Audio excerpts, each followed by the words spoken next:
Mr. Malone.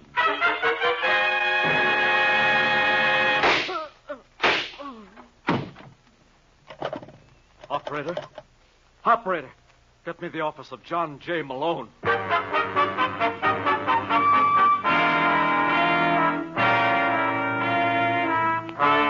National Broadcasting Company presents The Amazing Mr. Malone, an exciting half hour of mystery starring George Petrie as the lawyer whose practice before every type of bar has become a legend. Our locale is the city of Chicago, the time, the present, and the hero of these weekly adventures, the amazing Mr. Malone.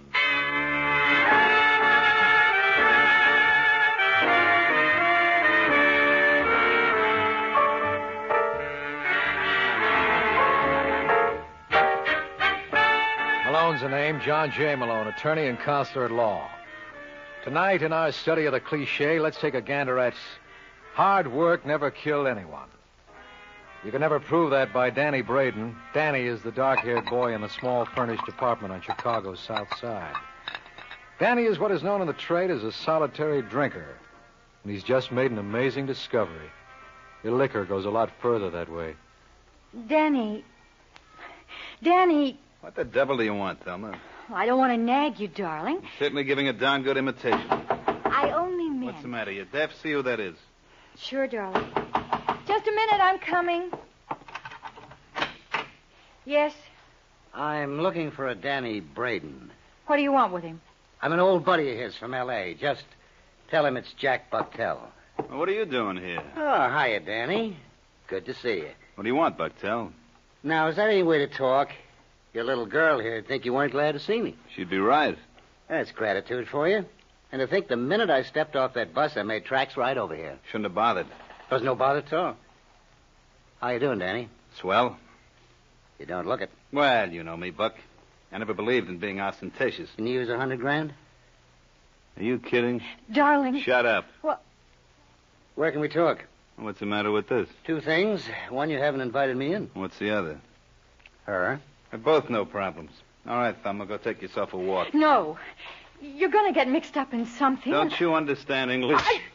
Oh. Now make it a nice long walk, like from here to Evanston. Well? All right, Danny. Better call me before you come home. I like a girl who can mind. Sit down. Thanks. You, said something about $100,000? Oh, not so fast, Danny boy. There are one or two things we got to iron out first. Such as? I got to be protected. Okay. Then, sign right here. What is this? Just a little agreement that we split 50-50 on your income for the next 10 years. You think I'd be stupid enough to sign this? Why? What do you got to lose? Well, if I went to work, you... You wouldn't do a thing like that. Don't be so smart. Let's not kid each other, Danny. I know you from a way back. You got no more intention of doing an honest day's work than I have. Now, if you want to sign that agreement, okay. If you don't, that's all right, too. Give me a pen. Mm-hmm. Here you are. Daniel M. Braden. How's that? Oh, it's fine. Now, what's the deal? You remember a little girl you were married to named Gloria Mason? This your idea of a gag? How long has it been since she got killed in that fire? What are you, a comic? Just humor me for a couple of minutes, will you? Well, 6 years ago. As I recall, they never did find her body. Nothing left to find. Just some silver bridge work. I bet you can afford platinum now. What are you babbling about? She's alive, Danny. You're nuts. She started that fire herself. What? Why? Get away from you? What kind of crack is that? I tell you, Gloria's right here in town. Only she calls herself Glenda. Glenda? Yeah. That isn't all she changed. She doesn't have that red hair anymore. And she's married. Married? Uh-huh. To a fella named Phil Stacy. Phil? The Stacy that owns the Belmont Casino? Uh-huh. I understand she's nuts about him. You must be out of your mind. Well, there's one way to convince yourself. Go up and see. And while you're at it, you might ask her for a couple of bucks. You know, so you can afford a cab back. I'm sure she wouldn't want her husband to walk.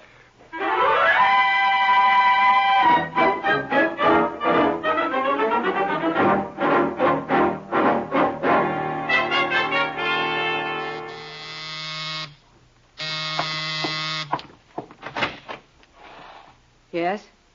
Well, what do you know? What? I never would have believed it if I hadn't seen it with my own eyes. Look, mister. What's the matter, Gloria?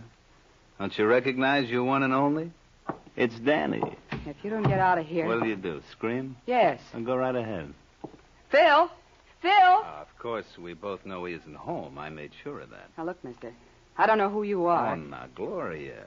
You couldn't have forgotten all we meant to each other? I don't know what you're talking about. Well, maybe I know a way to show you. Does that bring back fond memories? What do you want, Danny? I knew it would ring a bell. What do you want? Only what's mine. You. No. Oh, now you're my wife, honey. You don't know how I missed you. I'm sure you found someone else to beat up. Oh, now, Gloria. Oh, I beg your pardon, Glenda.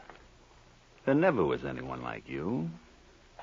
Well, what do you say you pack your bags and I'll take you home? Let me go. Oh, come on, sweetie. You'll love it. Once you get used to the bugs. What are you after? I told you. You. I only hope Phil won't be disappointed. You're not going to say a word to him. I'll kill you if you do. Well, he's bound to find out. After all, he thinks he's married to you. How much do you want? Now, you think I came here for money? How much do you want? I never thought of it like that. But, if you'd rather stick with Phil, why, far be it from me to interfere with your happiness. Let's make it $5,000. That's a nice round figure. Don't be a fool. Where would I get it? Oh, it doesn't have to be cash, honey. I'll take your check. I'm sure you wouldn't stop payment. How do I know you won't be back again? Of course I will, Glenda. You're my wife. Now, what kind of husband would I be not to drop by when I'm in the neighborhood? And I intend to be around real often.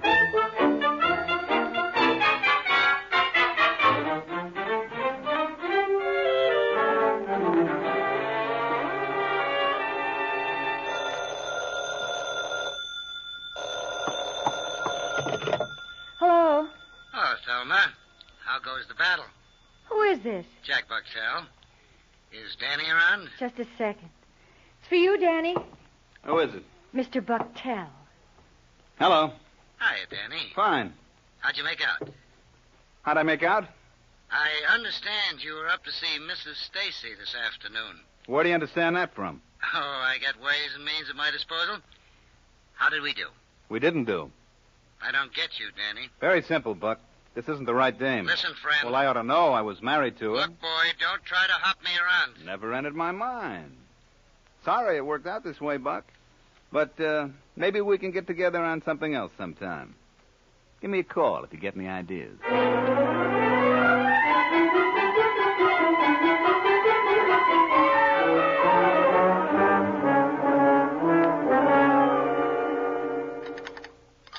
Some more coffee, Glenda? What? I asked if you wanted some more coffee. Oh, no, thanks, Phil. What's the trouble, baby? Trouble? We haven't said 2 words since we sat down. Well, I've got a slight headache. You want some aspirin? No, I'll be all right. Maybe if you ate something. I'm not hungry. You haven't been hungry for a If week. you don't stop picking on me...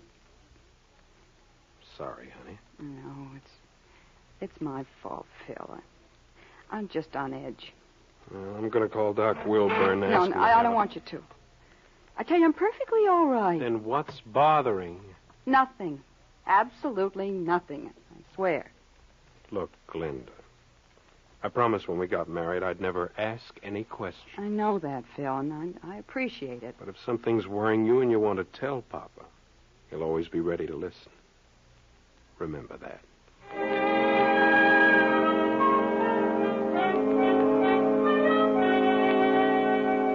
One, two, three.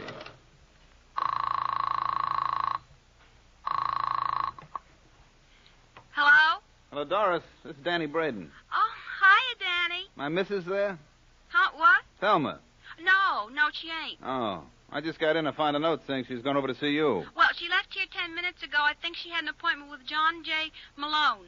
Who? You know, that lawyer fella. What does she want with Malone? Well, I don't know, Oh, gee. I shouldn't have told you. You won't say nothing. Don't you worry, Doris. I won't breathe it to a soul. Danny!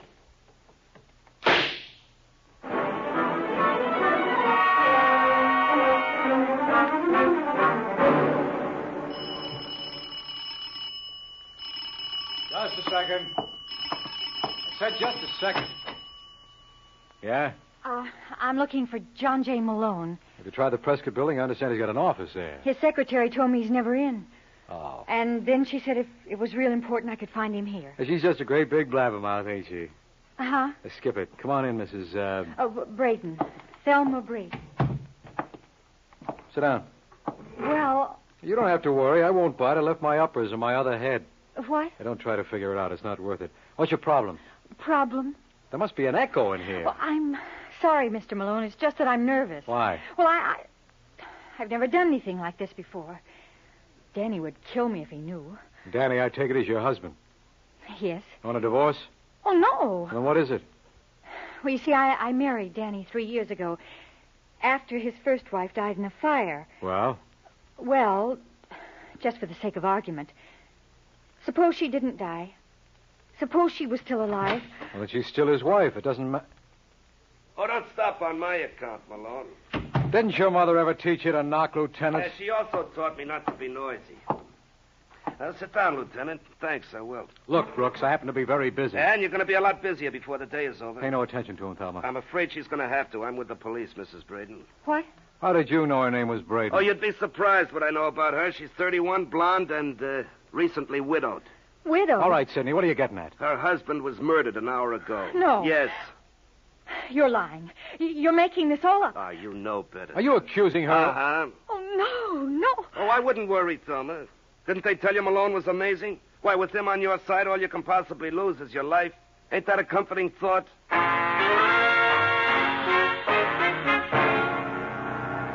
You're listening to The Amazing Mr. Malone. It's the Silver Jubilee on NBC. East and West meet as Mr. Moto moves swiftly against those who would corrupt and destroy freedom-loving people everywhere. On the national front, Martin Caine, Private Eye, will find himself involved in plenty of action as he becomes involved in whirlwind adventures beginning July 1st. Mr. Moto and Martin Caine, 2 invitations to suspense, intrigue, and mystery over your favorite NBC station. And now, back to the amazing Mr. Malone.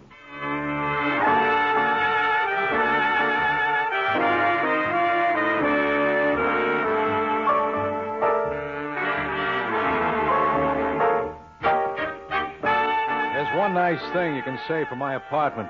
It's convenience. Within the space of 5 minutes, I had 2 visitors, and both gifted conversationalists. The first was Thelma Braden. The second, Lieutenant Brooks, and the dialogue was real scintillating.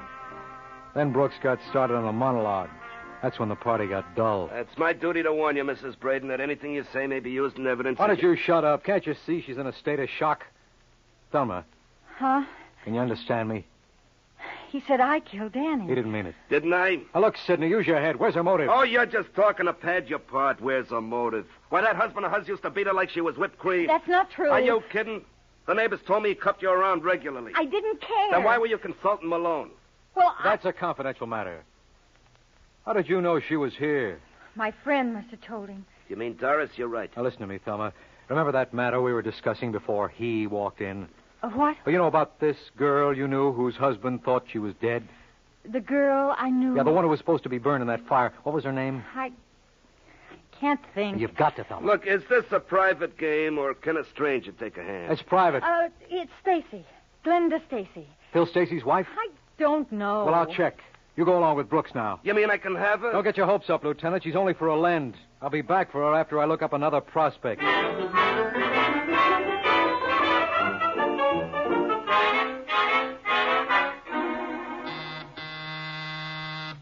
Come in. Hello, Phil. Well, if it isn't the amazing Mr. Malone. Come on in. Thanks. Hey, it's quite a place. You know, I've never been up here. Like it? Why shouldn't I? Didn't I furnish it? What are you talking about? Well, I figure with the dough I dropped at your club, I must have at least bought the drapes. Sit down. Thanks. Drink? What do you got? Scotch? That's my boy. Say when. Just one of those things. Just one of... Whoop. Yeah. What about you? No, I'll sit this one out. Well, like they say, here's to crime. All right, Malone, what's in your mind? Can't a man just drop around for a sociable drink? Not if you're the man. Well, I was kind of hoping to meet your wife. I've heard a lot about her. She around? No, When will she be back? I have no idea. In that case, suppose we have a little talk. Does it concern Glenda? Vitally. Then I don't want to hear it. I don't discuss my wife with strangers. How do you know I'm a stranger? Maybe Glenda and I have a big romance brewing. Oh, don't make me laugh. You know my reputation. Yeah, you're a sucker for a long shot. What's that supposed to mean? Take it any way you like.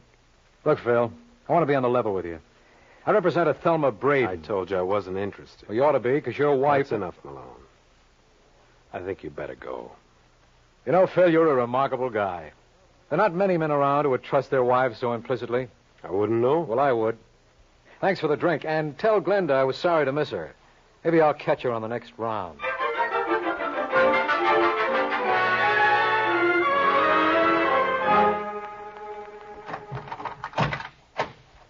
That you, Glenda? Yes, Bill? Oh, here. Let me help you with those packages. Oh, thanks, darling. How do you feel? Oh, much better. Good. Would you like a drink? I'd love it. You sit down right over here, and Pop will take care of it. Did you bring the evening papers? Oh, I forgot. Oh, it doesn't matter. All the news is bad.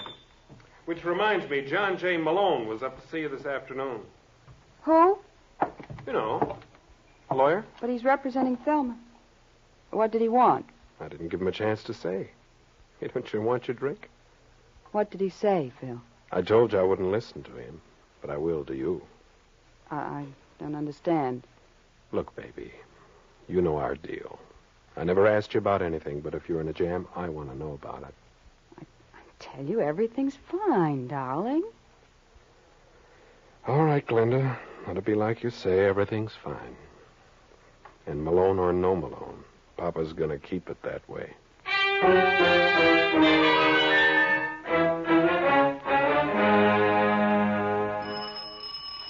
Come. Mr. Malone? That's right. I'm so glad to find you in. You don't know the trouble I had getting your address. You shouldn't have bothered. Oh, I don't mind. All right, let's get it over with. I beg your pardon? Look, Junior, this is an old story to me, though generally I find him waiting inside. Weren't you sent here to warn me off?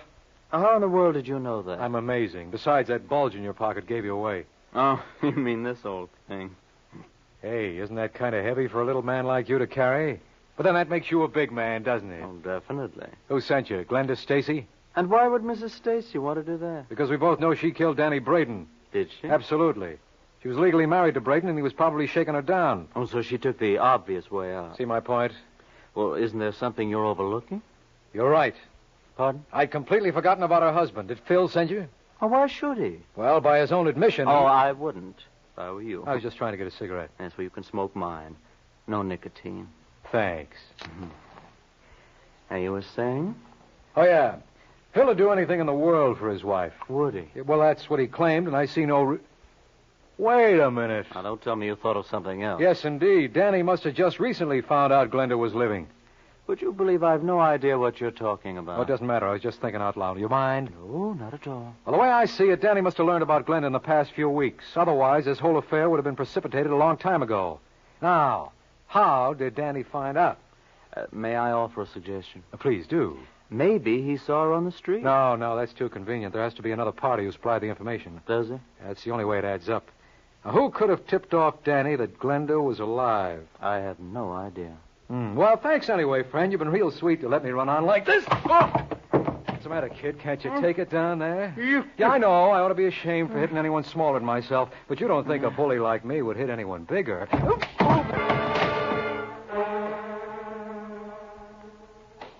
C-O-N-C.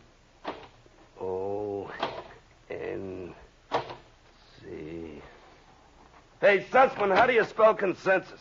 Don't tell him, Hank. You know stool pigeon. Oh, no. Make for the hills, man. That man's here again. Look, you idiot, I want to talk to you. No speaker to English. I'm not kidding, Lieutenant. I got the whole thing figured out. When haven't you? I'm serious. Thelma Braden didn't kill her husband. Well, naturally you'd say that. Naturally, and I've just been with the boy who can prove it. Well, why didn't you bring him with you? He was in no condition to travel. He had a gun, and I saw no point in letting him use it. Coward. Who sent him? Well, he wouldn't say, but I'd be willing to hazard a guess. All right, let's hear it. Try and stay with me. Now, Danny Braden was blackmailing Phil Stacy's wife. Why? Because she was really Danny's wife. She was never legally married to Phil. Now, this couldn't possibly be as confusing as you make it sound. Well, if you think it's rough, wait till you hear the rest. Danny thought she was dead. Recently, he learned she was alive. Now, That information had to come from someone. Who was it? Well, you tell me. I'm the schlemiel, remember? Okay. It came from the same guy who sent that punk junior grade around to knock me off. And who's that? Phil Stacy. Are you out of your mind? Well, who'd be in a better position to know all about Glenda's background? Well, why would Phil want to blackmail his own wife? That's what I keep telling you. She's not his wife. All right, why'd he want to blackmail Glenda? He's in the chips. Where do you suppose that bankroll came from originally? Glenda? Sure. She must be the one who's loaded. Phil's past is a mystery. And when Glenda left Danny, she must have waltzed off with all of Danny's dough. This assumes he had money at one time. Yeah. Now, let's see if I understand you. It's your theory Phil was blackmailing Glenda through Danny. Hooray, you caught on. Yeah. Well, I'll have to give you credit, Malone. You were right on one count. The information that Glenda was alive did come through a third party, only it wasn't Phil Stacy. It came from a fella named Jack Bucktel. But if Phil wasn't the one who supplied the information... Then you were wrong on count two. Yeah, but don't feel too badly. You were 50% right, and for you, that's a 49% improvement. Keep it up, Counselor. You're doing fine.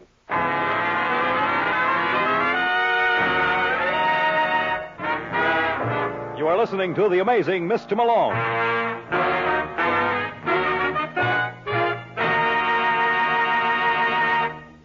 It's the Silver Jubilee on NBC.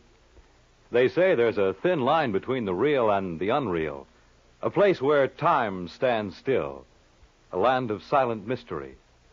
We bring you excursions into the unknown, journeys into the future and through the shadow-filled corridors of the minds of men on Dimension X, a program designed to bring you the unusual. Tom Conway brings us back to reality as the debonair gentleman adventurer Simon Templar, who finds suspense and mystery awaiting him as the Saint. And here's another program note. Be sure to hear Martin Caine, Private Eye, beginning on this station July 1st, and featuring the well-known screen star Lloyd Nolan. Dimension X, The Saint, and Martin Caine, 3 top programs designed for your summer entertainment over NBC, where the chimes are. And now, back to the amazing Mr. Malone.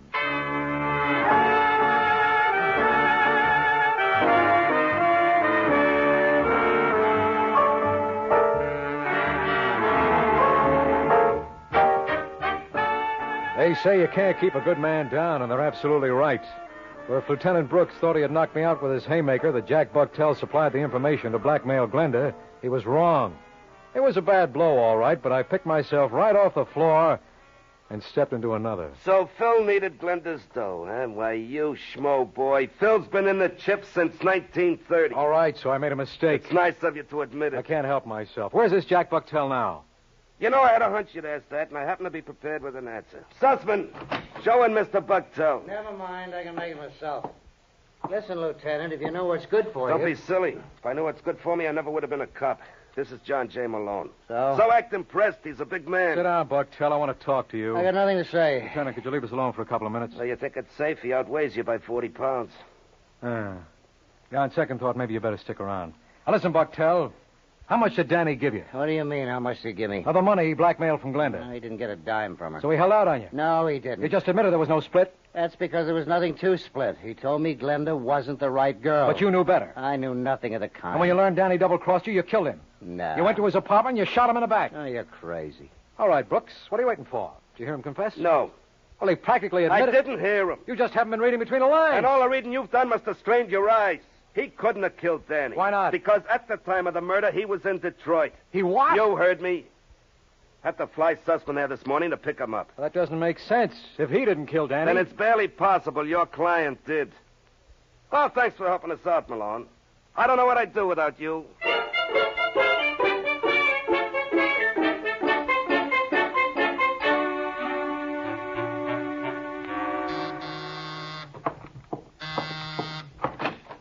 Yes.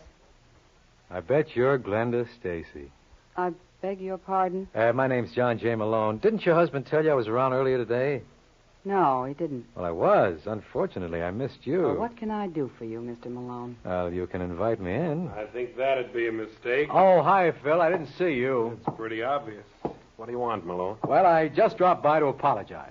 Apologize? Yeah. Can I come in? All right. Thanks. This lovely place you have here, Glenda. Glenda? Well, I feel I know you so well. After all, I've heard so much about you. All right, Malone, what do you want? You were much more hospitable this afternoon. You invited me to have a drink, remember? What do you want? I guess I'll have to buy my own. I don't know where the money's going to come from. Gee, get to the point. Well, as I started to tell you, I represent a Thelma Braden. I think you better leave us alone, Glenda. No, I want to hear this. I don't blame you, lover. It's pretty good yarn. You see, Thelma was married to a boy named Danny. You don't have to go into that. We read it in all the papers. Not all, Phil. You see, Thelma wasn't really married to him. Legally, he was still Glenda's husband. What? That's a lie. You should have told him, lover. Look, Malone, what are you trying to hand me? You folks have nothing to worry about. With Danny dead, there's nothing to prevent you from getting remarried. I don't like those kind of jokes. It's no joke, Phil. But I did do you an injustice. Some gunzel came up to my apartment early this afternoon, and like a fool, I jumped to two conclusions. One, that you sent him. Now, look, Malone. Just hear me out. I also came up with a weird theory that you were behind a blackmail plot to shake down Glenda. Are you out of your mind? I must have been. Lieutenant Brooks told me you were the one with the money. I didn't take his word for it, so I checked with your bank. He was right. Where do you get I off? know. I got my nerve. They told me something else. But in the last month, Glenda here issued 4 checks to Danny Braden. I know about that. No. Sure I did, baby. He's telling the truth, lover. He saw the endorsement. So, being the kind of man you are, naturally, it took steps. And all of them in the direction of Danny Braden's apartment. No. Then later you sent that punk around to scare me off when you thought I was going to hang Danny's murder on Glenda. Are you trying to say I killed him? I thought I did. Why, you know... Lieutenant! He wants to slug me. I wish I hadn't come in so fast. Go on. You're too big a ham to miss a cue. Now fool the public and act like a policeman.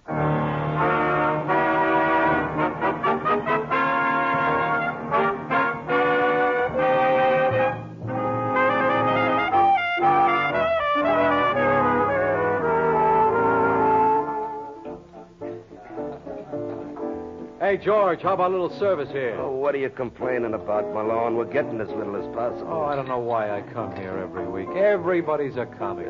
Listen, Malone. What do you want? How did you know Phil killed Danny Braden? Well, it all came down to the process of elimination. Mm-hmm. You had a cast-iron alibi for Jack Bucktel. So that took care of him.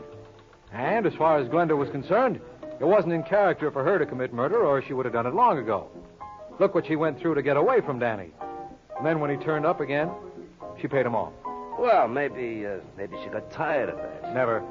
You know, the first touch is always the hardest for a blackmailer.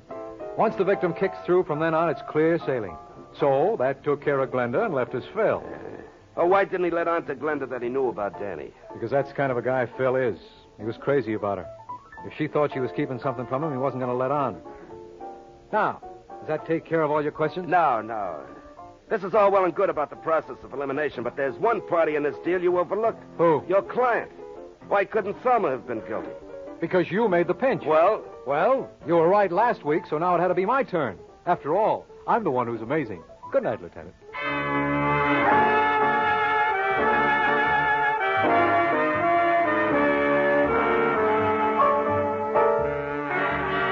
Ever hear the story of a man who came up with an interesting theory about life? Then one of his friends shot it full of holes? As a lawyer, I can tell you it was murder. I'll fill you in on the gory details next week, so why not pick me up at my office at the same time? I'll be waiting for you. Good night. George Petrie was starred as John J. Malone with Larry Haynes as Lieutenant Brooks. Our program is written by Eugene Wang and directed by Richard Lewis. The Amazing Mr. Malone is based on a famous character created by Craig Rice and produced by Bernard L. Schubert.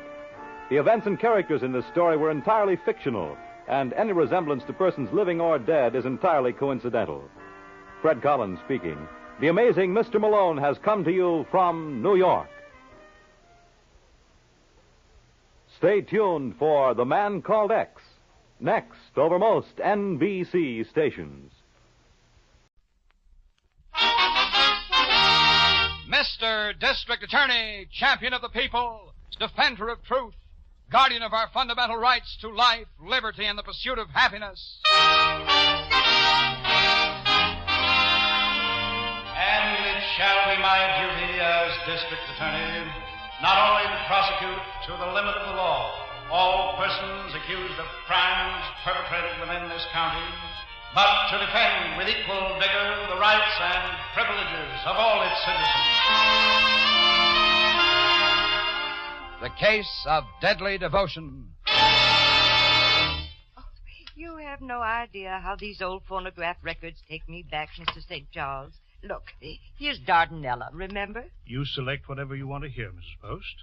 The other club members will enjoy it, I know. Well, honestly, I don't know when I've enjoyed myself so. Oh, here's the Two Black Crows. My. You do like it here, then? I mean at the Devotion Club? Like it? Why, Mr. St. Charles... Harry, please. What? Oh, thank you. Do I enjoy it? For I think what you're doing here is simply wonderful. I hope so.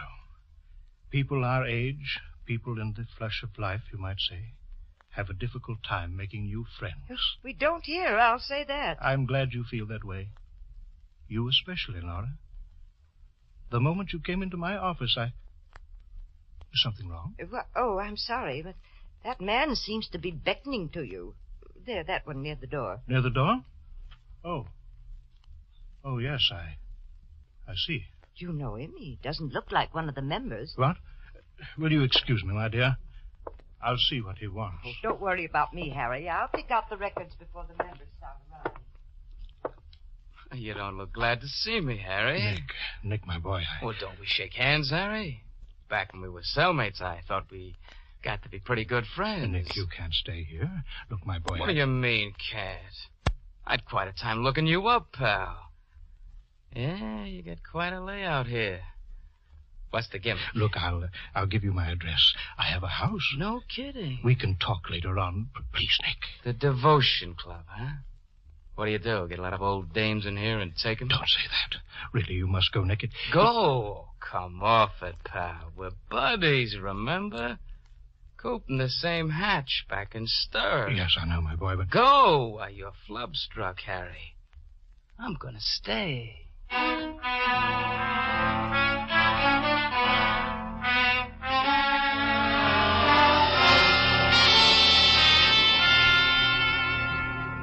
Oh, I picked that information request out of the file, Chief, the one from St. Louis. Oh, which one was that, Harrington? A young punk named Oliver. Oh. Nick Oliver. Oh, I saw that when it came through. He was released from prison out there, wasn't he? That's right, Miss Miller. And from looking at his record, he's on his way back. St. Louis thinks he's here in town? That's the tip they got, Chief. Mm-hmm. With a bum like him, even when he's released, it pays to keep an eye on him. Well, what is his record? I didn't read all the report. Well, little Nick is quite a boy, it seems like. He's got an arrest record as long as your arm. And there's a charge against him now? Well, they want to talk to him about a little accident, Chief. It seems the day he got out, a pal of his turned up with a hole in his head. What? That's right. Then it turns out the dead guy ratted on Nick in the first place. It was his testimony that sent him up. And they didn't pick him up? No, it happened in a little town outside of St. Louis, Chief. By the time the local boys notified the city, Nick was on his way. And they think he's here? Yeah, it looks that way. I've been doing a little checking up on him this morning. Oh, any luck? No, it's a little early, Chief. They're sending us his prison record, personnel report, all that. If he's got some pals in town, chances are he'll look him up. Well, let's hope so. The St. Louis authorities have helped us a great deal in the past. I'd like to return the favor. Oh, I'll find him, Chief. Bums like that always go in a pattern. Oh, how do you mean? Well, that's one way you find a guy, Miss Miller. You study his habits. Find out what kind of bars he hung around in, what kind of people. Uh-huh. Get a line on him. You know, what kind of dames he goes for, whether he likes sports, drives a car, his clothes, anything. Yes, the personnel report should contain most of that. Sure, then as soon as we know what kind of a guy he is, we pass the word along to places where he might show up. And then wait for a tip. Tips help. Isn't it strange criminals are so willing to turn each other in? Well, it really isn't strange, Miss Miller. It's part of the criminal nature. Fear. That's right. And when he turns a pal in, he feels safer for a little while. You'd think they'd realize that someday they all get caught. Yes, they do. That's the basis of the fear. Take this man Harrington's trying to find. Nick Oliver? Yes. Wherever he is right now, he's afraid. And why? Because he knows that sooner or later we'll get him. And we will.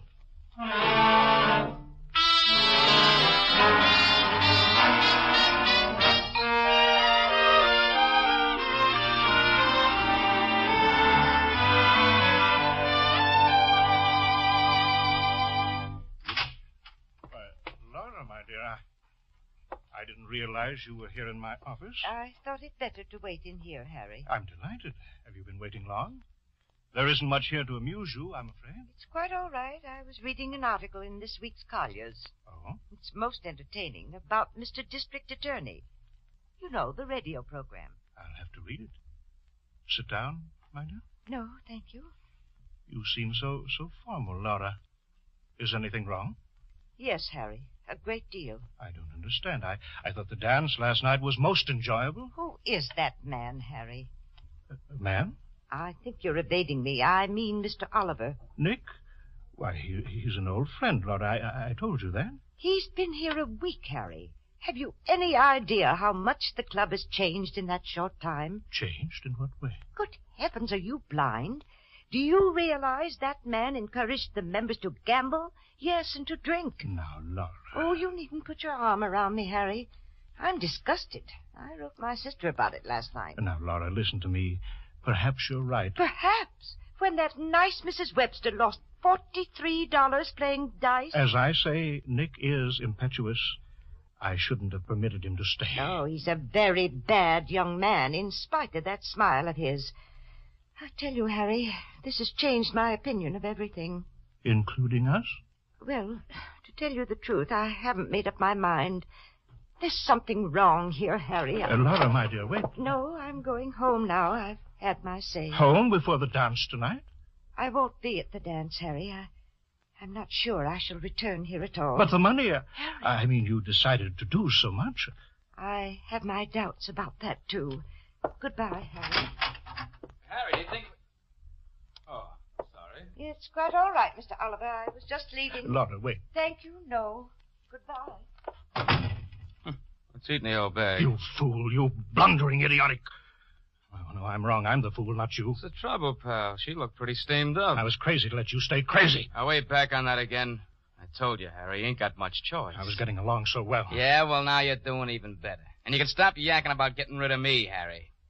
Or do I tell these old crows where you and me met? Dice tables, liquor in the punch, shakedowns. In heaven's name, Nick, what are you trying to pull? Oh, I need plenty, pal. This is as good as any joint to get it from. But I don't operate that way. I told you I play it slow. Well, that's too bad. I play it fast. What was her name? What? The dame in the uproar just now. It was Mrs. Post. Laura Post. Yeah, well, she can take the... Wait a minute. Is that the one? The one what? The dame you were building up for the big one. Sure it was. I remember the name. She has $20,000 in convertible bonds. She's got what? I've worked on her for 3 months personally. And now it's all for nothing. She was going to kick in 20 grand? She was, even if I had to marry her. Where'd she go, huh? I imagine so. She's washed up, though. You and your quick schemes scared her off. Where does she live, Harry? Never mind, and get it from my membership. You stay away from her. You think you could change her mind, you? Change it? You're why she pulled out. It's a wash-up, I tell you. You know, you con boys give me a pain. 20 grand and you quit like a spoiled kid. I know when a score is cold, Nick. Yeah, well, I know when it's hot. 20 G's, Harry, my boy. That's plenty hot. Now, what are you doing? Calling. What? You heard me. I'm calling on Mrs. Post.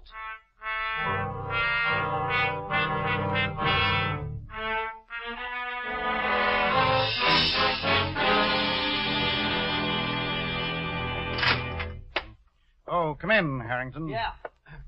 I didn't want to bust in, Chief. Oh, it's quite all right. I just thought I'd bring you up to date on Nick Oliver. Oh, the one they want in St. Louis? That's my boy. Oh, I got a pile of dope on him. Brother, he's something. Yes? Yeah, he started out when he was 13 years old. He stuck up a gas station, and when the attendant was slow with the money, little Nick hit him with a hammer. No. Oh, yeah, that's only the beginning, Miss Miller. The bum's record runs 6 full pages. Any idea where he is now? No, not yet, Chief, but I got a good lead. Yes, what is it? Well, a punk that looks like him hit town about a week ago. Came in by bus from over the state line. Do you think it's Nick? Well, maybe, but I know this, Miss Miller. When a rip and tear man like that arrives, a lot of guys know about it. Yeah, and fast. Yes, remarkably fast, usually. That's the grapevine, Chief. And today they're saying there's a baby-faced guy like Nick in town.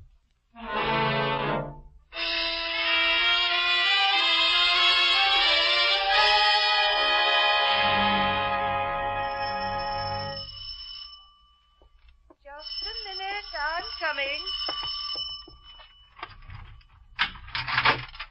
Yes? Just a moment. I'll turn on the porch light. No need for that. I can see okay. Now, see here. Just what the... Oh, it's you. I got to talk to you, Mrs. Post. It's about something that happened at the club. The devotion club? Uh-huh. I don't want to hear about it. Let's sit down. How about in here? Now, see here. I've said I don't want to discuss anything. Why, I was getting ready for bed. Now, this is important, Mrs. Post. It's for your own good. For my own good? Whatever do you mean? You and Harry? I beg your pardon? I told you it was important. Go on. Sit right down and relax. Come to the point, please. That's fair enough. Harry tells me you've got $20,000 laying around. What do you want, Mr. Oliver, isn't it? Nix enough. And I want to tip you off, Mrs. Post. It's just a friendly gesture. I think perhaps you'd better leave. I'm playing straight with you. You take the dough and put it in a big, strong bank. You understand? I'm sorry. I think all this is, well, to say the least, Mr. Oliver, none of your concern. Yeah, sure hard to convince. Look, will you promise me one thing? Hardly. Yeah, well, first thing in the morning, take the dough and put it in a bank. I never heard of anything like this in my life. Is that too much to ask? Put it in a bank? Very well. Suppose I promise you. Now will you go? Be more definite. You'll put it in tomorrow? Yes, yes. Now will you please leave my house? That's funny. And Harry said I wasn't smooth. That's a laugh. Well, what do you mean? Kid, you just told me the one thing I wanted to know. What? I had to be sure that dough's here, didn't I? I'll get it up. Get it up? Come on, let's not waste time. Where do you keep it? You get out of here. Will you listen to reason? I'm a busy man, baby. Get the dough. I don't believe it. I just don't. Look, I got no time to fool around. If I have to, I'll kick this joint upside down. But... Yeah, I may have to take a few belts at you. Now get smart, will you? Just hand it over, nice and easy. I'll do nothing of the kind. Don't look so greedy at the phone, kid. You reach for that and I'll break your little arm. But do you realize what you're doing, do you? Yeah, I do. But you don't. I'm getting sore, sister, and that ain't good, you know. But I haven't got the money here. You lie in your teeth. You just said so. Now get it up fast. Mr. Oliver, listen. Never mind the routine. I got one of my own. You what? How many rooms in this dump? 8? 9? I can go through them in an hour. You wouldn't dare. If I have to look for the scratch, that is. And you know something, baby? I just can't do a good job with you around bothering me. I don't understand. Oh, it's simple. Either you hand over the dough like a good kid, or I'll kill you. Kill me? You... I'd have to, if I have to search for it, at least. You see? You've got a gun. Oh, that's the flash of the week. Okay. Make up your mind. Oh, please. Where's the dough? I don't know. Oh, I'll be... You shot me. Please. Oh, you sure make it tough on yourself, sister. Yeah, and on me, too. Now I gotta tear this joint apart.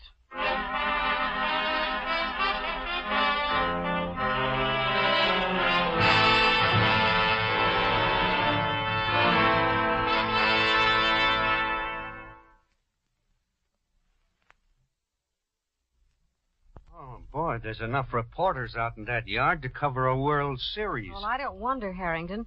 Mrs. Post is very prominent in this city. Yes, we're about ready to add up, Harrington. Yeah? Has Dr. Colgan finished? Yes, just about, Chief. He fixes the time of death is between 9 and 11 last night. That's right. Shot once at about 2 feet away. What about the doors and windows? Did Brophy check? Just finished, Chief. Every one of them closed and locked from the inside. Let's see. How about inventory, Miss Miller? Well, I've been trying to get somewhere on that. Her nearest relative is a sister, but she lives in Chicago. Yes, well, perhaps one of the neighbors can estimate what's missing for us. You know, Chief, there's one thing I don't like about this. Yes, what's that? Well, when the grocery kid discovered something was wrong this morning and called the patrolman, yes, it looked like a nice, neat case of robbery. And? I mean, everything's just like we've seen it many times before. The house all ransacked and the dame dead. Yes, that's the impression, at least. She probably resisted, and the burglar got panicky and shot. Except for one thing. What's that? Well, just look around, Miss Miller. There's her purse with $10 still in it. There's a gold lighter on the table. Upstairs, there's a hunk of jewelry on her dresser. Yes, I saw that, too. Say, take a look at that purse, Miss Miller. All right. This was a burglary. The guy sure passed up a lot of nice items. Yes, it is strange. Still, if he were frightened after he shot, he might have run out. Say, Chief. Yes, Here's something odd. in her purse. Yes, Mrs. Post belonged to the Devotion Club Limited, whatever that is. Here's her membership card. The Devotion Club? Uh-huh. Are you kidding? Why, do you know anything about it, Harrington? Well, sure I do. Well, maybe not that particular outfit, but I've heard that name. It's one of those agencies that helps people meet other people. Really? Yeah, most of them are on the up and up, but sometimes they're not. Yes, it's strange that a woman like Mrs. Post should belong to one. Put the card in your pocket, Harrington. Right. We may have to check that club. I can drop around and ask a few questions. Yes, do that. No need to arouse suspicion, however. Put a little gray on your temples, and you can drop around as a prospective member. It's a cinch, Chief. Well, let's hope the whole case is a cinch. Now, if you'll call Dr. Colgan, Miss Miller, we'll get to work. I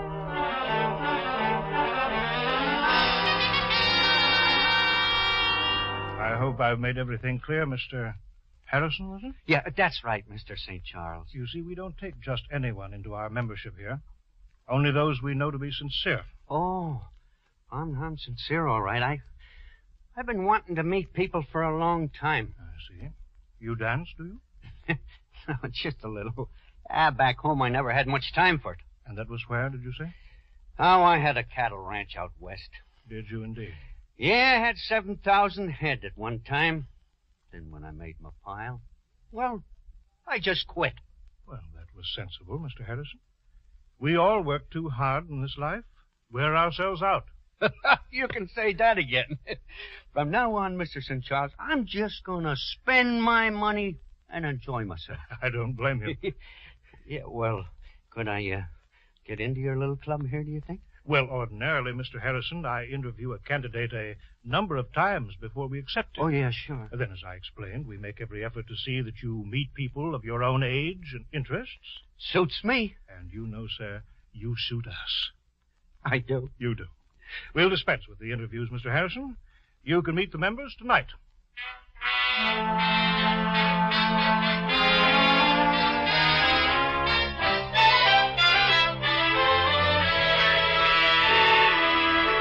I've listed everything the neighbors mentioned, Chief.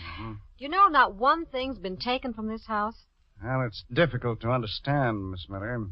Unless, of course, Mrs. Post kept a great deal of money someplace here on the premises. Yes. The neighbors would hardly know if it were missing or not.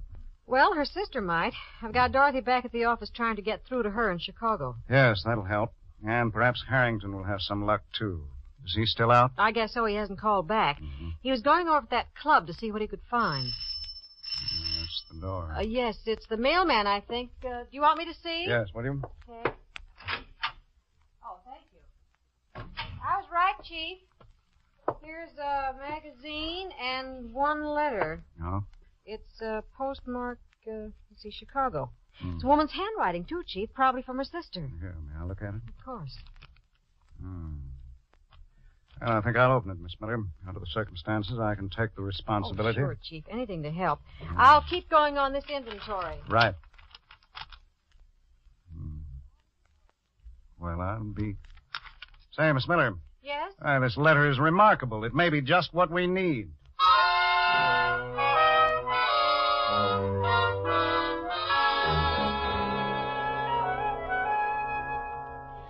Well, Chief, the guy's a phony from a way back. I could smell it all over him.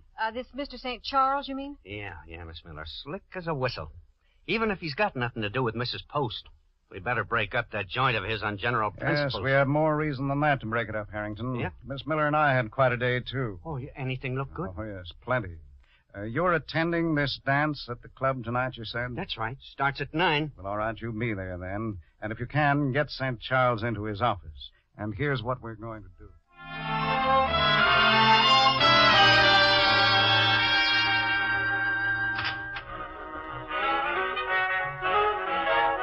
I'm sorry, I'm busy. Nick, I thought I told you to stay away from here. Can an old pal drop in to say goodbye, Harry? I don't want anything to do with you. You know, you conboys operate funny. We don't get mixed up in a murder. Oh, you heard about that, huh? I read the papers. It's funny. I was even thinking of giving you part of the stash. You know, just for old time's sake. You mean you got the money? All of it? I'm leaving, ain't I? That's the answer to that. But the paper said nothing was taken. You read too much, Harry, just like back in the cell block. I had no idea. Why, sit down, Nick. No need to rush. Oh, you kill me, you know. Now you're interested all of a sudden. No, I'm not, Nick. I give you my word. No kidding. Look, I took in a new member today. He's loaded, Nick. Big cattleman from out west. Well, take him, why don't you? I intend to. Only you can help me, my boy. Think of it. We'll take him together. You'll take the old dame's dough, you mean? No, thanks, Harry. I'm shoving off. You mind if I come in, Mr. St. Charles? What? Oh, I'm sorry, Mr. Harrison. I'm busy just now. If you'll... Mr. Harrison... This won't take long. Come right in, Laura. I told you I'm very busy. You. Hello, Harry. For the love of... Well, what's the matter? You fellas look like you've seen a ghost. I think they're surprised to see me. You don't say. What? Hey, I gotta get out of here. No. Stick around, Sonny. You interest me. You know, I could swear I've seen your face before. Like on the St. Louis police posters. Hey, well, what's going on here? Don't you remember? You came to my house last night. No, I didn't. Laura, I can't believe it. The paper said you were dead. Perhaps. Do you think so, Nick? Look at me. No, don't come near me. Please don't. Nick, listen to me. She's dead, I tell you. Really, Nick? Look again. Closer. No, I tell you, no. Harry, don't let her come near me. Mr. Harrison, please take her out of here. Do you remember now, Nick, last night? You're dead, I tell you. I was there. I saw you die. That's what I'm waiting to hear, pal. All right, back up, both of you. This is a very touchy gun. Mr. Harrison. The name is Harrington, pal. Just stand still. Okay, Chief. Better stand back, ma'am. Thank you, Mr. Harrington. I do feel a little faint. Are we all set in here, Harrington? Perfect, Chief. Nick just spilled the whole story. Nick? Yeah, and a little added touch, Chief. This is our St. Louis boy. Oh. Looks kind of pale right now. Oh, Chief, the members are all waiting downstairs. Yes, we'll go down and explain things to them in just a moment, Miss Miller. Right. Are you all right, Mrs. Rogers? Yes, thank you. Mrs. Rogers? What do you mean? Hey, look, I don't get it. We were very fortunate, gentlemen. I think you knew Mrs. Post had a sister in Chicago. Sure, she said... Well, this is Mrs. Post's sister. What you didn't know, however, is that she happens to be a twin, an identical twin.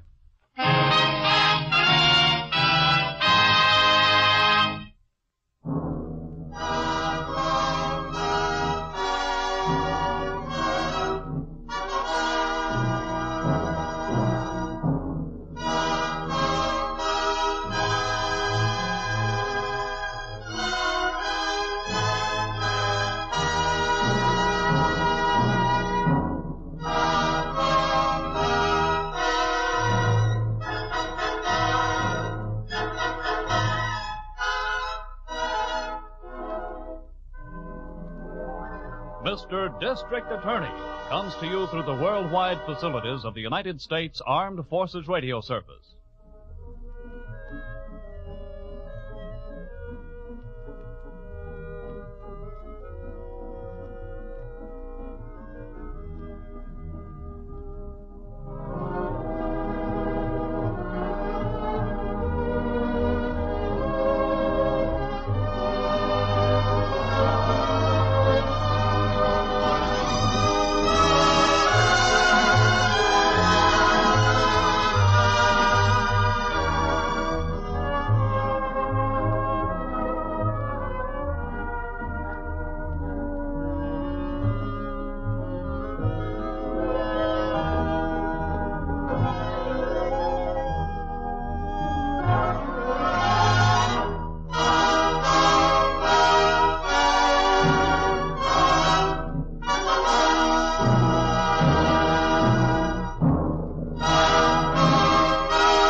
The Adventures of the Saint, starring Vincent Price.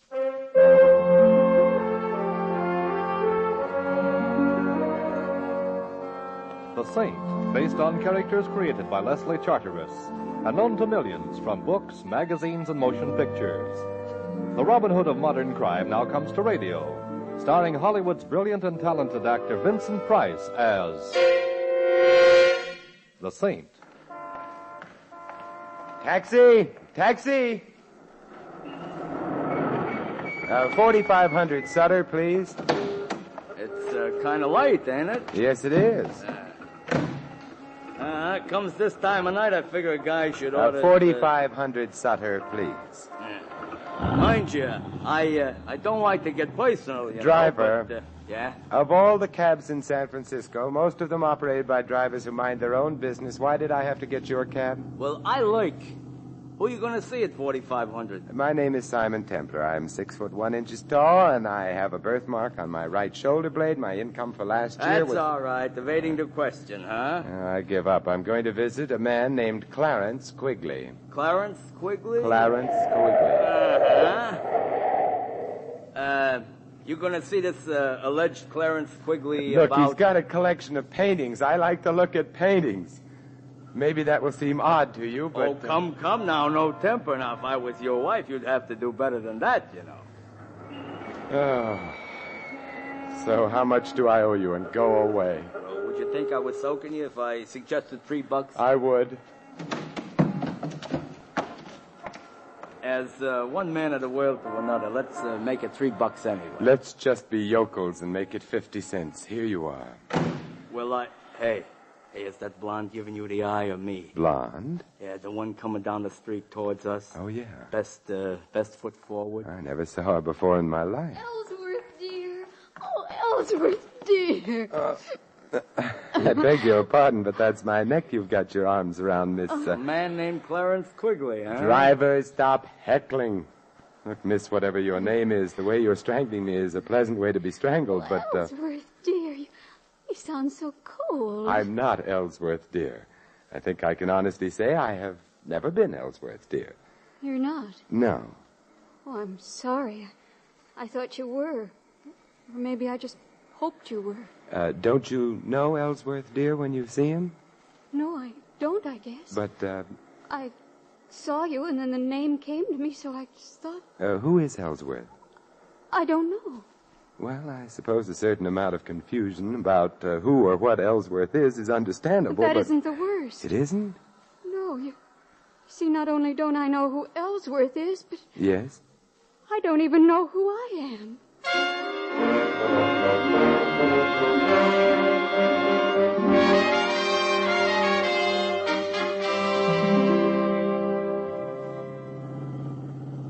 Now, what I want to know in a general sort of way is how Mr. Clarence Quigley is going to feel. Driver, would you mind concentrating on your driving? You know, he's liable to be frustrated, like, I'm taking you and a lady right back to where you started. My apartment, yes, because Miss X needs help.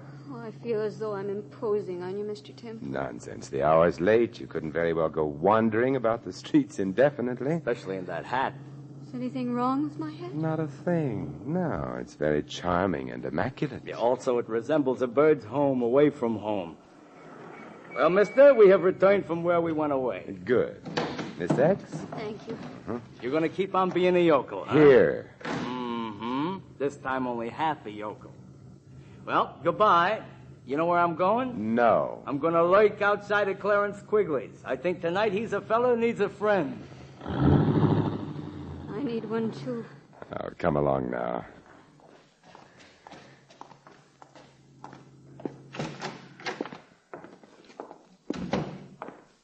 There you go. Now, take your hat off and make yourself comfortable. All right. Oh, I'm so afraid and Oh, lost. quiet now. Let's take a look at your back. Here. Mm-hmm. Usual odds and ends, and a compact, initialed. DM. DM, does that suggest anything? DM? Hmm. No, it doesn't. Nothing means anything. All I remember is being outside an art gallery on Sutter. You're well dressed. Compact's gold, no latchkey, which means you probably don't live alone, which Could also mean you've been missed. You're phoning? Yes, the police, Missing Persons Bureau. They, hello? Oh, get me Inspector Murray, Thanks, I'll hold on. Oh, I hope maybe they know about me. Oh. What's the matter? Oh, I just touched the back of my head. It's terribly painful. Come here. Huh. Yeah, bruise the size of what I wish my bank account was. And there's the cause of your amnesia. Hello, Inspector. Simon Templar. Inspector, your language is deplorable. Inspector, I'm looking for someone, a blonde. Inspector, no. No, well, maybe, but not tonight. At any rate, the girl I'm looking for is around 22 years old, blonde hair, blue eyes, height 5'3" or thereabouts, wearing a street suit, brown white blouse with ruffles at the neck and... What? Oh, you're looking for her, too. Her name's Dorothy Moore. Why do you want her? Oh, I see. Then I guess you've got priority. Goodbye. They want me. Yes, so it seems. Because I've been reported missing? Partially that. What else do they want me for? Murder.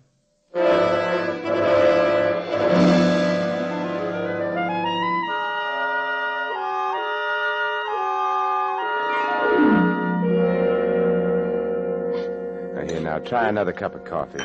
Dorothy, I guess we'll call you that unless we get evidence to the contrary. Dorothy Moore would fit the initials on your compact. What am I going to do? You stay here and wait for me. Where are you going? Well, from the information I've been able to get on the phone, your guardian, a man named Matthew Schreiber, was shot and killed earlier this evening. You disappeared. That's all the information in the public domain at the moment. I'm going to look for more. At my house? Yes. Oh, shouldn't you turn me over to the police? Well, actually, I don't really know that you are Dorothy Moore. I'd like to know a little more about the murder itself before coming to any decisions. You mean you want to help me? Yes. And I need help so, because you see what's so terrible about it all is that I don't remember anything at all, so I can't even say I didn't murder anyone.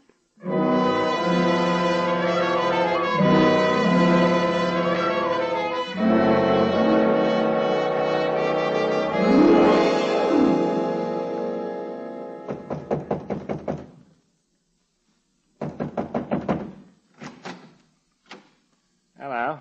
Hello. Well, it's been fun meeting you. Goodbye. Now, wait a minute. Don't shut the door. Why not? I'm coming in. Oh, all right.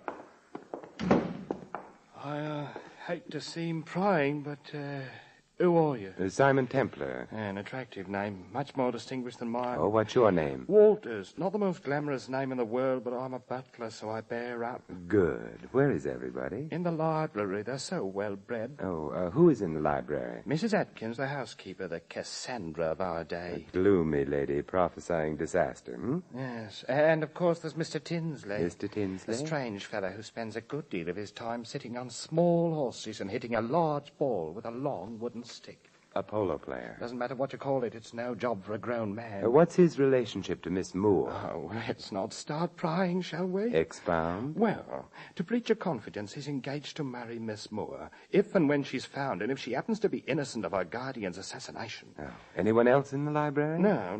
Mr. Schreiber, dear departed soul, is detained elsewhere, at the morgue. He was shot in the library. Oh, that's a bad place to be shot. Usually fatal. Suppose you take me to the library. Tell me, why did the police suspect Miss Moore? Because of me. You see, I told them that I heard shots in the house. I left my quarters on the garret, ran towards the library. Just before I got there, the door opened and Miss Dorothy ran out. Ran down the hall and out the front door. Is that true? My dear Mr. Templar, if not, would I have told the police otherwise? I don't know. Besides, it isn't good form to suspect the butler. The library, sir. Thanks. Mrs. Atkins, Mr. Tinsley, Mr. Templar. What do you want? I'm looking for Miss Moore. So, young man, are the police. Why? Her guardian was murdered. All his money goes to her, and she's disappeared. Perhaps she didn't murder Mr. Schreiber. But you wouldn't bet on it. Perhaps I did. I hated him. Perhaps Mr. Tinsley there did. Now, look here. Isn't he priceless? Now, look here. Such a typical phrase.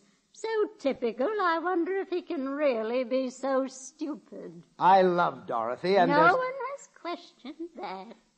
But what is it about her that you love? The money she was to get when Mr. Schreiber died? The money you wouldn't have got if you'd married Dorothy against Mr. Schreiber's wishes? Mr. Schreiber didn't approve of the marriage? He hesitated about it, but we were working on him. And then became impatient. Now, look here, There you he have... goes again. I resent that. Good. It is now on record that you resent it. How about Walters? Walter? Yes, what motive would he have? What makes you think he has one? Oh, I'm the hopeful type. Walters is a man with a criminal past. Whether or not he got tired of his upright life here, I cannot say. But it wouldn't surprise you. What may surprise both of you, however, is an odd fact. Dorothy Moore is suffering from total amnesia. Amnesia? What do you mean? She remembers nothing of her past, herself, neither name nor habitation. How horrible. How convenient. Wait a minute. How do you know that? Why get around? Well, then you must know where she is. You've got to tell me. Mr. Tinsley is now being the ardent lover. I can't tell you. Why? Well, whoever shot Schreiber, there's very little doubt that Dorothy saw the killer, but Dorothy doesn't remember. The killer, therefore, would have an urgent interest in getting hold of Dorothy before she did remember, and making sure that she would never remember anything again. Well, good night, you lovely people.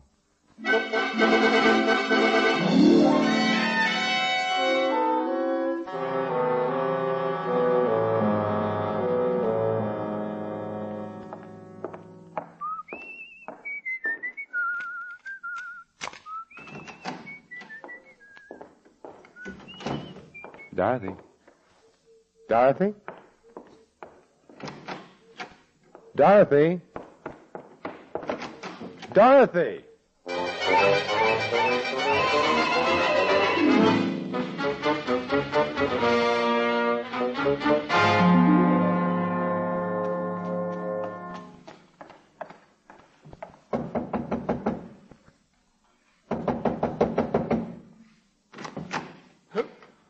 Oh, you again. It's me again. Did you like the place so much the first time? Where's Dorothy? Miss Moore? Yes, did she come back here? Back?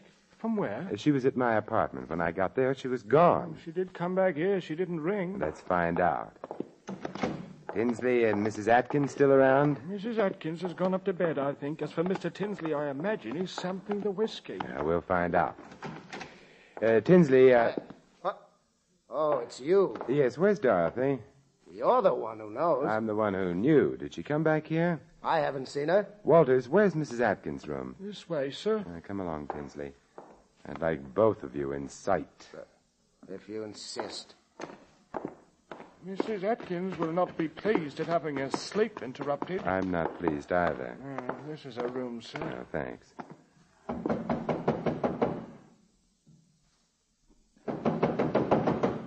The old girl must be asleep. Then we must wake her up. She's a very sound sleeper. Then we'll go in and wake her. Wow. How do you like that? Mrs. Atkins. Strung up to a beam. Anyone got a knife? Yes, here you are. Now, we'll cut the rope and get her down. The bed's over there. That's that. She dead? She's dead. Poor old girl. Although, you know something? What? She must have killed the old man. Schreiber, I mean. Then she committed suicide. In remorse, I mean. For heaven's sakes, Templar, stop playing with that rope. This is a very interesting rope. Is it? Why? Because it proves, you see, that she didn't commit suicide. She was murdered.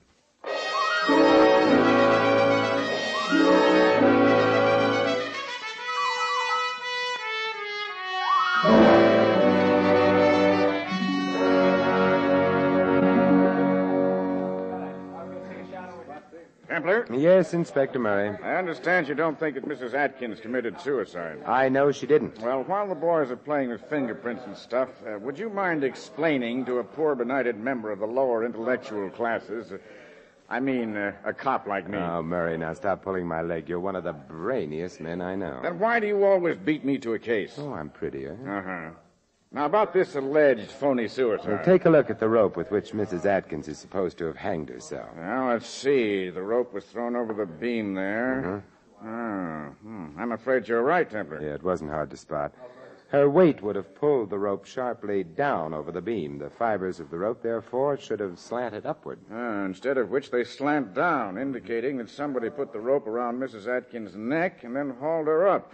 We were supposed to think that Mrs. Atkins committed suicide as a confession of guilt. Which leaves us where? In the Schreiber home. I'm more interested in where the girl is. Dorothy Moore? Uh-huh. Why? Because I have... Hey, Mary. Look, coming through the door. I'm not sure. Simon. Oh, hello, Dorothy. I don't know exactly how I got here, but I don't recognize the place at all. Yet I should, shouldn't I? Yes, you should, Miss Moore. Because this is where you live. But I'm afraid you're not going to stay very long. What do you mean? I'm placing you under arrest on suspicion of murder.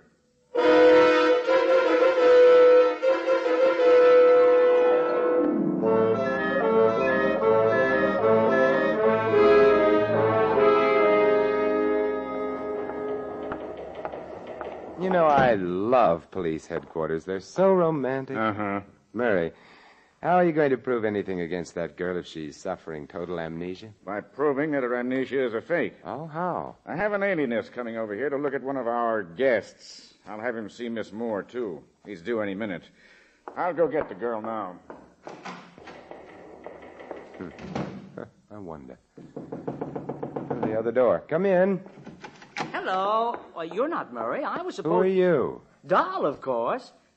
Now, what's the matter with you? What are you complaining of? But I'm not the one... Come. We've got to get to the bottom of these things, don't we? I suppose so. Now, when you were a little boy, what did you want most of all? To be a big boy. Mm-hmm. Are you afraid of the dark?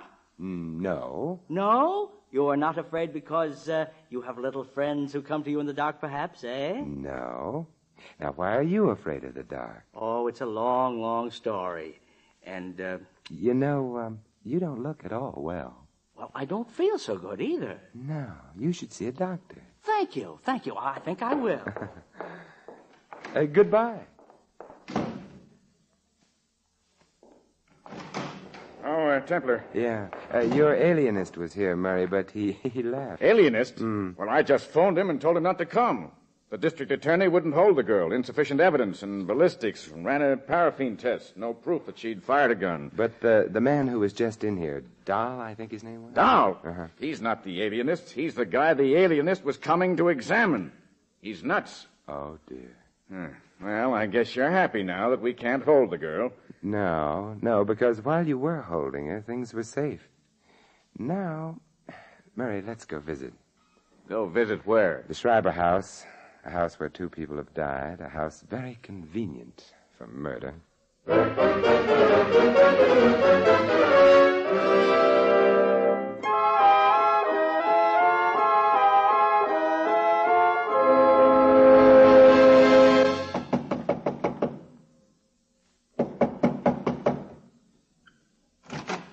Yes?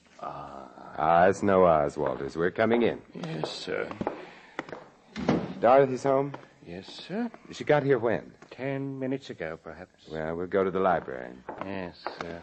She got here 10 minutes ago, and then? She sat in this room for a few minutes, made a phone call, and went up to bed. She tried to phone you, Mr. Templar. I'll wake her up and get her down here. Hold on. Tinsley around? In the guest room, playing solitaire, I think. Get him down here, too. That I will, sir. And Walters. Yes? You come back, too. Sure.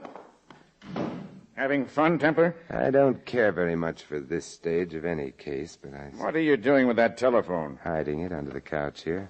Are you being subtle again? Again? Oh, you flatter me. Simon. Hello, Dorothy. Sorry to have had you waked, Oh, but I wasn't asleep. I was trying to remember. You will if you get the chance. Tinsley's here in the house, isn't he? Yes, he is. For heaven's sakes, is a man never to get any peace? You know Inspector Murray, Mr. Tinsley? Oh, yes. The policeman. Oh, look, now get off your polo pony and... Where's Walters? By now, on his way to Canada, I imagine. Dorothy, get on the phone right away. The phone? Yes, of course. Oh, well, there doesn't seem to be one in here. Perhaps in the next room. Why do you want me to phone? I don't. But you just said... Dorothy, didn't there used to be a phone in this room? I don't know. I don't remember. Oh, yes, your amnesia. But you remember everything that happened since the blow on your head, don't you? Well, of course. But then equally, of course, since you were in this room a very little while ago, and since you used a phone in here, you should have remembered that. Why didn't you? Well, I don't know. It slipped my mind. No, Dorothy, it didn't slip your mind. You were merely being over-careful. What does that mean? It means that you are not now, nor ever were, suffering from amnesia. Why should I pretend to have amnesia? Because you killed your uncle. You knew you'd need something to help you out in court, so you wandered about until you found someone on whom you could try out your amnesia. That happened to be me. You're just saying those things without proof. Besides, there was a paraffin test. It indicates merely that you wore gloves when you shot your uncle. It indicates I might have worn them. If I'd shot him, you can't prove I did. I can prove your amnesia was phony, that along with some other things. How can you prove it? Very simple. Your hat. What? When you arrived at my apartment, you took your hat off, discovered a large bruise on the back of your head. That was to supply a plausible reason for your amnesia. But, Dorothy, as I remarked to the cab driver at the time, your hat was immaculate, untouched. You asking us to believe that the killer knocked you out and then carefully put your hat back on your head again? I'm not asking you to believe anything. I'm going. Oh, what a charming revolver. The one you used on your uncle? It still has bullets in it, so don't try to stop me. Dorothy, you didn't ask me how I could be so sure the killer hadn't done that business with your hat. I don't care. I'm so sure because of Walter's statement. Remember, he saw you rush out immediately after the shots? All right, you're smart, but you'll never stop me. Perhaps not, but Walters, who's right behind you, will. Oh, no, you can't fool me with He that. wasn't trying to, Miss Dorothy. I think I'd better... What? You're no gentleman. You knocked Miss Moore out with a bottle. Yes, sir. But you said you were going to Canada. You misunderstood me, sir. I merely said I was going to get some Canada Dry. Now the bottle's ruined. That's too bad. Oh, never mind, Walters. No harm done. Inspector Murray, you'll take Miss Moore, and I'll take an old-fashioned.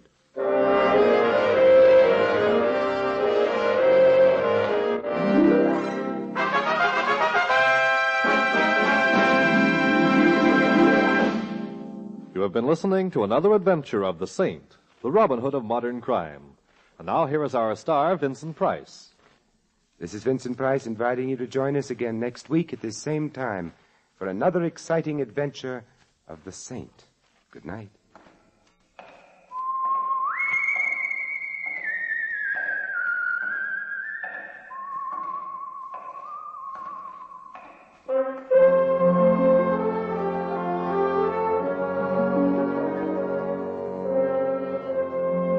Tonight's script of The Saint was written by Lou Vitties. Our cast included Peggy Weber, Ted Von Elst, Jerry Hausner, Tom Brown, and Dan O'Hurley.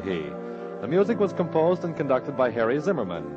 The Saint, based on characters created by Leslie Charteris, is a James L. Safier production and is directed by Thomas A. McAvity. Vincent Price is soon to be seen in Robert Lippert's production of The Baron of Arizona.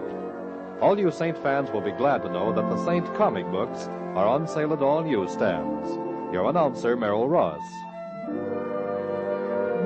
This is the Mutual Broadcasting System.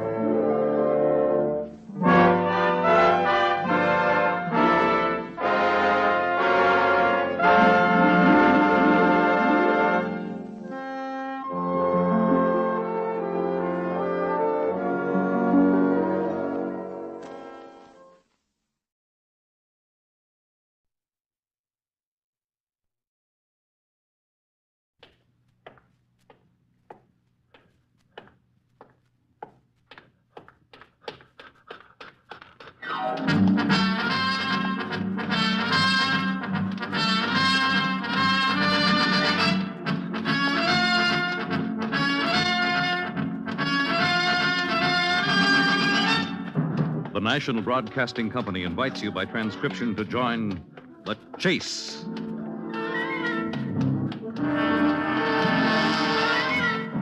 There is always the hunter and the hunted, the pursuer and the pursued.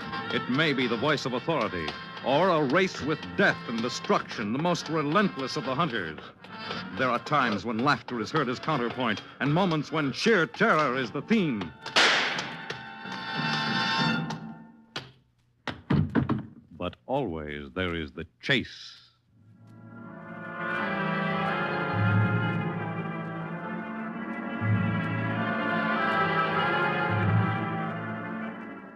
To whom it may concern. I am recording these events in diary form prior to my departure for... what? I confess I don't quite know. Suffice to say, it should be an adventure and a fitting climax to the chase I so recklessly entered upon. The chase that led me to the monster.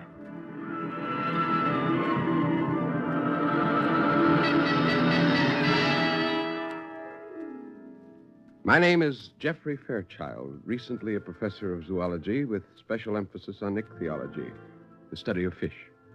Age, 47. Height, 5 feet 10, half inches. Weight, 160, with slim frame and small bones. I record these trivia with the thought that they may be helpful in identifying my body if and when I die, and naturally if my body is recovered. Although I must admit that no such thought even entered my mind on that early summer evening when I returned home from my classes and first broached the subject of our trip to my young and very beautiful bride. Georgia! Georgia, my dear, I'm home. Georgia! Darling, why are you sitting here in the dark? What? Oh, don't put the light on, Jeffrey, please.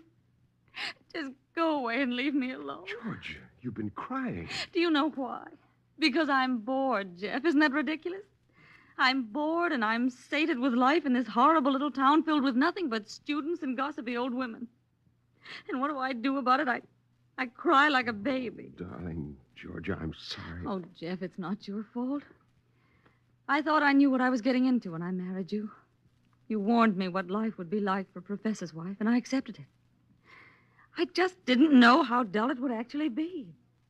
How I'd long for just a few weeks in New York or Chicago or anywhere except this. Darling, you're going to do better than that. We're on our way to Europe. What? Yeah. I've just been commissioned to go to Scotland. It's, well, it's more or less a job of research, but we'll be able to spend a few days in London and Paris London, Paris? Oh, Jeff, I must be dreaming. No, my dear, it's not a dream. We leave in 2 weeks. I booked passage. We'll have that belated honeymoon we've always promised ourselves. Now, does that make you happy? Happy? I'm delirious. Oh, darling. Darling, can you ever forgive me for behaving like such a fool? There's nothing to forgive, my sweet. Because I love you very much. Very much.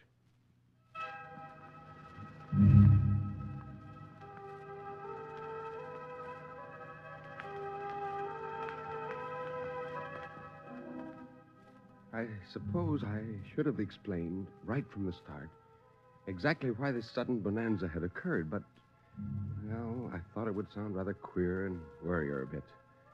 After all, she was hardly more than a child, just 26 when I married her, and she wouldn't relish talking about so unpleasant a subject as a sea monster, because that's why I was going to Scotland, to Loch Ness, to be precise.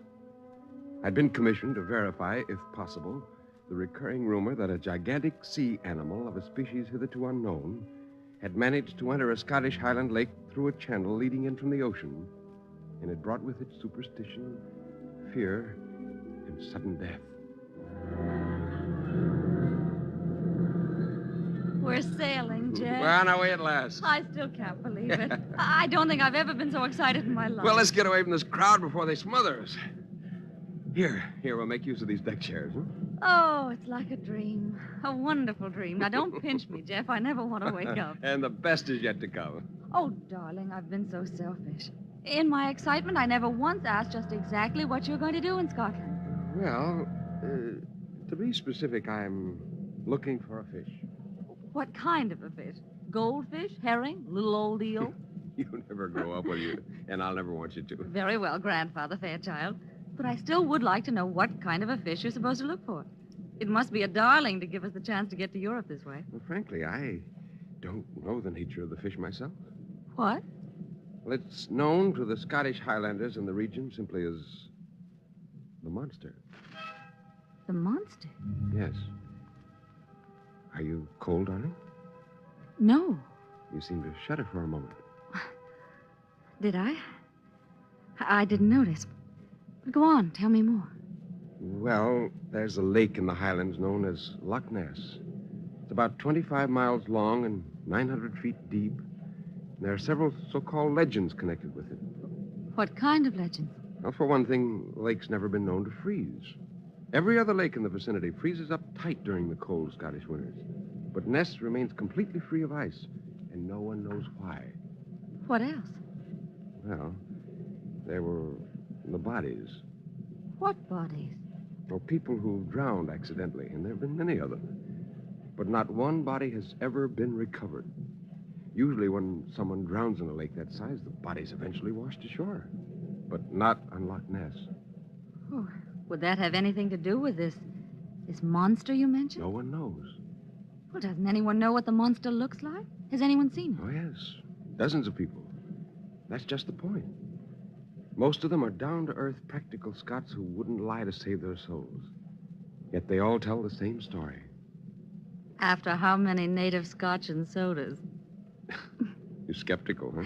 Oh, darling, I'll believe in Santa Claus if it means a trip to Europe. But between you, me, and that funnel over there, I think monsters went out with witches and hobgoblins. Well, all the same, it's quite possible it's something. Some strange, ancient animal has succeeded in entering the lake from the depths of the ocean. He may now be wallowing in the mud, 900 feet below the surface of Loch Ness. Getting chilly, Jeff. Let's go inside. I think I'd be very happy with a drink.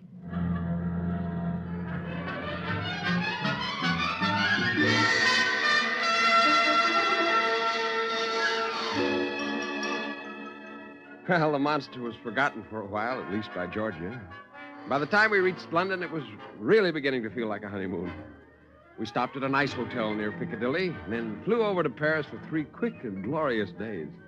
From there, we went to Glasgow, where I rented a car.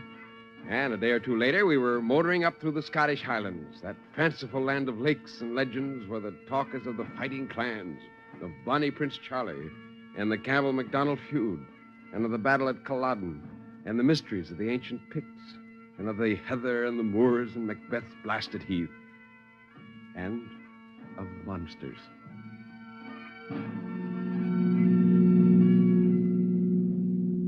This country's glorious, Jeff. Crammed full of history, too. In the old days, each clan had its own particular realm, and feuding was the order of the day. How far up are we going? Oh, Inverness, I think. That's the northern tip of Loch Ness. Oh, yes, where our monster keeps house. Well, let's hope he's in when we call. Hold on, what's this? Another sign, I think. It says Drumnadrochit, 17 miles. Drumnadrochit? Well, that's a tiny town halfway up the lake. Now, someone suggested we stay there and make it our headquarters. Good enough. Well, do you know of any hotel, darling? They tell me Drumnadrochit Hotel is a good angler's inn and food's excellent. I think we'll give it a try. Angler's Inn? Well, you think we were going fishing? Well, we are, in a way. Jeff. You actually do believe there's some kind of a thing in that lake, don't you? So do my colleagues. Or they wouldn't have sent me up here.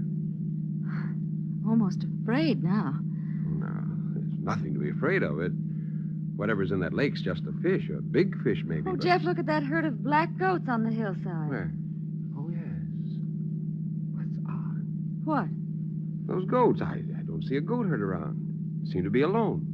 They look almost wild. Never seen black goats before. They must be... Jeff, look out!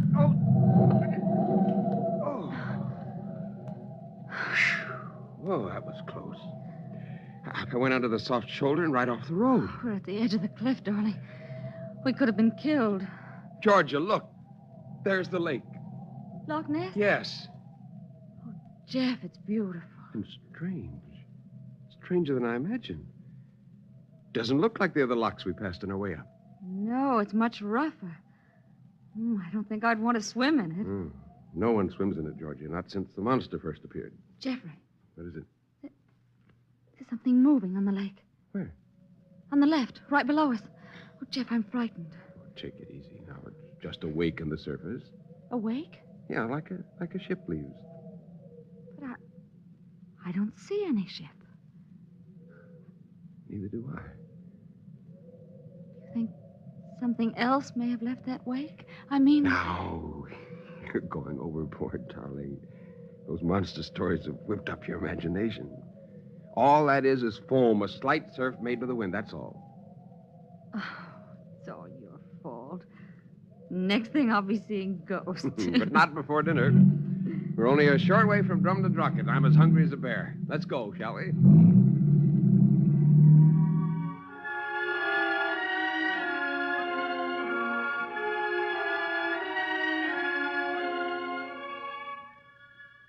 The Hotel Drum to Drocket was a pleasant stopover, and we were glad to have the chance to relax. There were very few guests when we arrived, and we virtually had the entire lounge to ourselves as we settled down for an aperitif before dinner. The owner of the place was a Mr. Angus McIntosh, a hearty Scotsman with a sense of humor and a feel for the dramatic. He joined us in the lounge as we sipped our drinks, and when he heard what my mission was, he started to make the evening a most interesting one. Oh, you're searching for the monster, are you? Have you seen it, Mr. McIntosh? No, I didn't see the monster, but there are some who have. So I've heard. Oh, he's here, all right, in the loch. There's no question about that, man. And the natives hereabouts, they like him. He brings bad luck. Oh, really? Aye. They say when you see the monster, disaster follows. And I believe it. And it's the same with the goats. And there I've got proof enough. The goats? Aye, the black goats. Oh. Aye, they come and go with the Highland mist, disappearing into the heather like wraiths. Aye, I saw them 3 weeks ago, and I forgot the cure for the curse. You see, you must dip your hands in the loch water right after you see them, or you're in for trouble. Well, I didn't bother to dip my hands. And look what I've got for my pains. Oh, what a horrible scar. Aye. I pushed my arm through a window pane 2 weeks ago, and it took 36 stitches. It was the goats that were to blame. We saw the goats ourselves. You did? Yes. But I'm afraid I don't take much stock in the superstition. Oh, I'd be careful, Mr. Fairchild, if I were you. Very careful. Jeff, that near accident we Accident? Our car went into a soft shoulder and nearly went off the cliff. Was it after you saw the goats? Yes. And you still don't believe the animals bring an ill wind? Goats have brought an ill wind long before this, Mr. McIntosh. Oh, Jeff. At any rate, I'd like to make arrangements to go out in the loch in a boat. Well, is it safe? Oh, aye, it's safe enough, so long as you stay in the boat and the storm doesn't blow up. And I dare say you'll find the fishing excellent. Oh, Mr. Cameron, good evening, sir. Good evening, Mr. McIntosh. I hope I'm not intruding, but I couldn't help overhearing your conversation about the Loch Ness superstitions. It's all quite interesting. Mr. Keith Cameron is one of my guests, Mr. Fairchild. Mr. Cameron, Mr. and Mrs. Fairchild. A great pleasure. How do you do? How do you do? Will you join us? Thank you, but I'm off to do a bit of salmon fishing. My ghillie is probably waiting for me now. What's a ghillie? A native boatman. They're wonderful fishermen. Oh, isn't this a rather late hour to go out in the lake? Oh, no. It's best after 6 o'clock when the fish come up to feed on the surface. Mr. Cap'n got a fine mess of fruit the other day, and I'm hoping he'll be able to supply my kitchen with some salmon for tomorrow's lunch, maybe. I'll do my best. Are you Scottish, Mr. Cameron? Scottish descent, yes. I've lived all my life in London, however. Well, I'd better be on my way. And if I sight the monster, I'll set up a flare. Oh, good. Please be careful. You're very kind, Mrs. Fairchild. I have every intention of being careful, I assure you. I have no desire to add another grisly chapter to the legends of Loch Ness.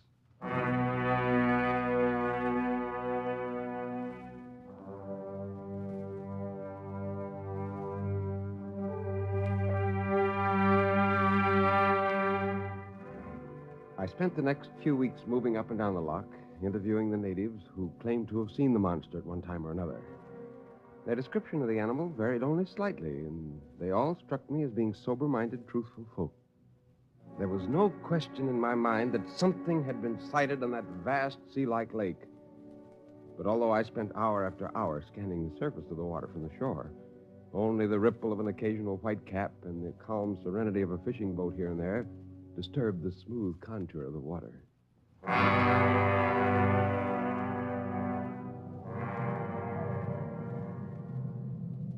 Are you waiting for the monster to show his scales, Mr. Fairchild? Oh, hello, Mr. McIntosh.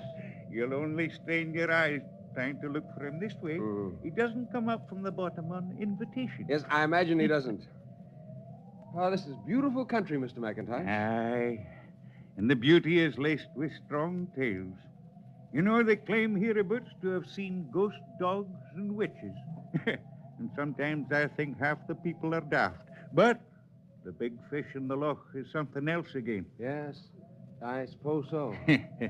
Here. I brought a pair of binoculars along this evening. Have a look at the loch and see if there's something stirring. Thank you.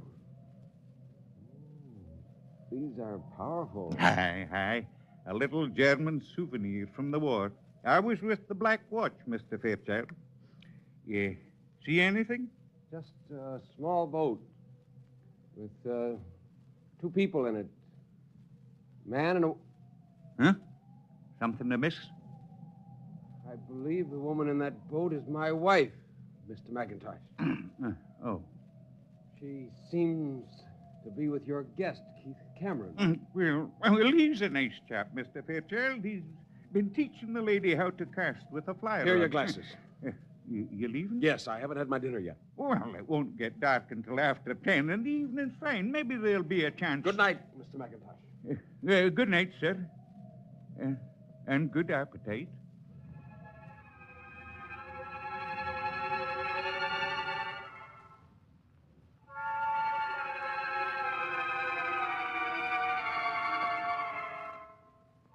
I kept to my work for the next 10 days, completing my interviews, taking copious notes. But it occurred to me that now I had more to look for than the Loch Ness Monster. Georgia was quite taken with Mr. Keith Cameron. And it seemed to me that she was showing an inordinate interest in the man, for a married woman. I broached the subject to her only once, but it was enough to convince me that my discomfort was not without basis. Jeffrey, I think I saw it. Saw what, Georgia? Your monster. And it's not a monster at all. It's just an enormous carve. Really? We were out in a boat about 50 yards from shore when a large fish surfaced and came for my hook. Well, he didn't take the bait, but we had a good look at him. And he was definitely just an ordinary old carp who's outlived his time. We? Keith and I, he took me fishing again today. What, Jeff, you're not even excited. Or are you disappointed, darling, because your monster's turned out to be a fraud? I have only one thing to say to you before we go into dinner, Georgia. You are never to speak to Mr. Keith Cameron again. What? You heard what I said. You're to keep away from him for good. Jeffrey, you're raising your voice. Now, please try to calm yourself. I am calm. Calm enough to realize that when a handsome young man of 30 meets a charming young woman of 27 who happens to be married to someone 20 years her senior, there can be complications. For your sake as well as mine, I want to avoid those complications. Are you accusing me of having a love affair with another man? Don't test my patience, Georgia. I warn you. There are some things a man will not take, even a mouse like Professor, who is considered by his wife to be a fool. Who's there? Mr. Fairchild, the monster's been sighted. What? Come with me quickly, man. The monster. Come along, Georgia. I'll stay here, thank you. But, Georgia... Please leave me alone. Oh, we haven't much time. He only comes to the surface for a few minutes when he shows himself. All right, Angus, let's go.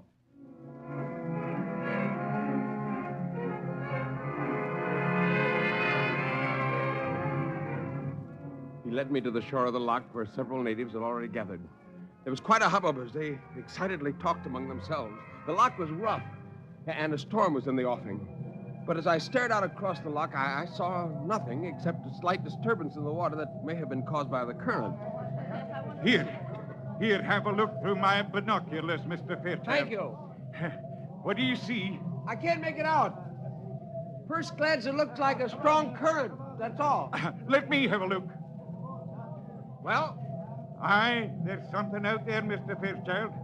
One of the men behind us said he distinctly saw the neck of the animal above the water. It may have just gone down a wee bit below the surface. Well, people are leaving. Aye, we're due for a storm. The commotion on the water's gone. He slithered down to the bottom again. I wonder if they saw anything at all. Mr. Fairchild, these people are honest, and they're the best eyes in the county. If they say they saw it, they saw it. Besides, the commotion on the water was no current.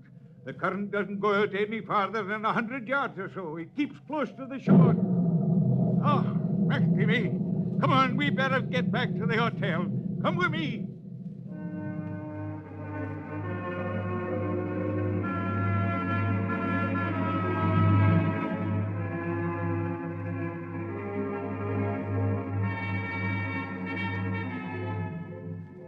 By the time we returned, the storm was raging and the sky was as black as pitch.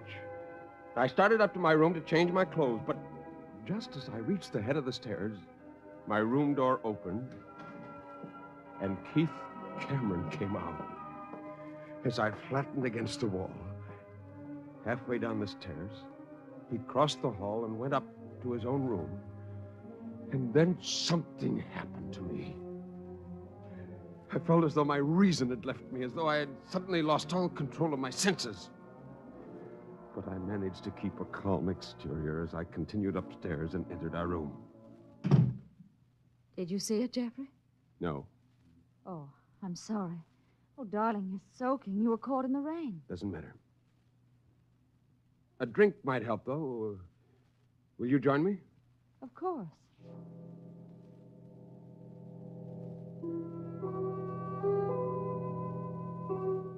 Like a man in a daze, I walked to my suitcase, took out a flask of scotch. My back was to Georgia. She didn't see me reach farther into the bag for some strong sleeping pills I kept for emergencies. As she busied herself with her lipstick for a moment, I quickly dissolved 12 capsules in a tumbler of whiskey and poured another drink for myself. Then I handed her the drugged potion and made a toast. To the happy marriage we've enjoyed, Georgia, up to now.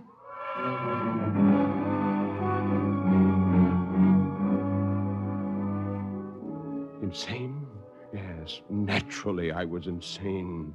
Insane with jealousy and hatred and a sickness in my soul that threatened to crush the life out of me.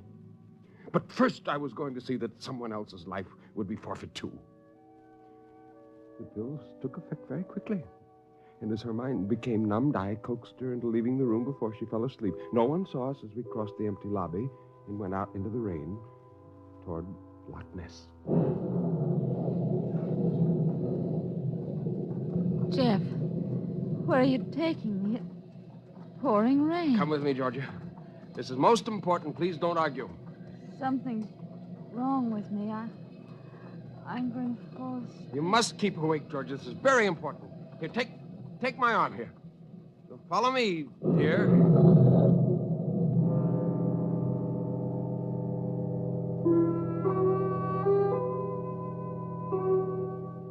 Halfway down the path that led to a boat tied up on the shore, she suddenly slumped, and I carried her unconscious the rest of the way. A few minutes later, we were out on the lake, rowing against the storm, alone on Loch Ness, where no dead body has ever been recovered. The rain and the darkness made a perfect camouflage for my work, and after a while, I stopped rowing and picked her up in my arms, and then I pushed her overboard into the boiling waters. I watched her for a minute as her body floated on the surface. But then, suddenly, my boat began to shake. It was as if some gigantic creature had suddenly gone wild underneath the water and was thrashing the sea with its enormous tail. Then abruptly, as quickly as it came, the turmoil ceased.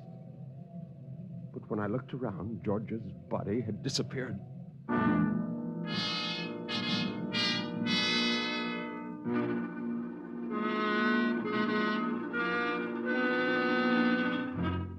Half an hour later, I was back in the hotel lobby, and the first one I saw was Keith Cameron with a suitcase in his hand. Mr. Fairchild, I've been looking for you. Have you? I'm going back to London this evening, but there's something I want to say to you first. I'm listening. Well, I'm afraid I've fallen madly in love with your wife, but she won't have me. I must be honest with you for her sake, in case this ever comes to your attention. I wanted her to leave you, but she refused. She said her loyalty and her love was yours, and yours alone. And that was that. She said that? I wouldn't blame you for hating me enough to want to kill me. I'd feel the same way. I've been a cad, I know, and I'm very ashamed of myself, but... Well, Georgia taught me a great deal. She's a wonderful woman, Mr. Fairchild. And I envy you, because her faith and her love will never weaken. Goodbye. And good luck to you both.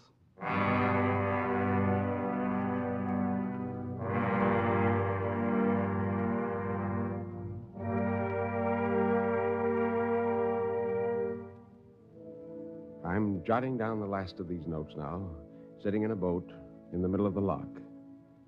It's early in the morning, and the dawn is coming up clear and fresh. The water is calm, and so am I. Calm enough to realize exactly what I have to do. Life holds no promise for me anymore, but I'm not the kind to end it in a cowardly fashion. I was sent here to do a job, and I intend to finish it.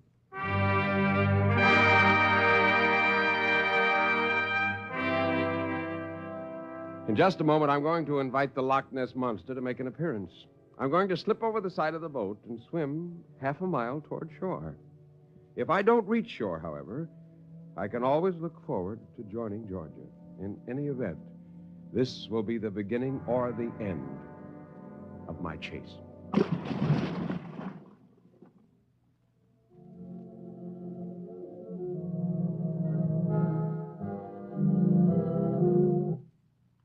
Ladies and gentlemen, we interrupt this half hour of music on the BBC Live program for a brief announcement.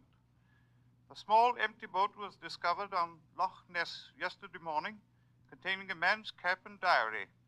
The cap is believed to have belonged to Professor Jeffrey Fairchild, an American tourist. And the police are examining the diary, which is attributed to the professor, who is presumed to have been accidentally drowned. His body has not been recovered.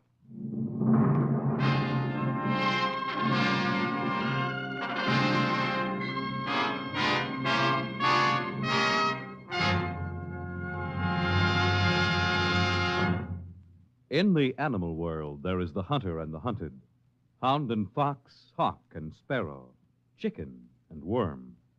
But who is to judge precisely which is the pursuer or the pursued as we enter the chase?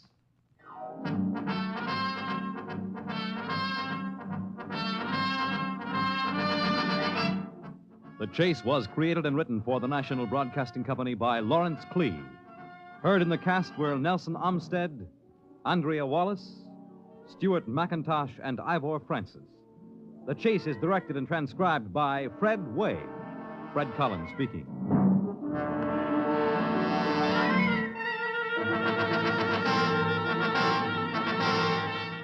Next week, a man finds himself pursued by a fate more ominous than any he could imagine in The Chase.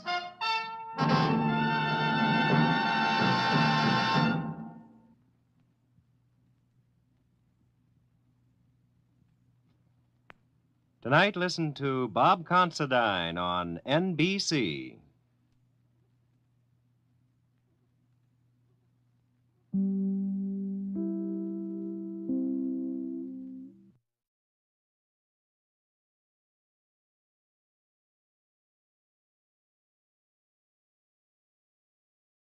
Tired of the everyday grind? Ever dream of a life of romantic adventure? Want to get away from it all? We offer you Escape. Escape, designed to free you from the four walls of today for a half hour of high adventure.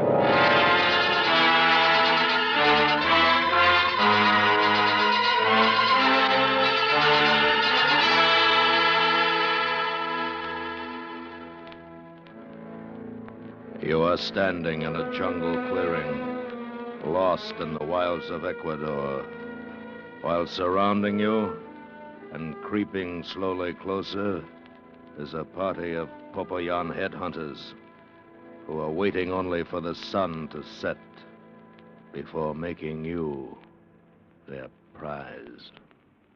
Listen now as Escape brings you Ross Murray's exciting story, Incident in Quito.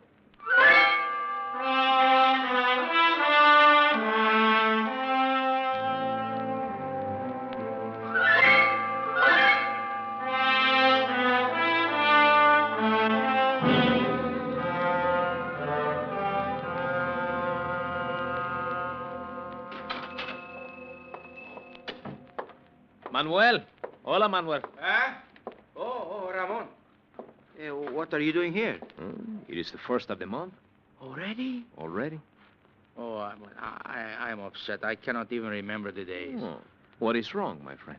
Would you like some wine? I would. Wait, then. I will get it.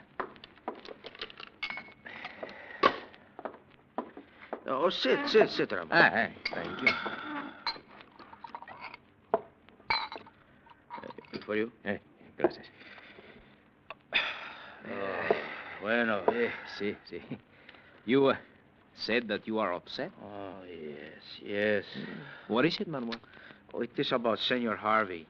The American explorer? It's been a long time since Quito has had so much excitement, huh? Yes, I know. To shoot such a beautiful young wife. The man must be mad. He is. Truly? Truly? But why should his madness upset you? Oh, I knew him. I did business with him. Well, again, what has this to do with you? More wine? Please.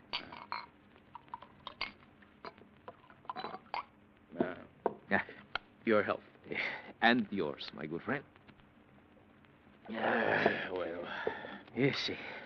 Ramon, did you know that Senor Harvey was married once before? No, I did not. Well, he was. To a woman named Edith, a woman a bit older than he was. Oh? Yeah, was this Doña Edith who was his patron as well as his wife. She financed his exploration since Senor Harvey was young and he had no reputation. Oh.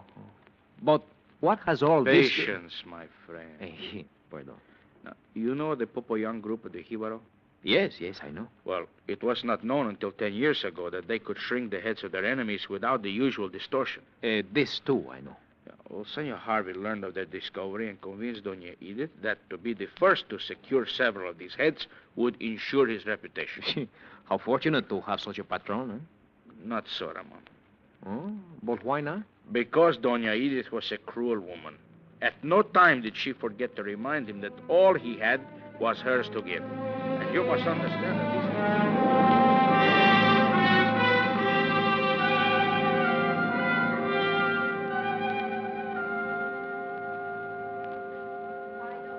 I could let you talk me into coming to this pest hole without a single civilized comfort to remind me that I am not a filthy native. But, Edith, I've done all I could. It has not been enough. We're going But back. we'll be there tomorrow.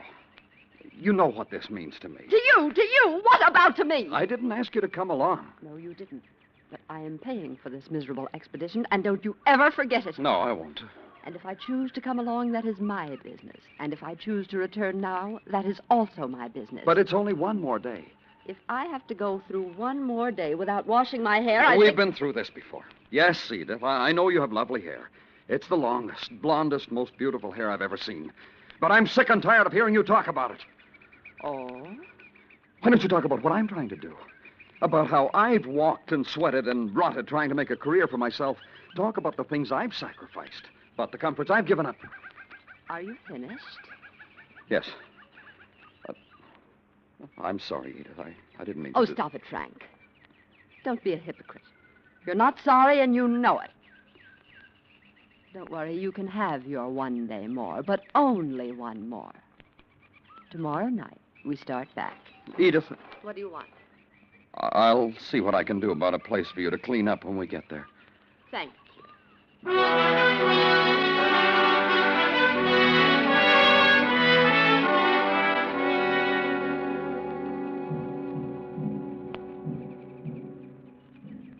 Well, we've been here almost all day. I told you we were wasting our time. But you can't rush these people. They've got till sundown. If they're not here by then, I'm leaving. They'll be here. That's what the drums are for. It takes time to relay messages to the tribal centers. As I said, sundown. But you can't start back at night.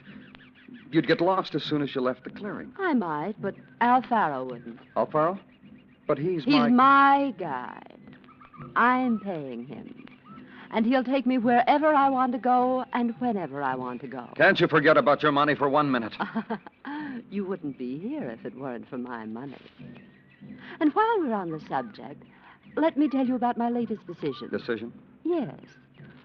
I've decided that this is the last trip you'll make.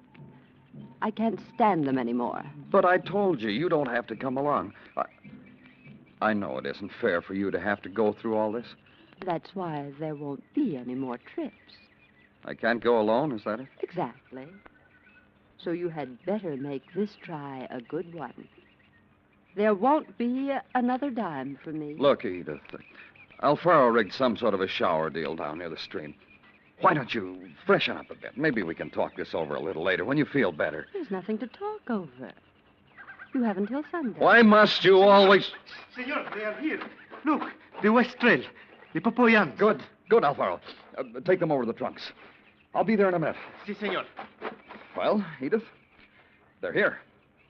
I heard. You see, darling, I told you that... It doesn't alter my decision. As I said before, you have until sundown. Don't worry, I'll be ready. The toughest part is over. Pack up, Edith. We'll leave at sundown.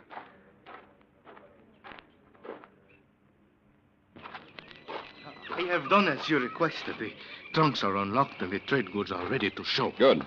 Have you talked to the chief? See, and we must hurry. They start back to the village by nightfall. Well, that's all right. We'll have what we want by then. First off, who do we trade with? The whole group or just the chief? The chief, senor. That is the rule of the Jibaro people. I see. Well, let's get started. Call the chief up here and open the small trunk first. Oh, Senor Harvey, to do that would be the insult. We must take the trunk to him. All right. Come on. Easy, Doug. Well, tell the chief we're honored by his presence, that we have some things for him that will make him very happy. Buru gamilak mino di kain sum vendoromasi. Esto mele questica vendoro Vincenta. Yeah. And tell him, Alfaro, that it would make me very happy if he would give me in exchange a sample or two of his very famous handiwork. Sama gonrinto esti guru questica vendoro masin que le borgívaro fuestamo por daro male Vincenta. Cuando vinorgas, venda o que borgami la Jibaro. What did he say, Alvaro? He said he will wait and see what you have to trade. All right. Let's start with the small trunk first. Show him the knives. Si, Senor Harvey. Tell him these knives are made of the finest metal, and there's one for every member of the tribe. Si. San Calibendo Marisa Mohuru, Campuestamo se fan de pulquara rinto. Dado. He said no, Senor Harvey. Well, then let's go to the mirrors in the bottom of the trunk. But hurry, we haven't much time.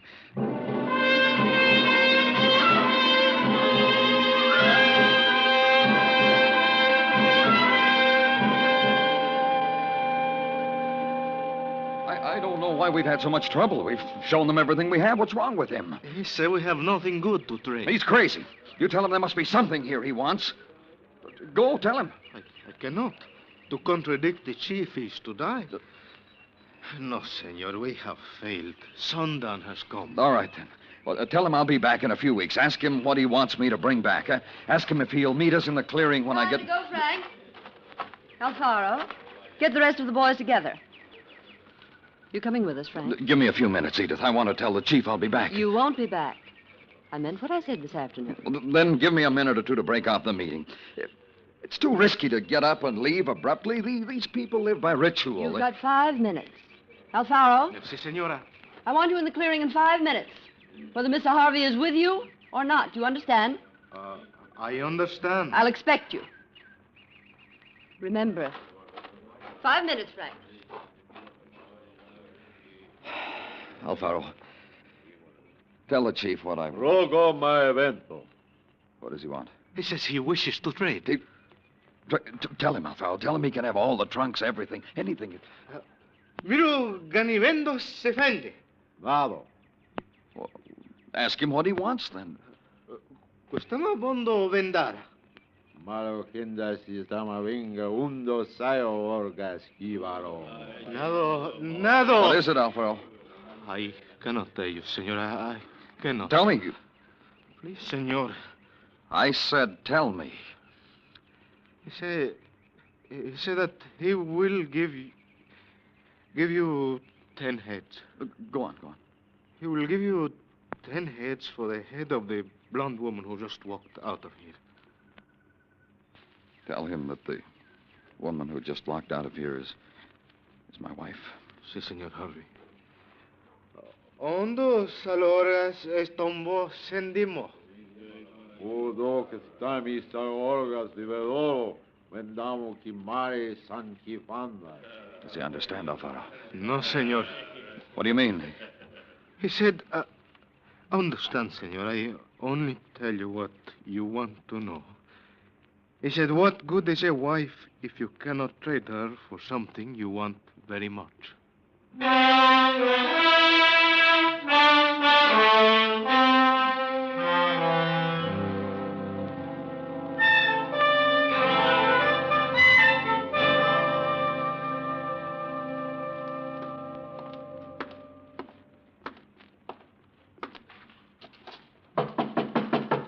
Come in. Franklin, come in, come in. Oh, my boy, it's good to see you back. We've missed you at the museum. Welcome home. Thanks, Clifton. I'm terribly sorry about Edith. Yes, I know. I wish I could have brought her home for a decent burial. But she died 4 days from the Papoyan village. Too bad you failed when you were so close to success. I didn't fail, Clifton. What do you mean? I brought you 10 of the Papoyan heads.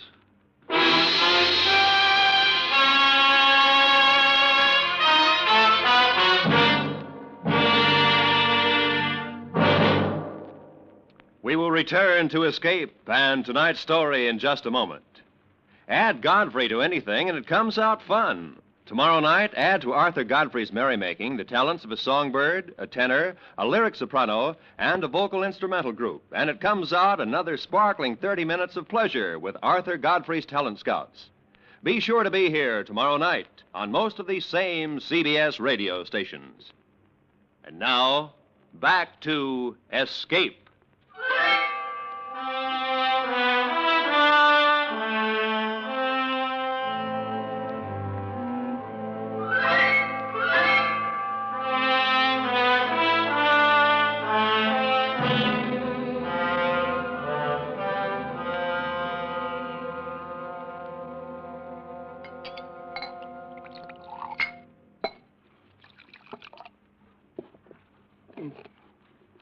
Bueno. Manuel? Huh? How do you know what has been done by Senor Harvey? And why should it make the despair upon you? Well, I can answer but one question at a time, my friend. Oh, forgive me. Now, have I not already told you that the madness is upon the senor? See, you have. Well, there you are. My cousin, twice removed on my wife's side, he's with the police. His lips that I learned what Senor Harvey has told Encerado, the chief of police. Sí. But again, I must ask, what has this to do with you? I will tell you. Gracias. Senor Harvey acted as a man desolate with grief at the loss of his wife, Doña Edith. But his reputation was assured when he returned with the 10 Popoyan shrunken heads. See, naturally. Now, all this was almost 10 years ago. One thing, Manuel. What is that, Don Romo? What of Alfaro? Why did he not tell her what happened? Foolish, Ramon, not to know how silence can be bought with money. Oh, of course. Continue. Besides, Alfaro died of the fever of the jungle not 2 years after. Oh, And so Senor Harvey embraced the world. But never did he return to Peru, Ecuador, or Colombia.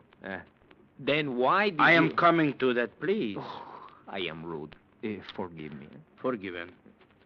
For almost 10 years he was alone. Then he met and married the woman Doña Gloria, of whom we know. Soon after the wedding, he was called to the office of Senor Clifton of the International Museum. It was there that the beginning of what was to happen.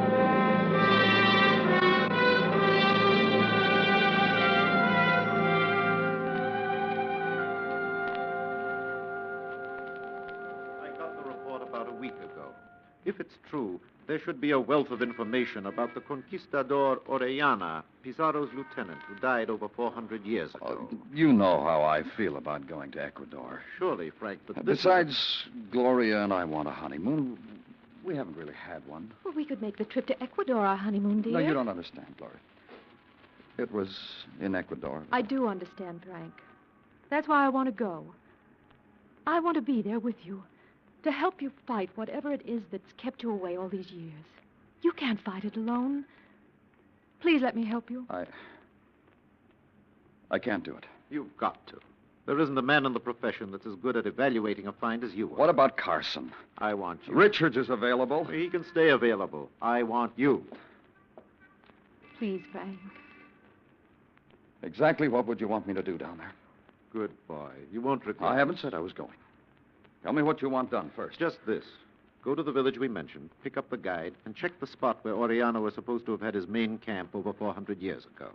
Then what? Well, that's it. If what this native stumbled on is really the old Oriano base camp, then there should be enough material around to fill in a blank spot in the story of the conquest of the Incas. That's all? That's all. Just check the authenticity of the find. All right, I'll do it. But I warn you, I'm traveling light. No digging equipment. I'll check the find and send you a report within a week. Let somebody else dig the curios out. Fine. You'll take care of the passports, visas, and clearances with the Ecuadorian authorities. You won't have to do a thing but pack. How soon do you want me to leave? Well, how soon can you get ready? Gloria? Whenever you're ready, dear. 3 days, Clifton. 3 days it is. Frank, Yes, thank you. it's all right. I didn't realize Ecuador meant so much to you. It does. Very much.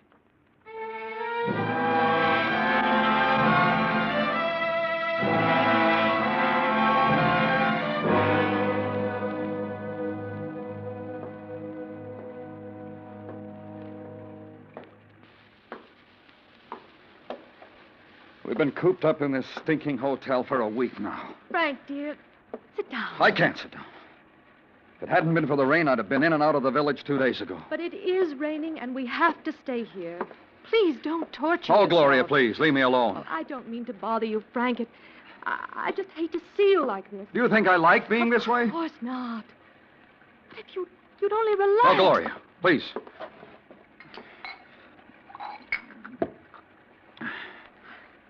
Must you drink so much? You've been drinking. Will you shut up? If I want to drink, I'll drink. I'm sorry, Then why don't you think about what you're going to say before you say it? Then you wouldn't have to be so everlastingly sorry all the time. I was only trying to help. I don't need any help. Frank, what's the matter? Nothing's the matter. Oh, Frank, darling, don't. This trip wasn't my idea. Remember that. Now, where's that other glass? Oh, here.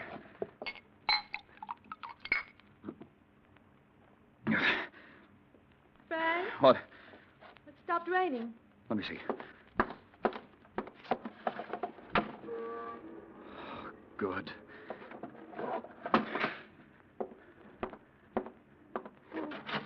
Where are you going? To the village to get my guide. I should be back in a few days. Is there anything I can do? Yes. Be packed and ready to leave for home as soon as I return. Is that all? And that's all. I'll see you in a few days. Frank, Yeah? aren't you going to kiss me goodbye? Huh? Oh. Yes, of course. Lots of luck, darling. Yeah. Thanks. Goodbye.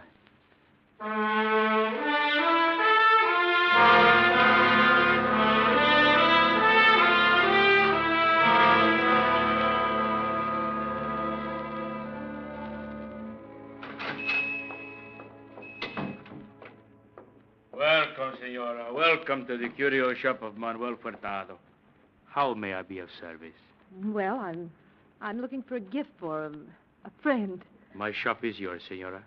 And, well, I'd like something unique. Ah, you have come to the only place in Quito where it can be found. This way, please, Senora.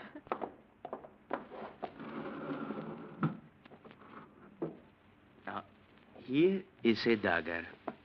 Very, very old. Worn by Fernando Aguilar, a trusted lieutenant of the conquistador Benalcazar. Mm. Oh, it's handsome. Mm. Shouldn't a relic like this be in a museum? It should, Senora. But Manuel Furtado has a friend or two in the savage heart of Ecuador. And occasionally I manage to acquire some small token such as this. Mm. I don't think I've ever seen one like it. Of course not. It is the dagger of Aguilar. Observe the tracery of silver. Mm-hmm. How delicately the setting embraces the precious stones. Truly, it is magnificent. Oh, yes, it is. But it's not what I'm looking for. Then here. This necklace carries the throat of the daughter of Atahualpa, one of the greatest of the Incas. Exquisite.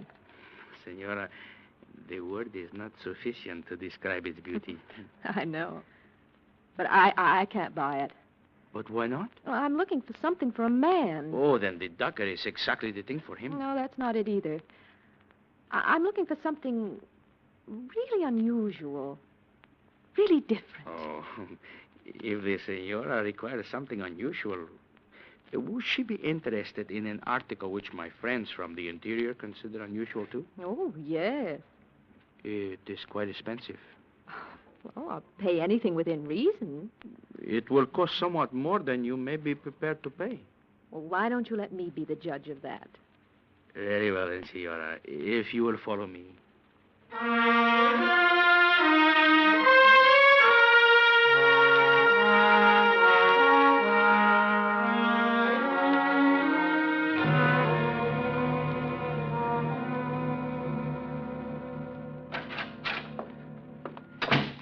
Gloria? Gloria. Oh, Frank, darling. Oh, it's been months. It's been exactly 5 days. It's been 5 years. Oh, me too. Well, what about the Oriana treasure? The real thing. I checked it pretty carefully. Oh, Clifton will be pleased. Clifton. Any one of a half dozen men could have done what I did. He didn't think so. I do. I need a drink. Oh, I found a bottle of Jameson in a little store around the corner. Irish? Great. Where? In the cabinet over there. I'll get it. Let's get out of here. If I have to stay here another day, I'll lose my mind. Just as soon as you're ready, dear. That's right now.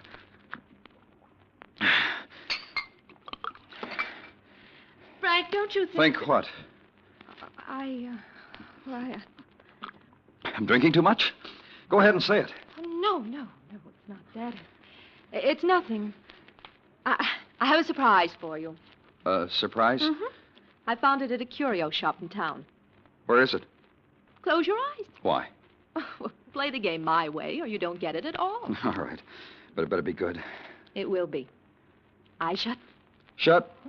Give me your hand. Here. Follow me.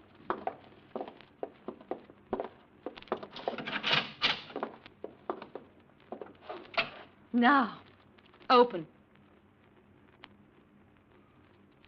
Where did you get it? A man. A man with friends in the interior. He said... Don't tell me what he said. I know what he said. But Frank... He told you, didn't he? He told you about her. Her? I don't understand. Her. The head. He told you. Frank. He told you, didn't he? Now you know what happened to her. Please, Or did you have it figured out all the time? You and Clifton. That's what it was. You both knew about it before we even came here. Why I didn't want to come back, why I was... Stop it. Stop and you it. set it up Listen. to make me tell. You thought I'd see the head. And I'd tell you. Tell that I killed Edith. Frank, you killed... That's her. Look. Go on. Look at her. No. Look!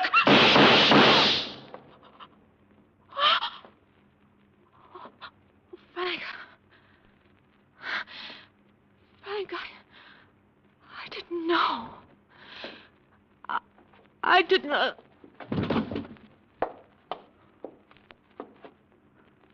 Gloria. Gloria.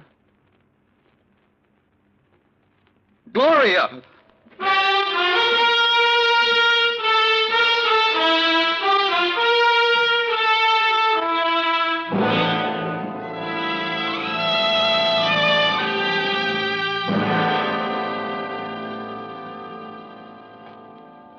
And that, my friend, is why I am upset. I see.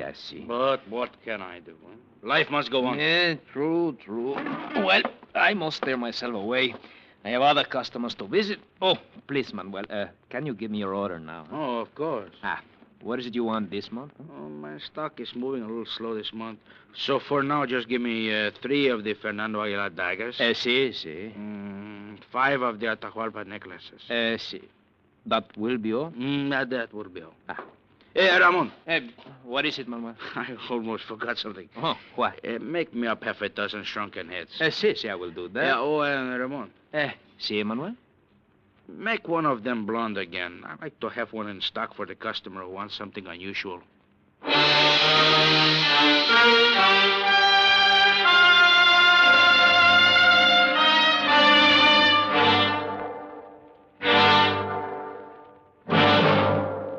Under the direction of Anthony Ellis, Escape has brought you Incident in Quito by Ross Murray, starring Larry Thor as Frank Harvey.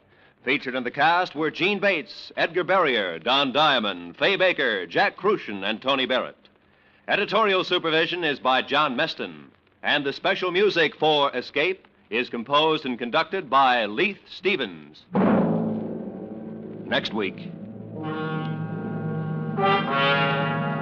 You are lying in a wartime prison camp, surrounded by a desperate and brutal enemy. While your own forces are slowly approaching to save you, your frightened captors are planning to kill you. So listen next week when Escape brings you Anthony Ellis's exciting story, Four Went Home.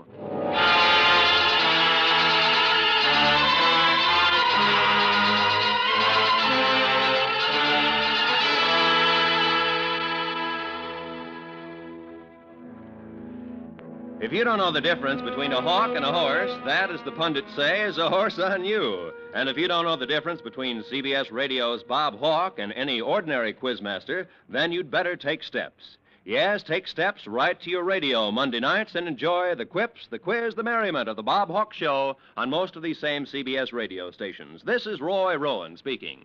And remember, America now listens to 105 million radio sets and listens most to the CBS Radio Network.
The Signal Oil Program, The Whistler.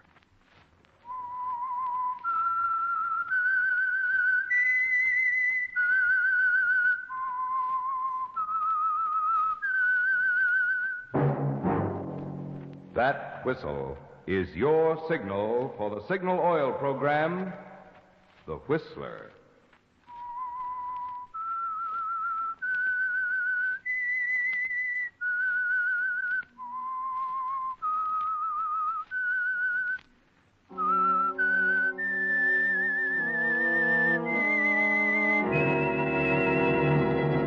I am the Whistler, and I know many things, for I walk by night. I know many strange tales hidden in the hearts of men and women who have stepped into the shadows. Yes, I know the nameless terrors of which they dare not speak.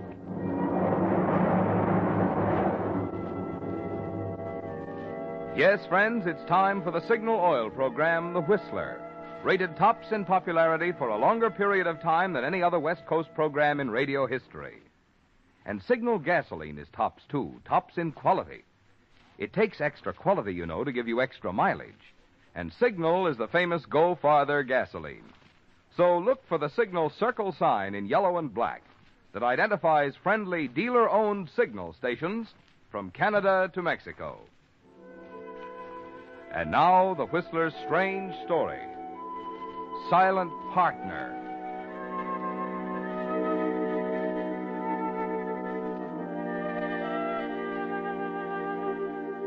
For 20 out of every 24 hours, Saunders Junction is a sleepy little western town, the railhead of a dairy cattle empire called the Robertson Ranch. But twice a day, at 6 o'clock in the morning and evening, it comes to life, its 3 blocks of stores and supply houses suddenly active as the trains pull into the station and Robertson trucks line the platform. The drivers and swampers hustling hundreds of gleaming cans of Robertson milk into the waiting cars to be taken south to the cities. In the wintertime, a stranger in Saunders Junction would have trouble distinguishing morning from evening. The same trains, the same shouting men, the same darkness morning and evening. But Matt Robertson was no stranger. As he stood on the platform watching the train pull out, he was thinking, a little bitterly now, of the day 30 years ago when his father passed the Robertson Ranch over to him. And as he looked down the line of trucks with Robertson painted on their sides, he couldn't help reflecting on the changes those 30 years had brought. Okay, boys, let's roll. Barry? Oh, Barry. Yeah. Just a minute. Did you check that shipment on, Barry? Well, sure. What's the matter, Matt? Let's look at the sheets. I didn't see them. Oh, well, I didn't think you wanted I got a right to know how much milk I'm shipping off my own ranch, haven't I, Barry? Come on, give me the sheets. Oh, sure, Matt. It's, well, it's just that Wilk said... Never mind, Wilk. Well, okay, Matt. More than 3,000 gallons, eh? 10% over last month. Yeah, Wilk is doing a great job. You think so, Barry? Yeah, sure do. And 3,000 ain't nothing to what we're going to do when Santa Susana gets going. I haven't decided yet whether we're going to buy Santa Susana Ranch. Oh, it's all bought yesterday. Where did you hear that? Oh, Wilk Haynes himself. Yeah, we're going to double milk production, he says. He went ahead and bought it? Why, I thought you knew. Wilk went ahead. Went right ahead and bought it. Oh, funny, he didn't say nothing to you. You're his partner and everything. Oh, I can't figure Just why... forget it, Barry. I'll take it up with him directly. Well, sure, Matt, sure. I better get back. I got to get these sheets to the boss. The boss, huh?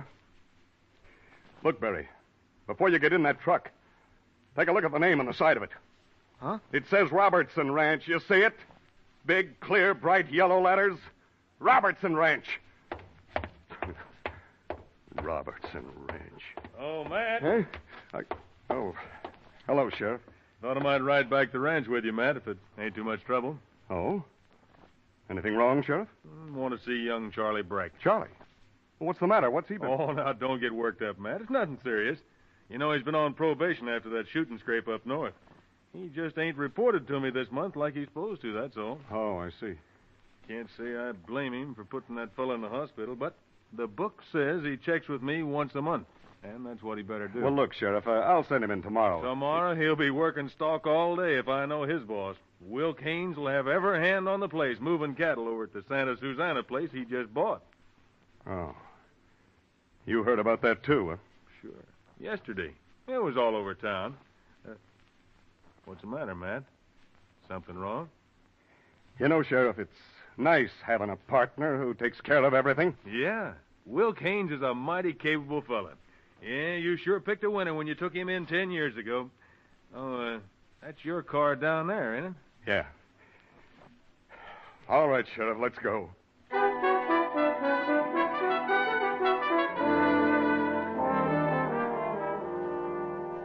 It's 10 miles from town to the main ranch house. You know every bump, every rabbit on the winding dirt road, Matt. And as you guide the car through the night, you can see in your mind the vast stretches of pasture land on either side, the cottonwood thickets, the oak-covered hills, all part of an empire that once was yours. All of it. 27,000 acres of the best land in the state. As usual, there's a light on in Wilk's office down by the gate when you arrive. For an hour after train time, morning or night, Wilk Haynes always works alone over his reports. Wait a minute. And then as you reach the door, the sheriff grabs your arm. Sounds like Charlie. Maybe we better wait. Oh, please, Wilk, listen to You us. listen to me. I don't give a hang what you think or Dorothy thinks either, for that matter. You gotta think of her, Wilk. She's not a kid anymore. She's a grown woman with a mind of her own. It's her business. Well, I'm making it my business. Get that? Dorothy is my daughter, and if you think I'm going to allow her to run around with a jailbird... Hey, wait a minute, Wilk. I think we Well, better just go about in, all Matt. That kind of talk I want to hear. Oh, excuse us, gents. Didn't mean to butt in. Get him out of here, Sheriff. He threatened me. I know, Wilk. Couldn't help hearing it outside the door. What's the matter, Charlie? Just a little private argument, that's all. I'll tell you, Sheriff. He's been seeing my daughter, Dorothy, and I don't intend to let it go on. I think we can settle that without the sheriff, Will. Whether you know it or not, Sonny, it's settled already. Come on, Charlie. I'd like to talk to you for a minute. Excuse us, will you, boys? I'll see you later about that, Wilk. Well, what do you want? Oh, I'm just another hired hand, Wilk, trying to find out what's going on around here. I suppose you're a little curious about Santa Susana. You're a wonder, Wilk. By George, a 7-day wonder. You can skip the sarcasm, Matt. I've thought a lot about this, you and me. I finally worked out a way of operating that fits. It doesn't include you. Where? I got Santa Susana at a good price. I'm going to make money with it. There was no reason to dilly-dally any further. That's all. I see. You know, it's funny. I thought we had a partnership. You can look at that any way you want. I'm running the ranch the way I want to run it. The Robertson Ranch. I'll change that, too, one of these Well, days. you low-down, double-crossing skunk. If I'd have known you were going to... Wait a minute, Matt. I'm glad you mentioned that point. You seem to have forgotten now that when you took me in, the whole spread was 2 jumps from receivership. If it hadn't been for me, there'd be nothing left. 14,000 acres. They were only 1,500 head. Poorest kind of stock the Lord ever made. We've come a long way since then, Matt, and we're going a long ways further. If you want to come along, that's fine. If you want to sell out, that's better yet. You can think it over on your way to Santa Susana tonight. Santa Susana? We're moving all our dry stock over there tomorrow to put on that rich pasture. They'll need you. Is that all, boss? Yeah, that's all.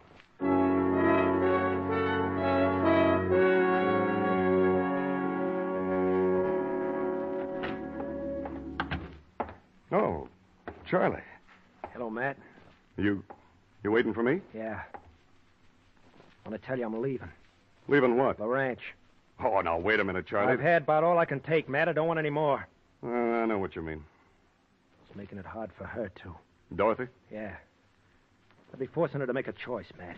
It's not right to make her choose between me and her father. I'm not going to tell anyone who's going to climb on the 6 o'clock train tomorrow night and get out of here. He thinks I'm a criminal, a killer. Well, maybe they're right. If I had a gun a few minutes ago, I could kill him, Matt.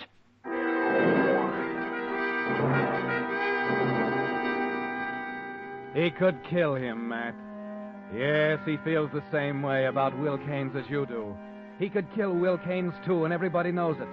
Even the sheriff after their quarrel tonight. Suddenly you see your special partnership agreement with Will Keynes.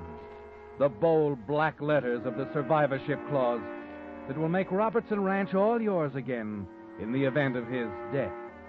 If Wilk were found dead, if Charlie Breck were picked up fleeing the scene on the 6 o'clock southbound just after the crime, then, Matt, the yellow lettering on the trucks, Robertson Ranch, would mean again exactly what it said.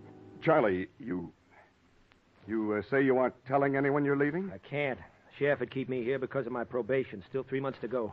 What about Dorothy? See her tomorrow. Where is she, Charlie? Up at North Ranch. You going to tell her? No. I'll write her a letter from New Orleans or somewhere, that's all. But aren't you afraid if you see her, she'll guess something's wrong? No, I told you I won't tell her anything. Just want to see her once more, that's all. Charlie, I think you're right. No use making a big fuss about it. I've been thinking about it for a long time now, Matt. It's best for her. She'll forget me in time. That Bill Ashford over there's a mighty nice fella. Tell you what, Charlie. I'm going over to Santa Susana tonight. I'll stop at North Ranch on the way. I'll tell her you'll be over. Oh, gee, thanks, Matt. Charlie. Yeah? If you decided to keep this under your hat, why did you tell me? Well, I wanted someone to know. I guess I just trust you, Matt. I figured you wouldn't say anything. You're right, Charlie. I won't say a word to anyone.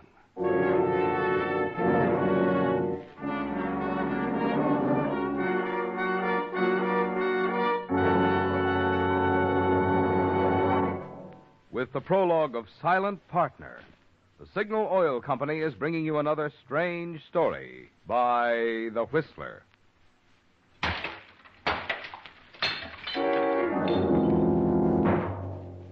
Recognize that noise? That was the breaking of a perfectly good New Year's resolution made only 2 weeks ago. There's one resolution, however, that I do hope you won't break. The resolution to just try Signal gasoline in your car. Because seriously, friends, there are real advantages for the driver who powers his car with Signal. Not only because Signal is the famous Go Farther gasoline, but also because of what makes Signal's good mileage possible. I'm talking about the extra efficiency today's Signal gasoline gets from your motor, which naturally gives you quicker starting, faster pickup, smoother, knock-free power. The superior kind of performance you expect of a superior quality gasoline. Yes, it's a fact. The same features a gasoline must have for extra driving pleasure also give you extra mileage, the thing Signal gasoline is famous for. That's why we say, to be sure of the tops in gasoline quality, there are just 2 things to remember. 1, in gasoline, it takes extra quality to go farther. And 2, Signal is the famous Go Farther gasoline. And now back to the Whistler.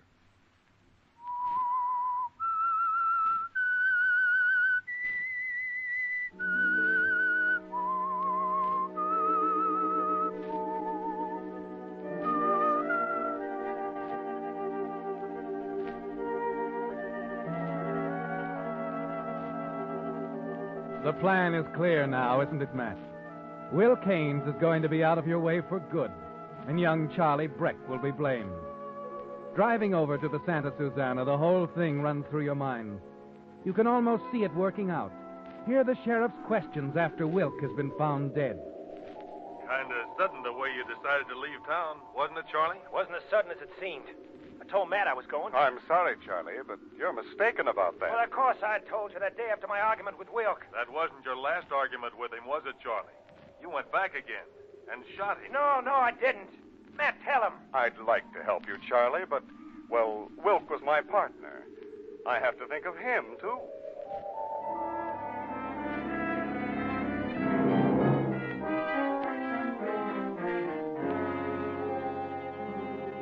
Yes, Matt, it'll be that simple.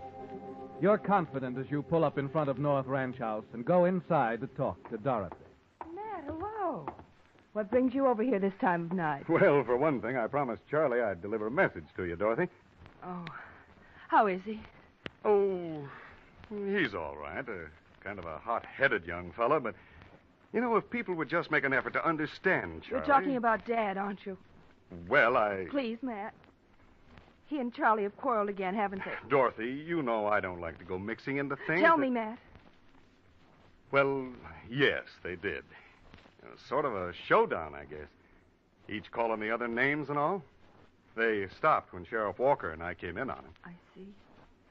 Matt, do you mind if I ride back with you? Oh, I wouldn't do that. But I want to see Charlie. I want to talk to him. But he's going to meet you tomorrow, Dorothy. That's what he wanted me to tell you. He's coming over here? No, not here. He wants to meet you in town, about 1 o'clock. In town? But he usually comes here. Well, I guess he figured it'd be best that way. Because of Dad? I suppose. Well, I'll have to get someone to drive me in. Maybe Bill Ashford will do it. Oh, good. I'll tell Charlie when I get back. Thanks, Matt. I wish Dad could be as understanding as you are.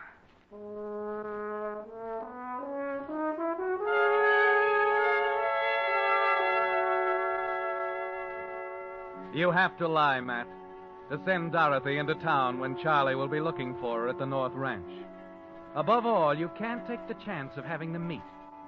Of course, you know there'll be questions later on when Sheriff Walker is investigating.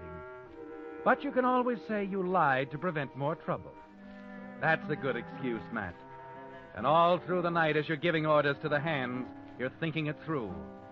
But in the morning when you meet Charlie back at your place, you find there's something else to think about. Matt, I know you'll think I'm screwy changing my mind, but I've got to tell Dorothy about leaving. It don't seem right to just run off. That won't make it any easier on her, Charlie. I know, but I didn't sleep last night thinking about it. I feel that I should tell her. I think your first hunch was best. I didn't ask what you think. I'm telling her, and it's none of your business. Oh, I'm sorry, Matt. Forget it. I'm all mixed up. Sure, kid. I understand. But you should know. I'm going to have one of the boys tell her to meet me in town just before train time tonight. Why don't you ride over and tell her yourself, Charlie? As long as she's expecting you. No, they got everybody over at Santa Susana moving stock. I'm holding down the fort here alone. Does it matter if you're quitting? You know Wilk. If my work isn't done, he'll start wondering about it and maybe get suspicious. Oh, sure, the sheriff. Yeah. Not that Wilk wouldn't be glad to see me leave. But the sheriff won't. I want things to look usual right up till the time I climb onto that 6 o'clock train. Seems a shame you'll just get to see Dorothy for a minute. Hey, look. Maybe I can help out. You don't mean you'll work for me? Why not? Well, after being up all night handling your own shift, why, that's no good. You're worn out already. Oh, well, I'm not so tired I can't do a friend a favor, Charlie. Yeah, but, Now, man... go on. Get over to North Ranch and talk to her. Oh, gee, I sure appreciate this, man. Forget it. Oh, I wouldn't take the station wagon. Foreman might check on you. Oh, I won't. I'll just saddle up. I can be there this afternoon. Swell. I'll leave right away if you want to, Charlie. And don't worry. I'll be taking care of things for you here.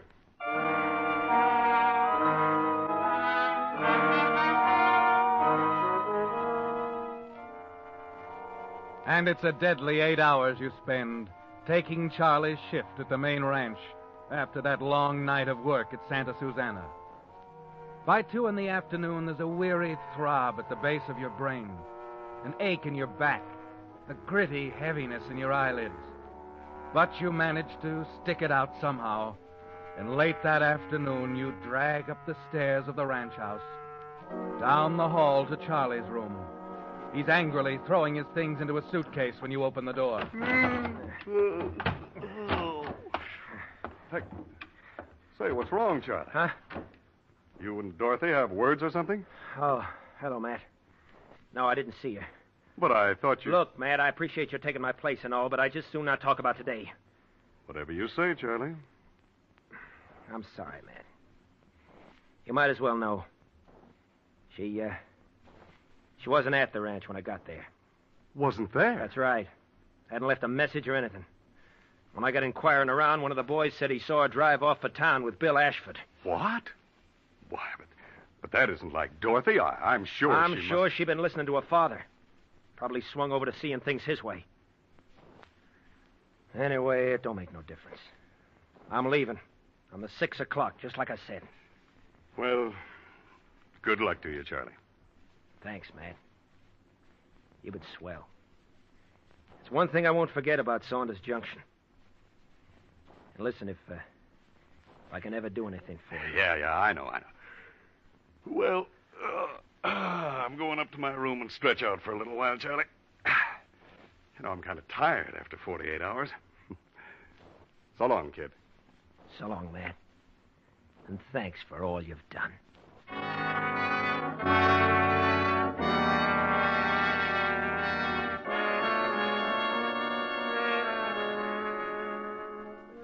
You leave Charlie and go up to your room. You can hear him finishing his packing, and you sit down on the edge of the bed. Let your shoes drop to the floor so he'll hear them. Then you lean back to relax for a few minutes. Close your eyes and think it all through again. When you sit up and glance outside, it's already dark. The clock on your bureau says 5:30. The time is just right for what you have to do. And as usual at this hour, the light is on and Will Keynes is working alone in his office down by the gate. Come in. Hello, Matt. What's on your mind? I suppose you know Charlie Breck left? Yeah, good riddance. If I'd have known in time, I'd have sent a brass band down to the depot. I don't think Dorothy would agree with you. Oh, Dorothy will forget him in a week. I'm not so sure. I didn't come in here to discuss that. Look, I'm busy trying to hurry through this stuff, if you don't mind. But I do mind, Wilk. I mind everything you've done. I don't want to get on that again. I've told you what you can do. Sure. Just like you told Charlie. Only it's different with me, Wilk. I'm not running out. I'm staying. What are you talking about? I invited you to stay or go or do whatever you please. I think that last is more to my liking, Wilk. I want to do whatever I please with the Robertson Ranch, just like in the old days. That's why I brought this along. Matt, are you crazy? Don't point that thing at me. Sit down, Wilk. You're not going anywhere. What are you thinking of, Matt? You'll never get away with this. There's a survivorship clause in our partnership agreement, Wilk. I think it'll make things pretty simple. Matt, you fool. You'll hang. Oh, no, Wilk, no. I'll give you the satisfaction of knowing that you even took care of that for me when you drove Charlie Breck to the breaking But point. I He didn't- killed you and ran out. No, Matt. It's that clear cut, Wilk. No, Matt, no!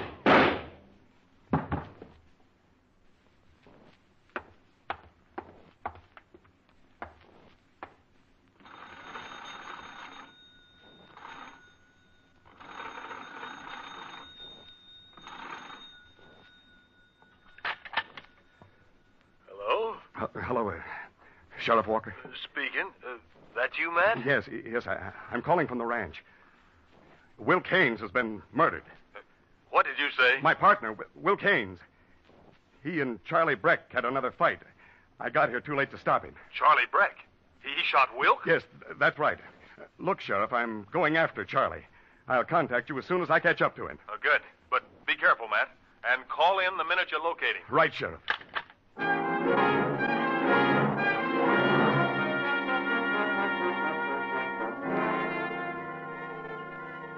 20 minutes later, you're in the station wagon, the headlights cutting through the darkness.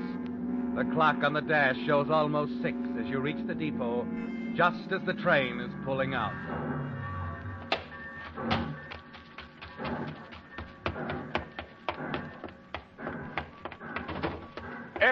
Ed, just a minute. Wait. Don't close that window. Huh? Oh, Matt. Oh, say, you don't want to take it out of here, No, too. Ed, no. I'm trying to catch Charlie Breck. Charlie? Oh, you're a little late, Matt. You missed But him. he did leave? Yeah, he sure did. I see. Ed, I wonder if I could use the phone. I want to call the sheriff.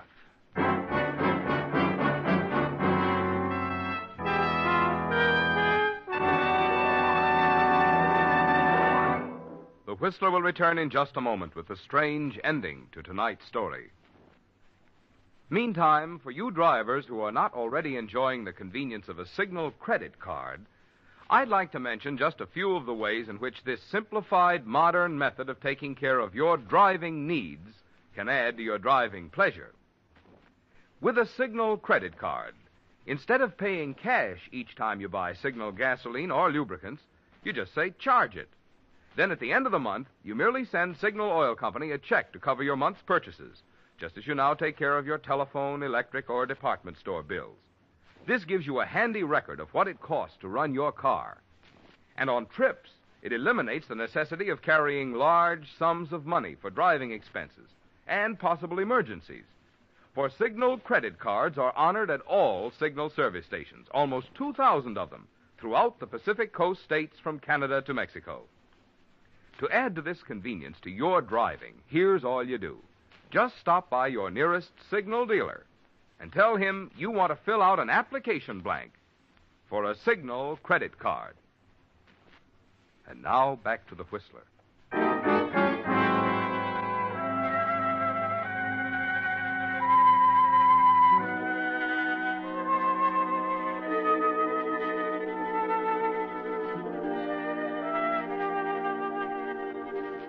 It was made to order, Matt.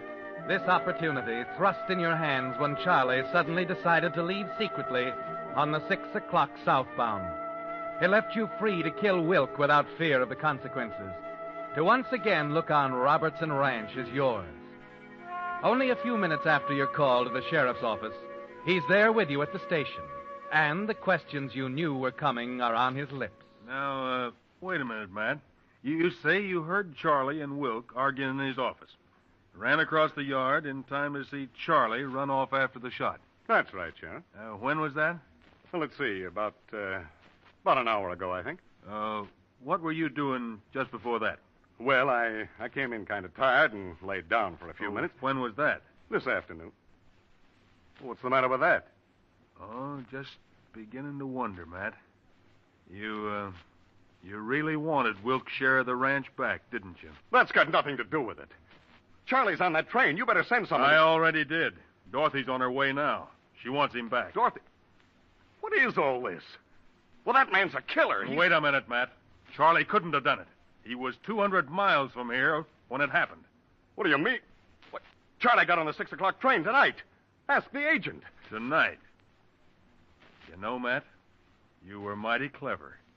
But you shouldn't have laid down on that bed, tired the way you were. That was a big mistake, Matt. What? I don't know what you're talking about. Take a look out that window there. The east window. Huh? See that funny light out there? That's dawn coming up, Matt. You forgot. This is the dead of winter, and the nights are long. It's 6 o'clock in the morning now. What? Morning? Sure. You stretched out on that bed yesterday evening, passed out like a baby, and didn't open your eyes for more than 12 hours. 12 hours? I slept the clock around. Yeah. Now, let's go up to my office and wrap this up. All nice and formal.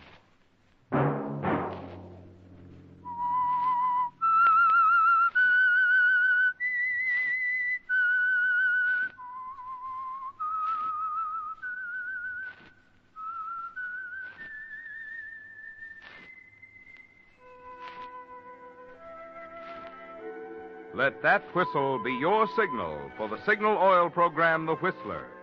Each Wednesday night at this same time, brought to you by the Signal Oil Company, marketers of Signal gasoline and motor oil and fine quality automotive accessories. Signal has asked me to remind you, to get the most driving pleasure, drive at sensible speeds, be courteous, and obey traffic regulations.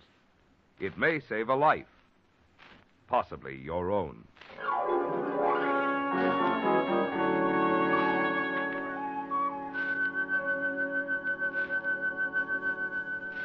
Featured in tonight's story were Bill Boucher and David Ellis.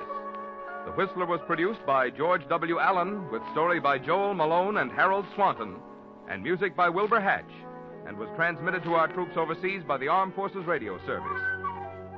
Next Wednesday, for a full hour of mystery over most of these stations, tune in a half hour earlier. Enjoy The Saint as well as The Whistler. This is Marvin Miller speaking. This is CBS, the Columbia Broadcasting System.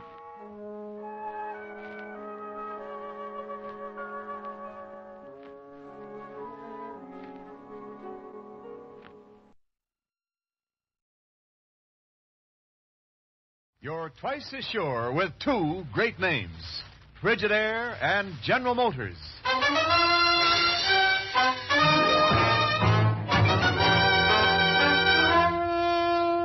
Frigidaire presents Herbert Marshall as the man called X.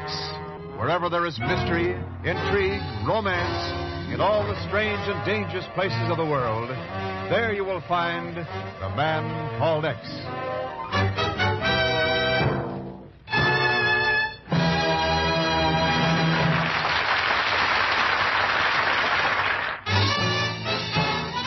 More Frigidaires serve in more American homes than any other refrigerator.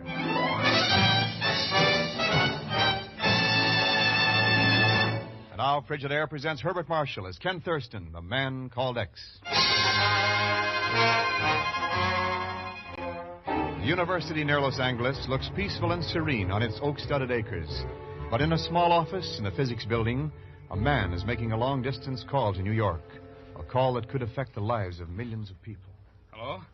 Hello, is that you, Mr. Thurston? That's right. Who's that? My name is Bill Wilson. I'm a physics instructor out here at the university. You don't know me, but things are happening out here that... Mr. Thurston, you've got to fly to Los Angeles today. Oh? Suppose you offer some inducements, Wilson, such as why? Have you ever heard of carbon-14?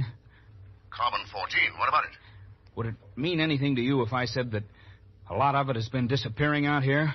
Go on, Wilson. Well, I'm afraid to talk freely over the phone, Mr. Thurston, but I can tell you this. The carbon-14... Wilson! What's happened there? Hello, Wilson. Can you hear me? Hello. Hello, Wilson. What's wrong? What's happened? Hello. What is it, Ken? Something wrong? Chief, what do you know about carbon-14? Carbon-14? Well, let's see. A radioactive isotope that... Yeah, that's right. One of the common elements they've been treating with active uranium. Sure. Been using them as tracers, haven't they, to determine the cause of certain diseases? Chief, They might hold the clue to curing cancer, tuberculosis, any number of bacteriological diseases. Well, no wonder they're called miracle workers of science. Yeah.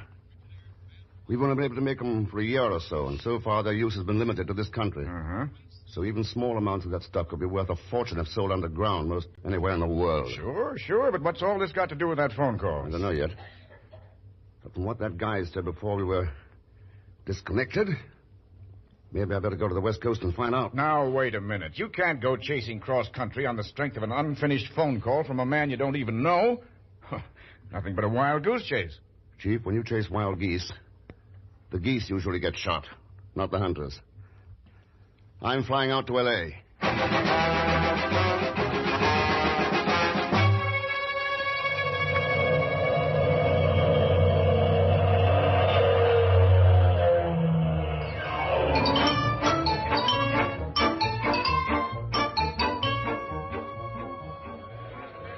Attention, please. Passengers arriving on Flight 7 from New York may claim their baggage just off the terminal entrance. Passengers from New York flying 7 I beg your pardon, sir. My cigarette. Could you be kind enough to furnish me with a light? Light? Sure. Yeah, here you are. Thank you, sir. Thank you. Here. No, that's okay. You can keep them. Excuse me. I noticed that you just arrived here in Los Angeles on that flight from New York. You have been so kind. I'm lost without my tobacco. I thought perhaps I might reciprocate. Oh, forget it, man. If you'll excuse me. Perhaps you do not have transportation. This airport, you know, is quite some miles away from things. I have my car. Perhaps I could assist you. No, that won't be necessary. Thanks all the But same. I am driving out toward the university. The university? Yes. If by any chance you were going in that direction, we might have a very pleasant trip together. What makes you think I'm going in that direction? Why, nothing, sir. But if you are, it would cause me no inconvenience, I assure you. I would be more... from New York, Flight 7, report to the dispatcher's office at once, please. Yeah, thanks for your offer, but I'm making other arrangements. Maybe I'll see you around sometime. Yes. Yes, perhaps you shall, Mr. Thurston.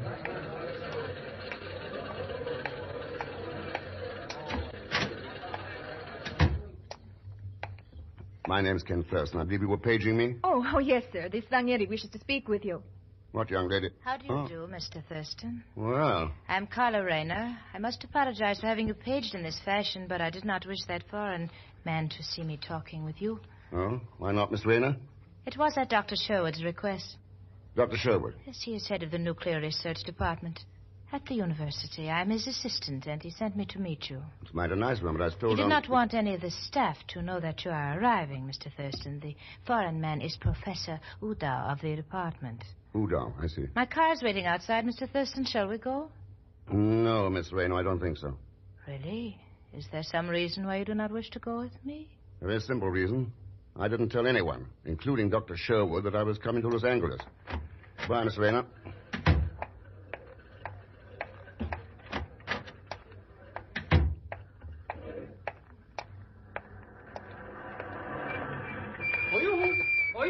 What? Oh, Pagon Zellschmidt. Hello, Mr. Thurston. Welcome to sunny California.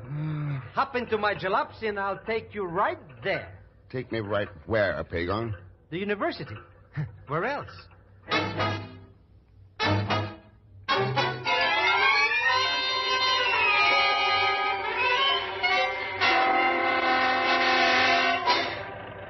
See, Mr. Thurston, I was temporarily embarrassed for fun. No. Yes. And this Bill Wilson offered me a job getting acquainted with this Professor Udow. Udow.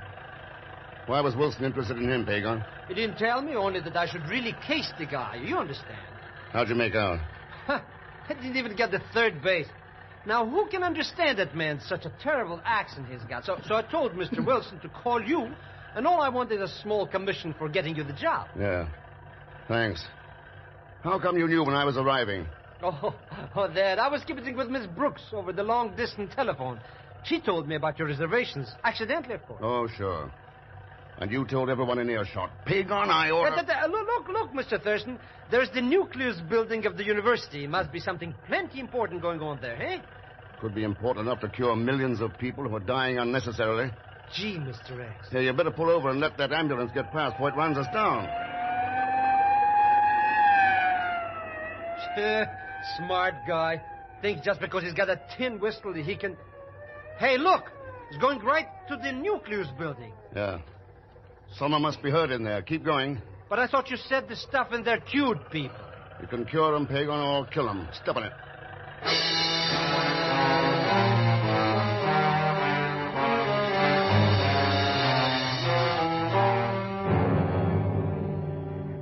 Sorry to welcome you to my office under such circumstances, Mr. Thurston. But one of our workers carelessly exposed himself to radiation from some isotopes. Even a tiny speck of those radioactive elements can prove deadly, you know. So I understand, Dr. Sherwood. Bill Wilson was telling me about him. Bill Wilson? Then you knew him?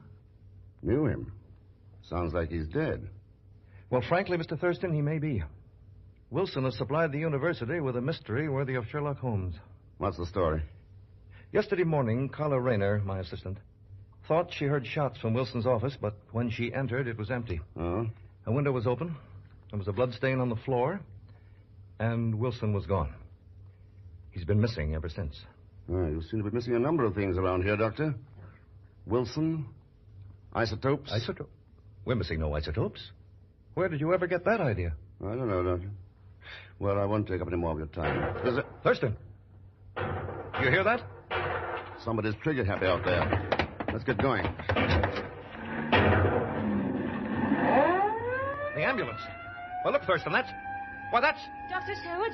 Dr. Sherwood! What is it, Carla? What's happened out here? Those men in the ambulance. They were fakes. What's that? They have located the storeroom. They have taken the isotopes, hundreds of thousands of dollars worth. Good Lord. Well, looks like you have to change your story now, Doctor. Yes.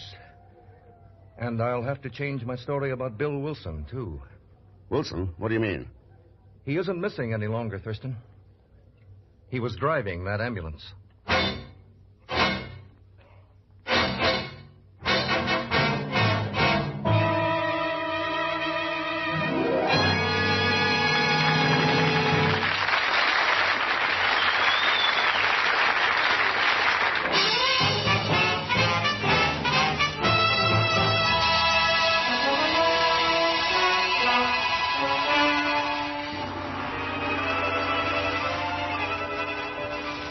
Now to continue with Frigidaire's Man Called X, starring Herbert Marshall. The Nuclear Research Laboratory of a university near Los Angeles, radioactive isotopes are being used, precious new tools of science. But shortly after Ken's arrival, the isotope storeroom is looted by an ambulance crew, apparently led by the missing physics instructor Bill Wilson. It's now an hour later. A steady rain is falling as Ken and Pagan stand in the night darkened shadows in front of an apartment building. Nobody's home at Mr. Wilson's, see? I didn't expect anyone to be. So? You didn't? Then why did we come here in the first place? To see what a dead man who drives an ambulance can tell us about missing isotopes. Huh?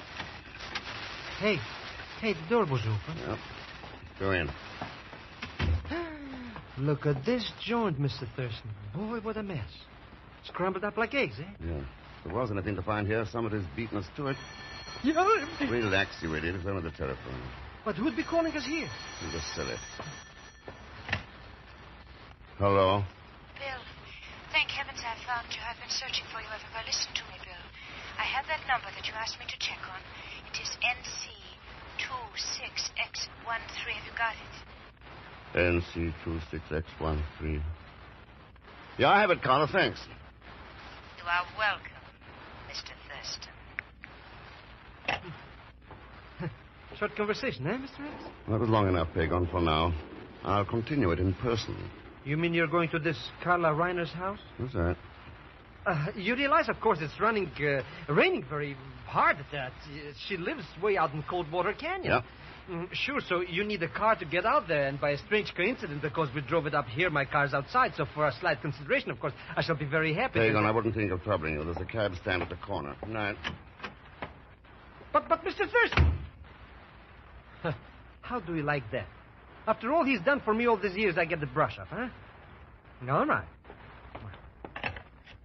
Well, maybe he don't appreciate me, but there's other people. Yeah, I'll show him a couple of things or two. Hello? This is Pagan. Pagan Zelschmidt. Yeah. I got news for you. Mr. Thurston's on his way to Carla Reiner's house. That's right. Huh? Oh, don't worry about a thing. I'll stick to him like a bleach. For my usual consideration, of course.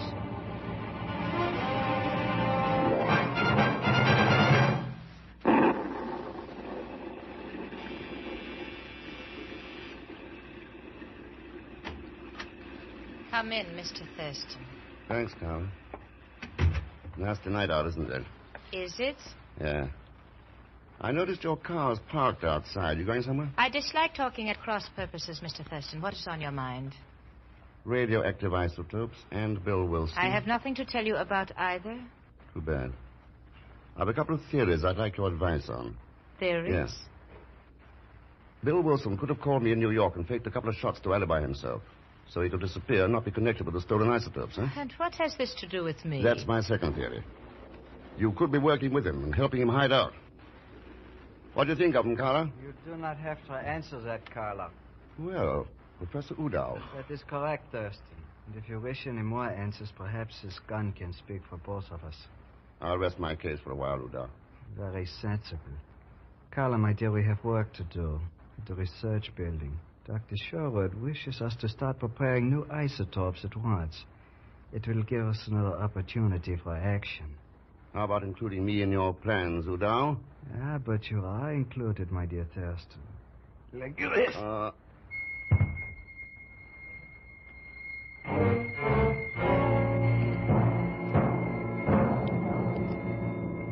Wake up. Wake up, Mr. Thurston. Please wake up. Oh, it's all my fault. Mr. Thurston. Oh, she's dead. If I hadn't told her that he was coming here. Speak to me. Mr. X, please speak to me. Say something, anything. I ought to wring your neck. Oh, Mr. X, you're not dead after all. Not even subconscious. I heard you sneak in here after Carla left me with Udow, and I gave you a chance to hang yourself. Who was it you tipped off about me? I'd be very happy to tell you, Mr. Thurston. Only I don't know. Pagan? I swear by the father of my father, Mr. Thurston. I just called the number Mr. Wilson gave me and somebody answers. The next morning there's cash in my mailbox. That's all. That number you call isn't NC26X13, now is it? Huh? NC what? All right, skip it. Let's get out of here. Hey, you're going the wrong way, Mr. Thurston. I didn't park in the garage. Nor did Carla. That's why I want to look in there. Yeah, let's look inside. Plenty dark in here, Mr. Thurston. Can't see a thing. Should be a light switch. Yeah. Well. Mr. X, there's an ambulance in here. The ambulance, Pagan. Huh? You mean the one that robbed the Atom Building? Yeah, let's look inside. Nothing in it. Nothing in it. Look, it's empty. Whoever pulled this job moved the isotopes out of here fast. That cutie Carla. That's the one. Did she, Pagan? Look forward into the driver's seat. Driver's seat? What can be... Hey! Mr. X, it's Bill Wilson. And this time there's no doubt about it. He's really dead.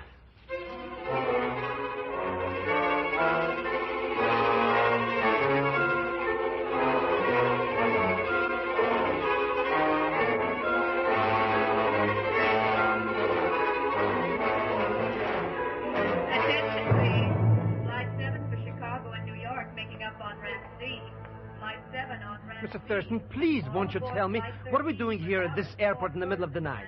Looking for a DC-3, Pagan. Huh? A twin-engine transport job. Huh? This one. What's the difference between that one and the other airplane? The number on the wing. The number on the... Hey, it's NC26X13. That's the number that cutie Carla gave you over the phone. Yes. Those license letters, NC, with the tip-off. They told me what the number meant. So that's why you were calling all these airplane fields from the hotel, huh? Right. And now we've found it, let's get aboard. Hey, what if somebody sees us? Never mind that, come on. Now let's go back and look at the cargo compartment. Yipes, it's as dark in here like my Uncle Ahmed's soul. Oh, that flashlight helps. Yeah. There's the reason we came aboard. You mean all those little boxes? Little boxes. Those things are full of radioactive isotopes. Oh. But why isn't somebody here to guard him? That would attract too much attention. Oh, sure. Sure. But what are they doing here? Waiting for somebody to fly him out of the country? They are, but why should anyone want to do that? Because somebody wants a few $1 million. He doesn't care how many lives it might cost. A few million.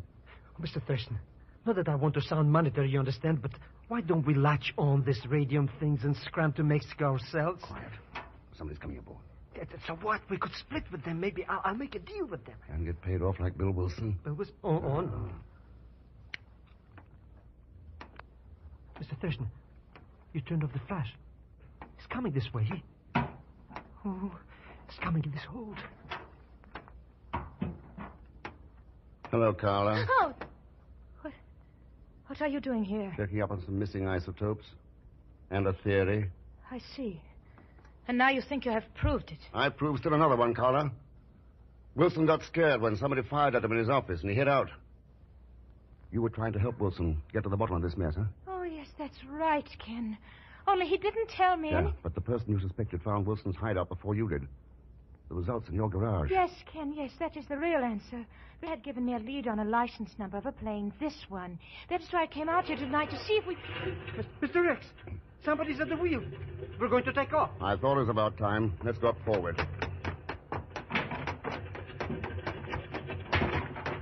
Sorry, Doctor, there'll be no takeoff tonight. Why, Thurston. Here, let's cut these switches. You're not going anywhere. Well, I hope you have an explanation for this, Thurston. Sherwood, you're the one who's going to need explanations about the isotopes aboard this plane. Are you crazy? Wilson's the one you're looking for. Or Professor Udow. It won't wash, Sherwood. Wilson's dead. Well, your men parked him to cover up for you. And Udow was helping Carla. But he knocked you out, Mr. Rex. It was only because he wasn't sure to be. He wanted to play it safe. Look out, Ken. He's got a gun. Let's have it, Sherwood. No, you're not taking me. I'll kill you first. Those isotopes are mine, I tell you. They belong to me. They belong to me. Drop the gun. Drop it. No, That's better. I said it was all over, Sherwood. Well... Mr. X, listen. Another ambulance. Not this time, Hagar. It's the police. Sherwood, you made a bum choice when you decided to use nuclear science for your own profit. Because there can't be a choice these days. Just like those isotopes. It's kill or cure. And believe me, there's something we'd all better remember. All of us.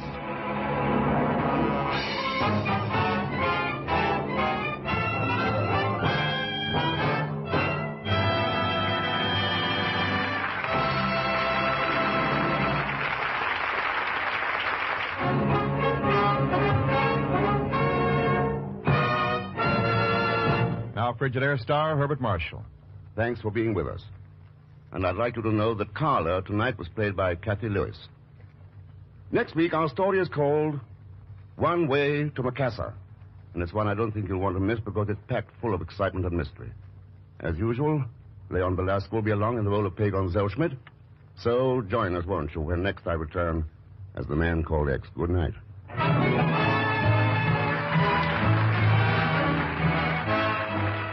Frigidaire's Man Called X is directed by Jack Johnstone, with music composed and conducted by Johnny Green.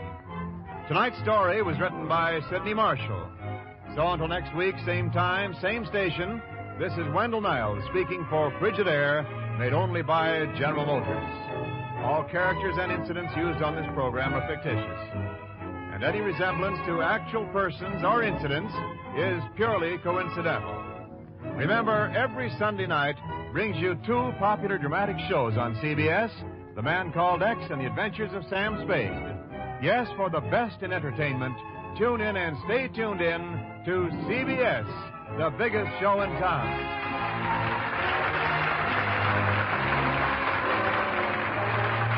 This is CBS, the Columbia Broadcasting System.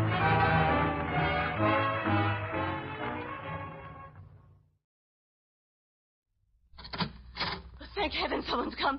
Help me. What's the matter? What's happening? Oh, it's awful. Don't listen to her, Mr. North. She's just Jerry, fine. her dress is all torn. Yeah, I see. If you don't cut that out, Mr. Shirley, North, he's crazy. Don't let him hit me again.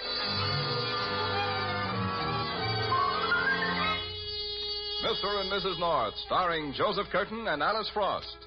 Listen as Pam and Jerry solve the mystery, The Premature Corpse.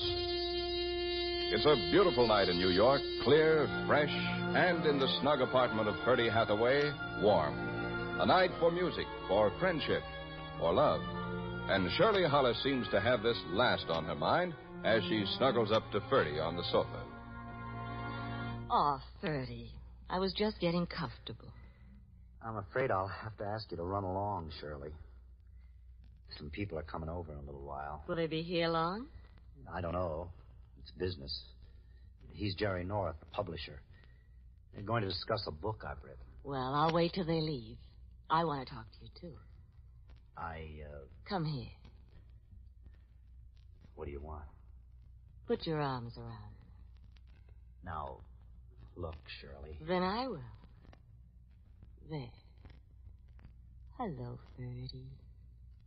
It's getting awfully warm in here. Yes, isn't it? Yes, Ferdy? Is this what you want? Oh, yes, darling. That's just what I want. Now, that didn't hurt, did it? You little cheat. Ferdy. My brother's wife. What do you want with me? You know I don't love Doug. I knew it when you married him, but you loved his money. I tried to tell him, but he wouldn't listen. I don't know why you've always hated me. Because you're a little cheat. You married Doug for his money, and now... Yes, now what? What do I want with you? You don't have money. You want something. I want you, that's all. Can't you see that, Ferdy? It's always been That's like what you that. want me to think. But I know you. It's just another one of your schemes. I wouldn't put it past you even to try to get me to get rid of Doug for you. Now that you have his money. Is that what you want, is it? Oh, poor suspicious Ferdy. You didn't answer my question. I know why you don't like me, Ferdy. It's not Doug. There's nothing to do with Doug. You still It's didn't... that stuffy superiority of yours, that stuffy righteousness. You're a Hathaway, and I was just a chorus girl. That's why you didn't want Doug to marry me. That's why you think you're too good for me. You're a cheat. Always That's why I... that Hathaway superiority. Well, how about Doug? I suppose he's not a cheat. What are you talking about? I'm talking about your brother, a Hathaway, a crook. That's a lie. You know it isn't. Well, maybe you don't. Maybe you've blinded yourself with that phony righteousness of yours until you can't see what's going on right in front of you. What do you mean? What's going on? You say I married Doug for his money. Well, how did he make that money, huh? The Hathaway fortune? Business. Sure, business. Some business. Black market in the wartime. You're crazy. It so happens I can prove it. And that's not all I can prove if I have to. I know enough about Doug to send him to jail. How would you like that? A Hathaway in jail, Get huh? out of here. Why don't you stop kidding yourself, Ferdy? So your grandfather was Colonel Hathaway. You're just a hack writer. Your brother's a crook. Stop it. Come on off that high horse. You're no better than I am, and no worse. We could be friends. Good friends. Never. Oh, Ferdy, look at me. You cheap, lying, dirty... Well, I'm not taking any more of that. Let go. I tried to be nice, but you don't want it that way. All right. Hey, those nails are sharp. And so are my teeth. You're asking for this. Put down that poker. I will on your head. No, you don't. Let me have it. Oh, you're hurting me. I haven't stopped. Don't try biting again, or I'll make sure you don't have any teeth left to bite with. Now, come on. Drop that poker. All right. There. That's better. And now get out of here. I've got to get cleaned up before the Norths get here. What's so funny? You're always concerned about impressions, aren't you, Ferdy? Well, brother, I promise you, you're gonna make a beaut.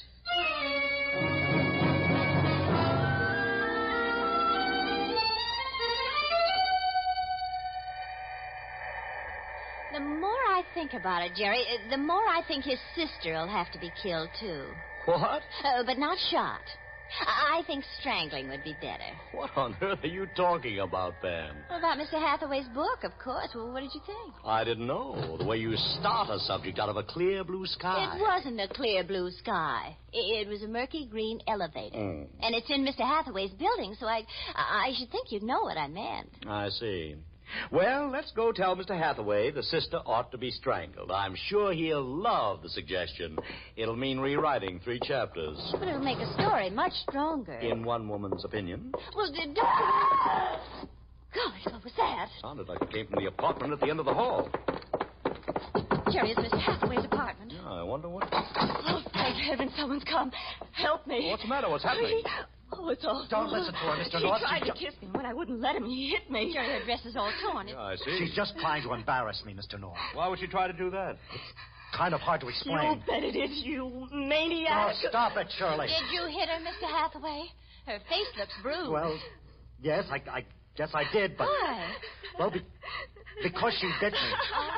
Stop it, Shirley. Jerry, she's hysterical. It's just an act. If you don't cut that out, Shirley, I'm going to have to hit you again. Mr. North, don't let him hit me. He won't. Now, come on. Let's go in and see what this is all about. No. I want to go home. I want to see Doug. I want my Doug.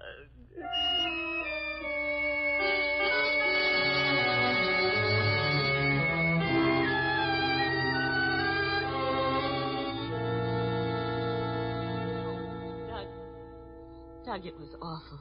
When I wouldn't let him make love to me, he got like crazy. He said all kinds of awful things about you and me. All right, Shirley, forget it. It's over. I can't, Doug. I'm afraid. He said he'd see you in jail. What? That's right. He said you're a crook and he can prove it. Ferdy said that? Yes, he started talking about your tie-up with gambling. How does he know about that? I don't know, but he said he's going to make sure you get what's coming to you unless I... Oh, Doug, I can't. Not even to save you, I can't. All right, sweetheart, you won't have to. I can handle Ferdy. Oh, he'll deny it. He'll make up some story. Don't worry. If you don't believe me, you can ask the Norths. They saw... I believe you, Shirley. I hate to have to tell you this about your own brother, Doug. Yeah, my brother. My dear sanctimonious brother. It'd be just like him to keep his threat and run to the police now that he knows about me. I've got to figure some way to shut him up. But how? I'll think of something. And one thing's for sure. He's going to keep away from you, or I promise you, Shirley, I'll kill him. What's the matter, Ferdy? Don't you like this restaurant? Sure, Laura. You're not eating. I'm not hungry. Laura, I've got to tell you something. I don't know how to begin. Laura. Yes, Ferdy? I love you, Laura. You know that. For someone who says he doesn't know how to begin, I'd say you're doing fine. I only hope you believe what I'm going to tell you. My sister-in-law, Doug's wife, Shirley, came over to my place last night. Yes? She made a play for me. What? She tried to get me to make love to her. When I wasn't interested, she blew her top. Ah, the woman scorned. Well, it's more than that. She doesn't want me. She wants to use me. Use you? What for? I'm not sure, but... Well, you know she only married Doug for his money. Yes. I think she wants to get rid of Doug. I think she wants me to help her. Get rid of him? Well, how? How? Kill him. Oh, no, Ferdy. You don't know Shirley like I do. Yeah, Laura, I'm pretty sure that's exactly what she wants. Well, why are you telling me this? Because I think Shirley's going to try to go through with it, with or without my help. So I've got to warn Doug. Well, I still don't see... He's not going to want to believe me. Especially because she's probably filled him full of lies. But I may be able to convince him. I've got to. Maybe if I tell him some of the things she said about What him. things? Oh, it's beside the point. The point is, she's going to be afraid I may convince him. So she's going to try to shut me up. How? I told you about last night. Yes? Well, she's already turned that around to make it look like I attacked her. Oh. Yeah. And that she's poured it on heavy to Doug. Yeah, that's why I wanted to get to you first. I wanted you to hear the story from me the way it really happened. I see. Because you've got to believe me, Laura. I can't let her break us up. And she's going to try. I know she is.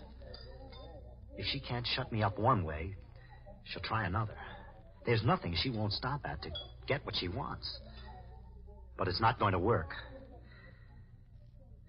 At least, I hope it's not.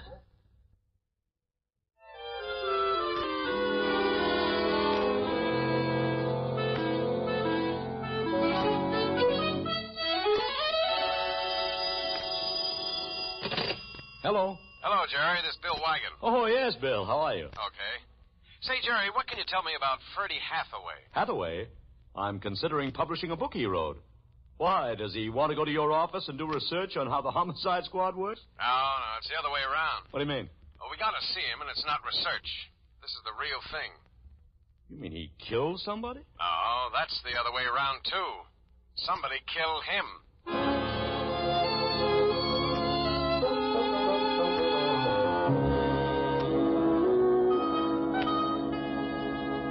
Well, Jerry, I'm all ready. Let's go. Pam, it hasn't been 2 minutes since I hung up the phone. And you asked me to tell Bill we couldn't possibly to get over to see him for at least an hour. Oh, we're not going to see Bill. We're not? No. But, darling, he wants to talk to us. I told him about the incident last night, and he wants all the details. Oh, we'll tell him. Later. All right, dear. But if we're not going to see Bill right now, where are we going?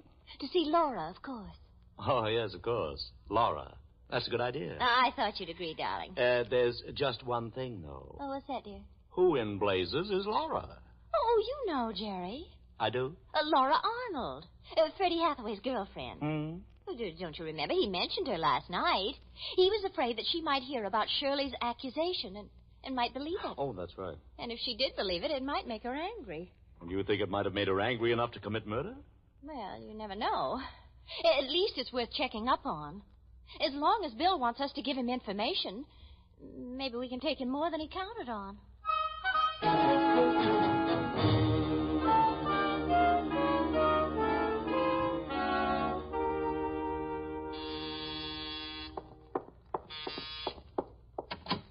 Yes? Are you Laura Arnold? Yes. Well, I'm Pamela North, and this is my husband, Jerry North. Oh, the publisher. I've heard Freddie mention you.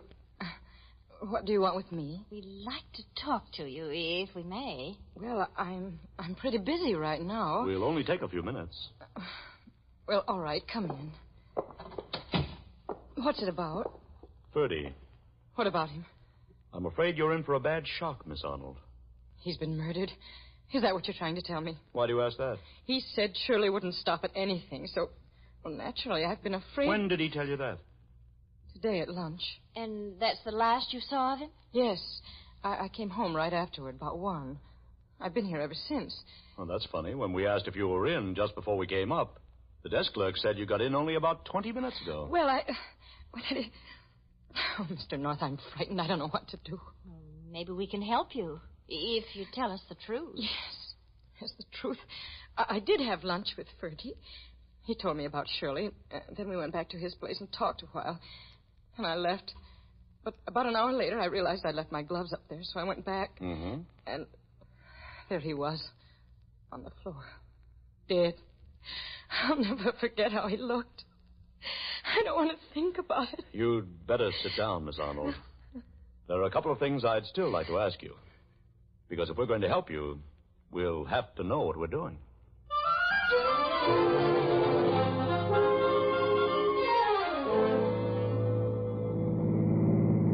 She says she was afraid you'd suspect her, Bill. That's why she wouldn't give a name when she phoned that she discovered the murder. And why she ran out before you got there. Uh-huh. Well, I'll get around to her later, after I've had a talk with Hathaway's brother and the brother's wife.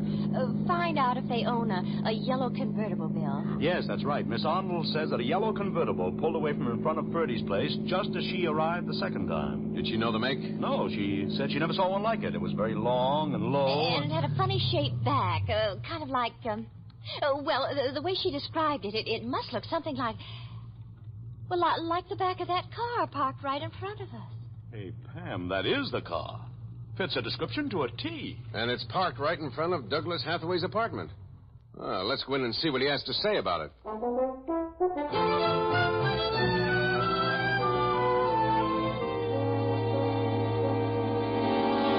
I know you have your job to do, Lieutenant, but is it necessary to question me now? After all, it's quite a shock hearing my brother's been murdered. Well, suppose we question your wife.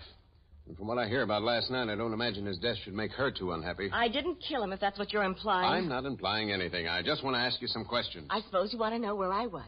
Well, I was right here. I've been home all day long. Was your husband with you? No, he was at the office, Mrs. North. Oh, then nobody was with you here. Nobody saw you. The servants did. Part of the time, anyway. And part of the time not. Oh, Doug, are you going to let them suggest... No. Look, Lieutenant, I can't take this now. I don't feel up to questions, and I certainly don't intend to sit by while you badger Shirley. Well, let's clear up the matter of the car, at least. What about the car? Did you drive it to work this morning? Couldn't. It's brand new. It wasn't delivered until noon. Then you didn't have it with you at the office. I just told you. All right. You didn't have it. And you, Mrs. Hathaway, you didn't go out at all? How many times do I have to tell you? Well, then who did have the car? Nobody. The salesman delivered it, left it out front, and it's been there all afternoon. Well, if you want to get by with a story like that, you should get a car that's not quite so distinctive. What do you mean?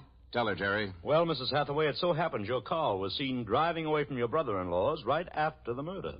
And with a custom job like that, there can be no mistake. Well, that is, I don't... All right, Lieutenant. I had the car. Oh, you did, Hathaway? Yes, I came home from the office early and picked it up, went to see Ferdy, but I didn't kill him. Why'd you go there? I wanted to talk to him, but there was a man with him. What I had to say was private, family matter. Didn't care to discuss it in front of a stranger, so I left. Well, who was the stranger? Ferdy didn't introduce us. I was only there a minute. What did he look like? Tall, blonde, well-dressed. You'd know him if you saw him again? Yes, but now that's enough questions. Not quite. I still said want to that's know. enough. Now, look, Mr. Hathaway, I'm just trying to find out what... Say, where are you going? To call my lawyer and see if I have to put up with this. Don't answer anything until I come back, Shirley. When you know Doug better, Lieutenant, you'll know better than to try to cross him. What was that? Well, there must be someone in there with Doug. They're fighting. Oh, the shot. Come on, Bill. Yeah. There's Hathaway on the floor. He got away. Window to the terrace. I'll go see what I can find, Jerry. And you stay with Hathaway and see if he's all right. Right. Doug. Oh, Doug, what happened? He was hiding in here. A fellow I saw at Ferdy's tried to slug me with a blackjack, but I heard him and turned. Just grazed the side of my head. Yes, you've got a gash there. I put up a fight. He broke away, ran for the window. I fired at him. Guess I missed. Blow had me kind of woozy. You're sure it's the same man you saw at Ferdy's? Positive. Well, I took a quick look outside. No sign of anyone now. Well, he could have crossed the terrace to another apartment or gone down the fire escape and ducked in below. But then he's still in the building. Yeah, he'll be out of it before we can do anything about it, Pam. And what do we do? Well, first of all, Hathaway, you stop being coy and give us a detailed description of this character. Or do you still want to call your lawyer? No, Lieutenant, you win. I'll tell you whatever I can.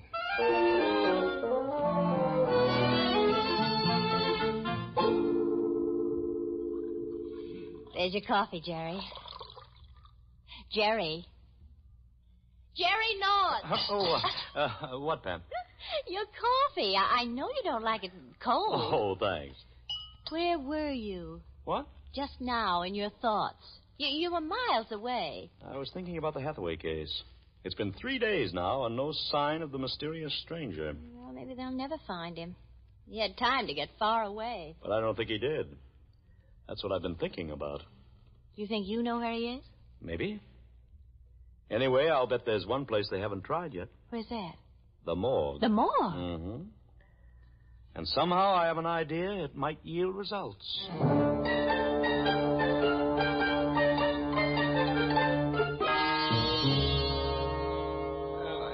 That was a pretty good idea of yours, Jerry. I don't know, Bill. Wait till we see if Hathaway identifies the body. Yeah. I could be wrong, but this seemed like the logical bet.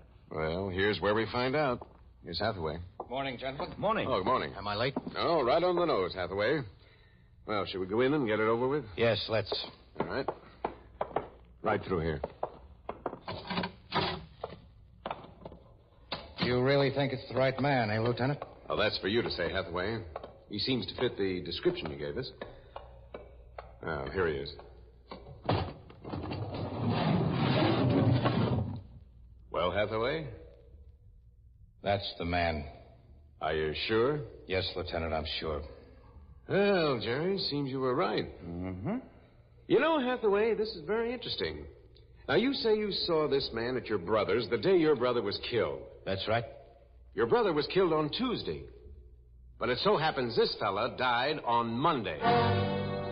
You see, Pam, I thought that if Hathaway was lying, he'd jump at the chance to strengthen his story. So I suggested that Bill show him a corpse that approximated the description he gave us. Yes, after all, the corpse couldn't talk back. Right. And now that we've eliminated the mysterious stranger, we can concentrate on the real suspects, and Bill thinks he can wrap it up. That's why he asked us down here today. Well, Pam and Jerry. Well, how's it going, Bill? We've just started. I don't see why you had to bring them in, Lieutenant. Because, Mrs. Hathaway, they were present when you had your unpleasantness with your brother-in-law. All right, we had an unpleasant scene, but it wouldn't make me kill him. That depends on the reason for the scene, Mrs. Hathaway. I told you the reason. He tried to make love to me. And... I can suggest another. Yes, Jerry? Suppose Mrs. Hathaway wanted to get rid of her husband. What do you mean? He has a lot of money, Mrs. Hathaway. Maybe that's what you married him for. Then you tried to get Ferdy to help you kill him, and when he refused... You're lying. You're lying. Hey, wait. Don't talk to me like that. That's enough, Mrs. Hathaway. Now, stop it. Stop it, Miss Hathaway. I'll tear his eyes out. I believe you would. Oh, Doug, help me. You know he was lying. Of course he was, so calm down, will you? You don't believe him, Doug. I told you I don't, but this is no way to answer him. Yeah. Yes, you're right, but he made me so mad. I see I did. You have a low boiling point, Mrs. Hathaway. You couldn't expect her to like what you were saying, North. I didn't. You just said it to upset her. I just said it because I wanted to see if it were true. What on earth gives you the idea that it might be? Things that Laura Arnold told us. So that's it. Laura, wouldn't you know? Why do you say that? Can't you see she's behind this whole thing? It all ties up now. I'll bet she's the one who claimed to have seen my car at Ferdy's, too, isn't she? What if she is? Lieutenant, you said I've been trying to shield Shirley. I have. Mm-hmm. When you said my car was seen at Ferdy's, I could see Shirley was upset. She didn't know what to say, so I stepped in and said I'd been to Ferdy's. And you hadn't? No, but I thought Shirley might have. But now that I know she wasn't, at least not at the time of the murder... How do you know that? Because now I know when the murder happened. It's been in the paper. Well? Well, I did have the car at that time, but I was nowhere near Ferdy's. So if Laura says she saw me there, she's lying. It seems to come down to your word against hers. Well, I've sent for her, too, so let's see what happens when she gets here. Oh, I don't think we'll have to wait for that, Bill. I know which one to believe. You do, Pam? Yes, Laura. Mr. Hathaway's still lying. So it looks like he's the murderer. Don't be ridiculous. Laura says she saw my car at Ferdy's. That means she had to be there herself. That's just it, Mr. So Hathaway. naturally, she's going to lie, try to place somebody else there, but too. But she couldn't have been lying. Why not? You told us your car was brand new. It had been delivered just a short time before the murder. That's right. Well, then how could Laura have described it? Unless she really did see it at Ferdy's. Jerry, get him! I've got him. All right, Hathaway, sit down. Looks like you've told one lie too many.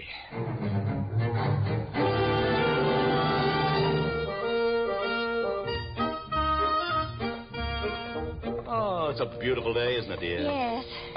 Poor Shirley. Well, how do we come to Shirley? Out of a clear blue sky. The sky's clear, and you just mentioned the weather, so you see, there is a logical connection. You win, dear.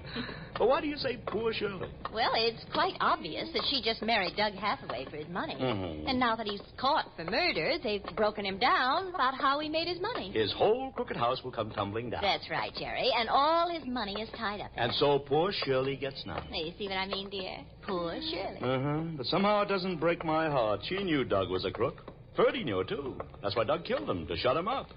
He claims Ferdy was always a tattletale as a kid. Hey, Pam, why are you stopping? Oh, I just want to look in this window. Look at that car, Jerry. Isn't it beautiful? Mm-hmm. It's sort of like the Hathaway's car. Oh, it must be wonderful to be able to afford a car like that. Yeah, even if you could, where would you ever find a parking space for it in Manhattan? Well, if you didn't live in Manhattan. But we do live in Manhattan. And we can't afford the car anyway. I know, Jerry. I'm just thinking. Don't you ever like to think of what it would be like to have a car like that? I don't let myself. How do you prevent yourself? Oh, easy. I just walk over to the curb, like so. Yes. And then? Then I just shout, like so. Hey, taxi!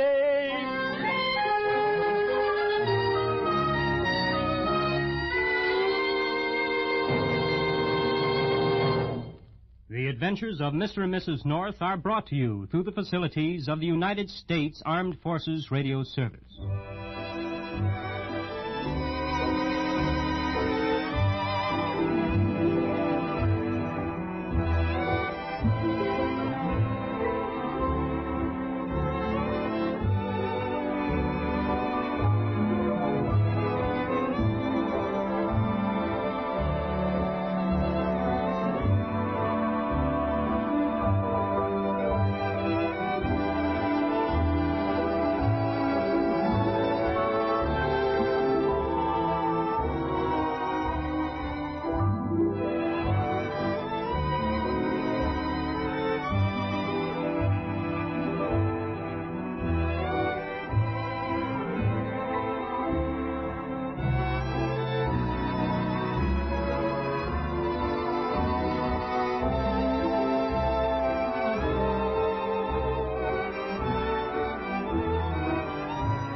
The Mysterious Traveler.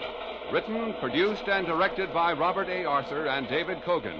And starring tonight two of radio's foremost actors, Leon Janney and Charlotte Holland, in Operation Tomorrow.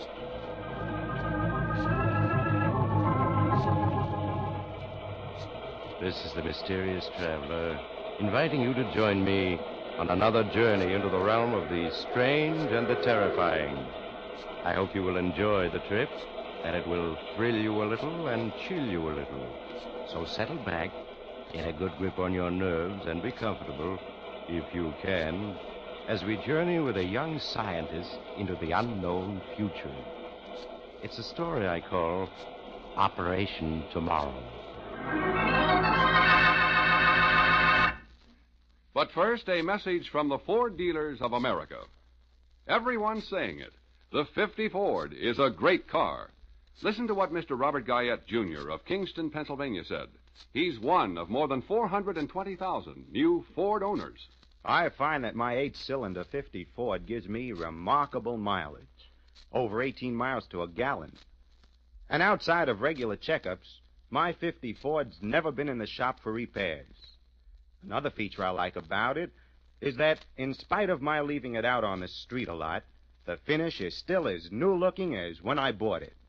I believe the 50 Ford is the best buy on the road because it costs so little to buy, so little to run, and so little to own. Yes, Ford owners everywhere agree. The big new Ford is the real economy buy. When you buy a new Ford, you save on Ford's initial low price. And when you drive it, Ford's fine engineering saves on maintenance and operation costs. But get the facts yourself at your nearest Ford dealers. Then take the wheel and get the feel of this fine car. Test drive the new Ford.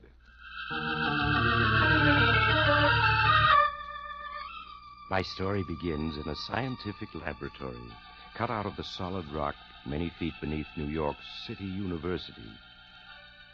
Amidst a maze of electronic apparatus, Professor Wilbur Malcolm, a middle-aged pipe-smoking man, is making methodical tests, aided by his new assistant, Fred Andrews. The main output coils seem to be working the way they should. You ready at the meters, Fred? Yes, Professor. But I wish I knew what we were doing. You will in a few seconds, my boy. Now, wind up that alarm clock and put it here on this lead table in the center of the magnetic field. This old alarm clock? Yes. There. All right, it's in the magnetic field. Now what? Now I'm going to turn on the current. You give me the readings as we go along. Right, sir. Here we go. Readings, please. 1,000 volts positive main output tube. 1,500. 2,000. 3. 4. 5. 6. 7. 8,000. 9. 10,000. All right. We've reached critical voltage. Now watch the clock closely, Fred. The clock? Yes, sir. Why, it's getting a little hazy. Hard to see.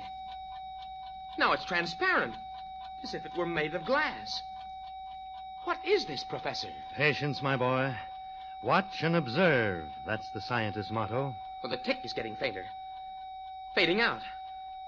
The clock is disappearing. Professor, the clock has vanished. So it has.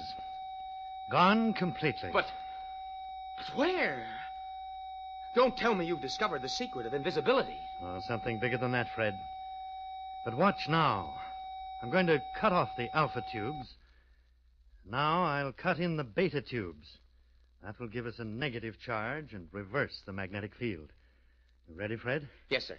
Here we go. Readings, please. 2,000 volts negative. 3,000 negative. 4,000. 5. 6. 7. 8. 9. 10,000 volts negative. Good. I'm holding the field at 10,000. Now watch where the clock was. I'm watching, sir. Good Lord, see a ghost of a clock there. Just a misty outline. Now it's becoming clearer and clearer. It's transparent. Now it's almost solid. Why, I can hear it ticking again. And there it's back. Oh. Yes, Fred. The clock is back. And as you can hear, still in good working order. But where was it? Where did it go? Where did it go? It went into the future. Into the future? Yes, my boy. That clock has just penetrated approximately 1 year into the future. You've witnessed the first demonstration of something that up to now has always been considered a fantastic dream. Time travel. Good Lord. Ah, that's enough for today. You're coming home with me, Fred, while I tell you my plans.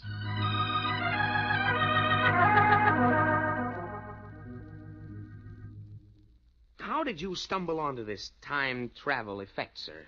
Well, it came about almost by sheer accident. My main purpose, which is a top-secret operation, is to develop electronic controls for atomic spaceships. You mean they've been developed? Oh, no, not yet. But it shouldn't be long now. Science is making incredibly rapid advances. And sometimes it worries me. When you travel so fast, there's danger of a collision. Yes, I know. We're all of us worried that the world is headed for a gigantic disaster, but there doesn't seem to be anything we can do about it. Perhaps there is. That's what I've been working around to tell you, Fred. What, Professor Malcolm? Well, this time travel effect that I stumbled on accidentally. I've kept it a secret. You're the only person besides myself to know about it. I'm very flattered, sir. I know I can trust you. And I need your help. I'm not sure we're really ready for time travel. As we were just saying, we're going so fast now, so many new discoveries that we don't know how to handle for the world's good. I hesitate to add one more to the list. I think I understand. But on the other hand, maybe it can be used for mankind's benefit. I have a wild scheme, Fred. Very unscientific. And yet... What is it, Professor? Well, it's this. I propose to send you on a little jaunt into the future. Into future? Yes. I want you to bring back information. I want to find out what's in store for us mortals of the 20th century, Fred. If it's bad, war, perhaps. Just knowing about it in advance may make it possible to prevent it. Do you follow me? Huh. It would be like knowing in advance about a train wreck and then seeing that it doesn't happen. I knew you'd understand. That's why I sent for you. As soon as we've completed our tests, I propose to send you through time 100 years into the future. For days and weeks, Fred Andrews and Professor Malcolm experimented until they were sure it would be possible to send a human being into the future and bring him back safely. At last, they were ready for the big test, for the actual transmission of Fred himself through time. Professor, I'm all ready. Why are you hesitating? Well, Fred, as we've been working, suspicion has been growing in my mind. What suspicion, sir? I don't think this is going to work. But, Professor, we've sent dozens of objects into the future and brought them back. Even live animals. Cats, dogs. Yes, but we've never brought back an object from the future itself. I mean, one we didn't send there. No, that's true. I wonder if... Well, no matter, we'll see. Now remember, gather all the information you can and get back to this spot 6 hours from now. I'll activate the return field then and bring you back to 1950. Yes, sir. I'll do my best. I guess that's all. Good luck, my boy. Thank you, sir. 5,000 volts positive. 6,000 volts. How do you feel? I feel fine, Professor. 8,000 volts. 9. 10,000. Critical voltage. You're beginning to move forward into time. You're getting transparent now. Can you hear me? Yes, Professor Malcolm. I can hear you, but you sound very far away. I can't see you any longer. I seem to be in the middle of a fog or mist.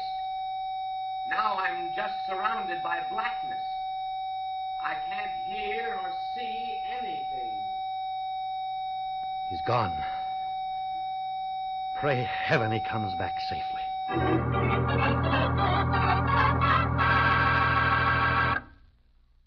All over the country, folks are praising the beautiful new Ford. And no wonder. For this car is a masterpiece of sleek fashion styling. But there's more than style in the new Ford, much more. There's safety, too, built into Ford features. Into its dependable Magic Action king-size brakes, for example. Into its all-steel lifeguard body. And into its advanced steering mechanism. And the new Ford brings you economy, too. It's low in first cost and high in resale value. It's thrifty on gas and oil and inexpensive to maintain. So, before you buy any car, at any price, stop by your neighborhood Ford dealers. Look over the new Ford for beauty. Check its many safety features. Get the facts about Ford economy. Then discover the flashing performance and big car comfort of this great car. Test drive the 100 horsepower V8 or its companion in quality, the 95 horsepower 6. See, hear, and feel why the big new Ford is the one fine car in the low price field. And now, back to the mysterious traveler. For a long moment, Fred Andrews felt as if he was spinning dizzily through empty darkness. Then the feeling passed, and he cautiously opened his eyes to find himself standing in an empty room, the laboratory which he had just left 100 years ago. Unsteadily, he crossed the room and, with difficulty, opened the door. Then he gasped. Outside was a maze of corridors and stairways, brilliantly lighted, as if a whole city had been carved out of the rock of Manhattan Island. As he stood there, someone came walking swiftly past him. An attractive girl in full military uniform. I beg your pardon. Yes? But, can you What are you tell doing me... here? This section is forbidden to civilians. Forbidden to civilians? I don't get it. How did you get past the guards? Where are your identification papers? No, wait a minute. Since when does an American citizen have to carry identification papers? Ever since the war started, as you know quite well. Put up your hands. A gun? No. Look, miss, you don't have to threaten me. I'm harmless. Stand still. I want to see if you're carrying a weapon. Well, satisfied? The only weapon I have is a fountain pen. What's your name? Frederick Andrews, Ph.D. Your draft card, please. Draft card? Look, what's all this about? War, draft card, identification papers. All these tunnels that have been dug down here. I'm a stranger here. I don't know what you're up to, but no one can be that ignorant. You're coming along with me to see Colonel Phillips. Colonel Phillips? He's the security officer for this sector. And I certainly hope you have a good story to tell him.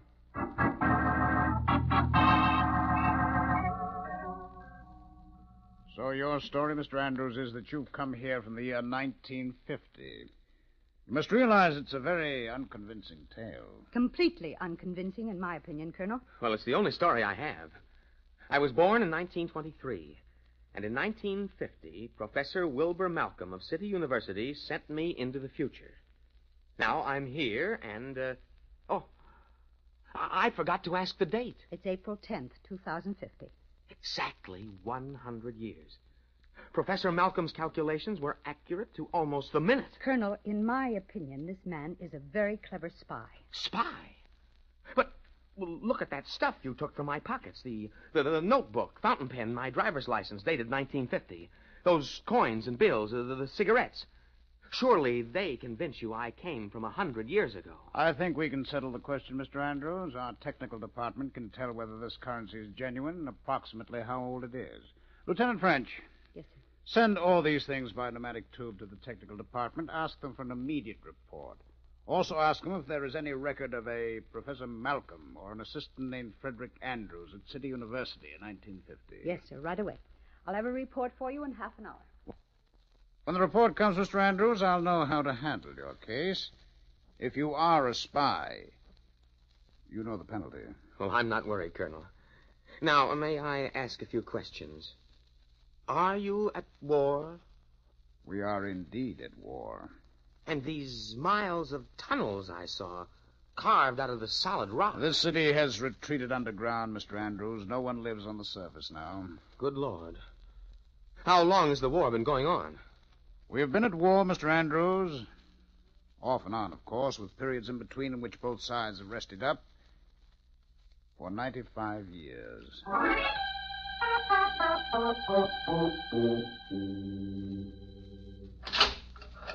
Well, a visitor at last.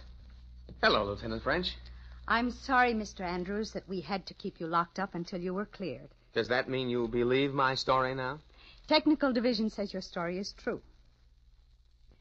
I'm free now? Well, not exactly, Mr. Andrews.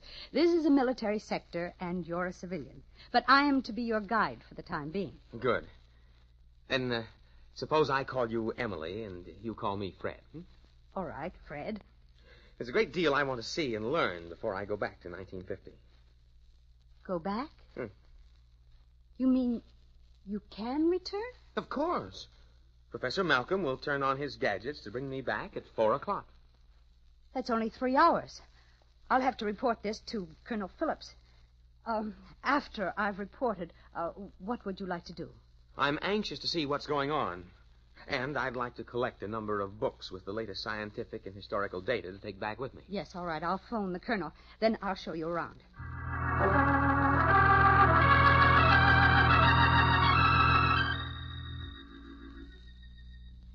Fred, here's the plotting room for the flying bomb attack. Good Lord, it's as big as a theater. And as dark. What's that big board with lights on it? That's the chart board, which records every flying bomb within 1,000 miles of American territory. Self-guided missile entering detection net over Greenland. General course south-southwest. I have it plotted. Send up interceptor rockets when it reaches Zone 4. Yes, sir. Rockets 34 and 35 successfully intercepted at Defense Zone 4. Now, you see, Fred, 2 lights just went out. That means we sent up destroyer rockets, which brought the bomb down. Rocket bombs 29 and 31 have eluded interception at Zone 3. Interception salvo at Zone 2. If they penetrate, use interceptor L-100 at Zone 1. L-100 is our new top-secret interceptor, Fred. Hardly anyone knows how it works, but it never fails. 4 more lights went out then. Mm-hmm. And here comes the report. Last 4 rockets successfully intercepted. Roger. Well, Fred, what do you think of modern Rocket warfare? 25 has penetrated Zone 2. Horrifying.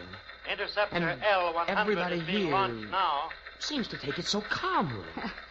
You can't get excited when a thing has lasted for almost 100 years on and off. That light. Number 25. It's still on and moving. But it should have been destroyed by now. Do you suppose... Rocket number 25 has eluded interceptor attack by L-100. It has, but it can't have. Report on 25, please. Detection base 103 reports number 25, apparently new type rocket, non-metallic construction, able to baffle sighting mechanism of L-100. Order technical crew to search for fragments after the hit.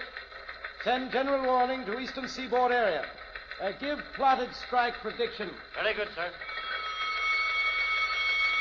All personnel in Eastern District. All personnel. Bomb strike due in 10 seconds. Battery area. Bomb strike due in 5 seconds. 4 seconds.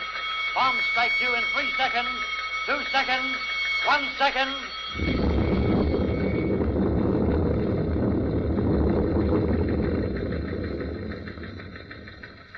All personnel. Bomb strike over. All right, Fred. I'll take you to the viewing room next. And you can see for yourself what this city looks like in the year 2050.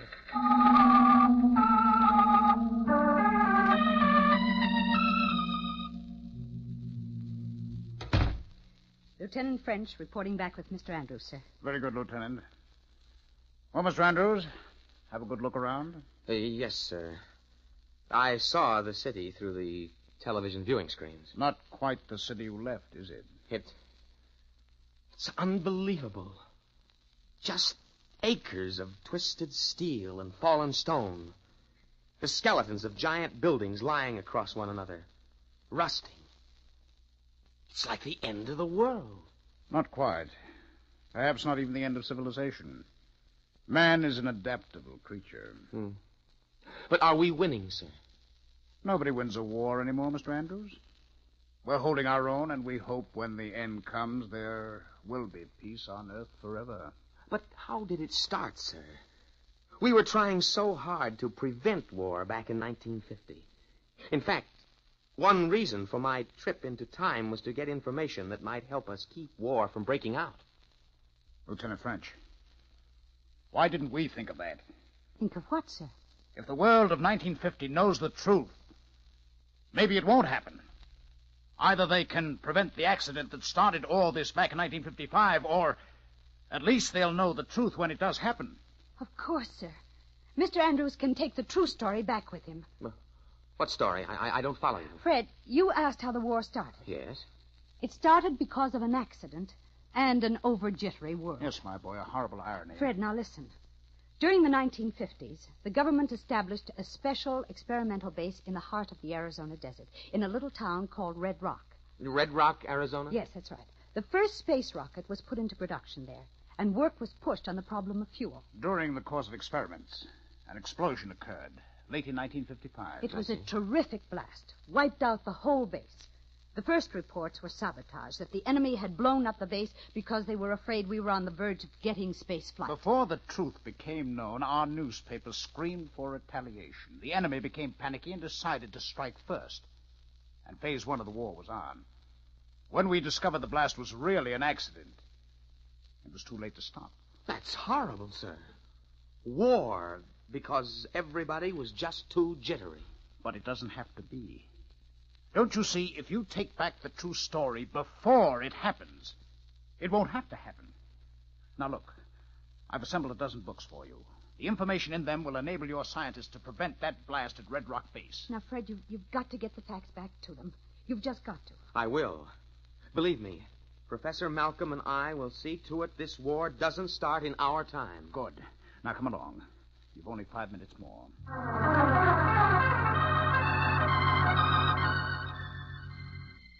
This is the exact spot where I was lying when I came through the time dimension, Colonel Phillips. You've only 30 seconds more, Andrews.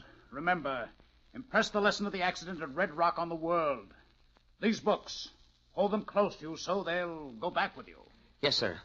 I've got a good grip on them. Fred. Yes, Emily? Just good luck. Thanks. Maybe I'll pay another trip to 2050. I hope so. It's 1600.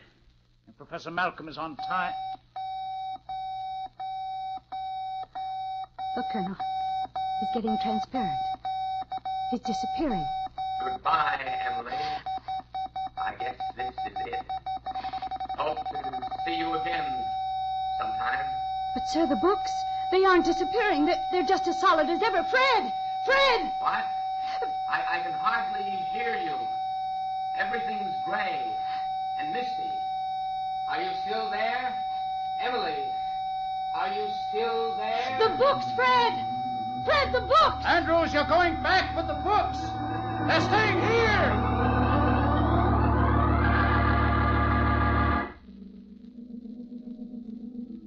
He's appearing. He's returning. Thank heaven he's safe. Fred, my boy. Fred, what's the matter?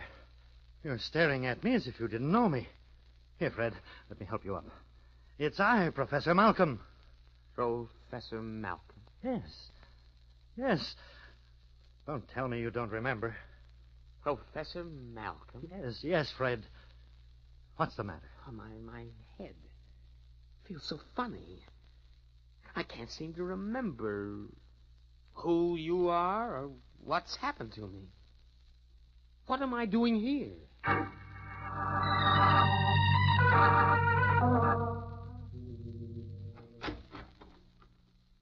Well, Fred, how are you? Oh, Professor Malcolm, it's good to see you, sir. I can't tell you how I've been blaming myself ever since the experiment. Oh, nonsense. I haven't suffered any harm. Just a blank place in my mind. I can't understand it. Do you suppose the experiment failed? You were gone for 6 hours. Somewhere. That's all I know, Fred. If you did get to 2050, Fred. Yes, sir? Well, I have a theory that though we can move from past to future, it's impossible for anything belonging in the future to move to the past. The structure of time itself prevents that. I see. So, if you did try to bring back any books or papers, they stayed behind. You must be right. You can't remember because nothing that you didn't take with you could come back with you, even including sensory impressions on your brain cells. The very act of returning wiped out your memories. Maybe if I went again, we could find some way around the problem. There must be some way, sir. No, Fred. I'm dropping the whole subject for the time being. I've been transferred to a new assignment, and you're coming with me. Well, what is the assignment, sir? All spaceship research is being concentrated at a new base now being developed. You and I are going out there to help develop a fuel that will take a rocket to the moon. I see. Where is the base, Professor Malcolm? Oh, someplace in the west. I believe they call it Red Rock, Arizona. Red Rock? The name seems awfully familiar to me. I wonder why.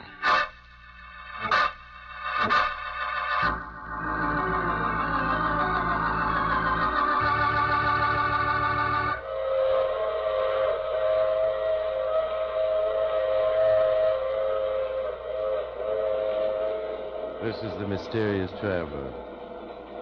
Well, time travel doesn't seem to be all it's been painted, especially if you can't remember what's happened when you get back. You aren't worried about the future, are you? You know that tonight's story couldn't possibly happen. Or could it? Oh, you have to get off now. I'm sorry.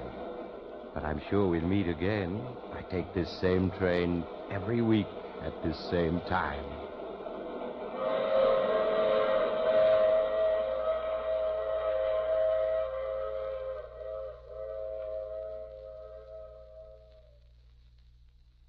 And now, a final message from the Ford dealers of America. The car everyone's talking about is the 1950 Ford. Listen to what Mr. Leonard Boren, purchasing agent, one of over 420,000 new Ford owners, said about the new 50 Ford. A purchasing agent's business is to know a lot about quality, about the things which mean real satisfaction. I've purchased a number of 50 Fords for my company, and they're doing a real job for us. They're dependable, easy riding, economical, easy to park, and a real quality car all through. On top of that, the 50 Ford certainly has eye appeal. I believe the 50 Ford is the best value in its class. Yes, satisfied owners agree. For flashing big car performance and luxurious comfort, the new Ford is tops in its field. This great car brings you real economy, too. Economy of operating cost and economy of upkeep. And when trade-in time comes, high resale value. So, before you buy any car, at any price, visit your local Ford dealer and test drive the big new Ford.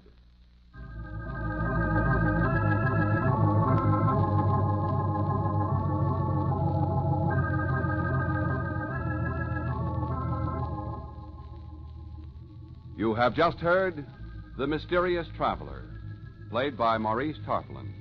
In our cast were Leon Janney, Bob Donnelly, Charlotte Holland, and Ralph Bell.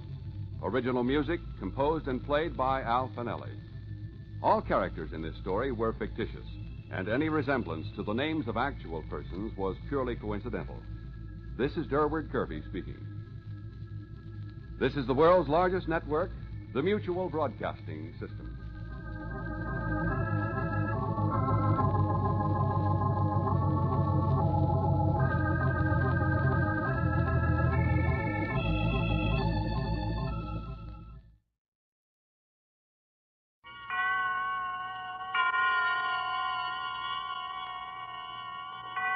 Now, Autolite and its 60,000 dealers and service stations present Suspense.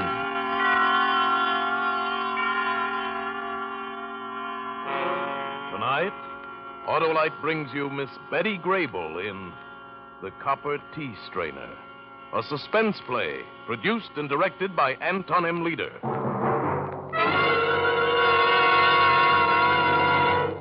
Friends, even a camel can't compete with an Autolite Stay Full battery because an Autolite Stay Full battery needs water only 3 times a year in normal car use. Yes, sir, that dandy, dynamic, dependable Autolite Stay Full battery needs water only 3 times a year in normal car use. An Autolite Stay Full battery has extra plates, too, for extra power, protected by fiberglass insulation for longer life and stronger life. Why, in recent tests conducted according to the Society of Automotive Engineers Life Cycle Standards, Autolite Stay Full batteries gave 70% longer average life than batteries without all these features. So remember, be battery right. Switch to Autolite. And now, Autolite presents Betty Grable in a tale well calculated to keep you in suspense.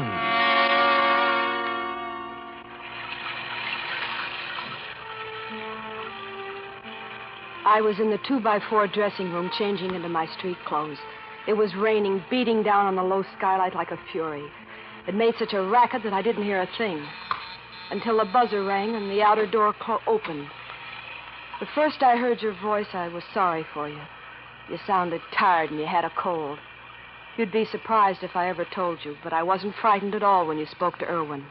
You the photographer who runs this place? I'm James Irwin, and this is my photo agency, yes. You have some work to do? I got work to do. There a dame named Jeannie Dunn here, Irwin? When you said my name, I got a little scared without knowing why. I'd been modeling a sunsuit, and I was cold anyway. Irwin was never a guy to pay for decent heating. Now I got cold way inside, and my fingers trembled as I tried to zip my dress. I leaned against the partition to try and hear better, but the rain was too loud. I couldn't figure out why I was so jittery. I was blank. I couldn't remember what had happened all day or yesterday. But I knew you were dangerous to me, and I had to find out why.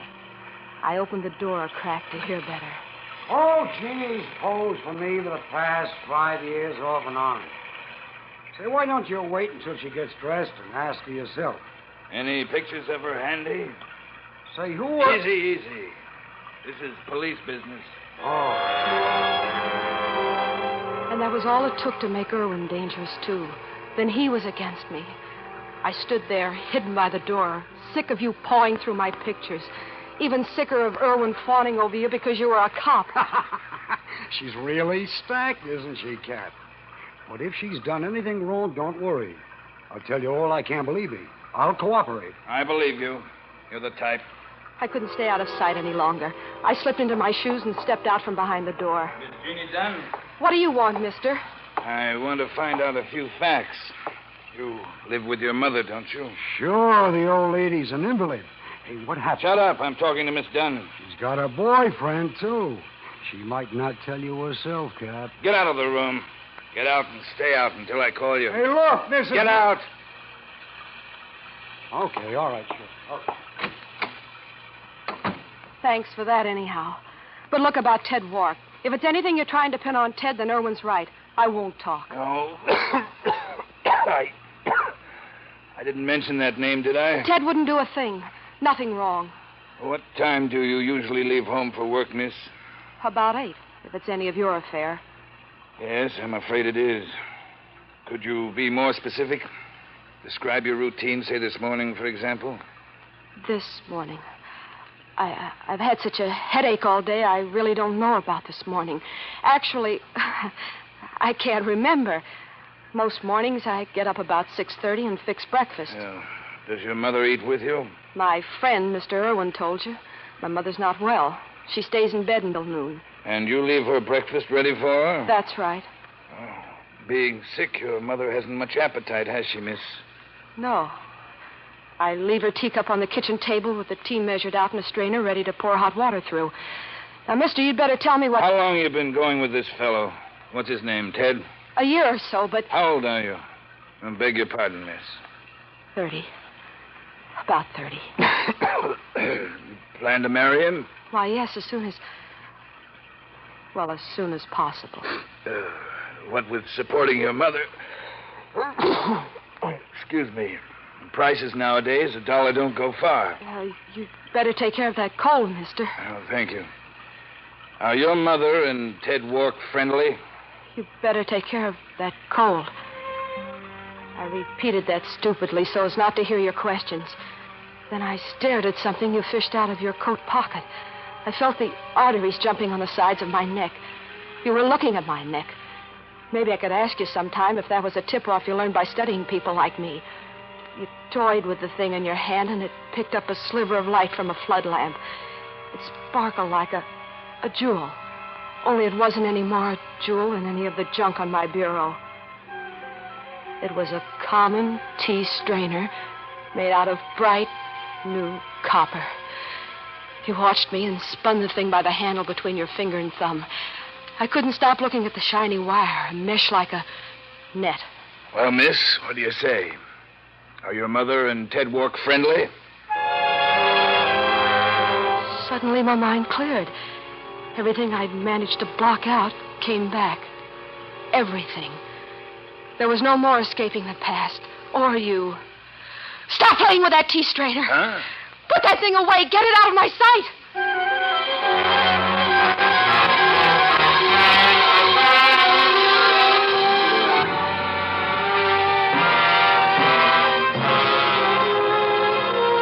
For suspense, Autolite is bringing you Betty Grable in radio's outstanding theater of thrills, Suspense.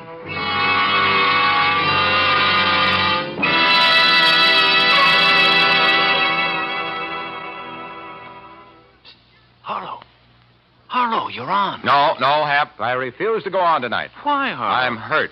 Autolite won't let me say what I want to say about Autolite Stay Full batteries. The sponsor won't let you talk about his product? I tell you, Hap, they inhibit my artistic expression. I want to sling wonderful words about my personal experience with Autolite Stay Full batteries, and all they'll let me say is, an Autolite Stay Full battery needs water only 3 times a year in normal car use. Yep, needs water only 3 times a year in normal car use. Well, that's important. And what's more, Hap, an Autolite Stay Full battery has extra plates protected by fiberglass insulation for stronger life and longer life. Well, folks want to know those things, Harlow. No, maybe so. And in recent tests conducted according to the Society of Automotive Engineers life cycle standards, Autolite Stay Full batteries did give 70% longer average life than batteries without all these features. Well, now, Harlow, folks should be told those facts. No, maybe you're right, Hap. Maybe I shouldn't be angry. Maybe I should put in a commercial right here. Oh, it's too late, Harlow. Here's suspense. And now, Autolite brings back to our Hollywood soundstage Betty Grable as Jeannie in The Copper Tea Strainer.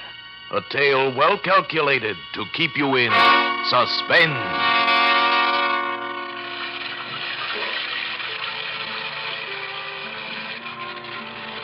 Can you faint dead away and keep sitting in a chair talking and acting normal? I did, Mr. Detective. At the sight of the tea strainer, you kept spinning between your fingers. A cold blackness paralyzed me, and our 2 voices seemed to be coming from a great distance. My stomach felt sick. You hit at me with questions, and I fought with all my will to keep from giving dangerous answers. The rain banged louder on the skylight. A flood lamp sputtered out. And my breathing quieted down. You said your mother and Ted Wark are friendly? Yes, I told you. Where did you get that tea strainer? 5 and dime store. Why, miss? Nothing. You leave your mother's breakfast ready for her? Hadn't you asked me that before, too? I wasn't sure. But the words started memories flashing through my mind like jumping movie scenes. You studied me with your tired, expressionless eyes, but you couldn't see into my memory.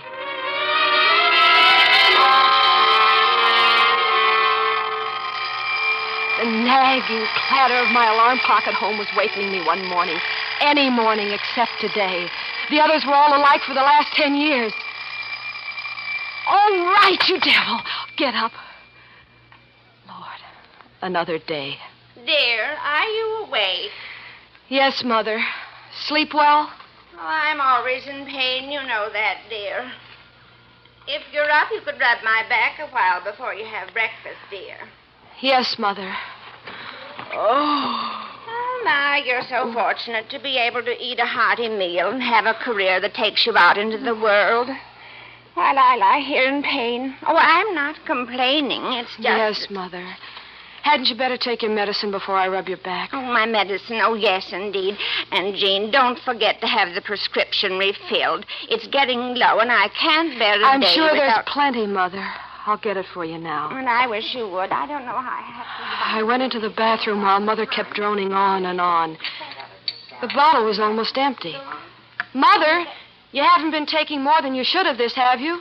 Don't be absurd. You heard the doctor say that my medicine, more than one capsule a day, is poison. She talked and talked, accusing me of being careless with her medicine and neglecting her.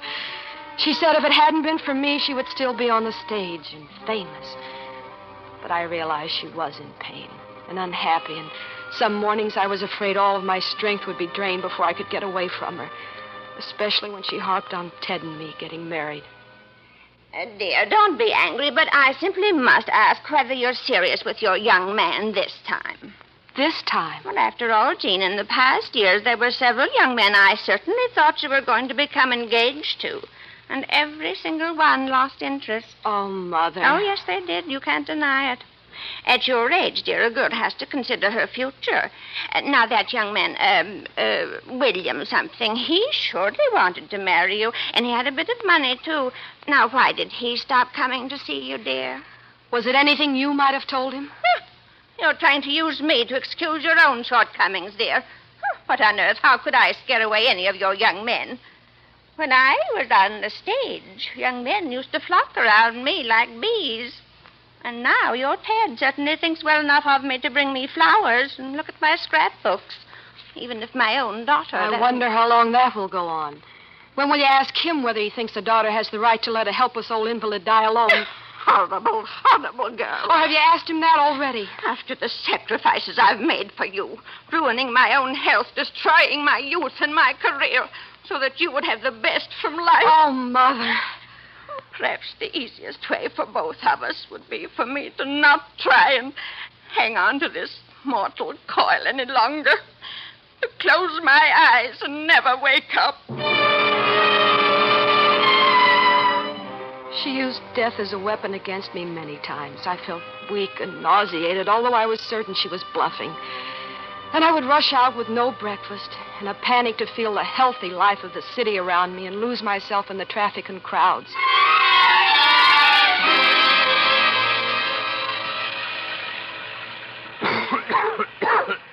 Rotten deal, isn't it, miss? Huh? Honest, I'm interested in you and Ted Walk.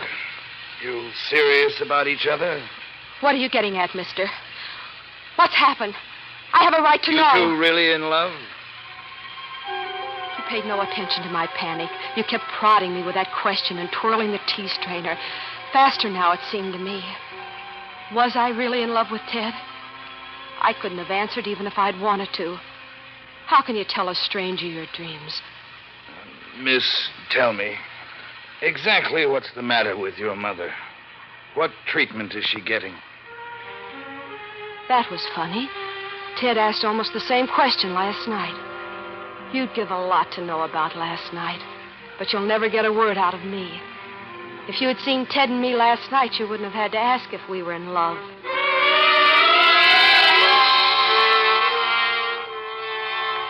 Last night was one of those miserably few times I found a neighbor to come sit with Mother. And Ted took me to a little neighborhood bar where they have a jukebox and postage stamp dance floor. We were dancing, crowded in like cigarettes in a pack.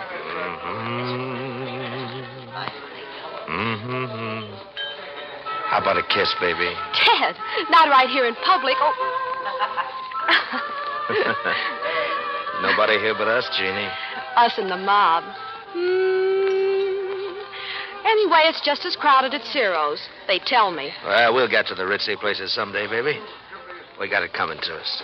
Oh, darling, you make it sound real sometimes. You stick it out a little longer, baby, and it will be real. Just trust me. There's always ways. Sure. $1 million. Yeah, $1 million would help, wouldn't it? Oh, forget the gloom, honey. Your feet had enough of my dancing. You want another beer, you mean? Well, there is a booth. Hey, watch where you're going, you big Ted, don't start a fight. Come on. I should have poked him. Well, maybe you'll tame me down, baby. Here, sit next to me, huh? I don't want to reform you, darling. It's not that. But if anything happened to you, I'd die inside of me. Oh, baby, I don't know the words like you do. How can I tell you? You don't have to tell me in words, darling. I want to, though. Somehow I want you to know. I love you, Jeannie. More than at first, and I was crazy about you then. We could be so happy together. Together. Yeah, that's what we both want more than anything else in the world, isn't it, baby? Ted, what's the matter? Huh? Matter? Oh, there's nothing the matter. I'm just figuring things out. What do you folks have? What? Oh, what'll it be, honey? Beer's fine. 2 beers, huh? Yeah, right. Coming up. Then we'll have to be leaving. I promised Mrs. Grogan I'd get home by midnight. Oh, baby, you promised me we'd make a night of it. I'm sorry, Ted. But Mother was worse this evening before I left. Jeannie, what really ails your mother? The doctor has a long list. She's pretty bad off. Nothing's bad enough for her to keep you chained down like a slave. Ted, tell me the truth. Has she gotten to you with her talk? Oh, honey, don't Ted, listen. please. I want the truth. Well, I bring her flowers and try to win her over, Jeannie, but it's no soap. She says, what do I want to do? Kill her by taking you away from her? She said that, huh? She did. I'm glad I know that. I'm glad I know that for sure. Look, maybe it's because she's so sick. Maybe she's not getting the right treatment. Say, what is the doctor giving her? Some stuff in capsules, mixed with strychnine. Strychnine? Right. That's poison. Yes, she has to be very careful. You, need a prescription for that, don't you? Uh-huh. Here, I'll show you the prescription. I have it somewhere in my handbag. Oh, here. Yeah. My Latin's sort of rusty. Excuse me, Ted. I'll freshen up and we'll go. Be right back. Okay, baby. The mirror in that dingy little powder room was cracked and clouded, but I could see my own face all too clear as I tried to dab on some rouge. My face was an old face, with a thin, cruel mouth. I tried to remember how I looked 10 years ago when I had the screen test. I was Garbo and Dietrich, only younger, the director said. It was then my mother started getting sick and needing me. I looked into the mirror and saw my strange, pinched face. That was when the whole plan formed in my mind as I stared into that cloudy mirror.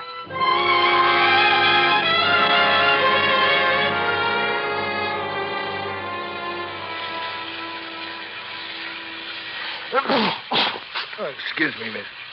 You better take care of that cold. Yeah, thanks. Now, tell me, did Ted Wark ever blame your mother? Did he ever say that she stood in the way of your marriage? I never told you any such thing. Ted wouldn't have done... Done what, miss? Mother's dead, isn't she? You're not very subtle. Why else would the police persecute me? She's dead. You believe your mother was killed, miss? No, you keep putting words into my mouth. Maybe she was worried about being in the way. Would your mother have been likely to have... Mother suffered night and day. I suppose that's why she acted so depressed. The tea would What have been tea? Oh, leave me alone, please. You believe your mother took her own life by making herself a poisoned cup of tea? Because she didn't want to be a burden any longer? Yes. Yes, that's what must have happened.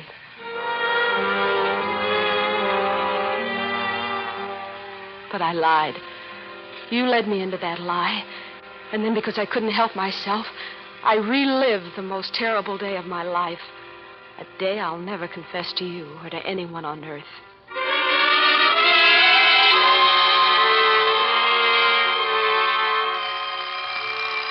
I woke up this morning with a headache, the pain running deep back of my eyes.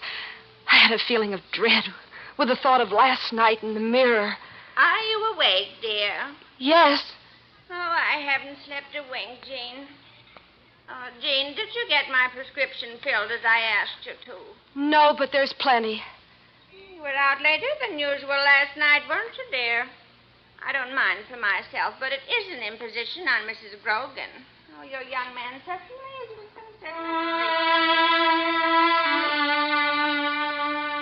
She must have gone on complaining as usual, but I didn't hear her. I seemed to be moving in a strange world all my own as I dressed and went into the kitchen.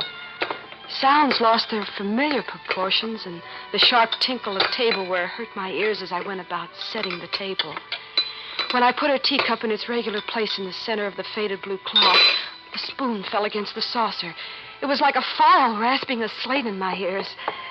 I ran from the kitchen to get the medicine bottle from the cabinet. There were only 2 capsules left. My heart was pounding. Only enough for 2 normal doses. Not enough for... I yanked my coat on and ran out the front door. I hadn't planned on this. I ran all the way to the corner drugstore.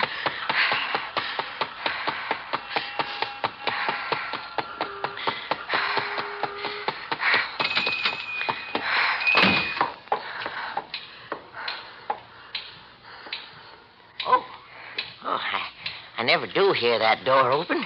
Why, Jean, is your ma bad off? No. Well, yes. Her prescription has run out. I was shaking all over, having this unexpected job to do. I knew the medicine bottle had plenty the day before. I thought I must be going crazy. I'd known Mr. Harmon since I was a kid, his patient, wizened face and celluloid eye shade. But I found no comfort in him now. Well, young lady, I asked you twice for your prescription. Huh? Jean, oh, my sakes, are you well? No. I'm sorry, Mr. Harmon. I can't find it. It's gone. Oh, well, you sit down at the fountain, my dear. I'm not supposed to, of course, without a prescription, but I'll make up those capsules anyway. In the meantime, lemon syrup and soda? Remember how you loved that when you were a little pigtail tyke, eh? I think I cried then. I scarcely was conscious as I hurried home. I took a drink of whiskey in the kitchen, gagging on it. Jean, where did you rush out to? I answered her while I struggled to unscrew the cap from the medicine bottle. I took 4 capsules and emptied them into the tea strainer. I emptied 2 more to be positive. On the bottle's label it said, "Warning, no more than 1 capsule in any one 24-hour period." Be careful. And put 2 spoons of sugar in my cup, dear. It was too bitter yesterday. Did you hear me, Jean? I hear you. I was careful, all right. 3 heaping spoons instead of 2 to hide the bitterness. A double measure of black tea, carefully, very carefully over the white powdery stuff in the strainer, and it was hidden completely. I left the tea kettle whistling on the electric plate, ready for Mother.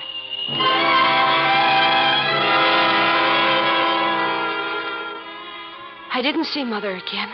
I left the apartment, half running all the way downtown to the studio in the rain. Erwin was crabbing as soon as I walked in. Oh, good morning, Duchess. All right, hop into your sunsuit now and make it snappy. And make up for black and white. What's the excuse today? Have to go to a funeral or something? I did it, he said, silently, and got through a series of poses. My mind had gone blank, and I struggled to keep that way, numb. All I knew was I mustn't let myself remember. Keep busy and blank.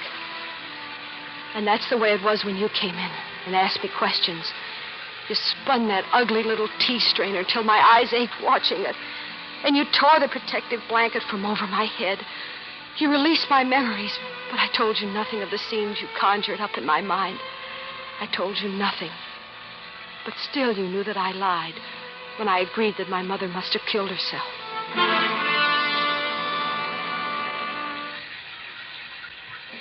You're not telling the truth, miss. But the odd thing is, you're closer to the truth than you realize. I didn't kill my mother. I didn't. Did you know your mother had enough lethal medicine under her pillow to kill 12 people? What? She'd been hoarding them. Perhaps because she brooded she was a burden. No. But, miss, your mother never would have taken those capsules the hard way. and a cup of tea.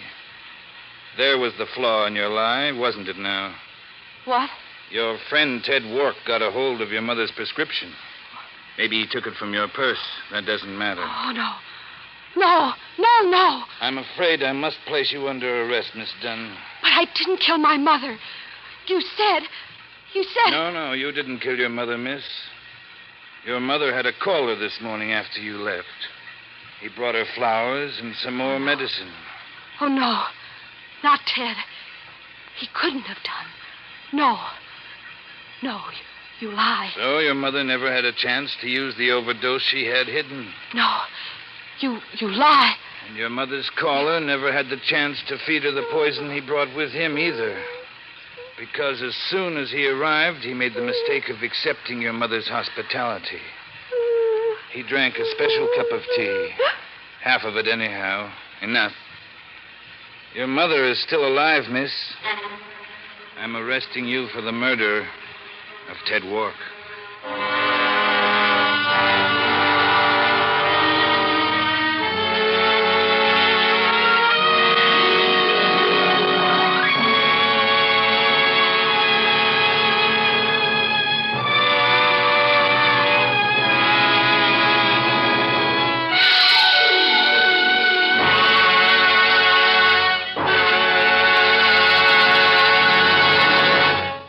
Thank you, Betty Grable, for a wonderful performance.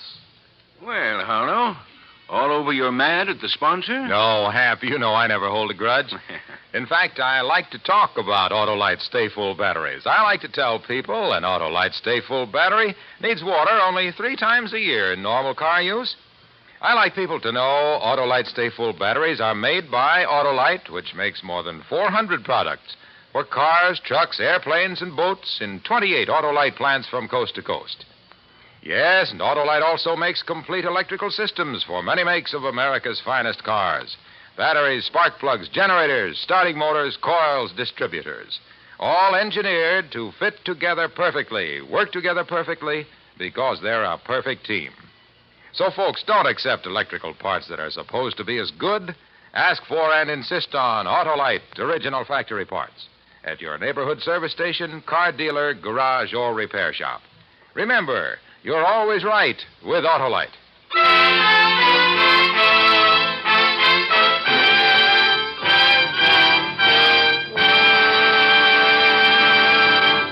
Here again is our star, Miss Betty Grable. I want to thank Tony Leader and his wonderful cast of actors for helping me to make my first suspense visit so pleasant. I'm a suspense fan from way back, and I'm sure all of you are as anxious as I am to hear next week's show, when Mickey Rooney appears in the Cornell Woolrich story, The Lie. It's another truly gripping study in Suspense. Betty Grable appeared through the courtesy of 20th Century Fox Film Corporation and will soon be seen in the Technicolor picture The Beautiful Blonde from Bashful Bend. Tonight's suspense play was written by John T. Copeland, with music composed by Lucien Moraweck and conducted by Lud Gluskin. The entire production was under the direction of Anton M. Leader. In the coming weeks, Suspense will present such stars as Bob Hope, Claire Trevor, James Stewart, and many others. So make it a point to listen each Thursday to Suspense, radio's outstanding theater of thrills. And next Thursday, same time, hear Mickey Rooney in The Lie. You can buy Autolite Stay Full batteries, Autolite resistor spark plugs, Autolite electrical parts at your neighborhood Autolite dealers. Switch to Autolite. Good night. This is CBS, the Columbia Broadcasting System.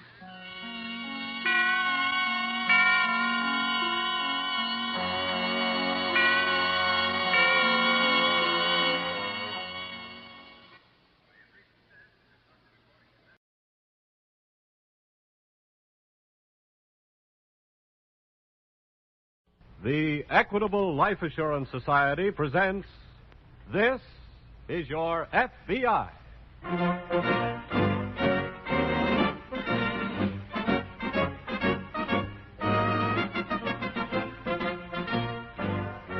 This is Your FBI, an official broadcast from the files of the Federal Bureau of Investigation, presented as a public service by the Equitable Life Assurance Society of the United States and the Equitable Society's representative in your community.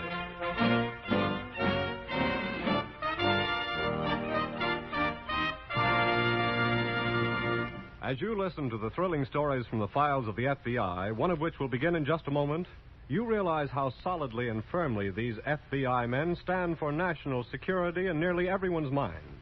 And that brings up an important fact about the sponsor of this program, the Equitable Life Assurance Society of the United States. The Equitable Society stands for the security of life insurance in the minds of more than 3.25 million Equitable Society policyholders, and with good reason.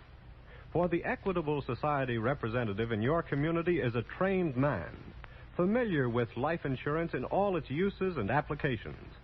He's an expert in security, an authority on the subject. And he'll show you, without obligation, how to build security through the Equitable Life Assurance Society for you, your home, and your country.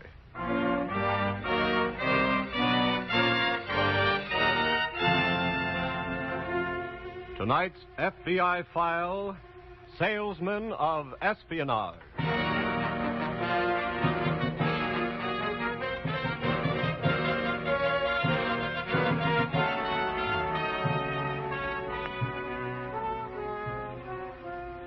A few months ago, we presented a special version of the official FBI motion picture, House on 92nd Street, which told for the first time the dramatic story of your FBI's war against some of the Nazi agents of espionage in America. Tonight, we turn back to the period immediately preceding December 7th, 1941, and bring you another story of counter-espionage on the home front. We break the seal on a chapter from the file, German Operations Galveston.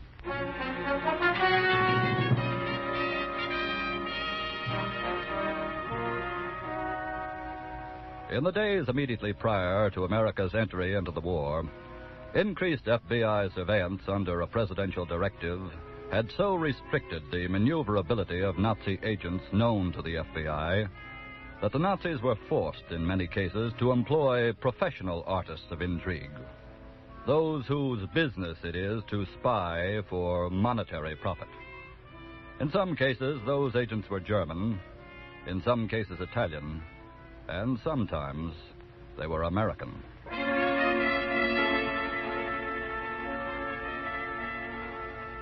A few minutes ago, on this particular night, a small cabin cruiser put out from a private pier near an isolated beach house somewhere in the Galveston area and headed out into the Gulf of Mexico. At the wheel, a young man about 22. His companion, a woman in her middle 40s. They're about 4 miles out now as the young man speaks to the woman. I say, Mother, we're in luck so far, but But what, Richard? what if we should encounter the Coast Patrol? You have a permit for the boat, haven't you? Yes, but we hardly have a license to carry the kind of cargo we have on board. Let me worry about that, Richard. But suppose they should come aboard for inspection. I shall do the talking and no one will come aboard. But they just might. Richard, please. Okay. I detest violence of this kind. It's so uncouth. Well, there was nothing else to do after he repented and threatened to expose us. If we had let him get away, the jig would have been up for us. He was a handsome man, wasn't he, Richard? As I could tell, you thought so. Such a delightful cocktail companion, too. Well, getting back to business, Mater.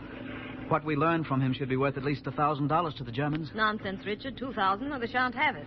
Oh, very well. Don't you think this is far enough out? I should think so.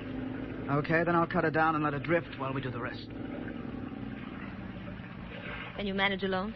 Yes, I think so. Well, here goes. Well, au revoir, old dear. And thanks for the information.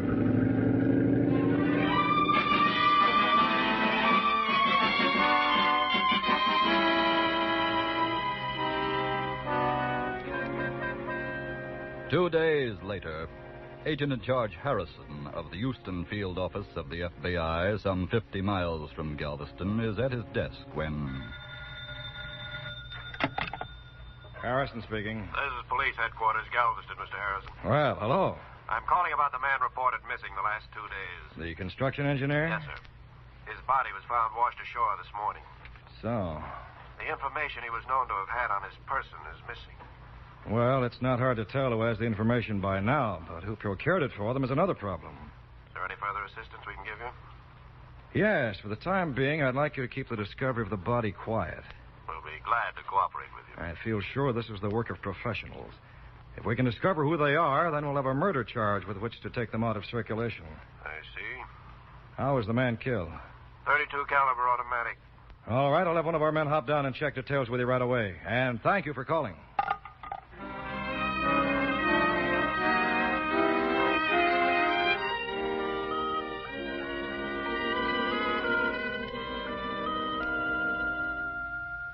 I say, Mater, are you expecting someone here? Not this evening, Richard. Why? Well, somebody just drove up in the courtyard. What?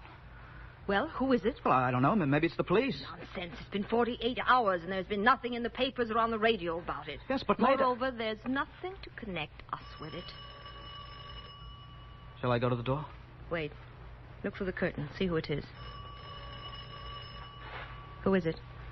Looks like Mr. Sutter. Sutter. Go get him in quickly. And if he hasn't found out about the other night, don't say anything. I'm very sorry I had to come here. Come in, Mr. Sutter. Close the door quickly, Richard. Hi, Littler. Never mind that nonsense. Now, what, please, is the reason for this visit? I'm sorry. It was necessary, Mrs. Fairfield. I told you at the beginning, Mr. Sutter, no one from the legation must ever be seen coming to this house. I have told you this is most urgent. What do you mean urgent? Richard. The United States Army is strengthening its harbor defenses. We must have a map showing the new installations at once. Oh, is that all? Richard. I repeat, we must have the map at once. I cannot work miracles, Mr. Sutter. I'm aware of that, Mrs. Fairfield, but I may have a new contact for you who can get such a map. Who? Here is his name and description. And who is this Mr. Fargo? He came to my office this morning. Wanted to sell information. Information of what sort? I did not go into the matter with him. I said we could not entertain such a proposition because Germany has no hostile intentions toward America. Yes, go on. He said he could furnish information on almost anything. Do you consider him a good risk? That is for you to determine. We cannot assume that responsibility. I see. Well, where can Mr. Fargo be contacted? He lunches in the Palm Garden of the Gulf Park Hotel every day. Very well. $5,000 for the map, Mr. Sutter. That is too much. 1,000. Good night, Mr. Sutter.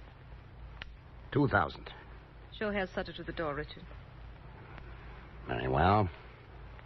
5,000. Thank you. Good night, Mr. Sutter. And will you please not join us at the Gulf Park for lunch tomorrow?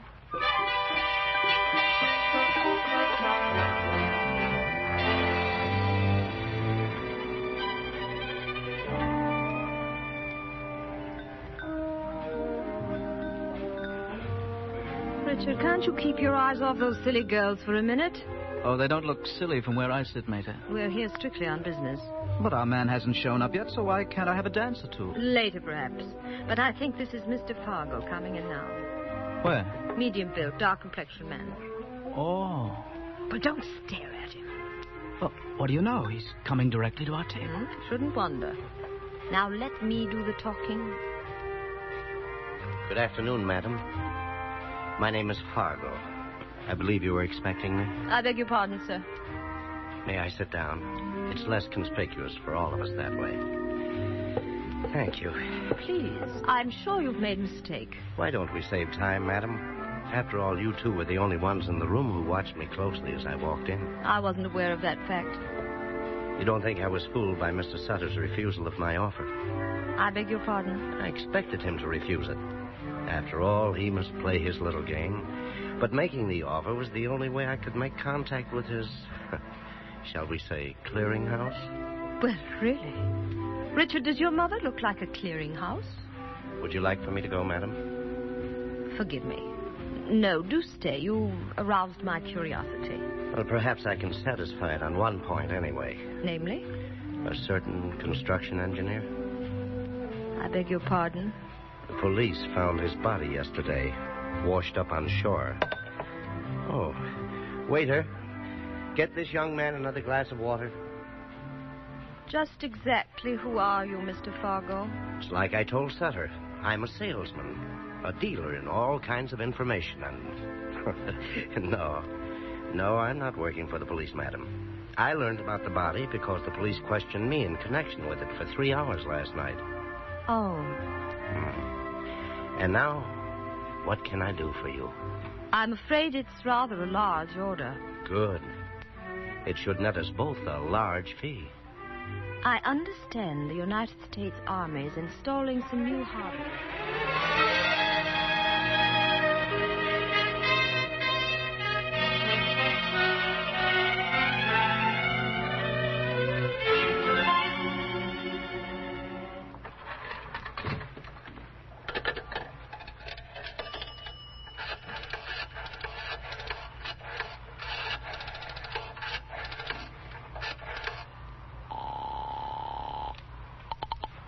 FBI.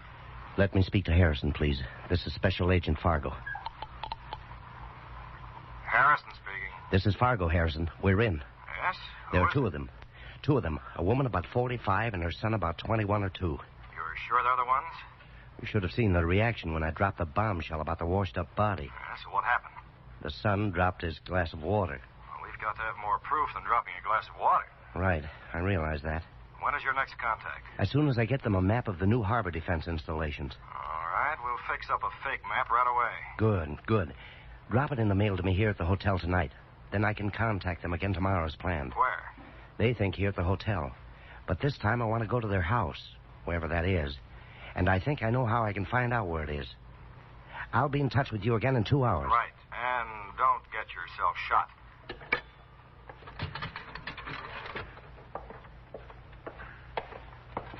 Oh, hello, Richard. I thought you and your mother had gone. Oh, is that why you went to the phone so fast? What do you mean by that? Why? Look, kid, go ahead and be suspicious. We have to be in our kind of business. You know, safer. Yes, I know. Go tell your mother I've got the map thing in the works. I think we ought to have it by tomorrow. So, I'll see you then.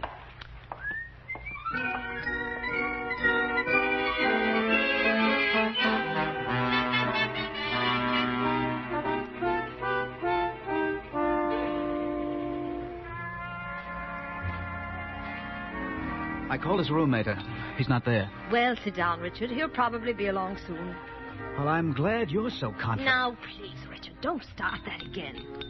Mater, I'm surprised that you, having had much more experience in this field than I'm surprised that you're not suspicious of him, too. It's because I've had much more experience than you that I'm not suspicious. Well, now is a good chance maybe to prove one of us is right. What do you mean? I could get into his room and have a look about. We'll do no such thing. But, Mater... Now, stop it. You're being utterly childish. Okay. I beg your pardon, madame. Here is a telephone message I was asked to hand you. For me? Thank you. Oh, here you are. Thank you, madame. It's from Fargo, I'll bet. Richard. Yes, what's his alibi? He says he can't meet us here. He'll be waiting for us at our house. Be at our house? How did he know where it was? What's the idea? Come on, Richard. We must get there quickly.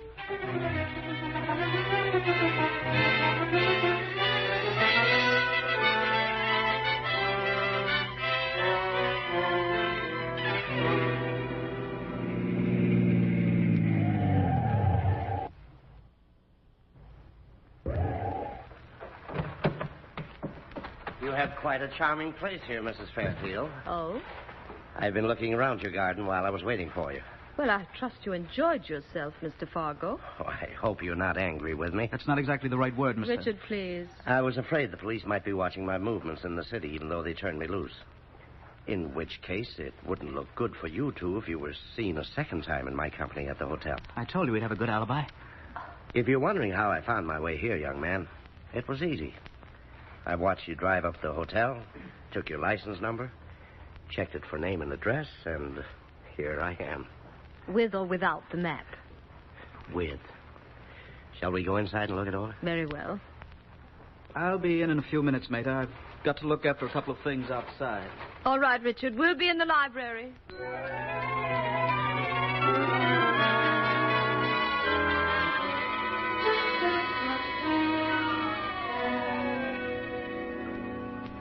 As you can see on the map, Mrs. Fairfield, I've added a few notes of my own because the map was a little short on detail. You seem to have a thorough knowledge of the harbor. Knowledge is what I have to sell, madam. Let's not be so formal. So you don't share your son's suspicion of me? Your explanation a while ago was entirely satisfactory to me, but... But? You could be selling a false map, you know. Well, even in our business, my dear, some measure of trust between buyer and seller is needed. Yes, I've always found that necessary. Please forgive me. Shall we shake hands on it? Oh, better than that. Oh? We'll have a glass of sherry on it. Fine. And drink a toast to further mutually profitable ventures in the line of... I hope I'm not intruding. Certainly not, Richard. Mr. Fargo and I... Yes, Richard, you're just in time to join us in toasting the success of our first venture together. The map is a splendid one, Richard. Oh, that's good. Well, I shouldn't think you'd be so indifferent about it. Get the sherry and glasses out of the cabinet over there. Oh, okay. By the way, Mr. Fargo, there was one notation on the map I didn't quite understand. Well, what is that, Mrs. Fairfield? This one right here. Oh, that. Well, what that means is simply... Oh, Richard. Oh. Richard, what on earth do you mean by this? Wait a minute. Yeah, here it is, look. Cigarette case. It's an initial cigarette case, Mater. And he stole it out of the boat locker where I had it hidden. That isn't yours. Whose is it? That cigarette case, Mater, could have hung us. It belonged to the man we dumped overboard the other night.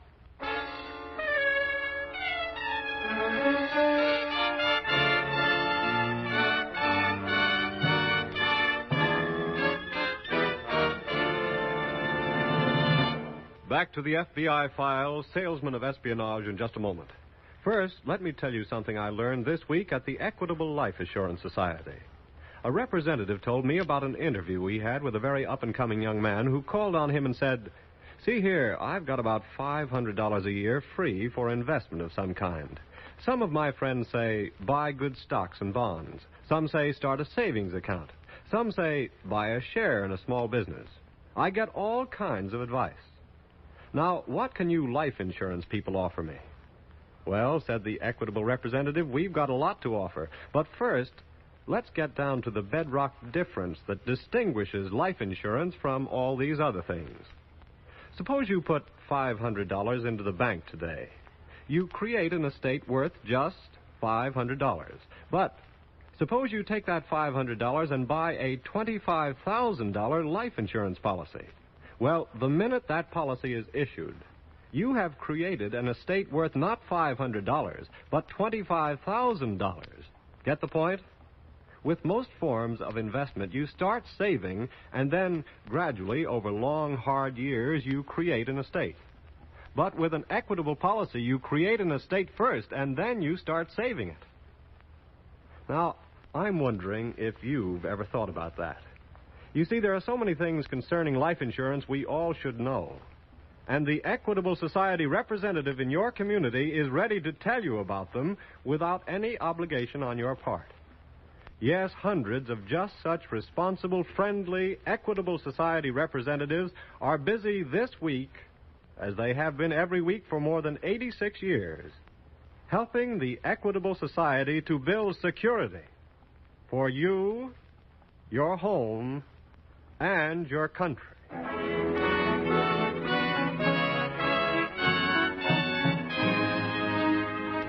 And now back to the FBI file, Salesman of Espionage.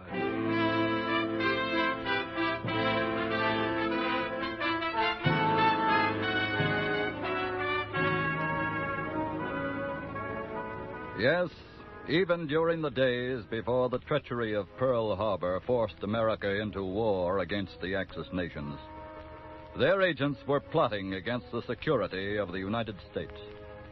But night and day, 24 hours around the clock, special agents of your FBI were on the job, defeating their conspiracies at every turn. And quite often, as events thus far in tonight's case demonstrate, the job involved great personal risk to the special agents assigned to this duty.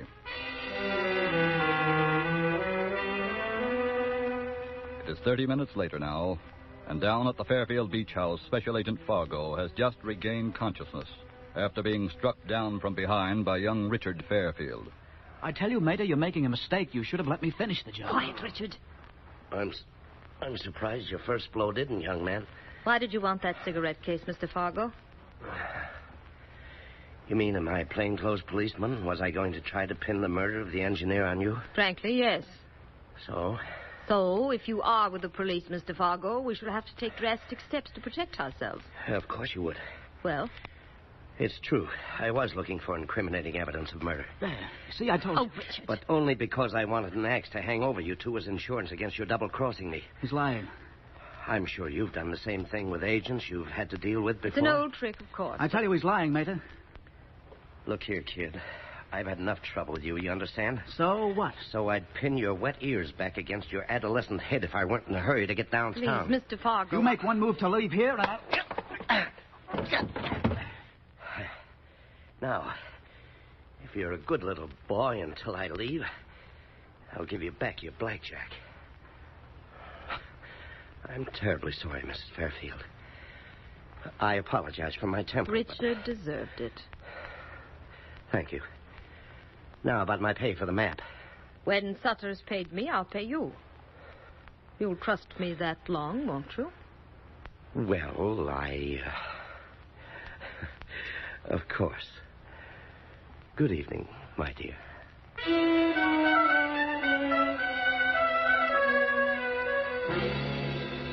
Harrison speaking. This is Fargo, Harrison. What's happened? We were worried when you didn't contact on time. I had contact with the blackjack. What? I'll be at the rendezvous in 15 minutes. Good. I'll be there before that.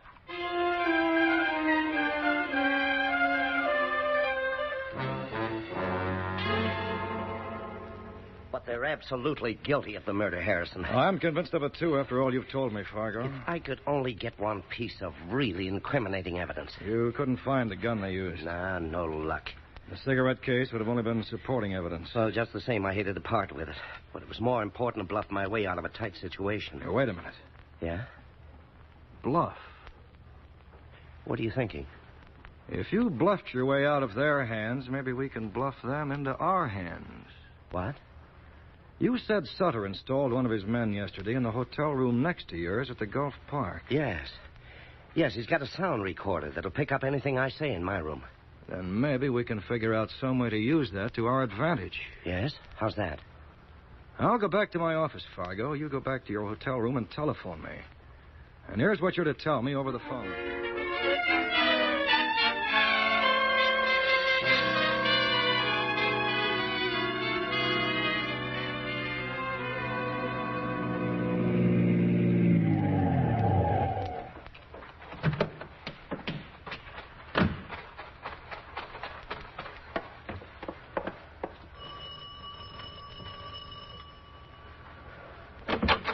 Mr. Sutter. Out of my way, quick. It wasn't necessary for you to come here for the map, Mr. Sutter. I was going to get it to you. I have not come for the map. What? I'm sure now that any map you may have gotten from Fargo is a fake. See there, mate, I told you. Shut up, Richard. What are you saying, Mr. Sutter? There's an Italian merchant ship sailing in 1 hour. I've arranged safe passage for you both. Talking in riddles, please. This recording will explain everything. May I play it on your machine? By all means. I put an agent in the hotel room next to Fargo. Tonight he recorded this. Listen. Hello? Hello? Operator, get me the FBI. The FBI. I knew it. Shut up. Hello, Harrison. This is Fargo. Yeah. Yeah, I've just come from the Fairfield house. No, I didn't find the gun they killed him with. But we won't need it. I'll have another piece of evidence in about 2 hours that's just as good. Then we'll move in on them. That's enough. Why didn't you tell me you had murdered that engineer? We got the information from him. That's all you wanted, wasn't it? Come on, Mater. We'd better get away from here quick. Yes. Once on the ship, you will be safe. I'm afraid you're going to miss that boat, Mrs. Fairfield. Oh. Fargo. Special Agent Fargo. And this is Agent in Charge Harrison. We came in the back way while you were listening to Mr. Fargo's record. And you're both under arrest for murder. On what evidence? On your own admission of the crime to your employer, Herr Sutter. How did you know about the record? As you Nazis say, Sutter, we planned it that way.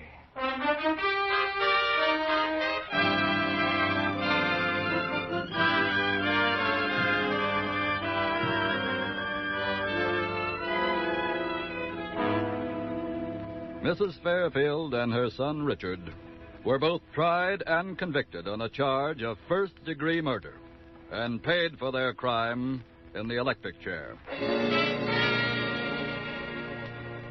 The members of your FBI join with all other Americans and all people of goodwill everywhere in the fervent hope that the day will soon come when men shall cease to spy against their fellow men, when all shall dwell on earth together in a spirit of mutual trust. But until that day comes, your FBI shall always go out to meet your enemies and to protect you, the American people.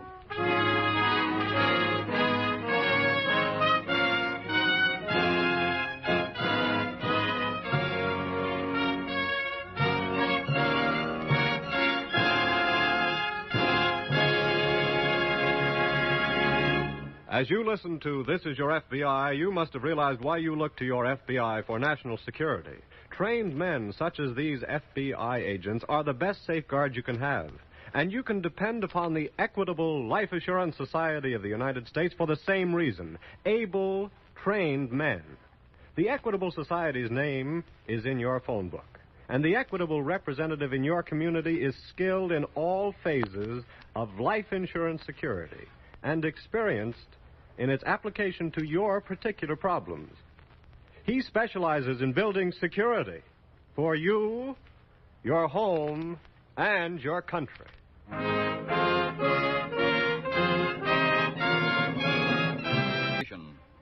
The Singing Swindler.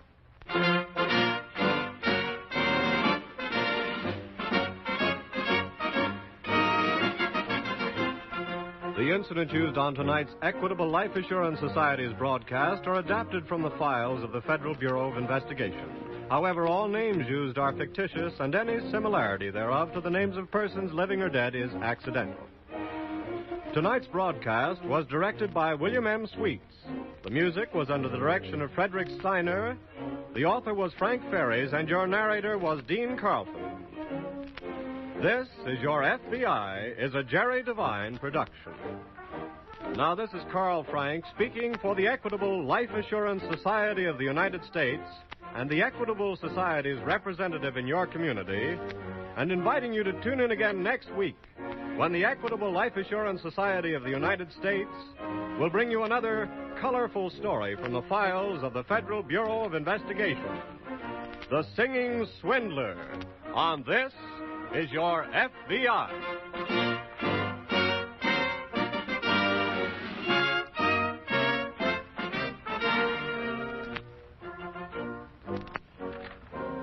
This program came to you from New York.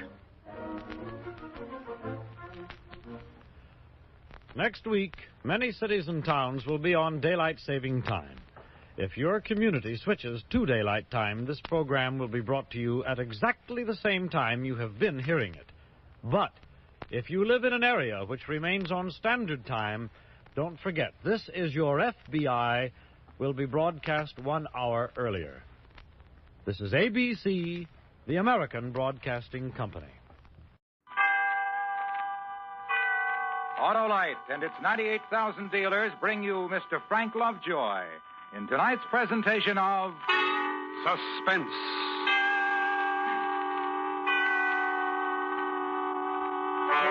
Tonight, Autolite presents a tale about a man who felt he was bigger and more important than anything else in the world and lost his life trying to prove it. The story is called The Storm. Our star, Mr. Frank Lovejoy.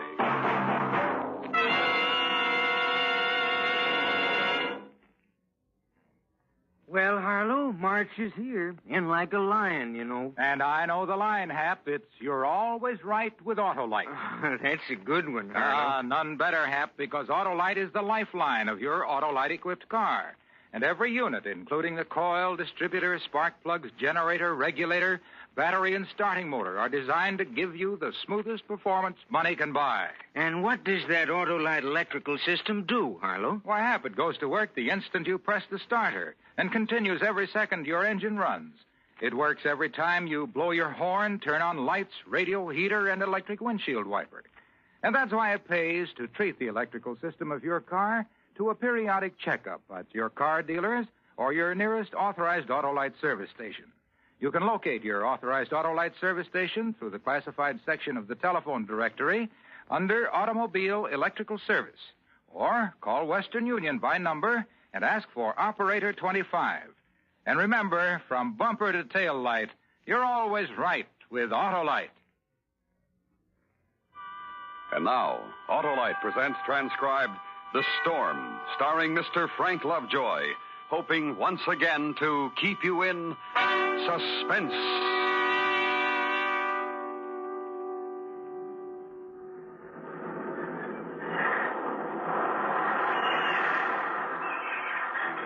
No one really knows how it begins. The birth is invisible, attended only by seabirds that glide gracefully over the warm Caribbean Sea. In the cool upper air, a gull hovers, then dips low toward a single unwary shrimp. Suddenly the bird falters. Its wings beat awkwardly against a sudden turbulence at the edge of a great unseen tower of strange, warm air. 300 miles around, the cool outer wind circles, then sweeps in. This is the meeting place. 300 miles of wind circle a tower of weak, warm air. Conditions favorable.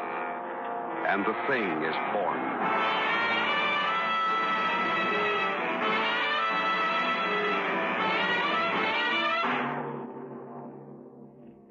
Sure, I knew there was a storm coming. I could see it in Joyce's eyes.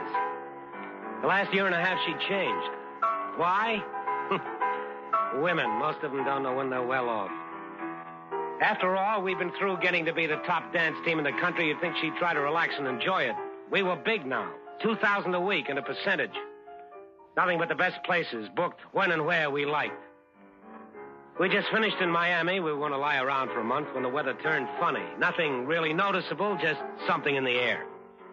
That's when I got the phone call from Al Morgan. Mr. Larry Weston?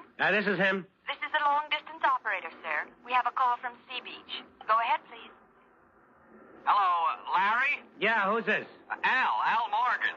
Oh, sure, Al. Long time no see. Yeah, how's Joyce? Good. How's that new hotel of yours? Nice business, Larry. Yeah, we got a nice business for a new place.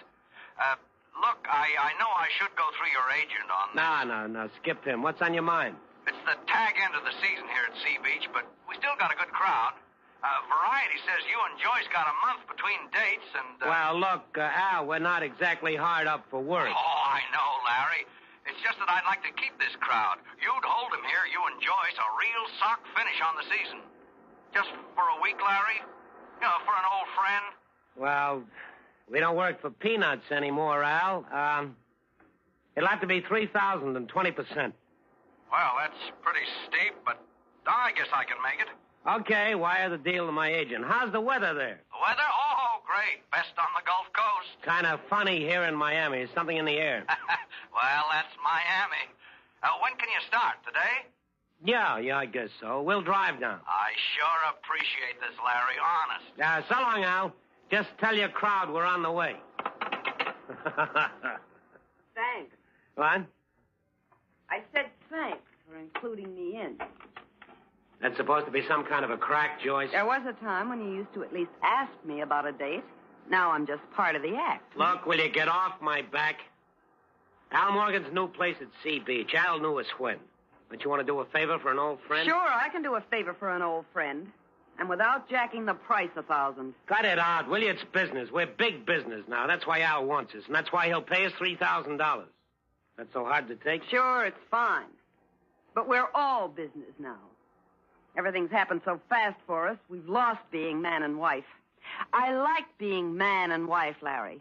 Not just a dance partner. Look, it's the air in Miami. That's what's bothering you. Come on, let's pack.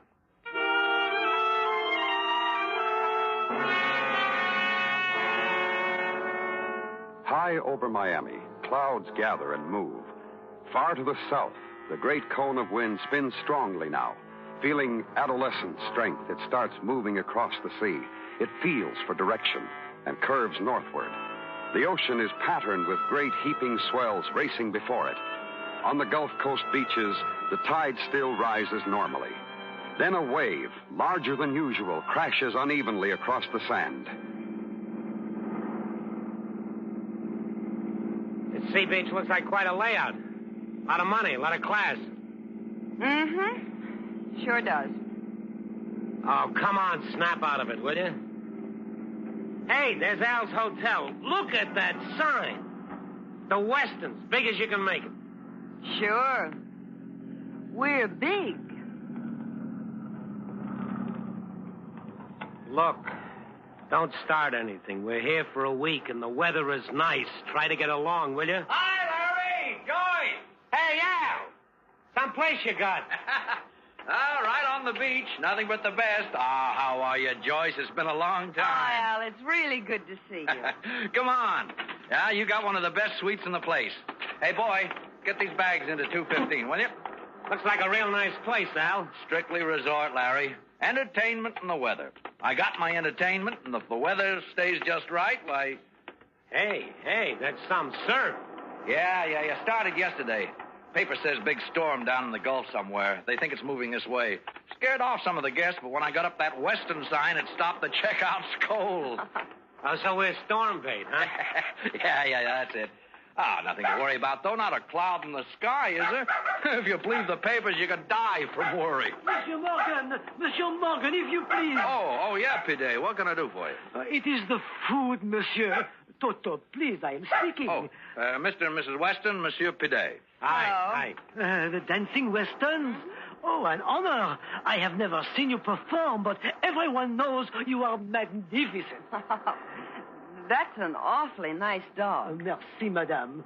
I am sorry Colette and Madame Pompadour are not with me at the moment. They will meet you later, I hope. Something about the food, Pidet? Oh, the special diet for my dogs, monsieur. I am afraid I lose the cooperation of the kitchen again. I'll take care of it. Oh, merci. And now, au revoir until this evening. Viens, Toto. Viens. Oh, he's cute. Oh, you should see those dogs work. The four of them really put on a show. What, a dog act? Sure, they're good. Oh, wait a minute, Al. That just doesn't go. What do you mean, Larry? Well, I mean, Al didn't tell me he was running a circus, that's all. Look, Larry, Pidet's got a good actor. He wouldn't be here. That's swell. But we don't work with dog acts. Larry! It's simple, Joyce. If Al can hold his crowd with a dog act, fine. He doesn't need us. But he's got a contract. What can I do? Larry, you're not Can you serious. get the boy to put the bags back in the car, Al? Come on, Joyce. No, Let's go. No, wait. I've already got your name up out there. Okay. Larry, I'll buy up today's contract. Fine. Now, you understand, don't you, Al? I mean, well, a dog act. Yeah, sure. I understand. Swell. Then we better get ourselves unpacked. You go ahead. Okay. Look, Al. That was Larry talking, not me. Yeah, I know, honey. He's changed, hasn't he? Yeah, we're a big team now. I guess that's it. He's got to prove it all the time. I don't know exactly what to do. He's really a nice guy, Joyce. It'll wear off. Thanks. I hope you're right.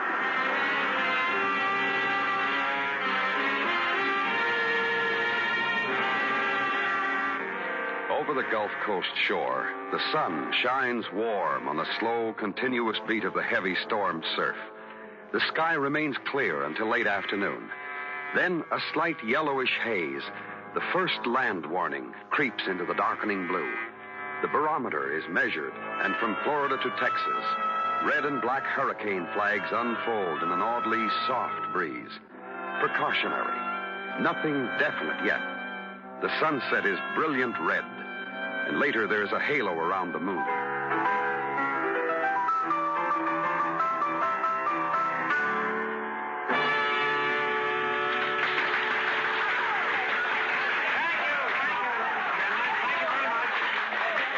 Thank you very much, but that was our last encore, I'm afraid. regardless of what the newspapers and radios have been saying about the weather, we'll be here tomorrow night with a very special performance.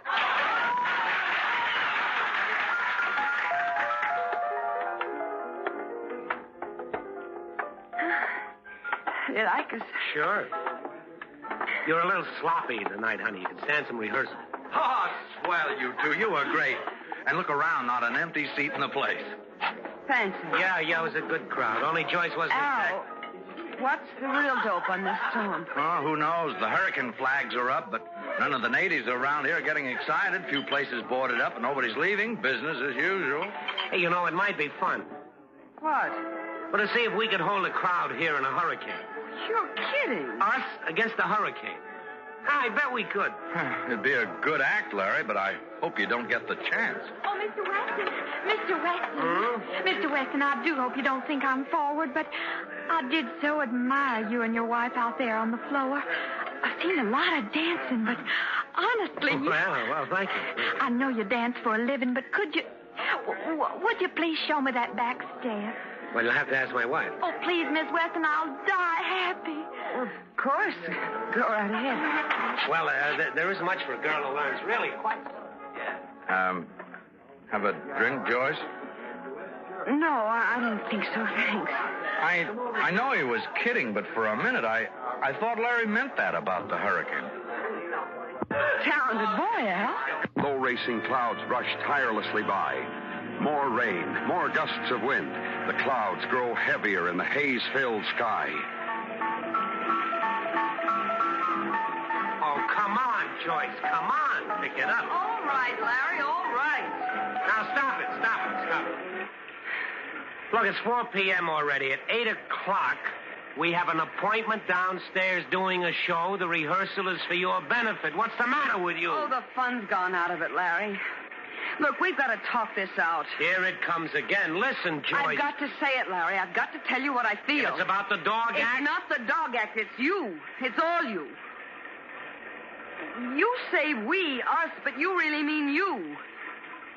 I used to feel close when we danced, but you're such a big, important showstopper all by yourself. There's no room for me anymore. If you're all through, we'll continue with the rehearsal. Please, Larry, listen to me. I love you. But I don't know you anymore. The way you push people around, nothing means anything to you. Nothing is important except that big sign, the Weston. Well, sure, it's important. The weather turns bad, people get scared. Al puts that sign up and they stay. Now, can it, Joyce? Can it before I get You don't really need a wife anymore, do you, Larry? All you need is someone to dance with. That's what you really feel, isn't it? All right, yes. I took you, I can take anybody. That dumb little blonde last night, as soon as we got out on the floor, I knew... Joyce, where do you think you're going? I don't know, Larry. I just don't know.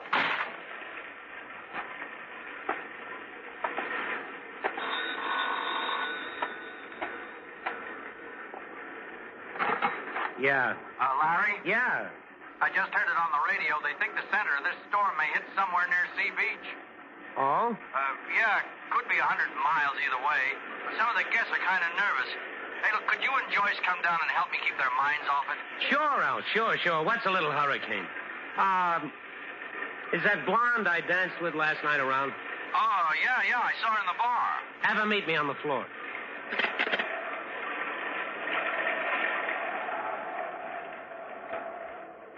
The sky-filling haze thickens. The barometer drops suddenly, and it can almost be felt. Then, seaward, on the edge of the horizon, a low gray curve appears. It climbs slowly, grows darker, then stands there, congealing its power into an ugly bluish-black mass. Then, steadied and deliberate, the great wind monster moves toward the land.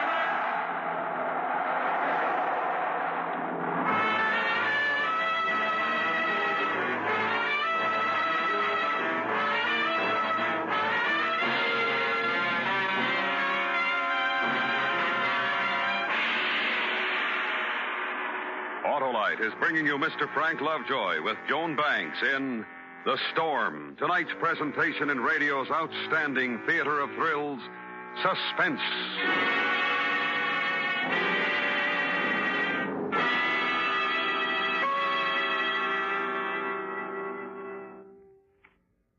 Say, Hap, do you know who developed the first 2-unit 6-volt electrical system used as original equipment? I never gave it much thought, Harlow. Well, you should, Hap, because that development was the forerunner of the precision-made electrical system in modern cars. Now, I'll tell you, Autolite engineers designed that system 41 years ago. Yeah, I guess that was quite a feat, eh, Harlow? It sure was, Hap. And so are today's complete Autolite electrical systems.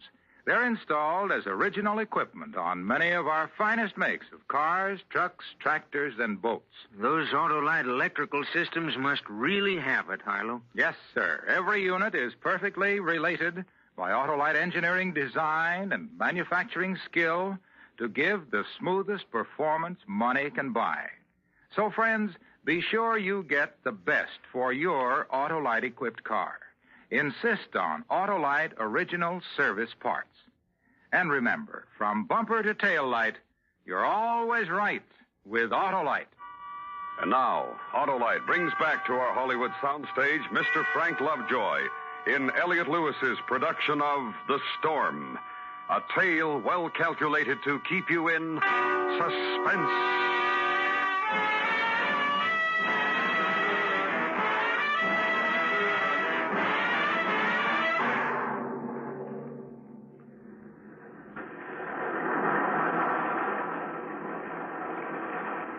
The sky darkens, lowering ominously, and from horizon to shore, the sea boils white with rage. The rain is continuous now, falling harder and harder. Then, from the approaching edge of fury, the first flicking fingers gouge through the rain and touch land. Over here, Larry. Hello? Oh, hi. What'd you say your name was, honey? Betty Ann White. You want to see little old me? I couldn't round up much of an orchestra. That's okay. The piano's enough. Well, where's Joyce? She's around. Look, Betty Ann. Well, I'll go find her. Oh, it was the biggest thrill of my life to dance with you last night, Mr. West. Oh, it's really storming, isn't it? You scared? Me? My, no. I've been through storms before. Come on. You know, you danced pretty good last night. Huh? How would you like to entertain the folks? Huh? You mean you and me? In front of those people? Oh, sure. You like to dance? Mr. Weston, that scares me. I just couldn't. Why, sure you can. Come on. I'll make you look great.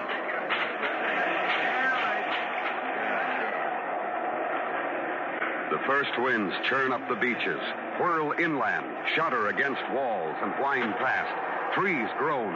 The lighter branches crack and fly off. A board rattles on a flimsy wooden shack, tears loose and hurtles through the air. Come on, listen up, honey. They're all watching. Relax. There's nothing to it. Now spin toward the window. I think I got it now. You mean my fish? Spin, honey. Spin.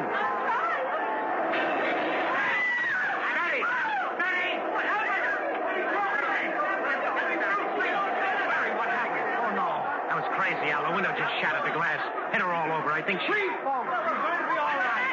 Let's go into the lobby or the bar. Everything's going to be all right. Al, she's not going to be all right. I know.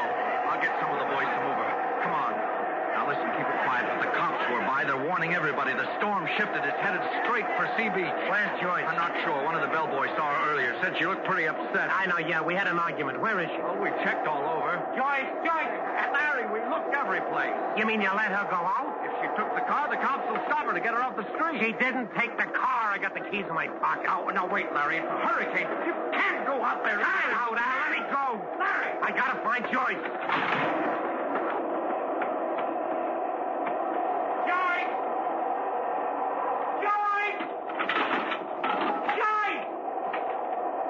Wind, I can't see. Let off, will you? That's it. Now we can get somewhere. The preliminary winds pass, a pause, and then, bruising, tearing, whining, the thing steps to the land. The sea drags up with it, roaring in twisted, foaming agony, and falls like cannon shot on all it can reach. The rain no longer falls, but hammers, sideways with the force of bullets. The palm trees bend, almost sweep the ground. More stubborn trunks offer resistance, then suddenly wrench from their roots. The works of man tremble, shudder, and mighty man himself, caught in the open, is forced to return to all fours.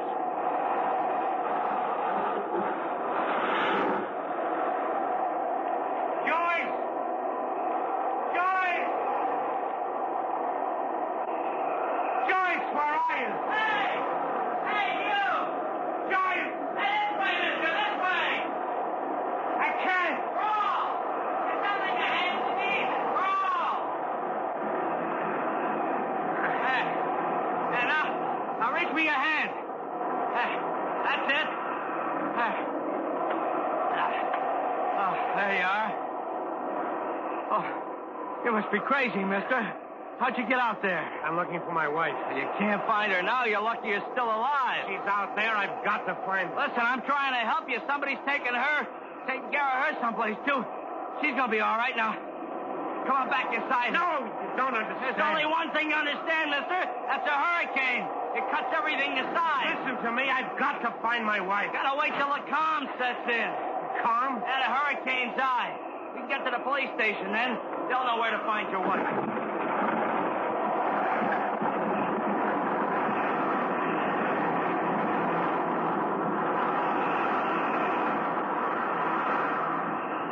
One hour, two. The wind screams at a 90, 100, 130 miles an hour. The light grows black, fingered with a weird electric blue. Rooftops flash in the streets. Broken power lines spit 10,000-volt electrocutions. Man sits in his trembling shelter, totters on the edge of security with hollow fear in his eyes. Then, suddenly, without warning, the calm.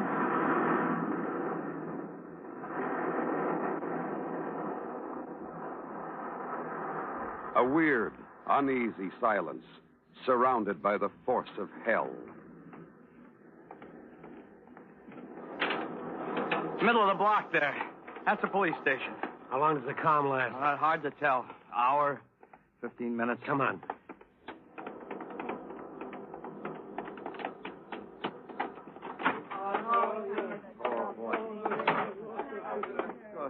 Over here, you two. You hurt? Need any first aid? Now, listen, I gotta find my wife. What's the name? Weston, Joyce Weston. Mrs. Joyce Weston? Mrs. Joyce Weston? Mrs. Weston? Sorry, buddy. Joyce! It's Larry, Joyce. What about the fire station? Could be. Red Cross is set up there. Where is it? Next block over, Jackson Street. Hey, buddy, you better stay here.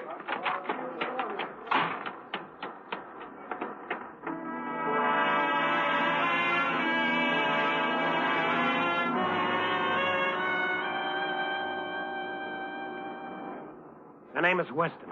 Joyce Weston. I'm busy with the injured, mister. You'll have to look yourself. Joyce. Joyce. Monsieur. Oh, Mr. Bidet. My dogs, monsieur. Have you seen my dogs? Look, I'm trying to find Joyce, my wife. Oh, but my dogs, they broke away. I went after them. Bidet, will you listen to me? My dogs. Joyce. My dogs. Joyce. Larry. You all right? Oh, I'm fine, Larry. I'm fine. Come on. Wait, I've got to help It'll you. keep. Come on. Larry, wait a minute. The storm isn't over. This is just the calm. Yeah, I know. Why did you run out? Teach me a lesson? What? It was pretty small time, Joyce. You left me in a pretty Wait bad a minute. hole. Where are we going? Back to the hotel. They're waiting for us. You're crazy. And I was crazy to kid myself that you actually came looking for me. Look, Joyce, I'm not going to beg. I don't have to. Oh, you're so big. The hurricane stopper, Larry Weston. And you believe it, don't you? You really believe it. Now, don't get me sore. They're waiting for us at the hotel. Now, come on. No, not us, Larry. They're waiting for you, the hurricane stopper. Joyce! I'm going back to the fire station. So long, Larry. You don't need it, but lots of luck. Okay. Don't say I didn't give you the chance. You're small time. I made you. I'm the whole lot. I know how to be big. Big as a hurricane. I'm big. I'm big. I'm big.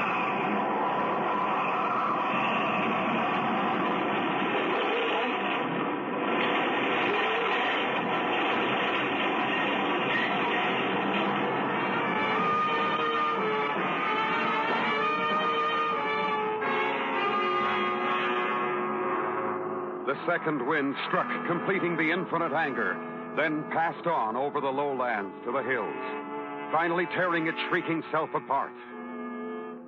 The sun shines once more on a whipped and torn earth. It is over, and those who lived through it stir humbly.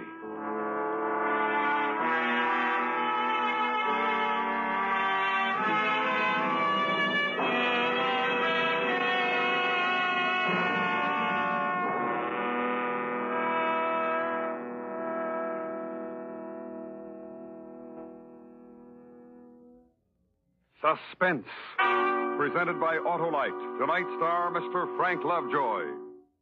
This is Harlow Wilcox again, speaking for Autolite, world's largest independent manufacturer of automotive electrical equipment. Autolite is proud to serve the greatest names in the industry. That's why during these early months of 53, the Autolite family joins in saluting the leading car manufacturers who use Autolite products as original equipment. Our Autolite family is made up of the nearly 30,000 men and women in 28 great Autolite plants from coast to coast, and in still other Autolite plants in many foreign countries, and the more than 18,000 people who have invested a portion of their savings in Autolite, as well as 98,000 Autolite distributors and dealers in the United States, and thousands more in Canada and throughout the world. Our Autolite family will salute the Kaiser Fraser Sales Corporation on the next Autolite Suspense television program. If you live in a television area, check the day and time of Suspense on television so that you'll be sure to see this program.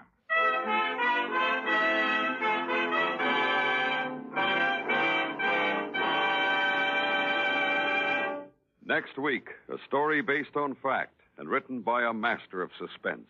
An adaptation of the 19th century Bourne murder case called The Dead Alive. The author, Wilkie Collins. Our star, Mr. Herbert Marshall. That's next week on Suspense. Suspense is produced and directed by Elliot Lewis, with music composed by Lucian Morowick and conducted by Lud Gluskin. Portions of the program were transcribed. The Storm was written for Suspense by Richard Chandley. In tonight's story, Joan Banks was heard as Joyce. Featured in the cast were Sharon Douglas, Joseph Kearns, Rolf Sedan, Jerry Hausner, and Jim Nusser. Your narrator, Larry Thor. Frank Lovejoy appeared through the courtesy of Warner Brothers and can soon be seen in House of Wax, in 3 Dimension and Warner Color.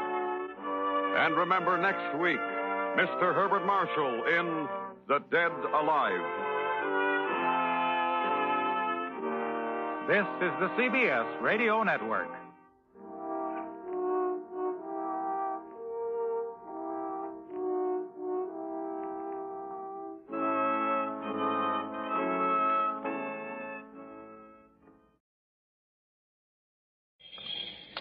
Can you see anything, Jerry? No, dear. This alley is like the inside of a pocket. Well, I can't. Darling, something at my feet. It's not something at your feet, Pam. It's someone. Someone who's dead.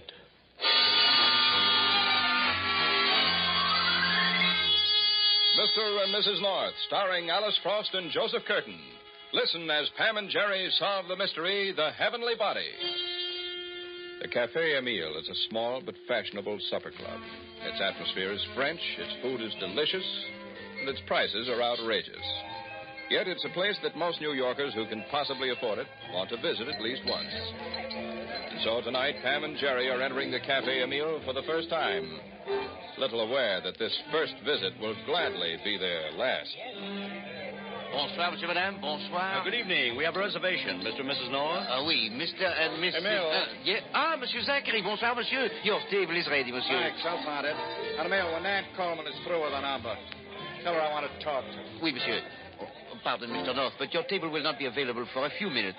If you and Madame would care to wait in the bar, monsieur, I will call you. Oh, thank you. Come on, dear.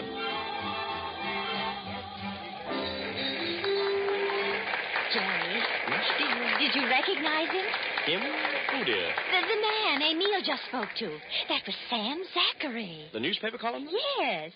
Oh, here's the cocktail lounge. No wonder he was getting the red carpet treatment. I'll get the door, dear. Shall we sit at the bar? Mm-hmm. Let's. Did you read his column yesterday? Zachary's? Mm-hmm. No, why? It was about that gang killing of that big gambler. You remember, Jerry. His name was Jack Rawlings. But that was 2 years ago. It hardly comes under the heading of news anymore. Except that Zachary said in his column that he'd found out the name of the person who lured Jack Rawlings out of hiding for the men who killed him. The finger man in the case, hmm? Mm-hmm. That's right. And Sam Will it be, Zachary Mr. North? Well, hey, Pam, look who's behind the bar. Al Stacy. How are you, Mr. North? Oh, fine. And you? Okay. Pam, you remember Al, the bartender in that little place around the corner from my office? Oh, Hello, Mr. certainly. North. Hello, I haven't seen Al. you in a couple of years, Al. Where have you been? In a hospital out west. I heard you were sick, but I didn't know it was that serious. How are you now? Oh, I'll live. What are you folks drinking? Martinis. Mm-hmm. Look, Al, why don't you come... Al, could I speak to you a minute? Why, sure, Miss Coleman. Miss Coleman, this is Mr. and Mrs. North. How do you do? How do you do, Hello. Mr. North, your table is ready? Better cancel those drinks, Al. We'll see you later. Sure.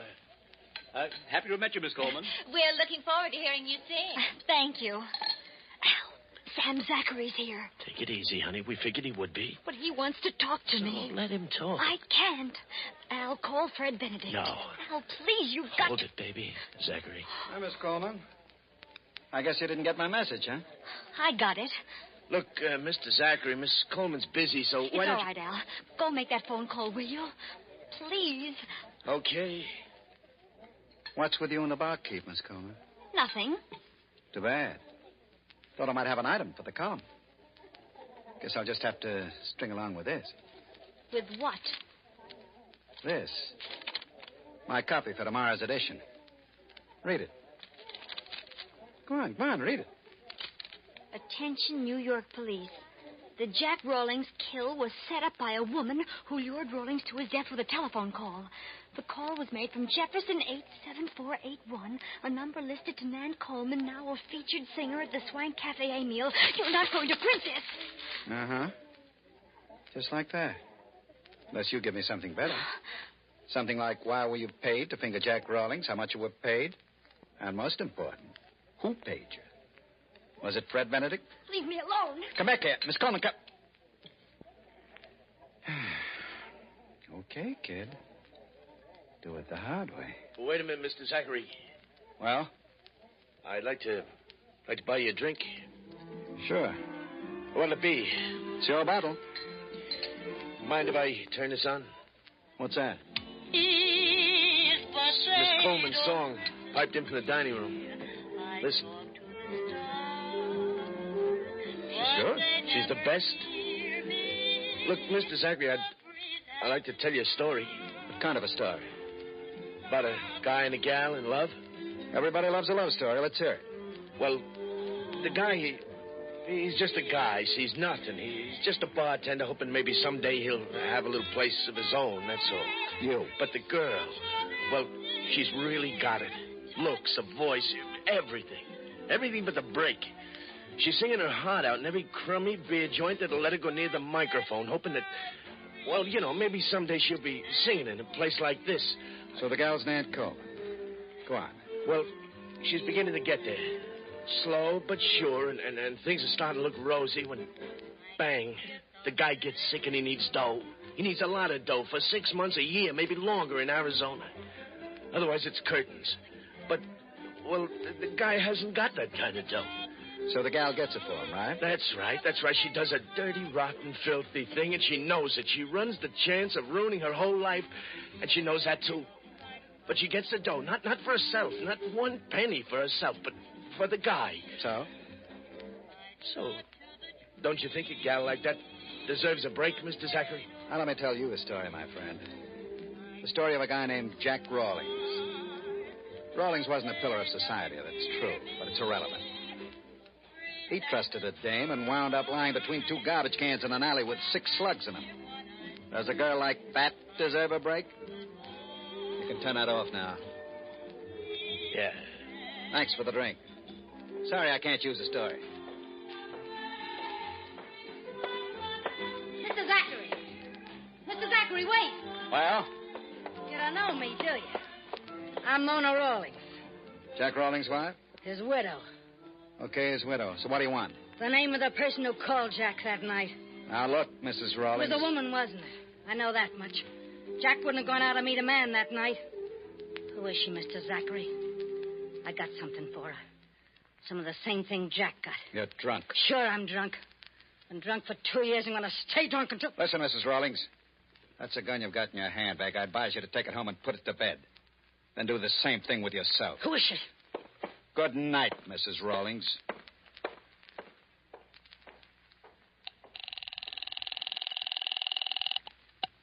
Lieutenant Wigan speaking. This is Sam Zachary, Lieutenant. Well, Zachary, I've been trying to get in touch with you about that item you had in your column about Jack Rawlings. That's what I'm calling about, Lieutenant. Can you meet me at the Cafe Emile? Oh, sure, right away. Something wrong? Not yet. That's why I want you here. To see that things stay that way.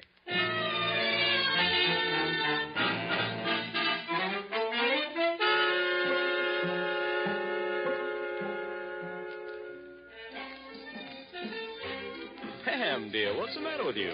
Jerry, I've been thinking. You could have done that much cheaper at home, though. Don't you want to know what I've been thinking? At these prices, it had better be good. Remember when we came in, Jerry? We heard Sam Zachary ask Emile to have Miss Coleman come to his table. Well? Then just a couple of minutes later, Miss Coleman came into the cocktail lounge, acting very nervous, wanting to talk to Al Stacy. What are you getting at? And then, while Emile was showing us to our table, I saw Sam Zachary go into the cocktail lounge. I was wondering if there could be any connection between all that and the column that Zachary wrote about the Jack Rawlings murder. Pam, dear, you're feeling your dreams. But, Jerry, now, don't you... stop imagining things and let's dance. Dance? Mm-hmm. Darling, this is a rumba. Well, I can rumba. Now who's imagining things?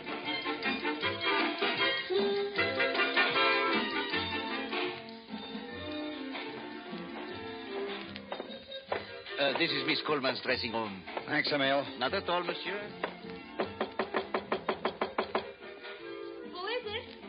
Sam Zachary. Open the door. Mrs. Stacy. What do you mean, Mrs. Stacy? Did Al tell you that... He told me a story. I guessed the rest. That's why I decided to give you another chance. I told you to leave me alone. I know one of Fred Benedict's torpedoes killed Rawlings. Get out. The police know it. The whole town knows it. But you're the only one who can prove it.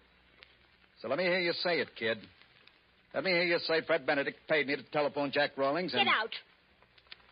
Give me that gun. I'm warning you, Mr. Zachary. If you don't Give get it out... to me. Let go of me. Drop it. Let go. Drop it, you little fool. Or I'll... Mr. Zachary. You crazy little...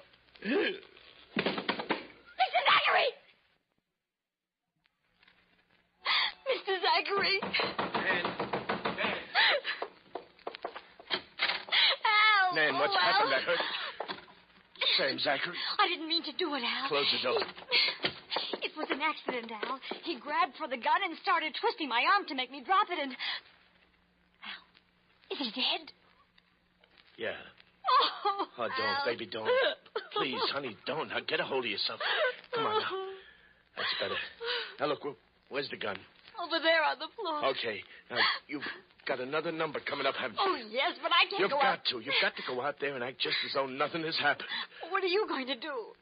I'm going to get Zachary out of here. How? Never mind. Now, get out there for your number before someone comes looking for you. But Al, please, honey, would you let me handle this, please? All right, darling. But I want you to know you don't have to do this for me. You did something for me once that you didn't have to do, remember? All right, now get going. Man, Oh, Mr. Benedict. I was just coming back to see you. Al called and said Sam Zachary was... What's the matter with him? Sam Zachary's dead. Huh? I killed him. What? Why, you little... Where is he? In my dressing room. Al's in there. He's going to try to get Zachary out. Where are you going? To do my next number. Al made me. He's right. All right, go on. I'll go in and see if we can clean up the mess you made.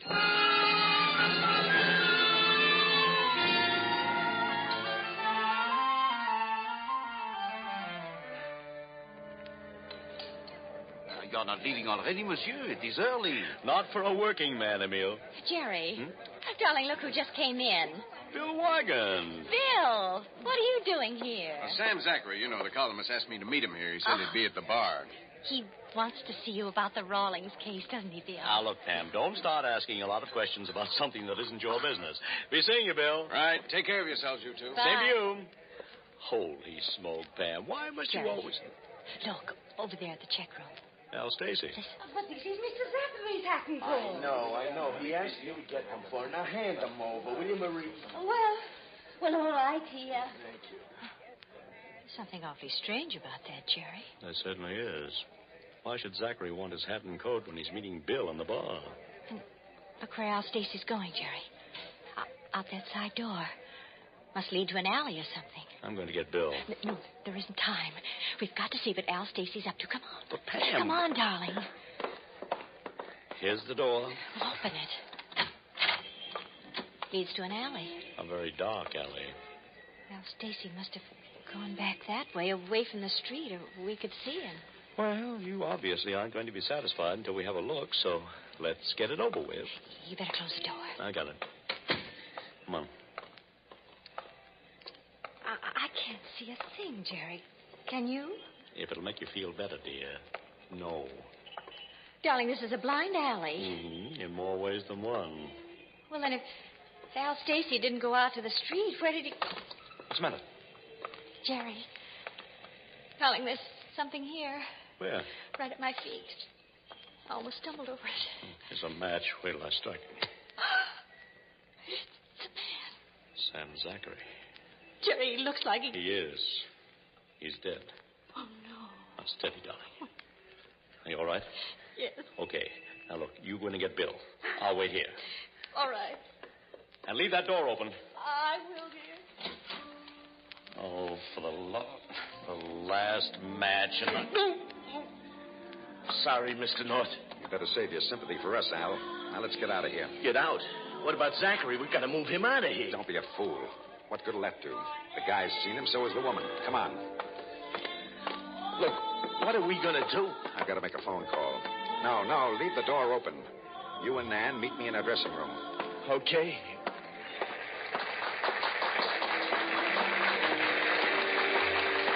Nan. Look, baby, get back to your dressing room. I'll be back there in a minute. Well, what about Sam Zachary? Never mind. Just get back to your dressing room.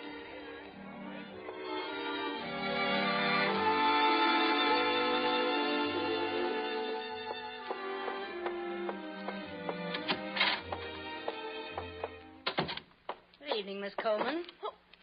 Who are you? The name's Rawlings. Mona Rawlings. Well, what do you want? I'm looking for Sam Zachary. He isn't here. So I see. Where is he? I don't know.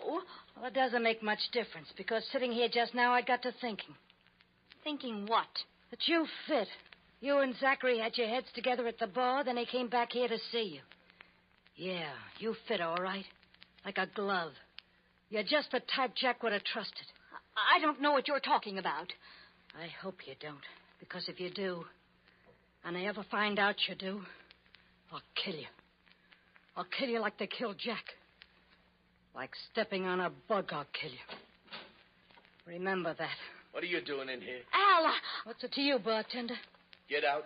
What are you getting so excited about? I saw you acting up in the bar with Sam Zachary tonight, Mrs. Rawlings. So I still want to know what you're getting so excited about. Me and Miss Coleman were just having a friendly little chat. Weren't we, Miss Coleman? You heard me. Out. Remember, Miss Coleman, like a bug. Al, she suspects... Never mind her. Listen, baby, there's something I want to tell you, so listen. Listen real hard. Mr. and Mrs. North found Sam Zachary's body out in the alley. Oh, Al. So here's what I'm going to do. I'm going to... Who's there? Benedict. Come in. I just called my lawyer. He's ready for trouble, but we've got to have our story straight.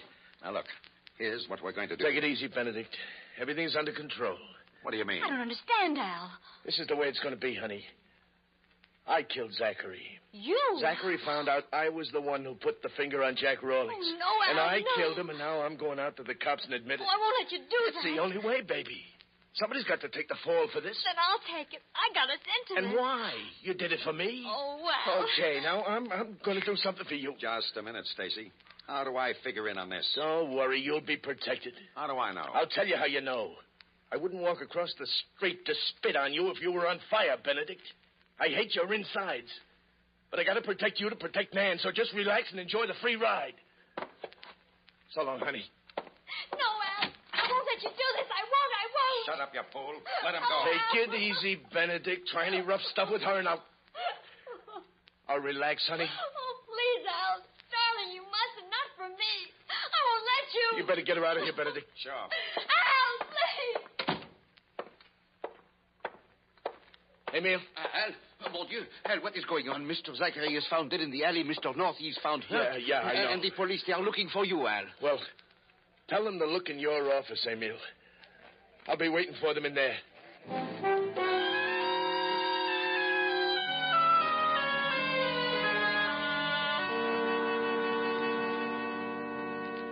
Oh, look, Lieutenant, I've told you I killed Sam Zachary, and I've told you why. Now, what more do you want? The name of the man who paid you to finger Jack Rawlings. I don't know. He didn't give me a name. Oh, what did he look like? Like a million guys. Could you identify him if you saw him? Maybe, maybe not. Okay, Stacy, we'll continue this later downtown. Donahue, stay and keep Stacy from getting lonesome. Okay, Lieutenant. Where are you going, Bill? To talk to the medical examiner. How do you feel, Jerry? Like I had a different head for each day of the week. That was a nasty bump you got. Look, you two go on home, will you? Bill, do you think Al Stacy's telling the truth? About killing Sam Zachary, I mean. Why would he lie about a thing like that, Pam? Well, he could be trying to protect someone. Well, he could be, I suppose. Well, then don't Pam, you think... dear, my head is killing me. Let's go. Good night, Bill. I'll be in touch with you. Darling, I wish you'd let me finish telling Bill. You can write him a letter when we get home, But dear. I think... Jerry, look. This is Nan Coleman's dressing room. So what? Hey, Pam, what are you doing? Darling, when we met Miss Coleman this evening, I noticed that she was wearing a gold wedding band. Oh, what's that got to do and with... Al Stacy's wearing one just like it. You think Al Stacy and Nan Coleman are married? Yes, dear, and to each other. And Al Stacy may be protecting... Look, the door opens. What an unusual door. Pam, would Miss you... Coleman. Miss Coleman. Darling, look over by the dressing table. Good Lord. What's happened to her? She's dead. Someone stabbed her in the back. Here's Bill, Jerry. Well, Pam, you were right. Al Stacy was protecting someone. Nan Coleman? Yeah, Jerry. And they were married, weren't they? That's right. And Stacy says now that his wife sold Jack Rawlings to Fred Benedict. Fred Benedict? Well, you see, Benedict and Rawlings used to be partners. Gambling, narcotics, any other racket that'd make him a buck. But the town got too small for both of them, and with Nan Coleman's help, Benedict got Rawlings before Rawlings could get Benedict. How's Al Stacy taking Nan Coleman's death? Pretty hard, Jerry. If he ever gets his hands on that... Come in. Here's a guy we thought you'd want to talk to, Lieutenant. Ah, speak of the devil. Come in, Benedict. What's this all about, Now, Lieutenant? just relax, Benedict. You'll find out. You got any more celebrities out there, Donahue? Yeah. We grabbed a dame trying to duck out the back way. Says her name's Mona Rawlings. Mona Rawlings. Well. Yeah, we're really slumming tonight, aren't we? Send her in, too, will you? Okay, sister. Inside. Okay. Keep your big paws off me. I can walk without your help. Okay, Donahue. Tell Emil we're letting him off the hook. And the rest of his guests can go on home. Now, look, Lieutenant. Now, just relax, Benedict.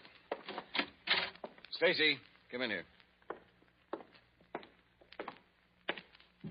Benedict. Yeah. Hey, let go of it, Stacy. Stop it, Stacy. Get off of me. Stop it. Yeah, that's better. Now, sit down. Crazy fool. What's the matter with him? What'd you expect him to do, Benedict? Pin a medal on you for murdering his wife? I didn't kill Nan Coleman. Why should I? To keep her quiet. About what? About the fact that Al was taking the fall for her for Sam Zachary's death. We figure she wanted to talk to save Al, and you killed her. Well, you're figuring wrong because Nan Coleman was alive when I left her dressing room. Wasn't she, Mrs. Rawlings? How should I know? You were standing right outside when I left. Then you went in and killed her. No. You've been blabbing all over town for 2 years about how you'd kill the people responsible for Jack's murder if you ever found out who they were for sure. Well, you heard Nan Coleman and me talking, so you did find out, and you killed her. That's not true. I didn't go into the dressing room after you came out. I didn't hear anything. Are you sure of that, Mona? Yes. You don't sound too sure. Well, I am. And so am I. You? Pam, dear, no one asked you whether Please, Jerry. Bill, Mona Rawlings is telling the truth. How do you know, Pam? Yes, dear, how do you know? Because Fred Benedict's still alive. Look, Bill, if Mona Rawlings had overheard Nan Coleman and Fred Benedict and knew that they were responsible for her husband's death, why would she let Fred Benedict walk right past her and kill only Nan Coleman? It doesn't make sense, Bill. If Mona Rawlings killed her to avenge her husband's death, then she would have killed Fred Benedict, too. Oh, no, Bill. Fred Benedict killed Nan Coleman. That's a lie. You don't believe this dame, Lieutenant. You're a gambler, Benedict. Want to bet?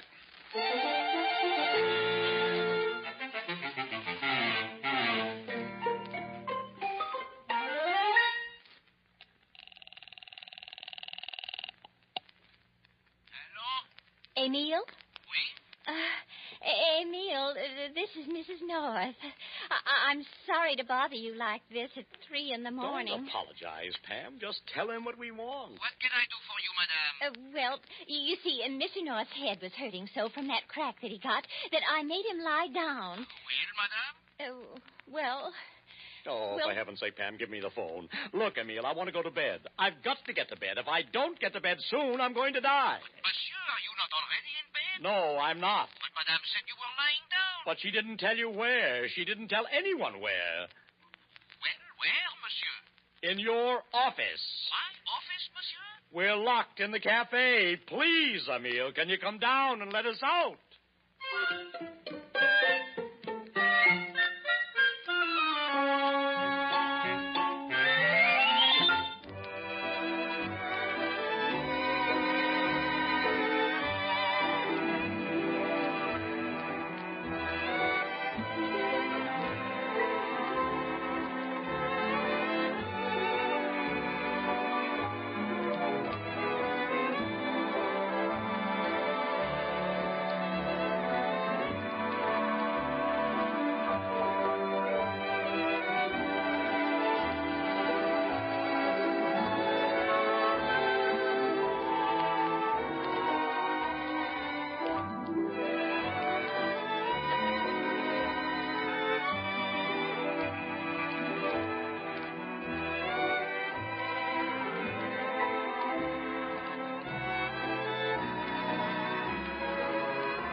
Pam and Jerry are sure to have more exciting adventures next week. Listen in, won't you? There's always mystery well sprinkled with humor on Mr. and Mrs. North. This is the United States Armed Forces Radio Service.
Hello, creeps. This is Peter Lorre, opening the doors of the Mystery Playhouse. Tonight we bring you a story featuring Mr. District Attorney, a gruesome tale that begins outside a metropolitan hospital. A large oil truck is parked above an underground oil tank. Yes, it begins as simple as that. But it ends in murder and the finding of a charred belt buckle and human teeth inside the hospital furnace. A fiery death. Hey, Sid. Yeah? Let's make this as fast as we can, huh? What do you think I'm doing? Much oil in there? Enough. What's going on out there?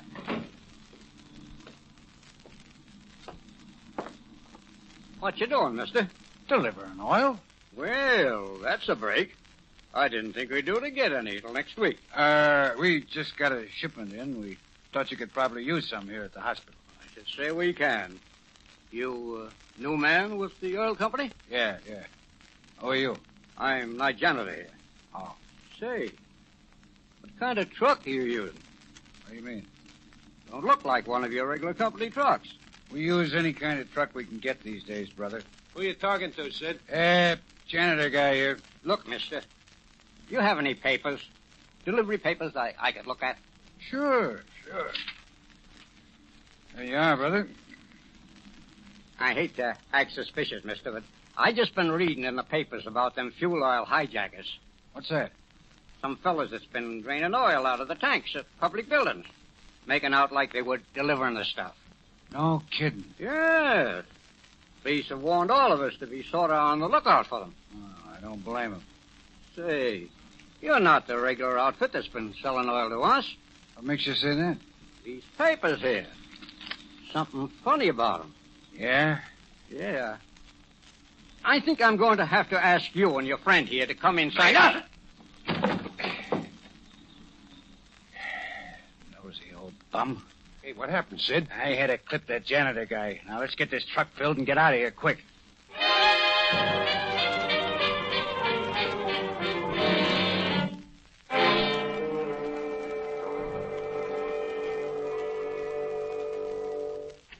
Oh, brother. Of all the dirty, low-down tricks I ever heard of. What's the matter, Harrington? Yes, what's wrong? Chief, I'm about to tell you of a new low in thievery. Yeah, you know these guys that have been hijacking fuel oil from the tanks of public buildings? Yes. Well, last night they took away just about all the oil in the tanks that heat the city hospital. Hospital? Yes! How awful. Yeah, the building was without heat for over 10 hours. Till they finally found some oil they could use. Oh, that certainly is a contemptible trick. I should say so. The same thieves who pulled the other jobs, I suppose. Well, I think it was, Chief. Any clues? Yeah, we got one to work on. What's that? An old janitor over at the hospital. Yeah. Robinson's his name. He caught the guys at work. He got suspicious of them, so they slugged him. Was he badly hurt, Harrington? No, they just knocked him out. What did he have to say? Well, the main thing was that he got the license number of the truck. Good. I gave it to boys at headquarters, of course. They're sending out an alarm on it right now. Oh, that's fine. Could the old man give you any description of the thieves? Well, Chief, he only saw one of them, and it was pretty dark, but Robinson thinks he could recognize him again. Not having any heat in that hospital for 10 hours. Yeah. Must have been terrible for the patient. It must have been frightening. Well, that's about the seventh job this crowd has gotten away with. Yeah, I know. Chief, where do you think they get rid of the oil? Well, it's pretty easy to dispose of these days with this desperate shortage we have here. I'm afraid some of our selfish citizens will be only too glad to buy it, regardless of where it came from. Even from a hospital? Yes, Miss Miller. I'm sorry to say that too many people refuse to let any part of this war interfere with their own comfort. And ain't that right? But right now, I'm not as concerned with who's buying the oil as I am with who's stealing it. Harrington, we must make every effort possible to find those men.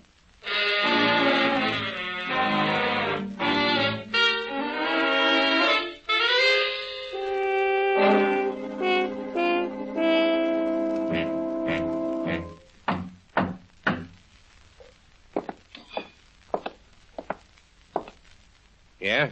It's me, Artie. Open up. Okay. Oh, hiya, Sid. Hi. How'd you make out? Not bad. Sell all the oil? Sure. How was the take? Best yet. You know, there's one thing about some of these dough-heavy characters. They don't care what they spend, just so long as the house is warm.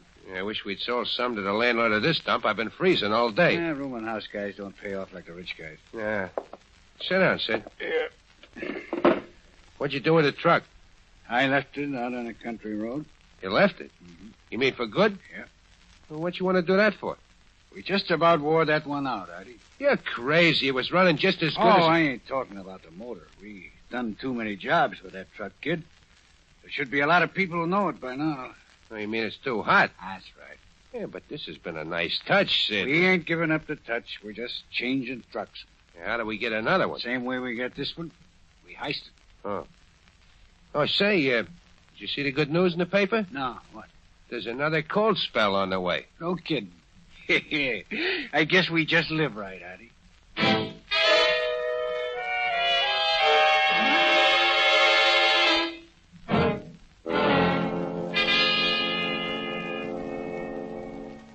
Come on in, Harrington. Okay. What did you find out about the oil thieves? Well, something, Chief. Yes? First, their truck was found on a road just outside of town. Was abandoned there. I see. Anything else? Oh, yeah. I got that old janitor, Robinson, coming over to look at pictures. Mm-hmm. I thought maybe he could dig out a suspect for us. Well, I'm glad to hear he's coming over here, because I have some news for you, too. Yeah, what's that? Pratt over at the parole board called here a little while ago. Huh? He'd heard about the alarm we sent out on the license number of that truck. Yeah?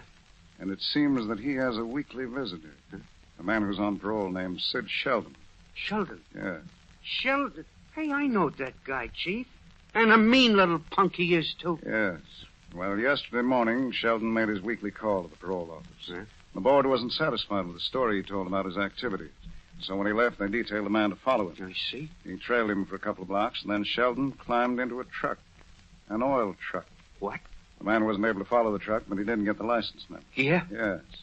And that license number was the same as the one we're looking for. What? Oh, what a break. Yes. I asked Miss Miller to get me Sheldon's picture. If he is our man, the old man from the hospital may be able to identify him. Sure. Excuse me, Chief. Yes, Miss Miller. Here's that picture you wanted of Sid Sheldon. Oh, yes, thank you. And there's a Mr. Robinson outside to see you. Oh, okay. That's the hospital janitor, Chief. I'll send him right in. Yes, sir. Won't you come in, sir? Thank you, miss. Well, hello there, Mr. Robinson. Hello, Mr. Harrington. This is the district attorney. Oh, how do you do, sir? How are you, Mr. Robinson? Miss Miller, you'd better stay in here. I want you to take down this conversation. Yes, sir. Here you are. Sit right down here, Mr. Robinson. Thank you. There you are. We've picked up another lead on this case since Harrington spoke to you, sir. We have one definite suspect in mind. He's a man named Sid Sheldon. This is his photograph right here. Oh, thank you. Yeah. Wait till I get my glasses. Yeah, take your time, Pop. Yeah, there we are. Yes, fine. Well, does he look familiar to you? Well, yes. Good. I really couldn't be positive, though. Huh? Oh, why not? Well, it was quite dark when I saw him. And my eyes ain't so very good. But there is a general resemblance. Oh, yes. Yes, there is. If I could hear him talk, it would be better. I always remember a voice. Well, I think we can take care of that all right. Sure we can. Harrington, send out word to have this man picked up.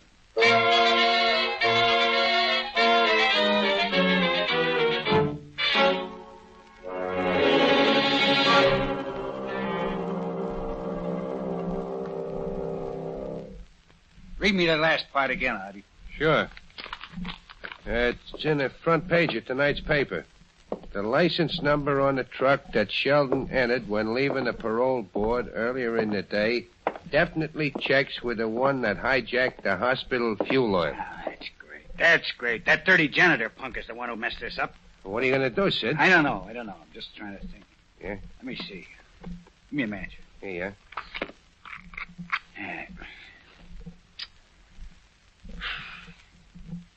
If I was to have an alibi, Artie, I could break that parole guy's story down. They seen me get in the truck in the morning, but that don't prove I was in it that night. Yeah, but the janitor's a tough rap. He's seen us do the job. Yeah, that's right. How can you square that one? I think I know a way we can try. Yeah? Come on, Artie. We're going over to that hospital.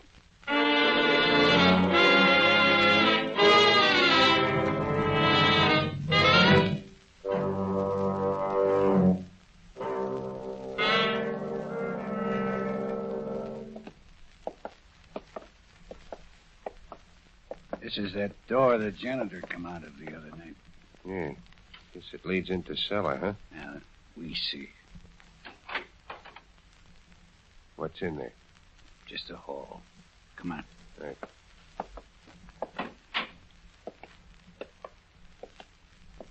There's a basement room right up ahead here. Yeah. Hey, wait a minute. Huh? Here's the old guy now. See him? Sitting in that chair with his back to us. Yeah. Anybody else in there? I don't see nobody. Let's go. Right. Hiya, Pop. Huh? Who's that? You got company. Wait a minute. You sound like that fella. I am that fella. What are you doing here? We come to have a little talk with you. You've been shooting your mouth off too much, Pop. Sure, we come here to tell you to lay off. What do you mean, lay off? I mean, you ain't never seen him before in your life, especially around no oil truck. Now listen. You do the listening. We can shut you up real good. You're not scaring me. Not yet, we're not, no. But we ain't even started yet. Now listen. You let me up out of this Sit chair. down. No, let go of me. Stay there, I Let said. me go. Why, you dirty drunk.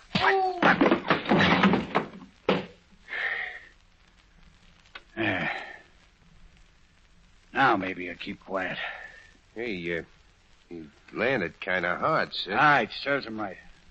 He ain't moving none. So he get knocked out. Hey, Pop. Hey, wake up, mister. Leave him be, will you? Sid. Huh?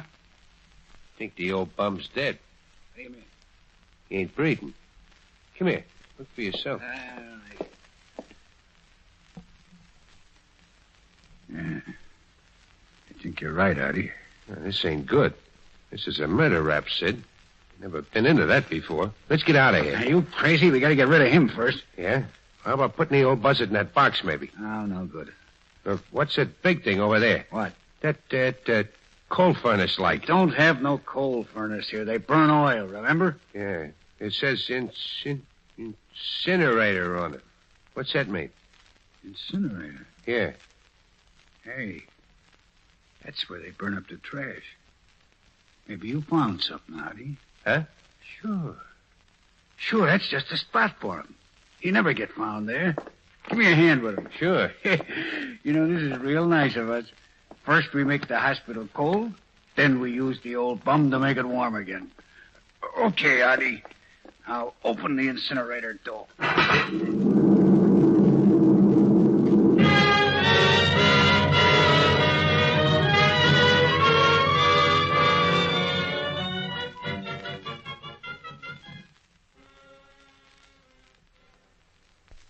Don't understand it, Chief.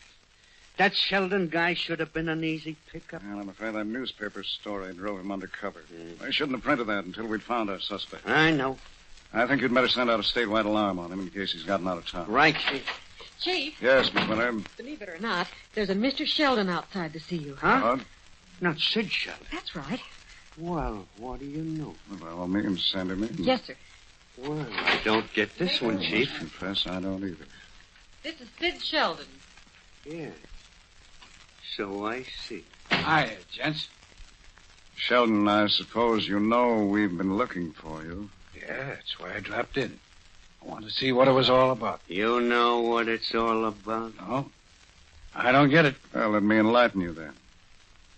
You must have read in the papers that we have pretty conclusive evidence that you and a Confederate were responsible for that oil hijacking job at the hospital. Yeah, I read about that.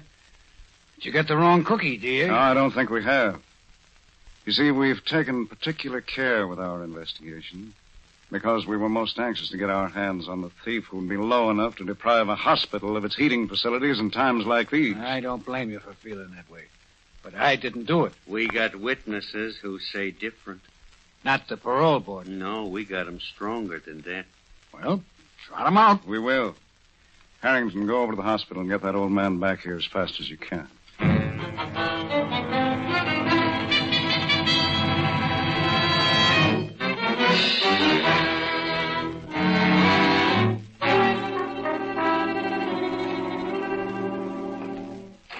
Yep, excuse me, Chief. Come in, Harrington. Oh, where's the old man?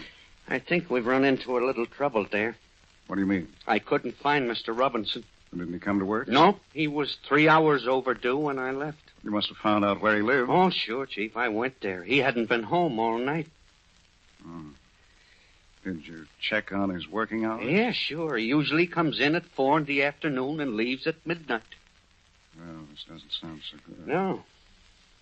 Did you find out anything about where he might have been going last night from the man who relieved him? He wasn't there when the relief man showed up. Well, didn't the relief man report that? No, you see, Chief, it seems Robinson used to do that quite a bit. Yeah. Leave early, I mean. So the relief man didn't pay any attention to that. And no one actually saw him leave. No, nobody. Yeah, what did you do with Sheldon, Chief? Oh, when you were delayed, I had him taken over to the city jail. Good. Did you book him for the hijacking? No, we needed more evidence for that. Huh? I held him for violation of parole. Well, that'll keep him safely locked up till we can prove our other charge. Yeah, that may be a little tough now, Chief, with the old man missing. Yes. What do you suppose could have happened to him? I'm not sure, but I have my suspicions. Yeah, what do you mean? Well, doesn't it seem a little odd to you that Sheldon would just walk in and give himself up as he did, knowing we had practically an airtight case against him? Hey, I never thought of that. If Sheldon is our man, his only reason for doing it could be because he felt safe, sure that the old man wouldn't testify. And that means you think Sheldon took care of the old boy. In some fashion, yes. And you're probably right, Chief. Yeah, but how can we prove it? By finding Mr. Robbins. And that can be a very large order. Well, at least we know where to start looking. Sure, at the hospital. And I think we ought to get over there right now.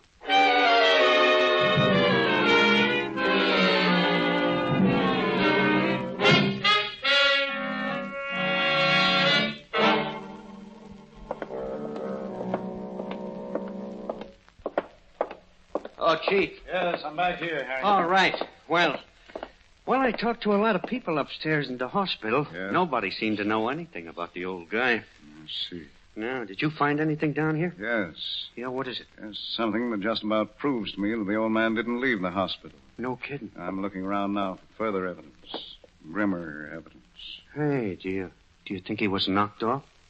What would be your guess? Oh. Well, where have you looked so far? Several of the little rooms back there. They're storerooms, mostly. No sign of anything, huh? No. Well, suppose we case this one out. Yes, I think we'd better. Not an awful lot of places he could be hidden in here. No, there aren't. Nothing in this box. I'll try this closet here. All right.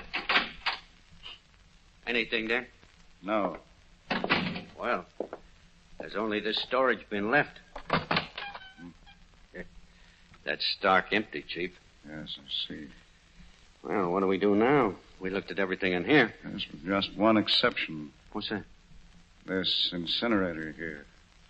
Holy cat, Chief. You don't think he was stuffed in there? Well, I hope not.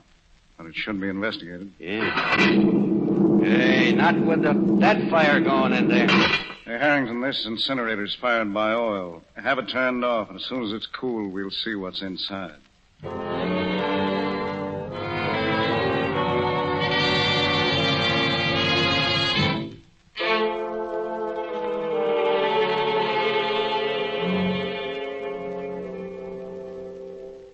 Well, the sides of this incinerator feel pretty cool now, Chief. Yes.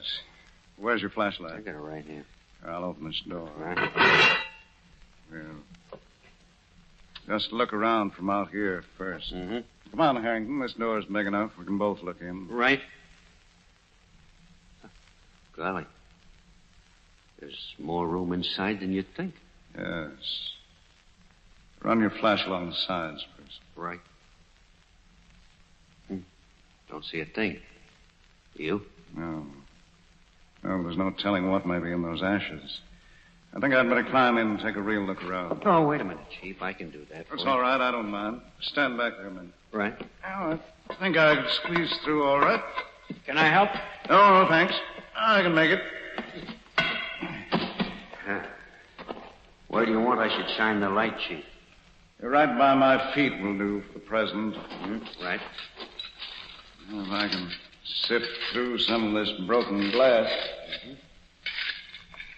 Do you see anything? No, not yet. Wait a minute. Oh, what's this? What, you find something? Yes. Badly blackened, but it looks like a belt buckle. Hey. Wait a minute. Here's the remains of a watch case that was right beside it. Burned? Well, there were initials on the belt buckle, but they're pretty badly distorted. Huh. How about the watch? Well, the outside is scorched. See if I can open this case. Ah, there we are. Hey, Harrington, the old man's name was Robinson. Right, Chief. You know his first name? Yeah. Fred. Well, here are the initials, FR, on the inside casing of the watch. Hey, that's not so good. Let me see. I'm not sure, but I think that some of this refuse here is the charred remains of bones. Oh, holy. Harrington, I think we found Mr. Robinson. Oh, that's awful, Chief. Yes. But now we've got to find his murderer. Yeah. Well, wouldn't that be Sheldon? I think so, yes. But we'll have to prove it. That's right. And he's probably covered up good. Well, he might have left a loophole. I'm playing a long chance that he did. Help me out of here, will you? Yeah, right, Chief. Yeah, give me your hand. There you are.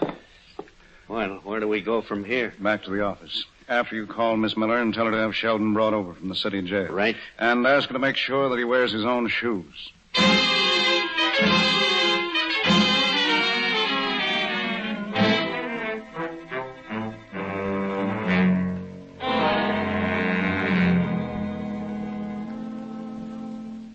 Look, Copper, at least will you tell me why the DA took my shoes away with him? I haven't the slightest idea, Sheldon. Well, it's the screwiest thing I ever heard of. Harrington. Yes, Miss Miller? Do you suppose it would have anything to do with Mr. Robinson's body being found in that incinerator? No. Mr. Sheldon here doesn't know anything about that. You're absolutely right there, Copper. Mm-hmm. You can keep me here in your office from now on, and you never stick me with that one. Of course, it would have been pretty convenient for you to have him out of the way. I don't know nothing about it. You will, brother, you will. Oh, hi, Chief. Hello, Harrington. Bring back my shoes, D.A.? No, I'm afraid I didn't. Look, what's the idea of They're all being held at the police laboratory as evidence. What kind of evidence? That you murdered old man Robinson. That's a lie. Did you find proof, Chief? Yes, Harrington, enough proof to send Sheldon to the electric chair.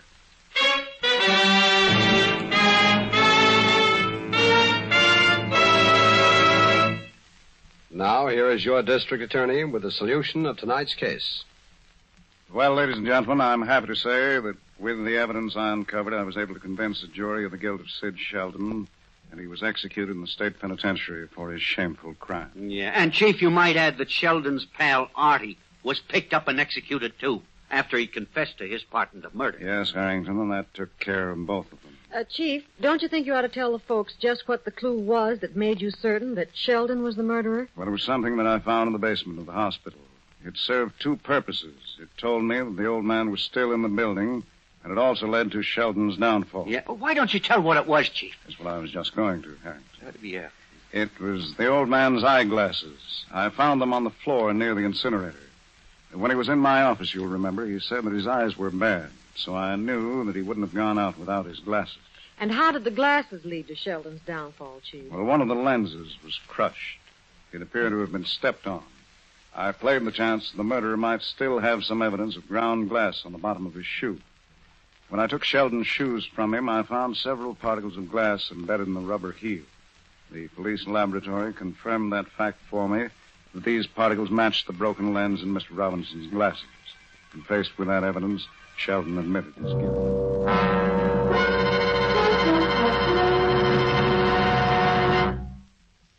Yes, that was a case where fiction was so realistic, it strongly resembles truth, huh? Now I want to warn you about our next story, for it has not one murder, but three. And when Detective O'Malley hides under the sheets in a morgue, his sneeze invites his own death. Until next time, then, this is Peter Lorre, closing the doors of the Mystery Playhouse. Good night. Sleep tight.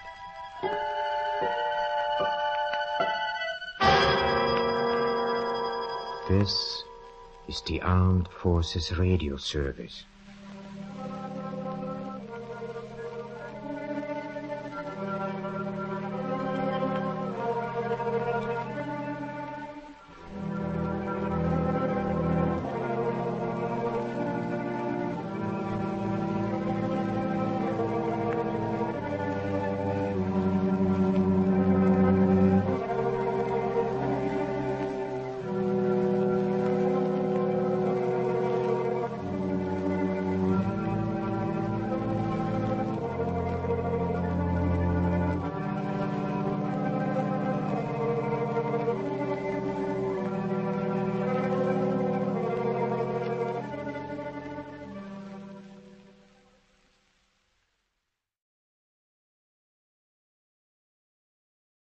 The CBS Radio Mystery Theater presents...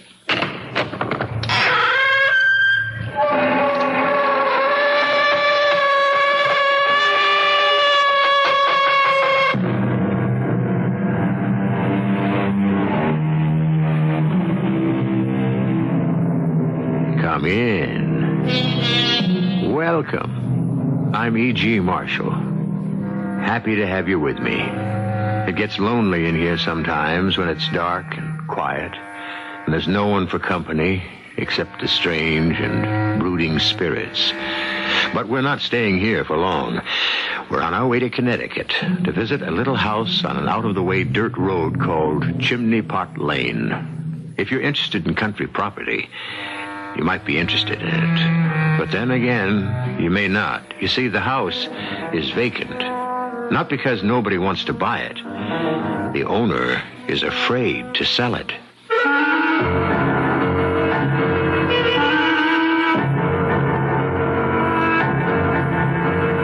Our mystery drama, The House on Chimney Pot Lane, was written especially for the Mystery Theater by Bob Jurin and stars Marion Seldes.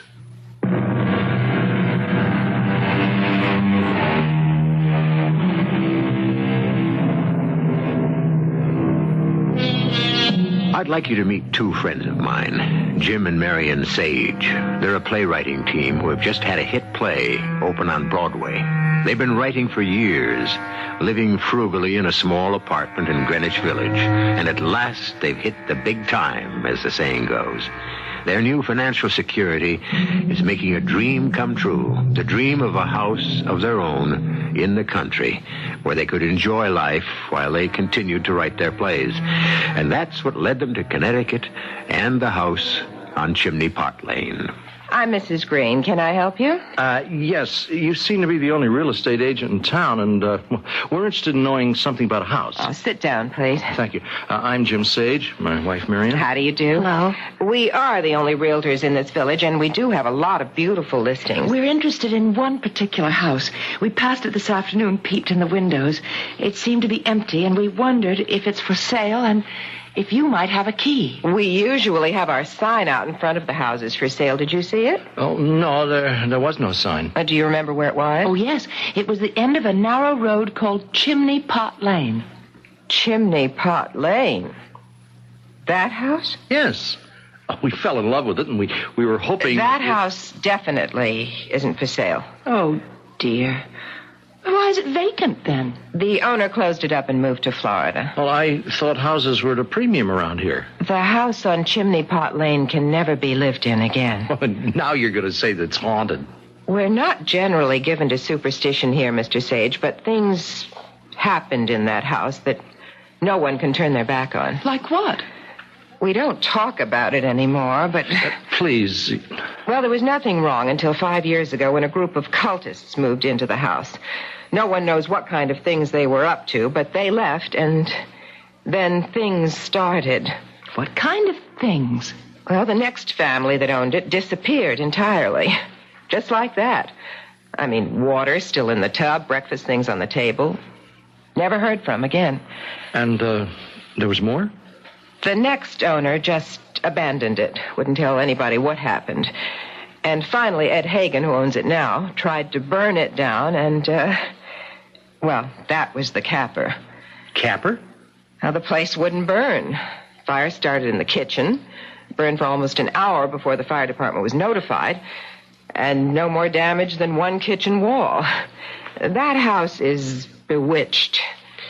Can you give us the address of this Mr. Hagen? He won't sell. Well, we'd at least like to ask. Very well. But you're wasting your time.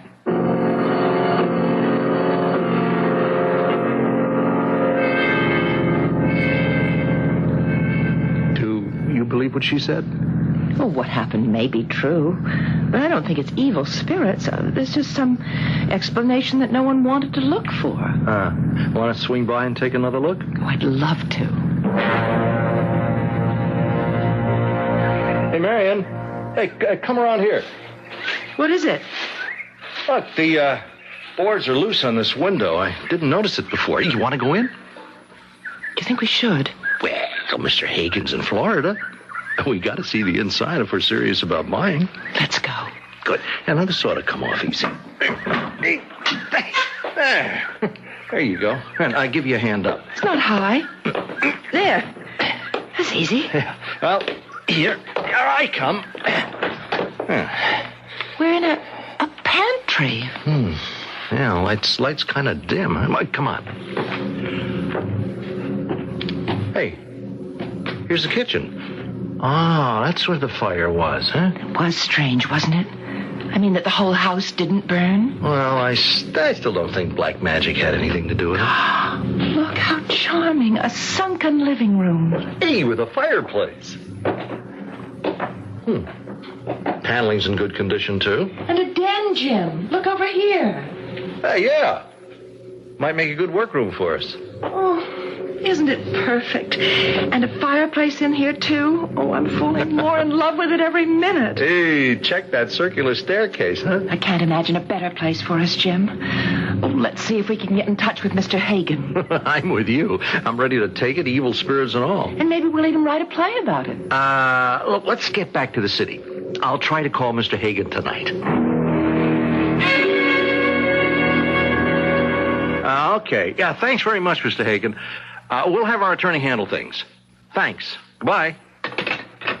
It's ours? Well, that was Hagen's son. Old Mr. Hagen died last year. His son's only too glad to get rid of the house. How long will it take? A couple of weeks, maybe. I'll get Fred to handle the details. Oh, I hope we're in by Christmas. I'm going to ask Georgia to give us some advice on the decorating. Broadway's #1 set designer ought to have some good ideas for a country house with a resident evil spirit.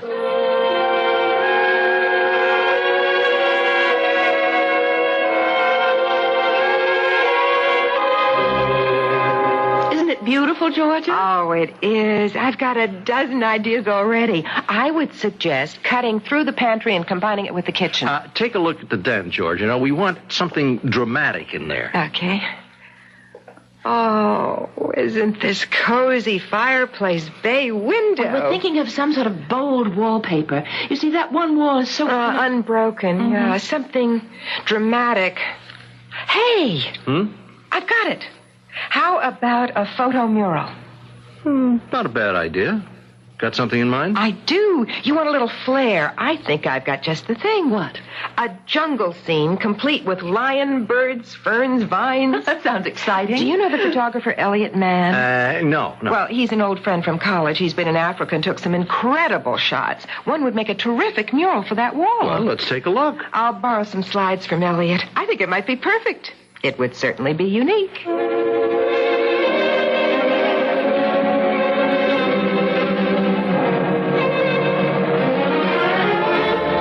It's really sensational, George. Oh, I'm glad you like it. I was having some doubts that it might be too overpowering. No, I love it. It makes the whole room seem larger. Yeah, it's like having an indoor garden, with all those vines and ferns. And that lion on the rock. And the tropical birds. Oh, it's so dramatic. I can't wait for the housewarming to see people's reaction. Oh, by the way, I'm bringing Elliot to the party. He's anxious to know how the mural turned out. Great. It'll be nice to meet him.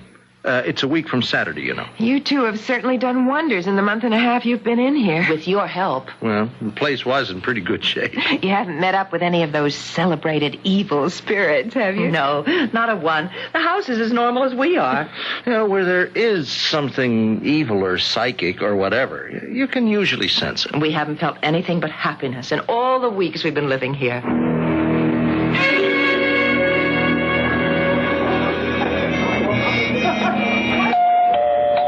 I'll get it. Georgia, come in. Oh, it's starting to snow. The forecast said snow and freezing rain. Marion, this is Elliot Mann. Hi. Nice to be here. I'm delighted you could come. And we love your photograph. Oh. I guess you know that. Well, I'm happy it worked out so well. Come on in. Meet everybody. And we'll show you how the wall looks. That is impressive. The details held up beautifully in the blow-up. Yeah, the feeling of realism is incredible. Everybody's talking about it. Well, I'll never forget shooting that photo. The stupid lion attacked us a second after I snapped. Chased our car for almost a mile before he gave up. Well, you have to expect those things when you gallop around Africa. The animals weren't as dangerous as the natives. They were a wicked bunch in that part of the bush. They're headhunters, primitive, superstitious, and utterly ruthless. I'll stay in the good old USA, thanks. They refuse to be photographed, if anyone's foolish enough to get close enough to try. Why? Well, it's a common belief among many primitive people that the camera captures their soul. They're deadly afraid of cameras. Yeah, I've heard that. Needless to say, you didn't get any shots. Oh, not of the headhunters. It wasn't worth the risk. Hold on a minute. I think you might be mistaken, Elliot. What do you mean? I've never noticed it before. We've had the mural up for 2 weeks, but I just didn't see it till now. Look, through the leaves down in this corner. It's the face of a man. Let me see that. Oh, it's a face, all right. You probably didn't know he was there when you took the picture.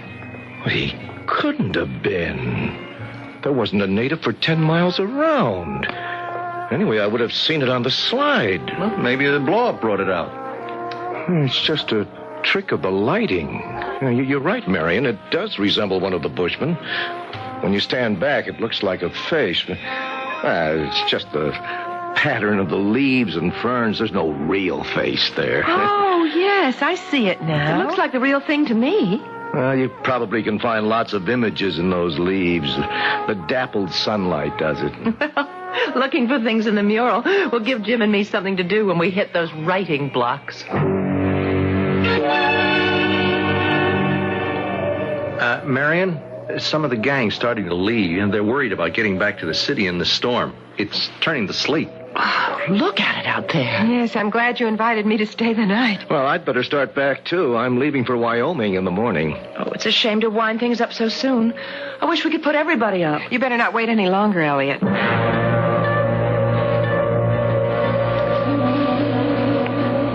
It turned to sleet, all right. It's a fairyland. Everything is ice. The sun on those trees. It's fantastic. And we're without a phone. The branches are down all over the place. I'm going into town. Oh, the joys of winter in suburbia.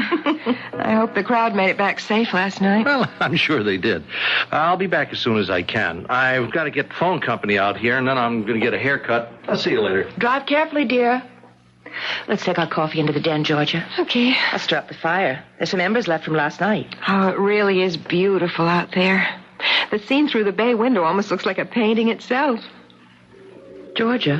What? Look over here. The face I saw in the leaves last night. Hey.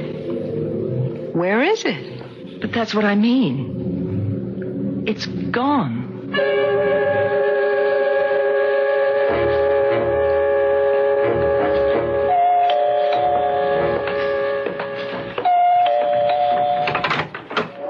Good morning, ma'am. Your phone company. Yes, come in. I saw you working on the wires. That was fast. Well, I was in the area when I got the call. Weather like this keeps us busy. Oh, I can imagine. Well, I've got to check the instrument now. Of course, this way. Phone's in the den. Would you like some coffee? No, thanks very much. I got to get going when I check you out. Okay. The phone's right in there. Thank you. And if you change your mind about the coffee, just say so. It's already made. Thank you. Let's see here. Operator, this is Maxwell checking 0419. Right, okay. Let me get that down. 41 Chestnut Court. Okay, I'll head there next. Right. What is this? No! Get back! Get back! Get back! No!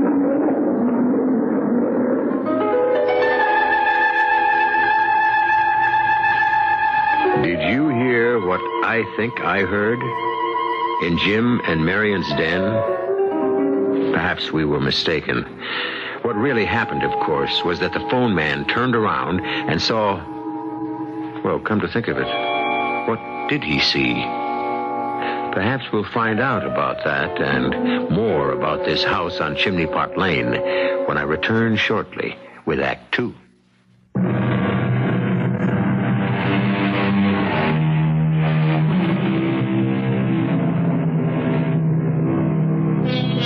I'm happy you've returned. You see, as your host, I have to be here. And after what I heard a few moments ago, I'd just as soon not be here alone. Thanks for your company. I suppose you heard it, too, that ominous growl right in the middle of a pleasant Connecticut home. And it certainly gave our telephone repairman a turn. He couldn't believe his ears or his eyes. But then, here on Mystery Theater, lots of things happen that are hard to believe. And that's what it's all about, isn't it?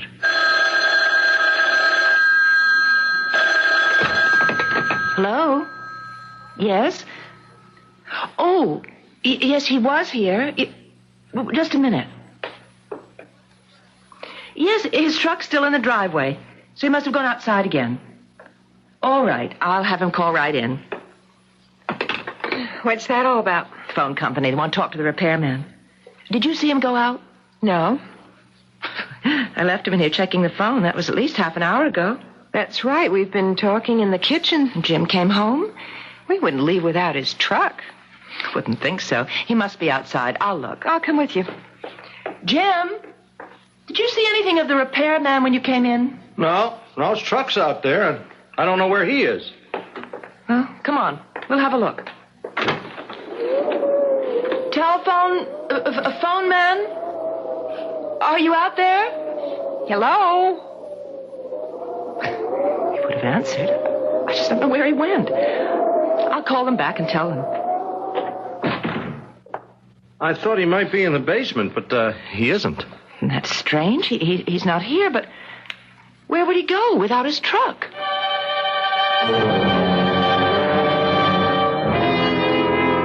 It's been 2 hours, and the truck's still there. Oh, there's a car pulling in the driveway. It's a police car. What in the world? It must have something to do with the repairman. Jim, the police are here. Yeah, I see. There's someone with them. You better go out, Jim. They're looking at the truck. Well, that other man must be from the phone company. Hello, officer. Mr. Sage? Yes? I'd like to talk with you for a minute. Well, of course. Come on in. This way, officer. This is my wife, Mrs. Sage, and Hello. a friend, Miss Kane. Well, how do you do? I'm Officer Rich. Is the repairman still missing? That's right, Mrs. Sage. I'm sorry to have to bother you like this, but I have to ask some questions. I really don't know what to tell you. When was the last time you saw Bob Maxwell? When I showed him into the den.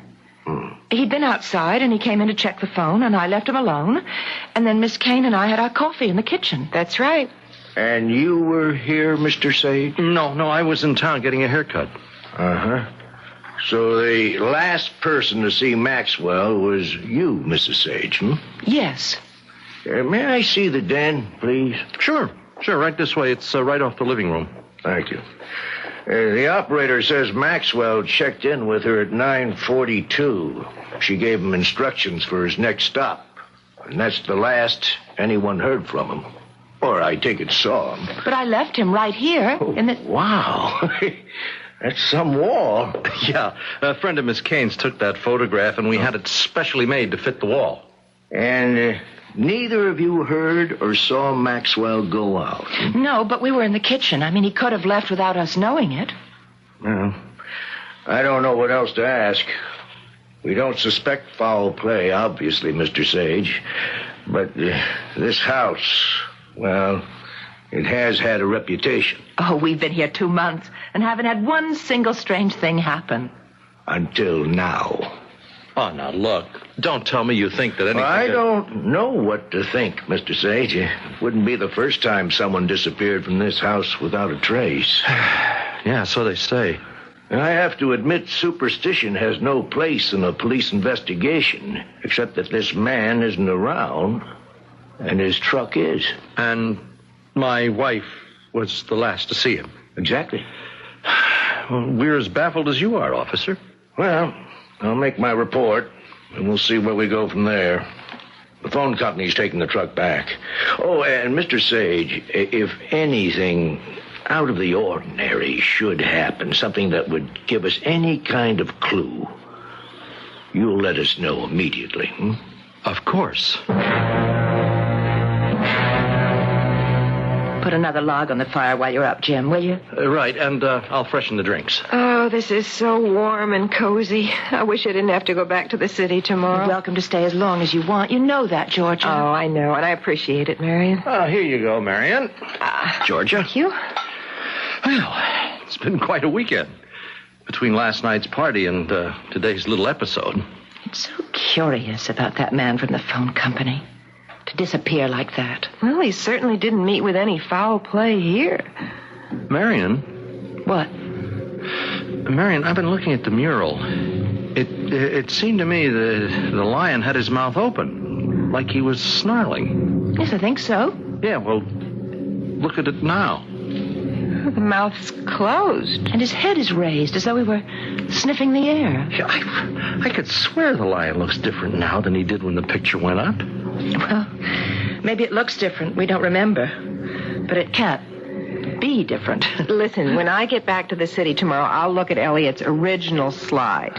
Yeah, that's an idea. Well, that ought to settle it. Fascinating the way the firelight makes the foliage seem almost to sway. Hypnotizing. Yeah, that's probably why we think we see things that aren't there. Like the man's face I saw last night. It was gone this morning in the daylight. Well, there's more in that picture than meets the eye. Looks like we'll have no end of fun with it.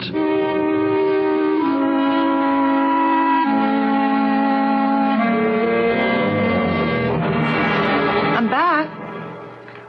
George, is train coming on time? On the nose. And while I'm making coffee. Let's get started on that fourth scene today. Oh, I was hoping to. I'll be in the den and bring in some donuts. They're in the bread box. What in the world was he doing over there in his bare feet?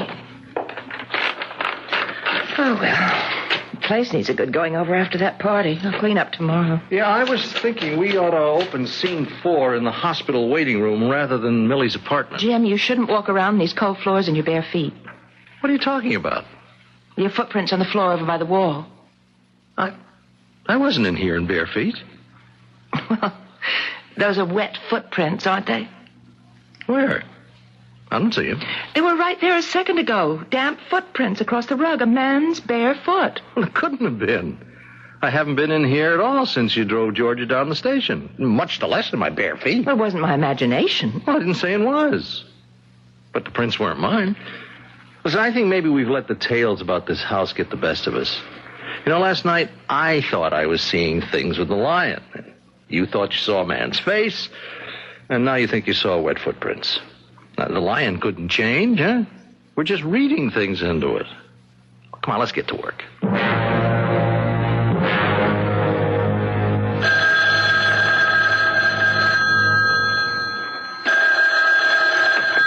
Hello? Marion, it's Georgia. Hi, Georgia.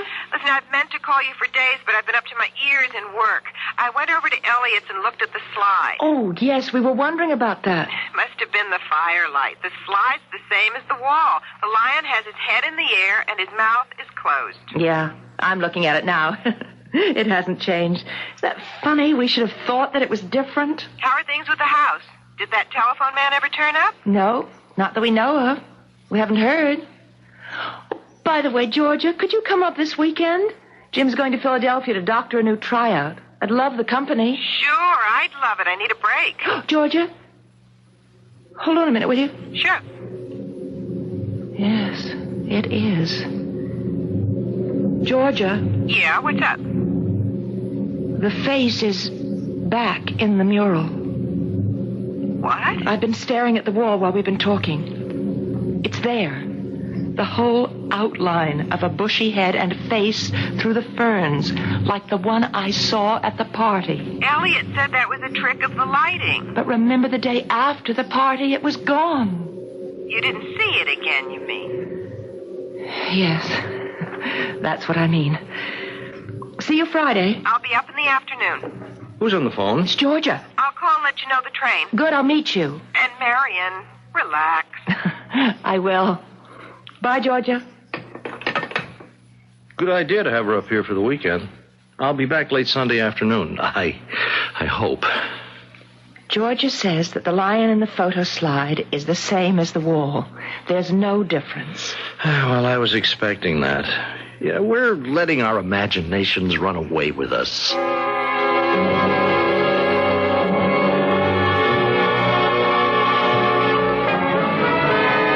Leave the dishes, Georgia. Let's have some brandy by the fire. Oh, you don't have to twist my arm for that. Oh, it's probably Jim. He said he'd call when he got to Philadelphia. Oh, he made good time. Oh, bring the coffee into the den. The brandy's in the liquor cabinet. I'll be right in. Say hi to Jim for me. Hello? Hi, honey. I thought it would be you. How are things with you? Just finished dinner. Everything is all right, isn't it? Of course. Well, I'm glad George is there. See you Sunday. We'll be here. Bye, darling. I put on a fresh pot of coffee. It'll be ready in a while. Now, how about that brandy, Oh, yes. It's in the lower cabinet, and the glasses are there, too. Oh, well, let me get them. Nothing like a swirl of brandy. Well, now, where in the world did this come from? What is it? It's a feather. A blue feather. I don't have anything with feathers. Where was it? On the floor. I picked it up right here. Exactly under that bird in the mural. What do you mean? There has never been a feather in this house. I can't stand them. You think that... Oh, Marian, it can't be. Look at the bird. Look. That feather is from that bird in the picture. Oh, now, Marian, come on. You've got me doing it. I could swear I saw those ferns move. Where? Over there in the right-hand corner. What is happening? Don't move unless we're going crazy. You do. Hear drums. Yes. We've got to get out of this house. I don't know what it is, but we've got to get out. I knew there was something about that picture. Come on, Georgia. Hurry. Marian, look! It's moving. Oh, the lion is coming into this room. Run, Georgia. Run.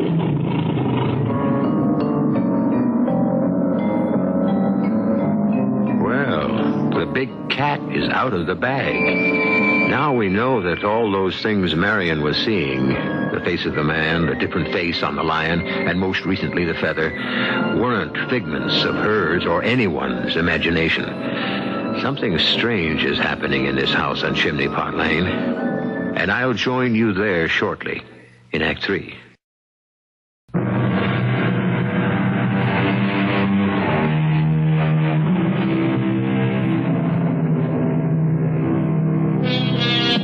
I told you I'd meet you back at the house on Chimney Pot Lane, but I'm afraid that's not where we're going now as we begin Act 3. Did I say a moment ago that something strange was happening in Marion Sage's den? Strange? It's downright terrifying. Run, Georgia! Run! It's attacking! This way, run! It's going to kill us! What is happening, Marion? What is it? I don't know. We're surrounded by the jungle. No, keep going. Oh, dear heaven, what's happening to us? It's so slippery. Oh, Georgia! I tripped on that vine. Let me help you. Oh, it's all right. He's turned back. He's not following us anymore. Where are we? Where's your house? I don't know any more than you know, Georgia. We're in the jungle. But how or why? 1 minute we were looking at the wall, and then here we are. This has got to be some kind of hallucination. This is not happening to us. The line you tripped over is real enough. Your ankle is bleeding. I hadn't even noticed. Baby, you're right about moving. But it's so dense. Which way do we go? And where?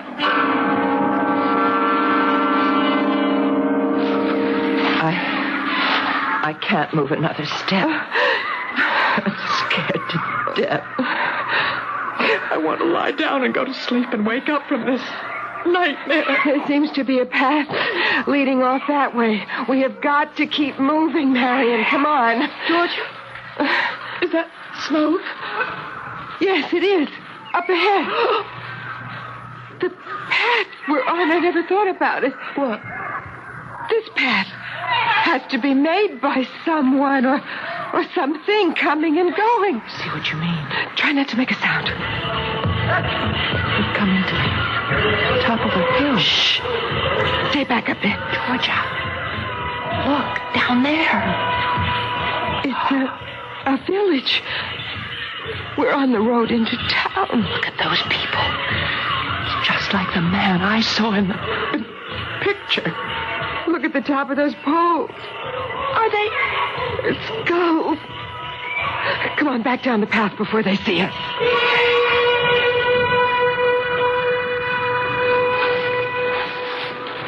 How far do you think we've come from the village? I haven't the slightest idea. So hot.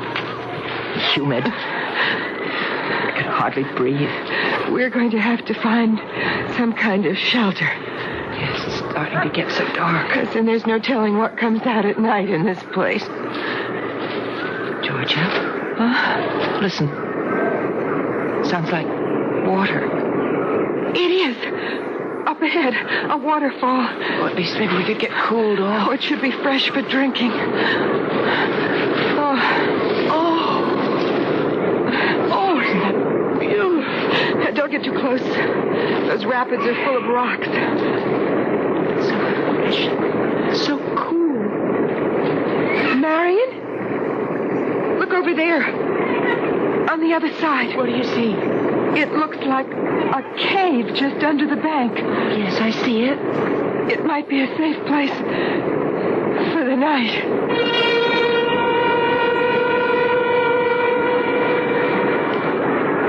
Here we are, down on the rock. Yeah, I'm okay. It seems to be a good-sized opening. It's so dark in there. Maybe there's something in there. Oh, wait, my cigarette lighter in the pocket of my slacks. At least we'll know what we're getting into. It's not bad at all. It's like a large room. Someone's had a fire in here, too. We're not the first tenants. Georgia, there's some kind of animal lying over there in that corner. We better get out of here fast. It's not moving. Georgia, don't go any closer. What's the matter with you? Marion. Look. It's the telephone repairman. What? Get back. Get back. I got a stick. You? Here. Women. 2 women. You're the phone man, Mr. Maxwell. Oh, this gets worse all the time. You're the lady with the crazy wall. Yes, the same thing happened to you. What happened to me? I was fixing the phone, and all of a sudden a lion leaped out at me, and I've been roaming around in the jungle. I just don't know how many days. That's what happened to us. You've been here a whole week. Is that how long? I've been hiding from animals and headhunters and eating berries. There's no telling how long we'll all be here. Is there any way back? We hope so. But we just don't know where to look. Every part of the jungle looks like every other part. Not so. I've been here longer than you now. There are certain spots that are really different. In what way? Well, I've come on places where the foliage looks almost fake. Now there's one spot where there are more birds. Now, they all seem to gather together. I saw this bird sitting up in a tree, and all of a sudden it flicks its tail, you know, and a big feather flies out, and right before my eyes, it disappeared. It just disappeared into thin air. The feather. Was it blue? It could have been. I'm not sure. Yeah, I think it was. And I know where it landed. Can you find this place where the birds gather? That may be our way back. I think so. It's downstream a ways. What do you mean, Georgia? The blue feather we found on the floor of the den. It must have come from that bird. We were standing inches away from you, Mr. Maxwell. Neither of us knew it. I don't know what you're talking about, ma'am. No, you couldn't. But if we can find those birds, we might be close to getting out of this whatever it is. Well, it's too dark to try now. But we could in the morning. We must in the morning.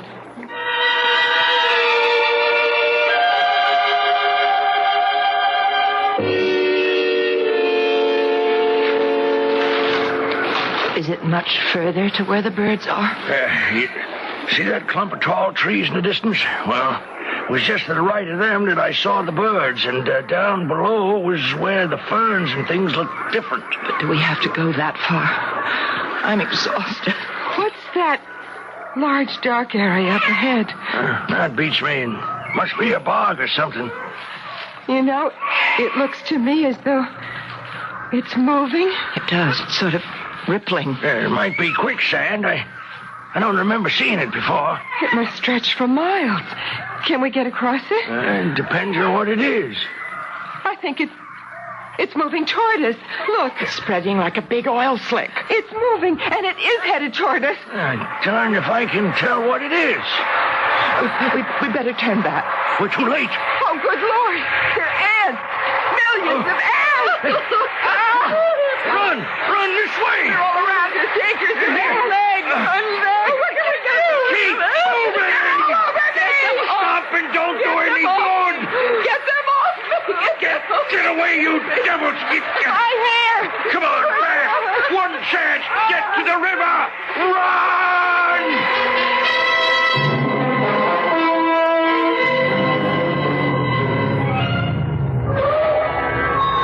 Hello? Jim? Who's there? Elliot Mann. Oh, hi. Hey, what are you doing outside? I just drove up. Georgia told me she was spending the weekend. I wanted another look at that mural. No one answers. I guess the girls are out. Probably antique hunting. They said they were doing that today. Come on in.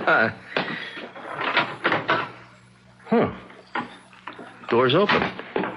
Not like Marion to leave without locking the front door. Well, I got back a day early. Say, it's strange. All the lights are on. It's only 1 o'clock. Yeah, it looks like they were having a party. Coffee and brandy. Elliot, something's wrong.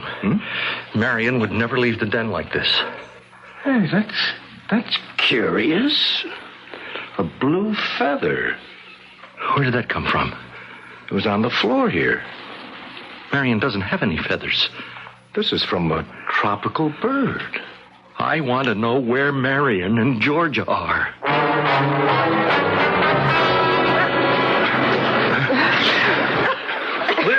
We're almost to the river. I don't think I can go another step. Oh, you can. Help.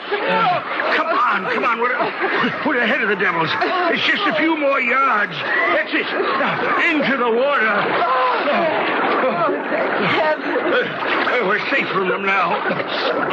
It's not far to the other side. Just follow me. Here, I'll help you out. Here. I'm up. Thanks. Oh, any idea where we are? No, not anymore. I'm going to take a look over the top of the bank. I'm so tired, George. I think I'm going to die. No, you're not. We're going to get out of this. We don't know where to go. I don't know what to do. All this wandering around and being chased for nothing. Marion, look. Through the ferns. Is that a man? Crouching? Yes. It's one of the headhunters. Well, there's nothing familiar on top of... Look over there. There's a headhunter looking at us through the ferns. Oh. What do we do? Stay still. He's alone. There he goes. He's running away. Yes, he's probably gone for help. We better get out of here before they get back. They know this place better than we do. We'll never escape them. Look, I don't want to end up on one of those poles. I wonder if we have any choice.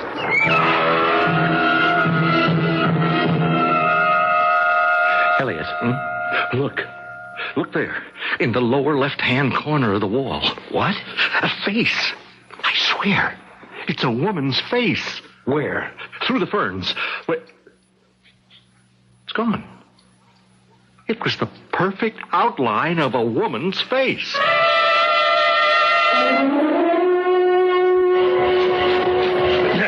They're on their way. They'll probably try to circle around us and cut us off. They'll find us. They'll kill us. We have got to keep going. We can't get away from them. We can't. Up ahead. Look, the bird. Sarge! That's the spot I told you about. We might find a way. No, I spear. I'm hit. Marion, help me. He's hurt. Past those trees. Past the trees. There it is. Lord, Marion, help me. We've got to help him. The house, the den is right through those trees. Yes, you're right. We found the way. Help me drag Maxwell. Take his arm. Hurry, please. We found it. Lord, help us get there. Please help us. It's Jim. Marion! We're coming through. We're here. Oh, help him. It's the phone man. Spear in his back. They're after us. The headhunters. Stop them. Do something. There's one thing that might stop them. My camera's in the car. I'll be right back. They're deathly afraid of this. I captured more than their souls when I took that picture 2 years ago. Pulling back. They've seen you. All right, you devils. I got your souls once before. I'll get them again. They're disappearing. Look. The whole photo mural just going. It's fading away every time you shoot. I don't believe my eyes. I don't believe it. The wall is white. There's not a trace of the mural left.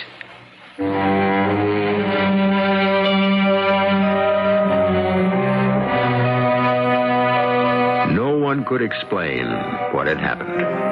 Had Elliot captured not only the souls of the natives, but the very soul of the jungle itself? Had the supposed bewitchment of the house brought it to life? Who can say? The mural is gone now, and so are Jim and Marion Sage. They put the house up for sale and bought a townhouse in the city.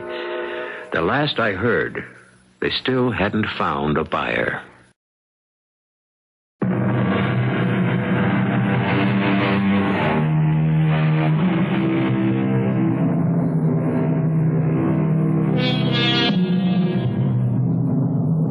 I happened by the house on Chimney Pot Lane a few weeks ago and peered through the windows. Curious. There was a pantry where I thought Jim and Marion had put in a breakfast nook, and one wall in the kitchen looked burned by a fire long ago. Well, perhaps they'll find a buyer soon. Any takers? Our cast included Marion Seldes, Terry Keane, Earl Hammond, and Sam Gray. The entire production was under the direction of Hyman Brown. This is E.G. Marshall inviting you to return to our Mystery Theater for another adventure in the macabre. Until next time, pleasant dreams.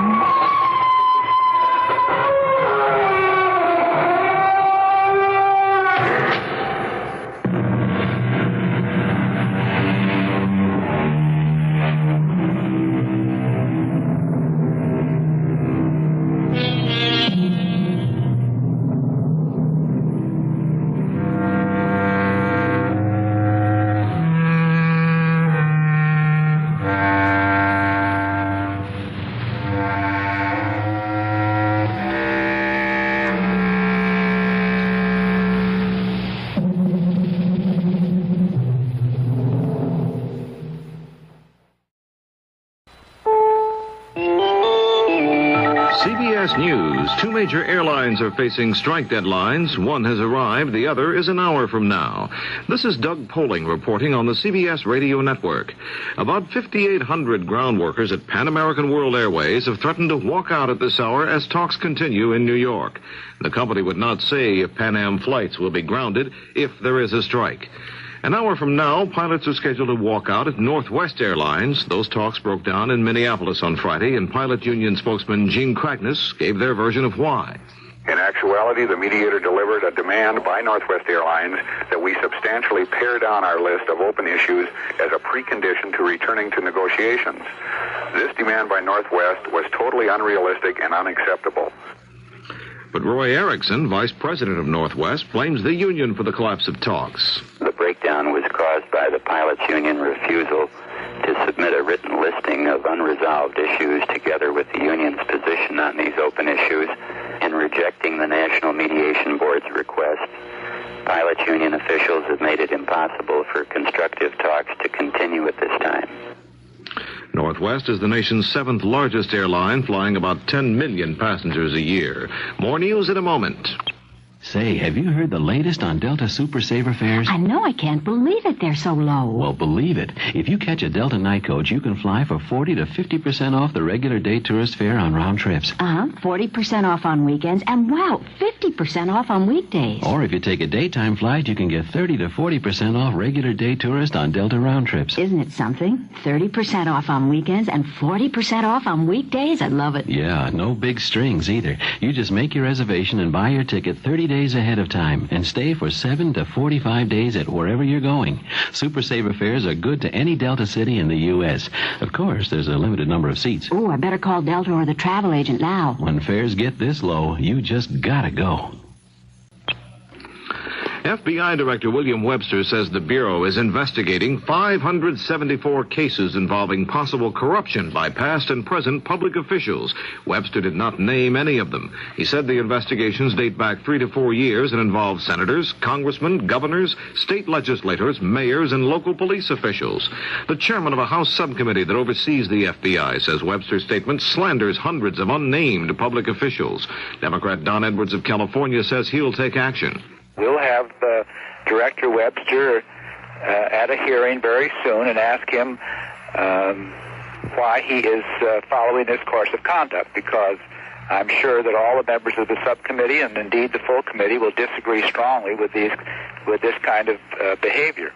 Edwards says Webster's statement smacks of McCarthyism. In Seoul, sources at the South Korean Foreign Ministry have told CBS News the pilot and the navigator from a Korean airliner downed in Russia will be turned over to the U.S. consul in Leningrad about midday Saturday. Soviet authorities held the 2 crewmen for questioning when they released the passengers and the rest of the crew last Sunday. The Korean jet was forced down by Soviet military planes after straying into Soviet territory last week. A New York congressman says the forced resignation of Major General John Singlab is a frightening and disturbing development that places a cloud over the leadership of the Army, the Pentagon, and the White House. Democrat Samuel Stratton, chairman of the Armed Services Subcommittee on Investigations, says military officers should not be fired for expressing the truth. Singlab was called to the Pentagon Friday after he criticized President Carter's decision not to build the neutron bomb. Shortly after his meeting with top brass, he announced his retirement. Friday night, Singlab said in Atlanta, "I have no regrets." Funeral services are to begin Saturday for the victims of the scaffolding collapse that killed 51 workers Thursday near St. Mary's, Virginia. Services are expected to continue until Tuesday. Federal safety officials are saying it could be several weeks before they're able to determine what caused the scaffolding to fall. A Chicago woman has been indicted and jailed on more than 500 counts of welfare fraud. She was charged with using 5 names to obtain $118,000 in welfare funds over a period of nearly 6 years. The Cook County Attorney's Office said this is the biggest welfare fraud case in Illinois history. The woman, 30-year-old Arlene Otis, is a University of Illinois graduate student in criminal justice. This is Doug Poling, CBS News. Jerry. I heard it, Pam. Somebody's coming out of the Vance's apartment. It's Mrs. Vance. Mrs. Vance! Help me. Mr. and Mrs. North, help me. If you don't, he'll kill me, too.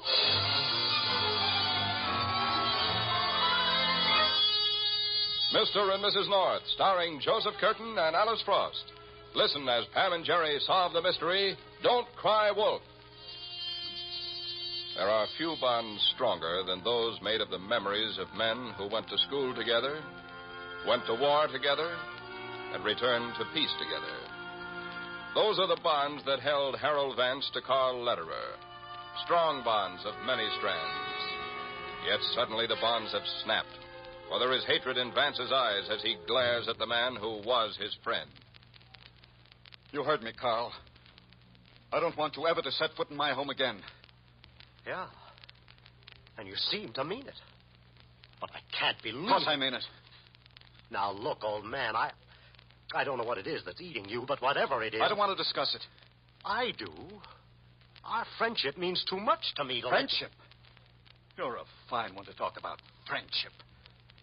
Are you going to get out of here?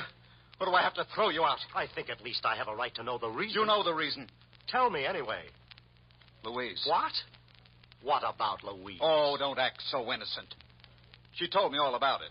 All about what? There's nothing to tell. Nothing to tell? I should have known without her telling. I saw things, lots of things. But you were my friend. I never imagined. Are you trying to say I made love to your wife? You wanted to. Tried to. Would have if she'd let you. You're crazy. I tell you, she told me. Then she's crazy. And I've seen enough myself. You're always hanging around here. Why, naturally, you and I have been And when friends. I'm not here, you've taken her out a number of times. When you were busy, she was lonely. I thought you'd want me to... Oh, sure. Just exactly what I'd want. My pal playing around with my wife. Oh, really, Harold, this whole thing is ridiculous. As a matter of fact, if you want the truth, I really don't even like Louise. Sure. When you see she won't give you a tumble. No. I don't like what she's doing to you. You've been different ever since you met her. The trouble with I her... don't need you to tell me about Louise.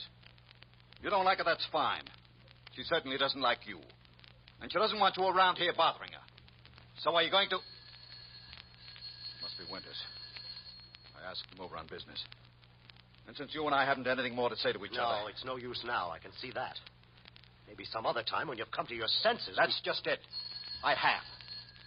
All right, I'm coming. Hello, Winters. Come in. Yes. Oh. Good evening, Mr. Lederer. Hope I'm not interrupting. No, I'm leaving anyway. Good night, Harold. Hey, now what goes on with you two? You practically slammed the door in his face. Never mind about us. What about you? How, Bide? What about me? What have you done with my money? Done with it? You know. Paid your bill. Invested some of it. In my name or yours? What? I have an idea you're gambling on my money. Are you kidding? You'll find out if I'm kidding. When my lawyer gets through with you. Lawyer? You're really serious about this. You bet I am. And if you don't make good every penny, you'll wind up in jail, you rotten crook. Why, you're going to take that back.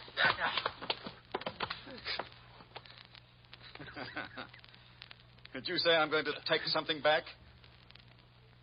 I'll take it back if I'm wrong. You are wrong, Vance. I hope so, but I doubt it. Anyway, we're going to have an accounting. You're going to tell me exactly what you've done with the money. Anything I don't like or I don't understand. I'm setting up an appointment with the lawyer, and you can tell him. But first, go on upstairs and do something about that nose. You're getting blood on my carpet.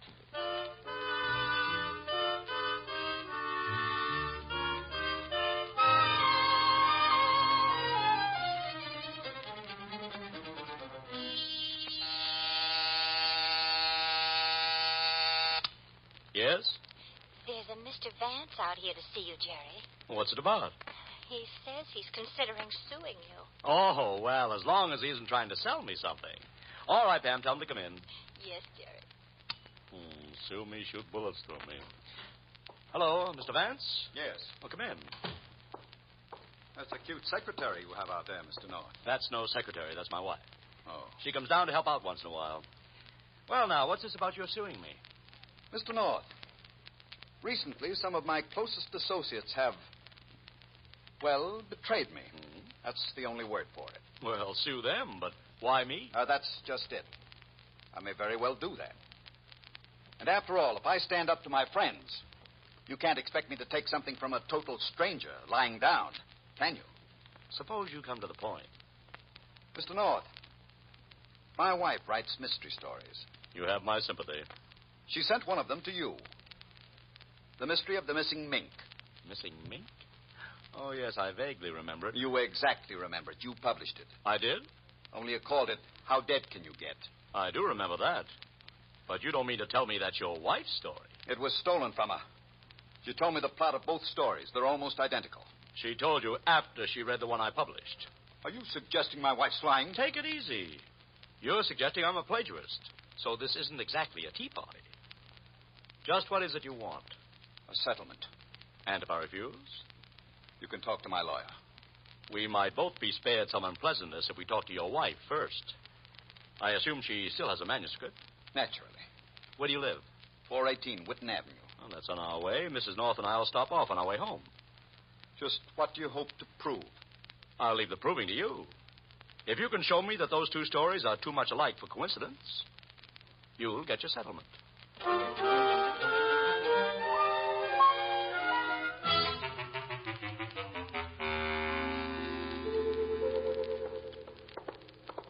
I don't think he was very observing. He should have been able to tell by your eyes that you wouldn't. Who should have been able to tell by my eyes that I wouldn't what, dear? Mr. Vance, that you wouldn't do anything dishonest. You have very honest eyes, Jerry. Oh, well, thank you, darling. Apartment 9G, this is it. I'll ring. As a matter of fact, dear, I don't think Mr. Vance noticed my eyes. He was more interested in yours. He thinks you're cute. Oh, really? So he said. Do you still think he's not observing? Well, I just thought. Yes? Mrs. Vance? Yes. We're Mr. and Mrs. North. Oh, yes. Harold said you were coming. Come in, won't you? Thank you.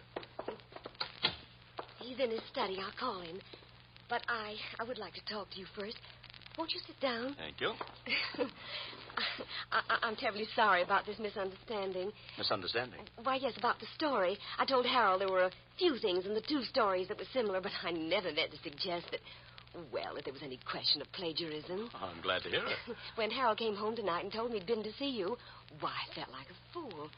You see, I don't know just how to put this. He's terribly suspicious. He doesn't trust anyone. Yes, he told me his friends are betraying him. It's awful. He's accused his business manager of cheating him, and he's ordered Carl Lederer, his oldest friend, never to come here again.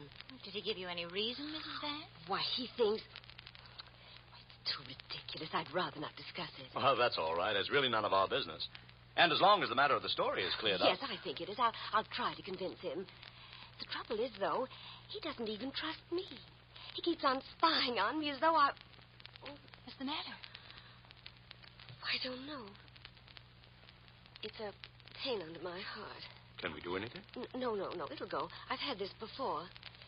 It happens sometimes when I drink. Harold brought me a cocktail a little while ago, and I guess it's a... Yes, Mrs. Vance, what is it? I just happened to think. It only happens when he mixes the drinks. Good Lord, are you trying to say... Shh, please. What's the matter? I told you Harold spies on me. I heard a sound out in the hall. He must be out there, listening. I'll go see. Hello, Mr. Vance. Oh, Mr. North. So you did come? Yes. How long have you been out here in the hall? What? I just came down from the study. I heard the doorbell a little while ago and thought it must be you. But you haven't been waiting out here? You didn't hear our conversation with your wife? No, why? Is it a secret? No, it's just we thought we heard someone. Well, it doesn't matter. The important thing right now is your wife. She's not feeling well. What? Louise, what is it? What's wrong? I'll be all right. If there's anything we can do... No, I'll take care of her. Well... You'd better run along so she can rest. We'd like to help. I said I'll take care of it. Thanks, just the same. She may need a doctor. Then I'll call one. Now, will you please go? All right. Come on, Pam. But, Jerry... There's nothing we can do. Good night, Mrs. Vance. Mr. Vance? Good night. Good night. Pam? Yes, Jerry. Jerry North, we can't just leave her like that. You heard what she implied. Yes, but there was no use making a scene. We don't have any proof. Well, then we'll have to get proof. Mm-hmm. And we better hurry before it's too late.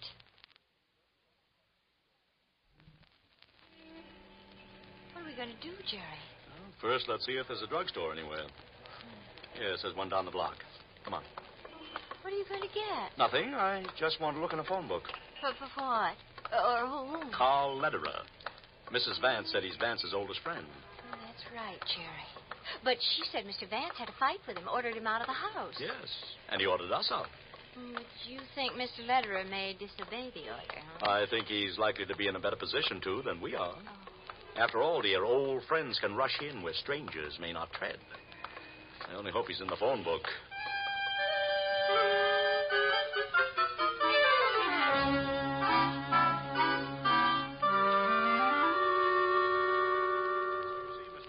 Pam and and I thought we'd better come right over here and talk to you.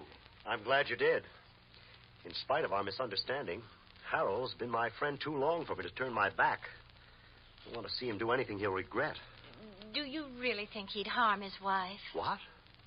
Oh, no, of course not. But I can see how she'd think so.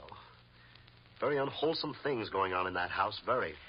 Mr. Vance seems to think everyone's turned against him, and he's fighting back. I know. I'm going to have to make him realize how foolish. It won't be easy. But perhaps if we all work on him together, show him how it adds up. What do you mean? You say he accused Stephen Winters, too. Yes, of cheating him. Also, Mrs. Vance said. Case of everybody out of step but Harold. Maybe he'll see it if we all show him at once. I'm going to call Winters. See if he can meet us over there. You want us to go back with you? No, not right away. I'd like to talk to Harold alone first. Prepare the ground. If he'll listen. I want to see how Louise is, too. Yes. You better get started. As soon as I call Winters. You folks say you didn't have dinner yet. That's right. We stopped at Vance's right from the office. Well, why don't you go ahead and eat and meet me there in an hour or so? All right. Oh, I hope we'll get this straightened out. So do I. Persecution complex can be pretty serious. But if we can just make Harold see... Well, no use speculating. I got to get on it. Now, let's see. Winter's number... Oh, yes.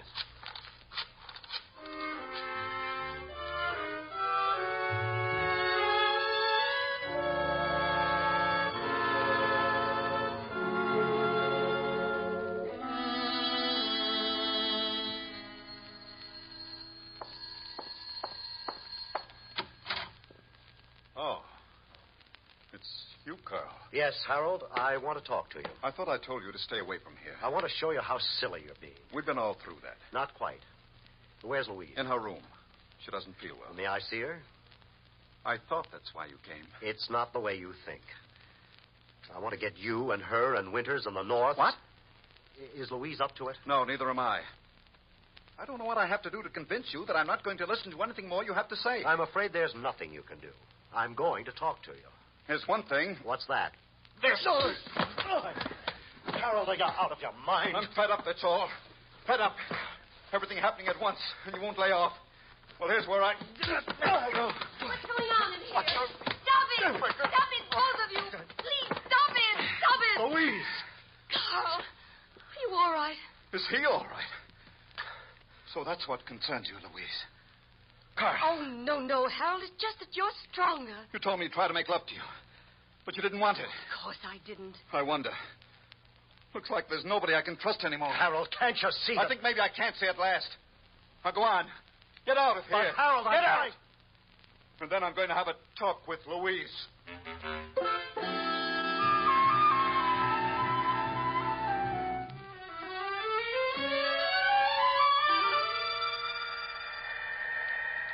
You know, Jerry, sometimes friends aren't the best judges. Aren't the best judges of what, darling? Well, friends, of course. After all, Jerry, what else could friends be of? I don't know. You have me a little confused. So friends aren't the best judges of friends. Oh, here we are, dear. 9th floor. Like Mr. Lederer, for instance. He can't believe that Mr. Vance would try to poison Mrs. Vance because he likes Mr. Vance. Oh, whereas I can very well believe it. Because you don't like Mr. Vance. Well, he accused you. I don't like that. Which doesn't make him a wife poisoner. Jerry. I heard it. Somebody's coming out of the Vance's apartment. It's Mrs. Vance. Mrs. Vance! Help me! He's trying to kill me, too. Don't let him. What? She's pointing back to the apartment. Jerry, you better go and see what's wrong. Right. I'll try to quiet her. Oh, hello. Who are you? Stephen Winters. And you must be Mr. North. Yes. Lederer phoned. He asked me to come here, Mr. North. He said you'd be here, too. Is Lederer here? Well, I haven't seen him. I just got here. The door was open, so I walked in, and then I saw that. What? Good Lord. It's Vance. Yes. And he's dead.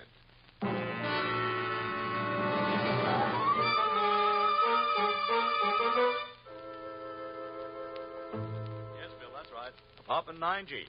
Yeah, we'll wait. So long. The police will be right over, Mr. Winters. Good.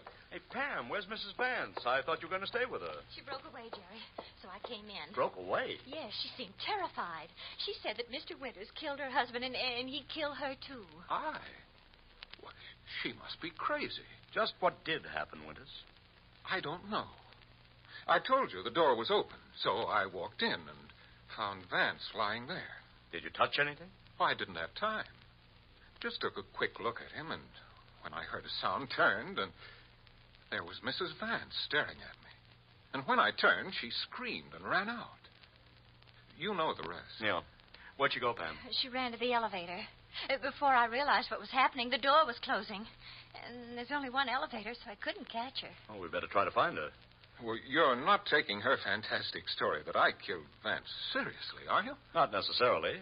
But I'd like to talk to her as soon as possible. And I know the police will want to. So Pam and I'll go see if we can find her. You wait here, Winters. All right. But you can't believe... Now, look. She must have come into the room and saw her husband lying dead and me standing over him. So, naturally, she assumed that I'd killed him. But that doesn't mean... I know, Winters. It doesn't mean you actually did kill him. So stop worrying, will you? All right, Pam, let's go.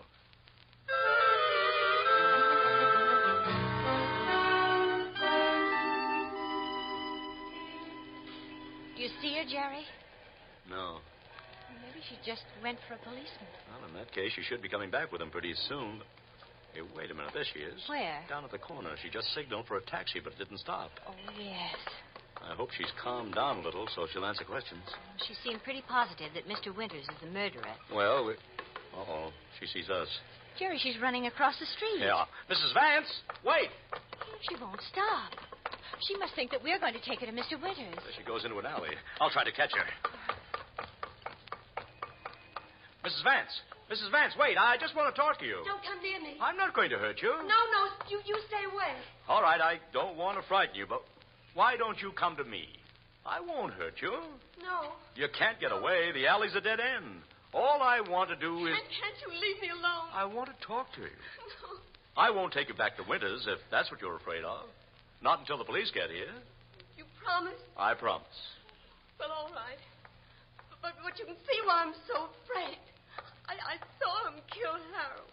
Did you see the actual killing?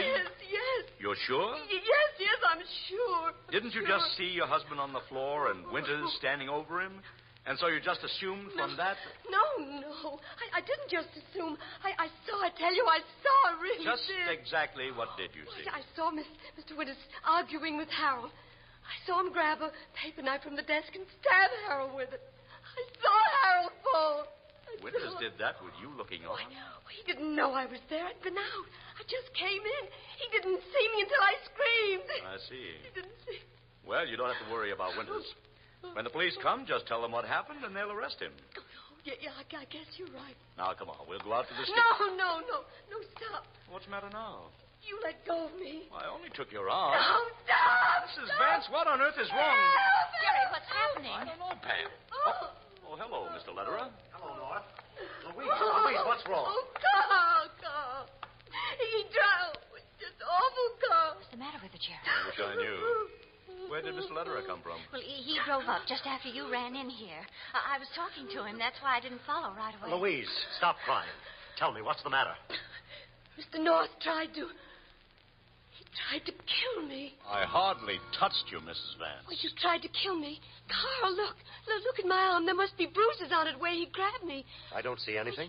You don't believe me, do you? I know you like to imagine things, Louise. Why, you're on his side. I should have known. Mrs. Vance, I know that Jerry Well, wouldn't... you're all on his side. You're all against me. Everybody's against No, me. Mrs. Vance. Mrs. North, you're a woman. Won't you please help me? What do you want? Why, I've got to get to the street. They've got me cornered in here. I'm sure they'll let you don't know. You don't know. They want to kill me. I know they do.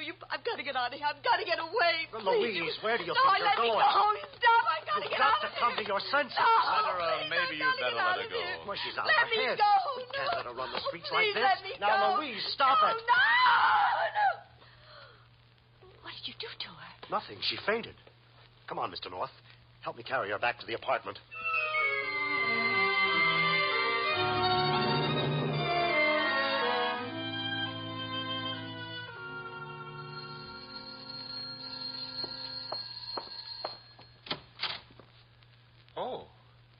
What happened to her? Fainted.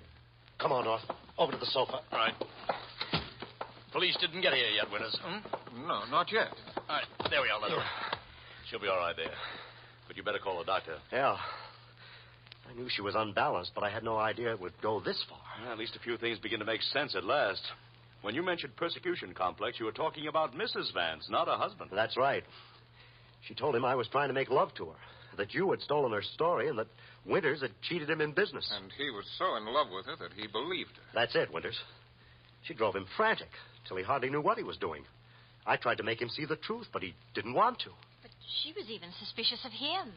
She accused him of spying and of trying to poison her. I know. That's why I wanted to talk to him tonight. Thought maybe with that I could open his eyes. But he wouldn't listen, started to fight. Ordered me out of the house again. I was coming back for one more try when I met you. Well, I'd better get that doctor. What happened outside, Mr. North? She went completely berserk. Claimed you killed her husband and tried to kill her. Then she claimed I tried to kill her. Then everyone was trying to kill her. Poor Louise. Yes, it's pretty awful. Still, it's not too surprising. What do you mean, not too surprising, Pam? That some of it's true. Some of what's true, darling? What she said, of course. Oh? Is it? Is it what, Jerry? I don't know. What are we talking about all of a sudden? About Mrs. Vance. And that she made so many accusations, it's not too surprising that some of them turned out to be true. It's a law of averages. Oh. Well, just what part of her accusations do you think were true, Mrs. North? The part where she accused you of the murder, Mr. Winters. What? You... Oh. Oh, you're joking, of course. No, I'm not. And since she was right about that, she was probably also right when she said that you were misusing her husband's money. That's probably why you killed him, because he demanded an accounting. You're as crazy as she is. Oh, no, Mr. Winters. You told us that the door was open when you arrived, and that you just walked in, looked at the body, and before you could do a thing, Mrs. Vance screamed and ran out. Well, that's right. But that whole thing wouldn't take 30 seconds from the time you got out of the elevator. Well, what of it? Jerry and I had already gotten off the elevator when Mrs. Vance screamed. And there's only one elevator in the building. So it had to go all the way down, stop, doors open and close, and bring us all the way up. And this is the 9th floor. She's right, Mr. Winters. You were up here a lot longer than you said you were. And there's no use looking for a way out of here now. The only way is the front door, and it sounds like the police are there right now.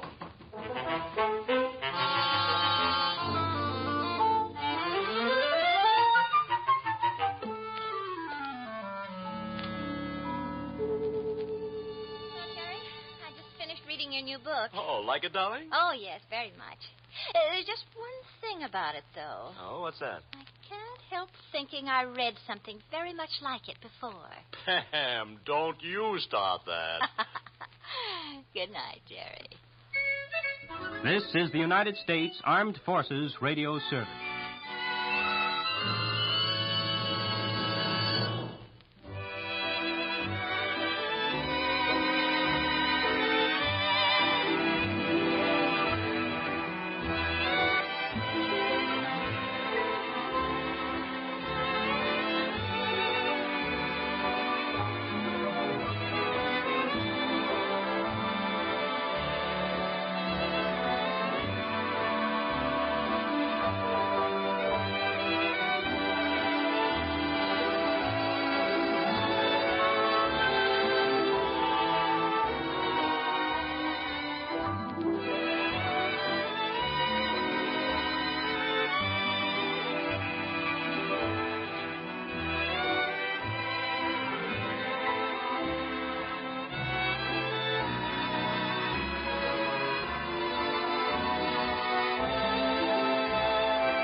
Try to sneak open the door, Pam. Look through the keyhole. That's what I did. What'd you see? An eye. A human eye? Well, I hope it was human. Because if I saw it must have seen me.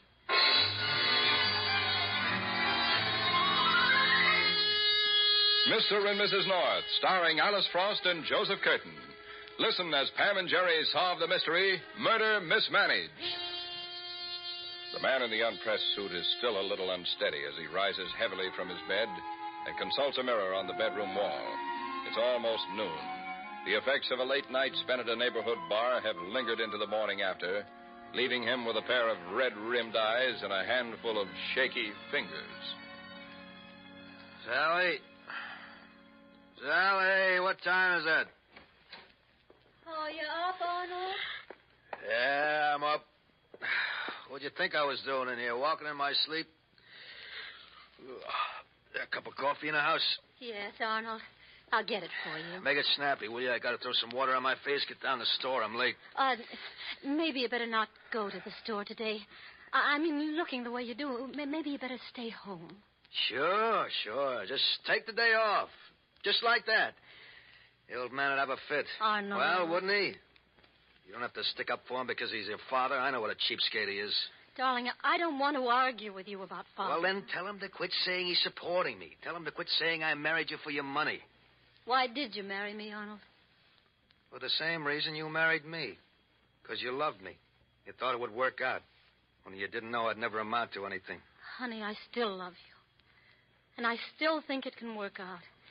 If you just stop drinking so much and try to make a fresh Honey, start... will you stop it? I gotta get down to the store. No, wait. I gotta get down there, I tell you. Arnold, please, don't go to the store today. Stay with me. You crazy? Stay with me, Arnold. You've got to. My father doesn't want you to work for him anymore. Doesn't want me... He told you that? Well, he thinks you'd be better off in another kind of job. After all, a jewelry store is not A jewelry store is risky business. With all those diamonds lying around, you got to be careful who's working for you. He didn't say that. I don't care what he said. That's what he means. He doesn't trust me no more. Thinks I'm stealing from him. Arnold, listen. So what?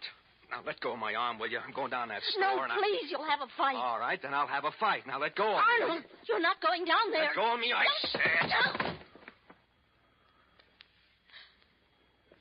Honey, you hurt me. All right. I'm sorry. Next time, don't get in my way.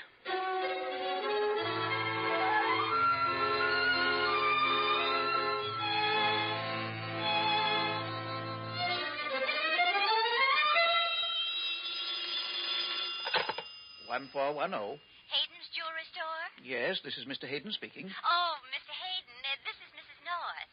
I'm calling about my husband's watch. I left it with your son-in-law the other day, and he didn't seem to know when it'd be ready. Why, it's ready right now, Mrs. North. You can pick it up any time you like. Well, Mr. North and I'll be over a little later on. Thank you, Mr. Hayden. You're quite welcome. Yes? Oh, it's you. Hello, Pop. Surprised to see me? Surprised isn't the right word, Arnold. What is? Well, I don't see any reason why we have to have an argument about it. Didn't Sally tell you I don't want you to work for me anymore? Yeah, she told me. Then why did you come down here? I want to find out what's behind it. What's the real reason you're firing me, Mr. Hayden? I want to know the truth. The truth is very simple. I can't stand the sight of you, Arnold. Never could. And when I think of what you've done to my daughter's life and mine, it makes me sick inside. Is that all? No, there's more. I'm going to take Sally away from you, Arnold, if it's the last thing I do. I'm going to take her away and put you where you belong, behind bars. I thought you'd be coming to that. And I thought you could be trusted. Until I realized you were a thief, a common, ordinary thief. Keep your mouth shut. Another crack like that, and I'll forget how old you are. Slapping me won't do any good, Arnold. When I've got the proof, I'm going to the police. You're not going to do nothing of the kind. And if I catch you calling up the police... We'll finish this later on, Pop. Somebody just came in the store. No. Can I help you, sir? Well, maybe you can, mister. I'm looking for a ring. For yourself or for... What are you doing? Stay where you are, Grandpa. This is a stick-up. What? You too, mister. Don't move. I've got you covered. I'm not moving. All right, then keep your trap shut. Do like I tell you. These trays over here, get them out. Come on, hurry it up. You help him, Grandpa, and keep your hands away from that burglar alarm. I'm not fooling. I didn't think you were. Okay, trays on the case and turn around. Turn around, I said. That's what I'm doing. Hey, you! Stop! Look out!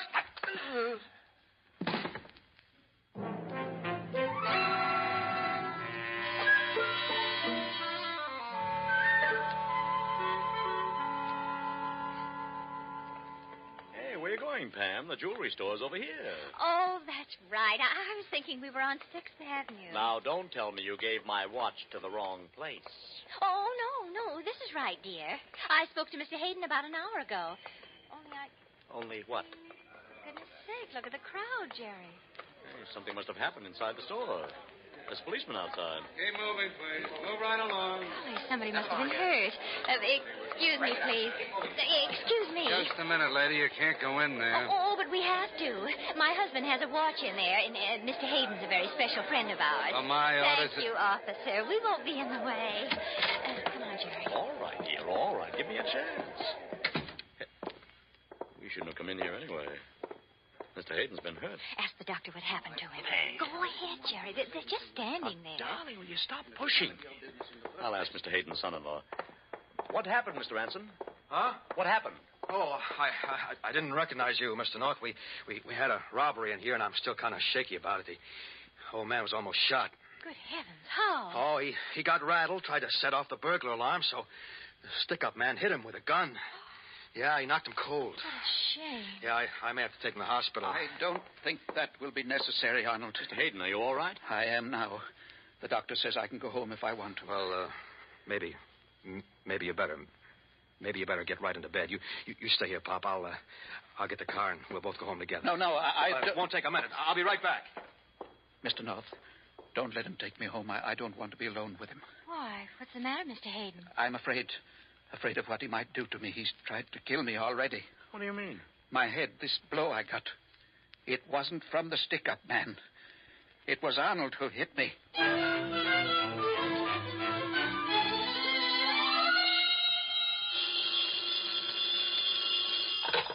Hello? Hello, honey. This is me. Arnold, where are you? I've been worried about you all day. Why haven't you called me? Well, I would have, baby, only we had a little trouble down at the store. Trouble? With Father? No, not that kind of trouble. Somebody robbed the place. Oh, no. Yeah, hold up, man. He got away with 3 trays. He didn't hurt anybody, did he? Well, your old man got pushed around a little, but he's okay now. A couple of friends of his, Mr. and Mrs. North, are driving him home. And where are you? Well, I stopped off for a little drink, honey. Oh, Arnold, please, come home, darling. Oh, now, don't you worry about me, baby. I'm turning over a new leaf. Honey. New leaf, I tell you. For a while there, I thought your old man wasn't going to let me, but after what happened today, everything's going to be fine. Fine and dandy.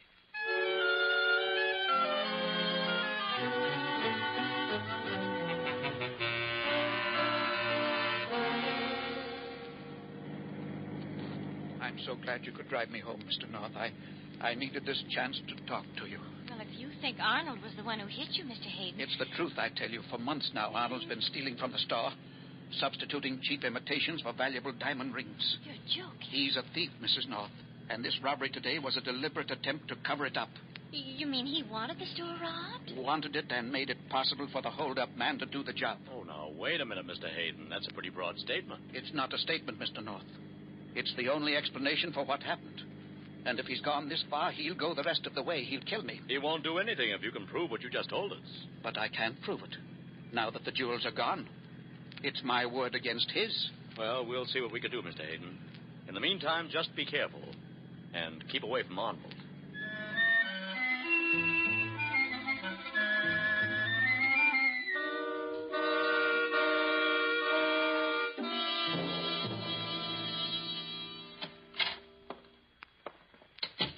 Hello, Pop. Arnold? Yeah, Arnold. What took you so long to get home? You left the store before I did. Well, I had a long talk with Mr. and Mrs. North.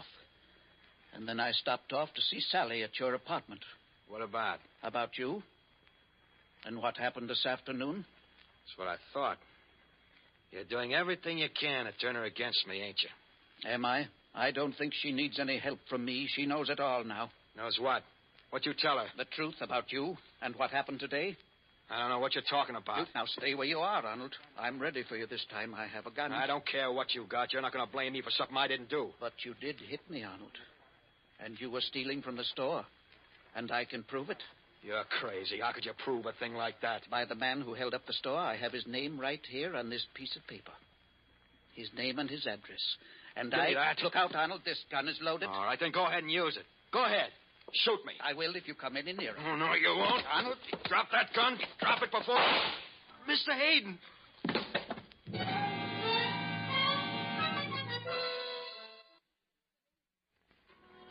Well, come right in, Lieutenant Wygant. It's nice to see you. Oh, hello, Jerry. Been waiting for me? Almost an hour, Bill. Don't you ever come back to your office? Not when there's work to be done. Now, what's on your mind? Well, I don't suppose this is exactly your line, Bill, but you might be able to help us out. Out of what? Well, it could be murder eventually. But right now, it's only the threat of it. With whom? A man by the name of Hayden. He's a jeweler, Bill, and his son-in-law is thinking of killing him. Are you kidding? No.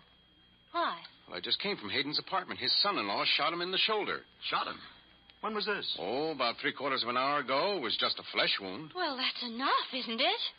This afternoon, he robbed Mr. Hayden's store and hit him over the head with a candle holder. Yes, Mr. Hayden was telling me. Well, you're going to do something about it, aren't you? I mean, a guy like that should be put away. He was put away, Jerry. You arrested him? No, we didn't have to. He was dead. Arnold? Mr. Hayden's son-in-law? That's right, Pam. We found his body in a dark alley about 2 blocks from where he lived. Somebody shot him.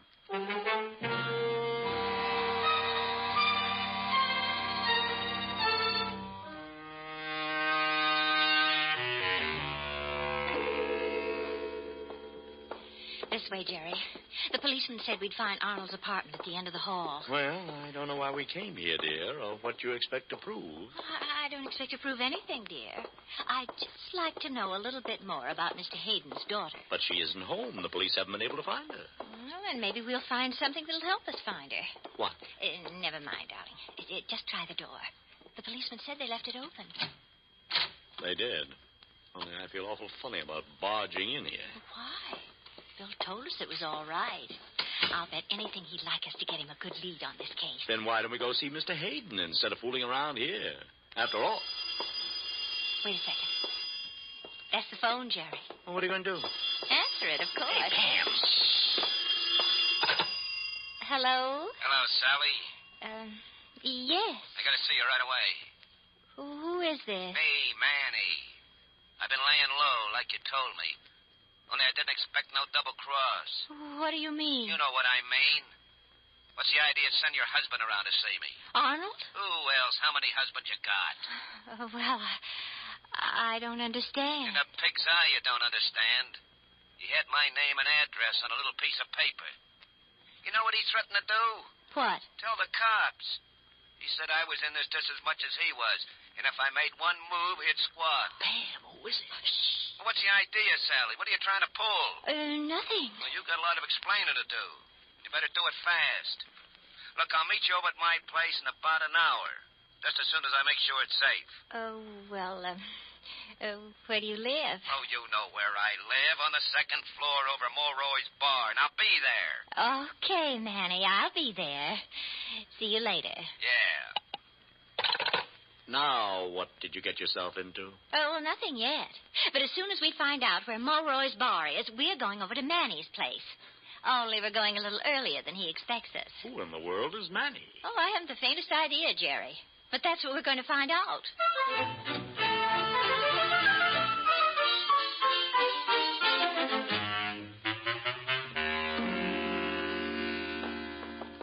Quiet now, Jerry. We mustn't let anyone know we're here. Well, where are we? I don't see any apartments on this floor. Shh. This door right here. And if I'm not mistaken... Yes, it is. What is? Is what? Manny's place. His name's on the card. Take it easy. There may be somebody in there. Well, there shouldn't be. But there is. Who's there? Jerry, it's Mr. Hayden's daughter. What? Sally, what are you doing here? Well, I was waiting for someone. I had a message. To meet somebody here. Who? Well, I don't know what his name is, but... Sally, I think you'd better tell us the truth. The police are looking for you. Yes, I know. I've been hiding from them. I suppose it's wrong, but there's something I've got to find out before I tell them. Tell them what? About Arnold? About everything. I've got to tell somebody. I'll go out of my mind if I don't. There's nobody I can turn to. Is it because you killed him? No! I didn't kill him. I tried to help Arnold, but everything turned out so badly. And then when I saw my father tonight, when you dropped him off in my apartment, I made a terrible mistake. In what way? I told him about Manny. The one who lives here? Yes, I never should have talked. If I hadn't said anything, Arnold might still be alive. But my father kept pounding at me, so hammering at me. As soon as he walked in the door, he accused Arnold of being a thief. He said he had proof that Arnold had struck him, that the whole robbery...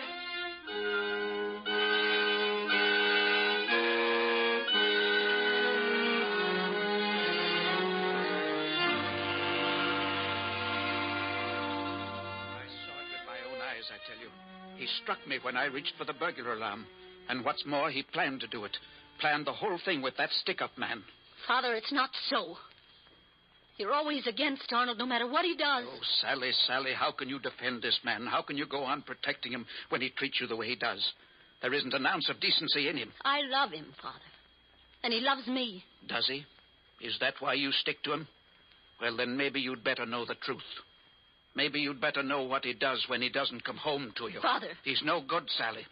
For 3 weeks, I hired a private detective to follow him wherever he went. And every time he didn't come home, he was out with another woman. That's a lie. That's a matter of record, Sally. I have the names and addresses of every one of the women he went out with. And some of them he gave presents to. Expensive jewelry that he probably stole from my store. Then it's true. He doesn't even love me. Not what I call love. I'm sorry, darling. I thought I could spare you this, but... Father, I would have known sooner or later, and I'm glad you told me. But you're wrong about Arnold at the store today. Wrong? He might have struck you to cover up the fact that he'd been stealing. But he had nothing to do with the holdup. How do you know? I know. Because I was trying to cover up for him, too. I hired that holdup man myself.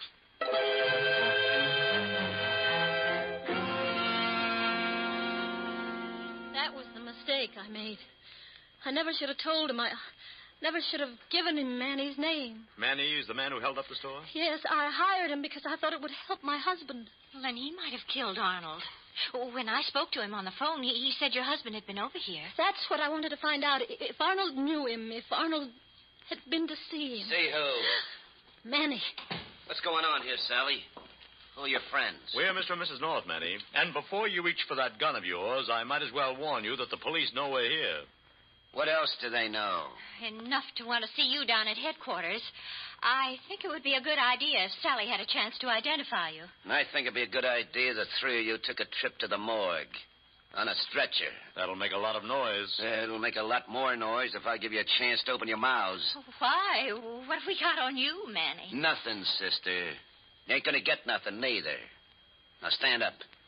All of you. Face the wall. What's the idea? Face the wall, I said. Manny, please don't shoot. Who's gonna shoot? I'm gonna beat it, Sally, and I ain't ever coming back. Oh, now don't be upset, Jerry. I know you couldn't help letting Manny get away last night. I'm just glad you didn't get hurt. Well, we might have if we tried to hold him. Hey, where are you taking us, Bill? Oh, in here for a while. It's a lineup. We had the net out this morning, and it's just possible we picked up your friend Manny. He's not our friend. Well, if you see him, just let me know. All right, Sergeant. Yes, sir. Come on, you guys. Stand up straight. When you hit the light, face front. I'll tell you when you can go. Holy mackerel. Where in the world did you find these guys? No, Manny?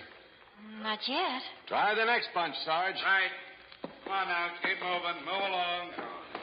He's a short man, Billy. Short and stocky. You see him? Not yet. Hey, wait a minute, Pam.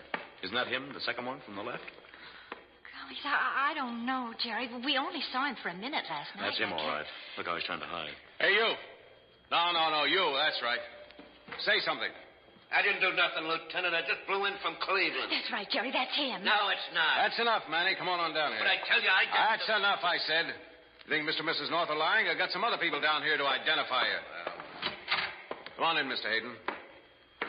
Thank you, Lieutenant. You recognize this man? Which one? Well, this one over here, Manny. Isn't this the guy who held up your store yesterday? Why, no, I've never seen this man before in my life.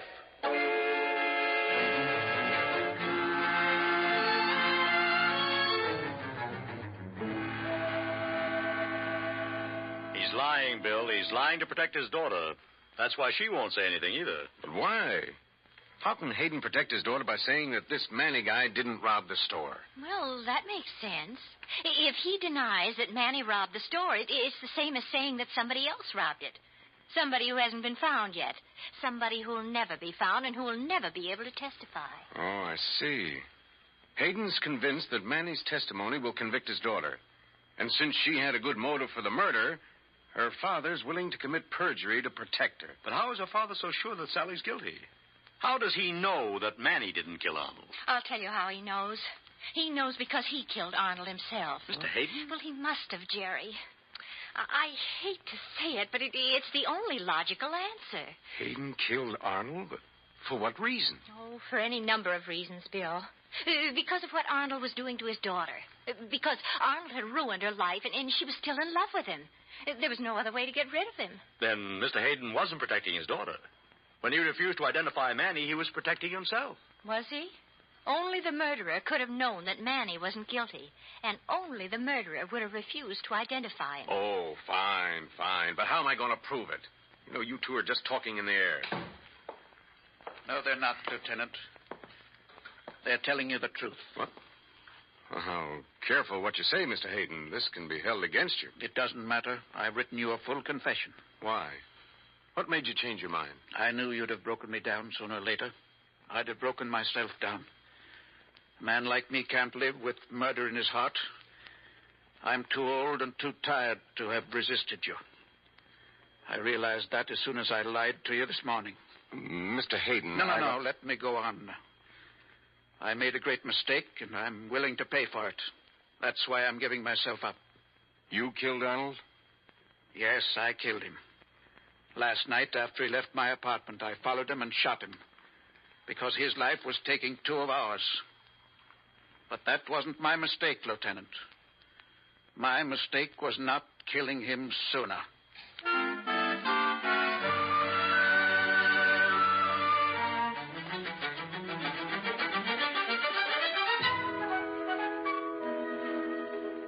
Pam! Oh, Pam, I've got to be at the office early this morning. What time is it? It's 8:30 in here, darling. Oh, what time is it in there? Well, that's why I asked, dear. The kitchen says 9 o'clock, and the living room says 7:30. Well, that's about right. What's about right? How is it we've got 7 clocks in this house and nobody can ever tell the right time? Don't say nobody, dear. I can always tell the right time. How? Well, first of all, I look at my watch, if I can find it. And if I can't, I know it stopped anyway, because I must have forgotten to wind it. Then? Then I take 10 minutes off the kitchen clock, add 10 minutes to the living room, and average them out, unless the current's been turned off because they're electric. But how do you tell the time? Well, if those two systems don't work, I have one way that never fails. What's that? I call downstairs and ask the doorman.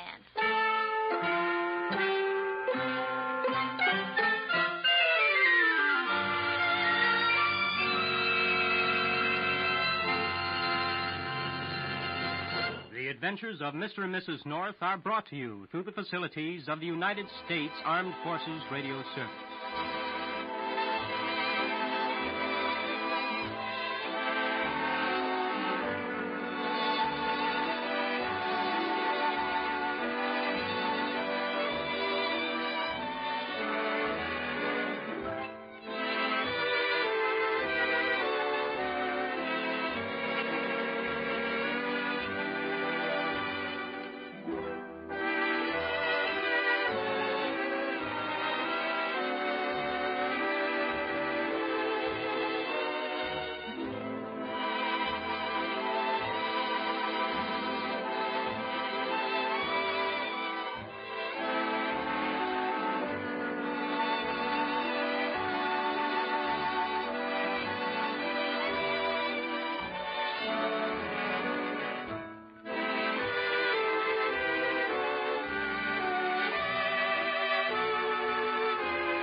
and a pair of clever crooks in the case of murder a la carte.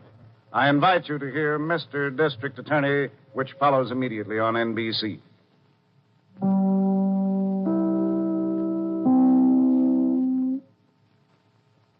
WMAQ-NBC in Chicago. The big story tonight at 9 is about the missing chemist who was found by reporter Ike McAnally. His newspaper Big Story was the winner of the $500 Big Story Award. Then stay tuned at 9:30 for Curtain Time and at 10 o'clock for Supper Club.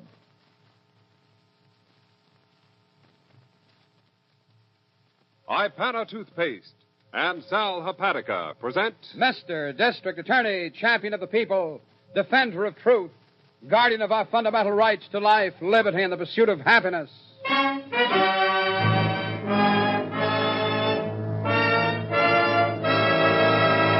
Mr. District Attorney is brought to you by Ipana Toothpaste and Sal Hepatica.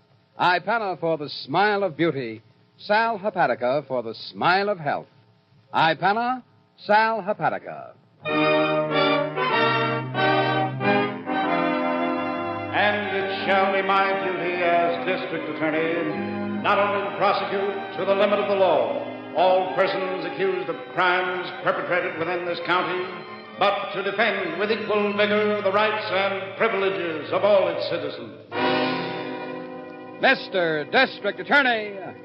And tonight, the case of murder a la carte.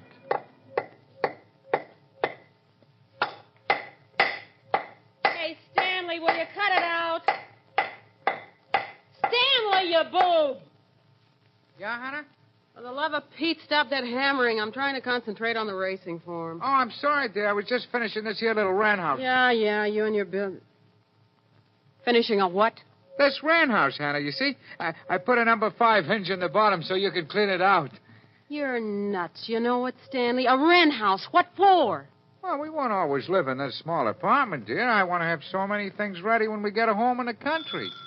I swear I married an idiot. Hammering, sawing, his kisser full of nails. Sit still, I'll get it. It might be a wren.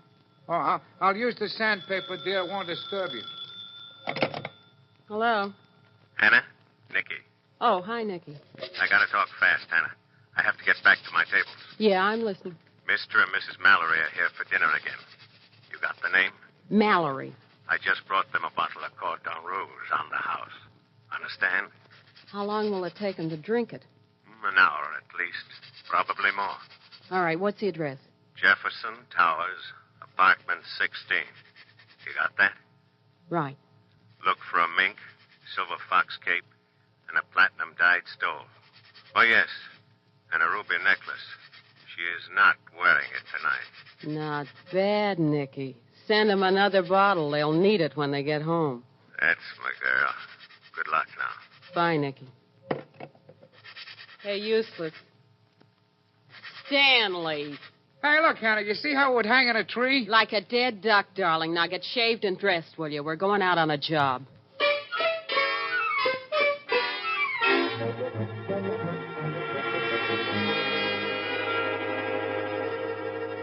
You got nothing on the street, Harrington? No, not a thing, Chief. I even covered some of the boys on the retired list. Well, that doesn't help, does it? I'd counted on picking up a lead. Well, in the first place, there's no pattern in these robberies. Take the fur coat boys now. They wouldn't be seen dead heisting jewelry. I know. Still, that's what's happening. Yeah. I had Mr. and Mrs. Mallory in here an hour ago. Oh, the ones that got robbed last night? Yes, that's right. They had dinner at some nightclub, and when they got back to the Jefferson Towers, it was all over. What's the loot? I ain't seen the list. A mink coat, silver fox cape, a fur stole, and ruby necklace, same as the others. Oh, boy, the papers ain't going to be fun. This is 5 in a row, and all richies. Oh, golly, Chief, I'm sorry I took so long. Oh, it's quite all right, Miss Miller. How did the meeting go? Well, What meeting, Miss Miller? Your poker club again? I'm out for spring baseball practice, Harrington. Didn't you know? No, I went to the Girl Scouts luncheon. Oh, they're a wonderful organization. This is their 37th anniversary, you know. Yes, it is a fine group, Miss Miller. After we finish, I'd like to hear about their plans. All right. I'll get my notebook here. Yeah, I wish there was something to take notes about. Well, our best bet now is to find that pattern, Harrington. 5 robberies, all of them prominent or wealthy residents. Yeah, all of them good addresses, too, Chief. Yes, and in all 5 cases, expensive loot. Let's have the 5 folders, will you please, Miss I was Phillips? just getting them. Here you are. Thank you. All right, Harrington. 5 in a row is plenty, so let's get to work.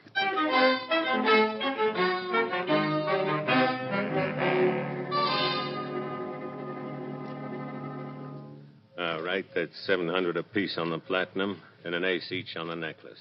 All right? Well, you should have argued with the fence, Nicky. When my dad was alive, he did better. It's tough, Hannah. The papers are full of it. Well, you still should have argued. One night I saw my old man reach over and put the Jap choke on a fence. He raised the price, The all what, right. dear? The Jap choke. I'll show you sometime, Stanley. Remind me. Got a new deal coming up, Nicky? That's what I wanted to discuss, Hannah. I think now we quit.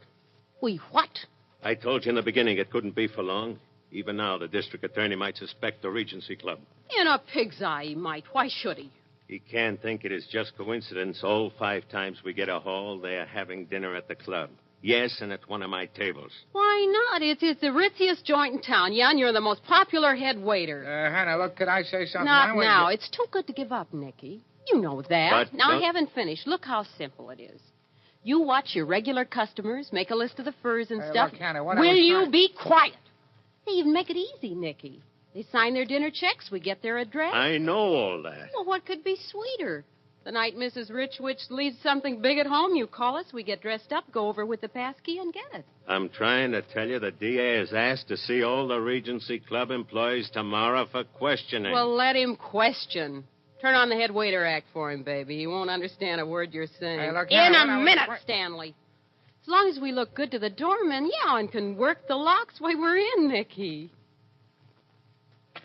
Now, what are you yapping about? Well, I think Nicky is right, Hannah. We could quit now and get a nice house in the country. What? Oh, you should see the plans I got, Nicky. I'm going to do the whole kitchen myself in pine. Stanley. With built-in sink and cupboards, Nicky. You know... Yeah, dear? Get lost. But I was Beat only it, trying will you? to- Go down to your workbench and whip up a birdhouse. All right. Matter of fact, I will. Excuse me, Nicky. Sure. Go ahead, Stanley.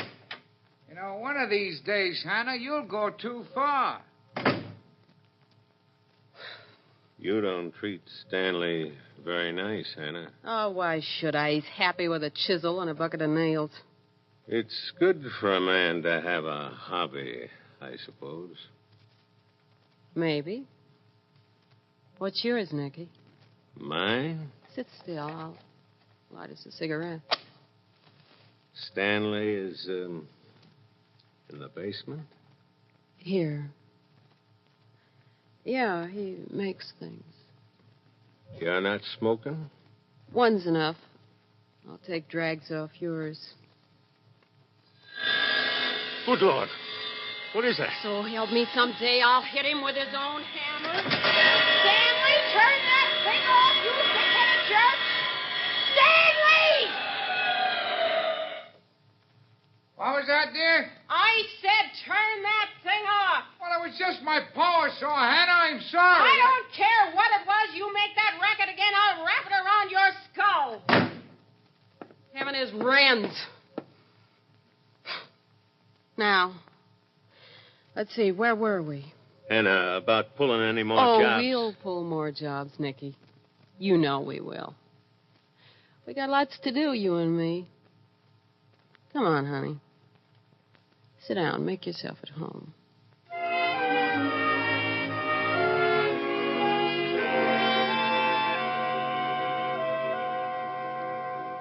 You know, it can happen to anyone, even to you. Tonight or tomorrow, you may get one of those dull headaches that leaves you feeling miserable and out of sorts.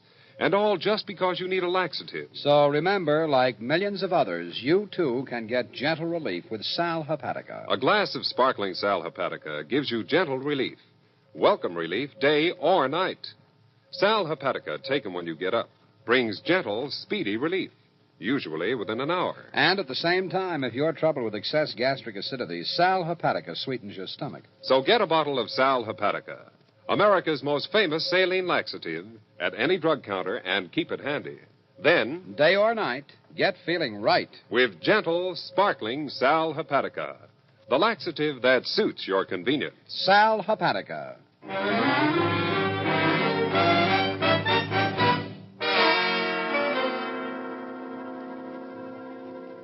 Now, as I understand it, Mr. Sylvania, there are several head waiters at the Regency Club. Is that right? Antonio, Frank, Luigi, and there is myself, Nicky. Nicky, I see. You know Mr. and Mrs. Mallory, do you, Nicky? Pardon? I don't need to tell you that we're working on a series of robberies, do I? Mr. and Mrs. Mallory were at the Regency Club the night their apartment was entered. So? Oh, that is too bad. You do remember them? I remember all of my good customers and never forget. I see. And the Fultons? Fulton? Yeah, let's try some of these other names. Mr. and Mrs. Fulton, Mr. and Mrs. Owen Conroy, Mr. and Mrs. Abington, Mr. and Mrs. Nathan Sims. You know these people, do you? What I have told you. I know all of my customers. Please, I work very hard. I have done nothing. Well, there's no reason to think you have. I'm merely interested in your cooperation. Pardon? I say if you can help me, I'll appreciate it. Oh, any time at all, sir. A pleasure. You come to the club for dinner. I will arrange it personally, sir. Yes, we start with bouillabaisse, chicory salad with romaine, a ground roast lamb. Yes, that'll be very nice, I'm sure. Pardon? You may go now, Mr. Sylvania. If I need any more help, I'll call. Oh, you are most kind, Mr. District Attorney. Merci beaucoup. All right, don't mention it.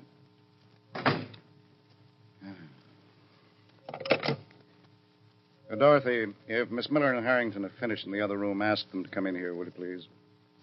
Oh, they are. Oh, fine. Thank you. Come in. I just called Dorothy to see if you were free. Oh, yeah, sure. I'm free and losing my mind, Chief. Those waiters talk everything but English. Harrington isn't kidding, Chief.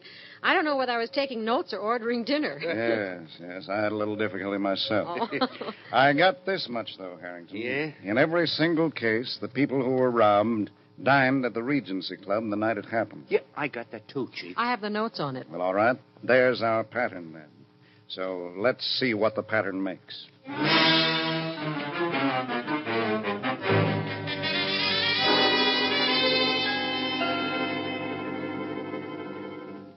The name is Phillips, Hannah. Mr. and Mrs. Austin Phillips. They've been customers of mine for years. How big a score? I haven't got it set yet, but it looks fine. Every time she comes in, she's wearing a different coat. Rocks? There must be dozens.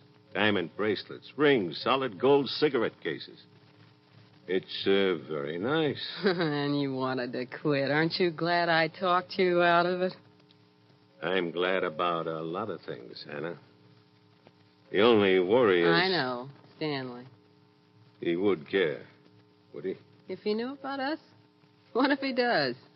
I hope you know how to handle him. Oh, don't worry. I do. Like a baby. Hey, Hannah, did you see my cross-cut saw? I had it just as...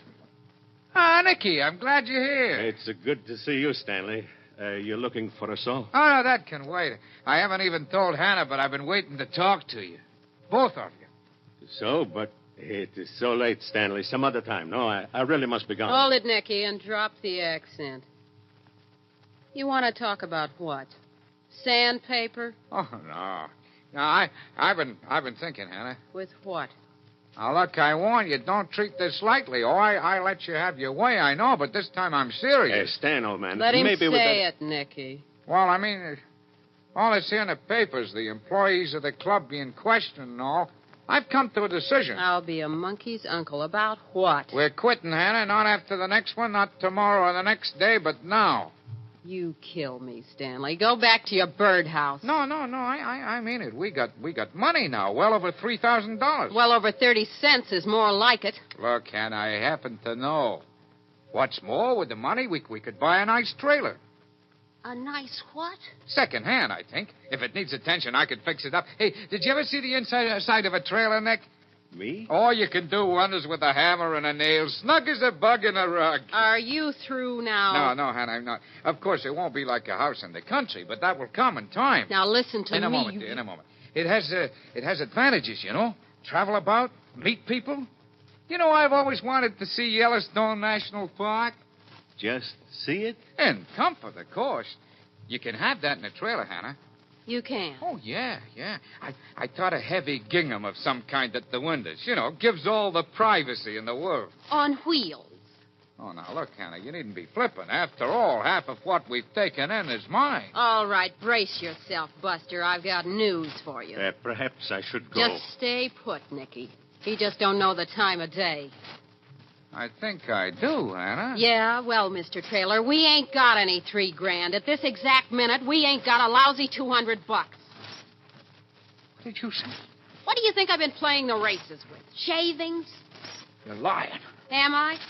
That's Nicky. I'm sorry you lost so much, Hannah. Well, I'm not. Easy come, easy go. My old man taught me that. Oh, you thieving little swine. I know. Hannah, are you hurt? Hannah. Oh, look, Hannah, I'm sorry. I didn't mean to do that. I just lost my temper. Get out of my way, Nicky. Hannah, I said I didn't mean to slap you. Hannah, be careful. You. Come here. Let me go, Hannah. Hannah. Stay out of this. Hannah, please. You're hurting me. Yellowstone National Park. Hannah, let go of my throat. How do you like this, Gingham, huh? How do you like this? Hannah, let go of his neck. You don't know what you're doing. Don't I? He's dead? He should be. The Jap choke works every time. The one your father taught you. Pop taught me a lot. Like easy come, easy go, Nicky. Remember that, will you?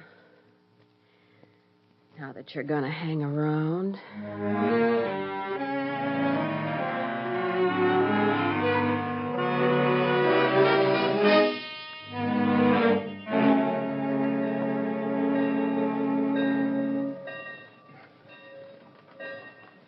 All right, Harrington. I've seen enough. Have one of the men throw a blanket over the body. Yeah, all right, Chief. You agree with me? Yes, there's no question about it. Death due to strangulation, I'd say. The medical examiner's on his way. Good, Miss William. How would you say the body got down here in the railroad yards, Harrington? It was brought here. There's no sign of a struggle on the ground. Yes, that's my idea, too. And in a car, I think. Sure. If he'd been hurled from a train, he'd never have landed over here. Oh, excuse me, is there any preliminary identity? I have to make out the card. No, not a thing so far, Miss Miller. I see. Harrington? Well, it don't look like there's... When identification's been so carefully destroyed. Yeah. You know, the neck is what gets me. How do you die like that? Oh, excuse me, the examiner's arriving up on the ramp. Oh, thank you, Miss Miller. Well, let's let him get to work, shall we? This one may be more of a puzzle than we know.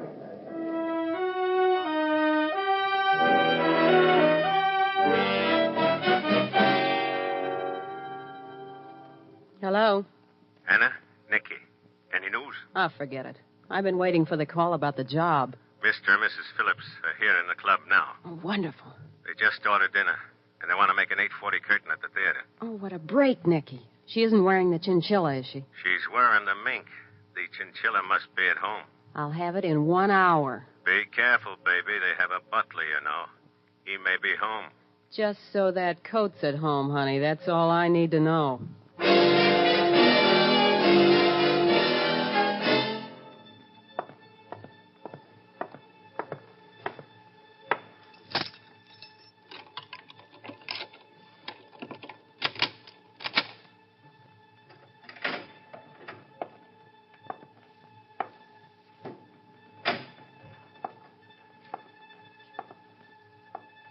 I beg your pardon, ma'am. Was the door open? Mr. and Mrs. Phillips are not at home this evening, if you'll...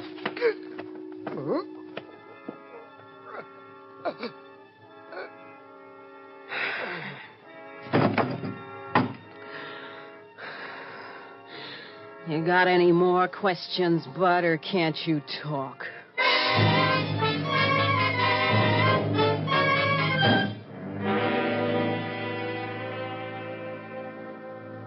No, thank you. Tell Mr. and Mrs. Phillips I'll be out at 3. Yes, thank you. Chief, can't we do something with those reporters? They're tearing their hair outside. Not for the moment, I'm afraid, Harrington. Any reports from the morgue, Miss Miller? Yes, sir, just now. Yes. Dr. Colgan finished his examination of the Phillips butler. And? The same as the man in the railroad yards. Death due to strangulation. Same discoloration in the neck? Oh, he didn't say. He's sending up his report. Well, tell him not to bother. I'm going down to the morgue. All right. You want me, Chief? Well, I want to set up something else first, Harrington. I got all I needed from Mr. Phillips. Yeah? Not only have all the victims in these robberies had dinner at the Regency Club, but it seems they all had the same waiter captain. Which one, Chief? Well, fortunately, Miss Miller, one you and Harrington didn't see. Oh? As for the two whom you did question, I'm arranging to have them take a vacation. I don't get it, Chief. What's the plan? Well, one that might work, Harrington. However, it's going to take a long time.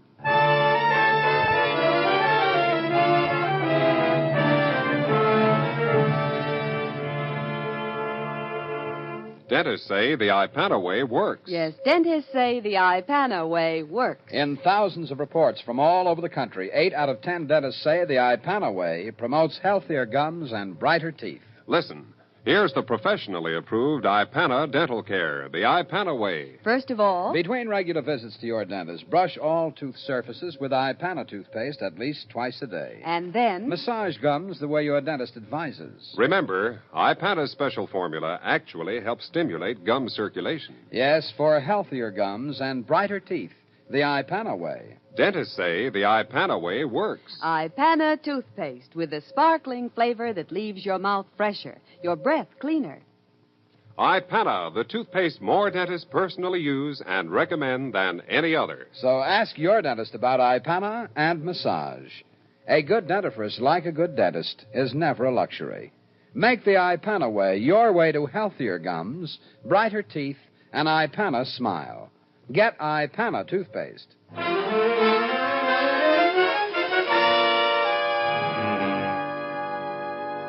All right, so I had to take care of the butler. We got the coat, didn't we? It won't be easy to get rid of Hannah.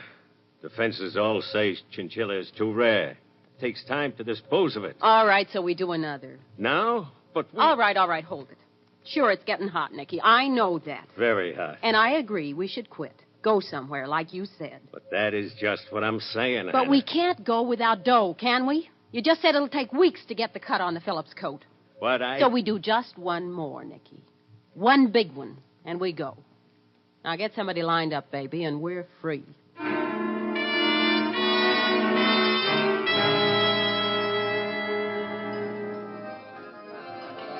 Good evening, sir. It is a pleasure to see you again this evening. Well, what do you know about that, Edith? He remembers us from last week. Oh, how nice. It is a pleasure, Mrs. Johnson. And if I may say so, sir. Yes, Nicky, wasn't it? Nicky, sir. Good. And the management has suggested that if you wish to sign your dinner checks, it will be a pleasure.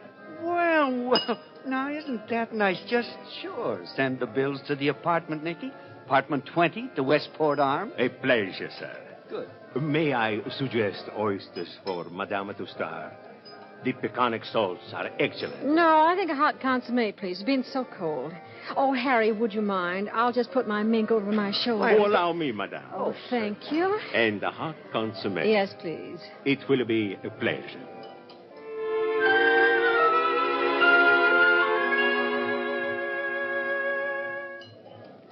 Was the venison all right, Mr. Johnson?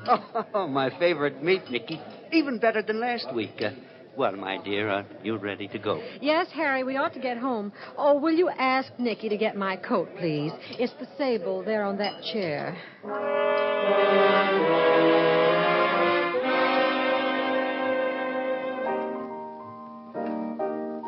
For tonight, Mr. Johnson, may I suggest the rack of lamb? Well, it sounds good, Nicky. Oh, dear. Did we have lamb here the other night, dear? Well, Harry, anything that won't take too long. We haven't much time, you know. May I inquire if you are attending the theater again this evening? Oh, gracious, no. Not dressed like this, Nicky. Mr. Johnson insists on going to the boxing matches. Well, you're going to like them, dear. It's a great card tonight. Probably last until midnight, but it's worth it. Well, thank goodness I'm dressed for it. If anyone mauls this old thing, I just don't care.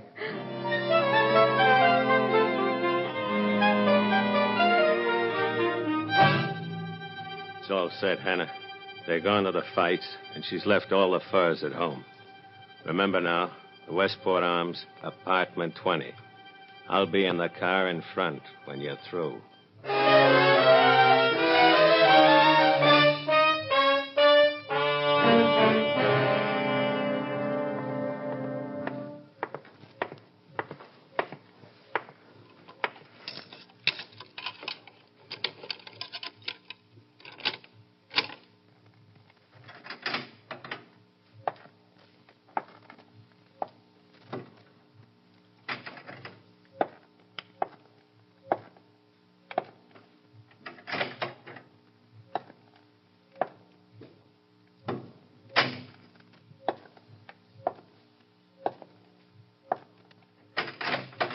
I've been waiting for you. Why, you...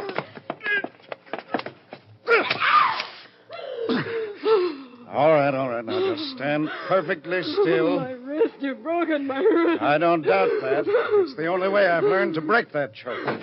Me? Yes, in here, Harrington. All right, Nicky. Come on, this is an outrage. How dare you? Hannah. I can't stand the pain. Get a doctor, Miss Miller, will you please? Right away, Chief. Well, a clean sweep, eh, Harrington? It's looked like this time they've ordered the full meal. Here's a faster, better way to relieve pain. A new product that acts twice as fast as aspirin. The name is Bufferin. Remember that name, Bufferin. It acts twice as fast as aspirin. Now you can get faster relief from your headaches, pains due to colds, neuralgia, and minor muscular aches with Bufferin. Remember that name, Bufferin. It acts twice as fast as aspirin. You see, Bufferin is absorbed twice as fast into your bloodstream, so it goes to work faster to relieve pain, and gently, too. And because Bufferin tablets are antacid, they will not upset your stomach. Remember that name, Bufferin, at drug counters everywhere. Bufferin acts twice as fast as aspirin.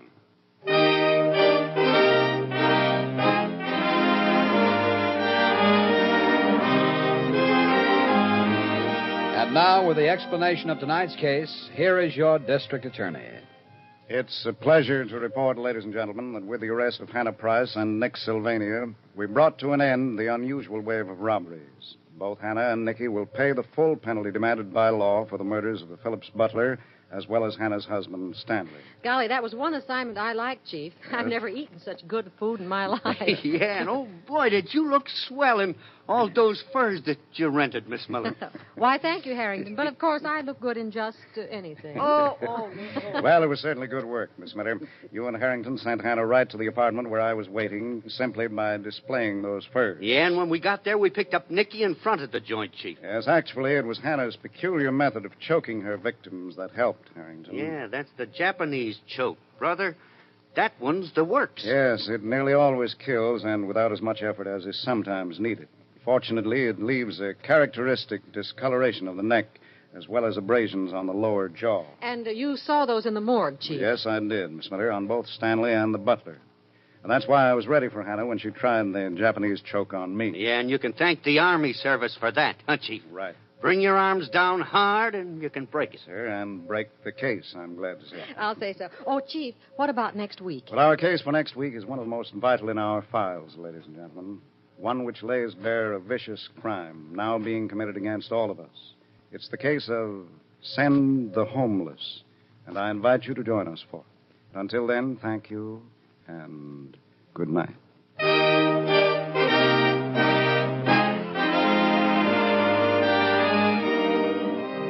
The names of all characters in tonight's dramatization are fictitious, and any resemblance to names of living persons or actual places is purely coincidental.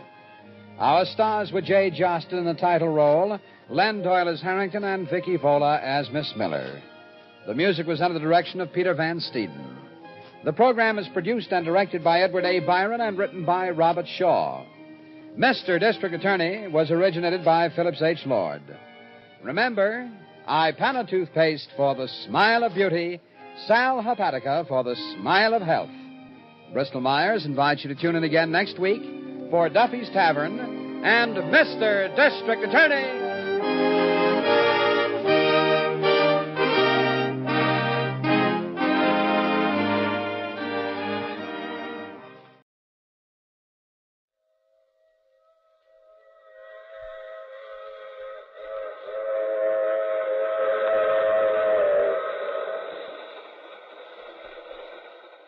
Mutual Broadcasting System presents The Mysterious Traveler.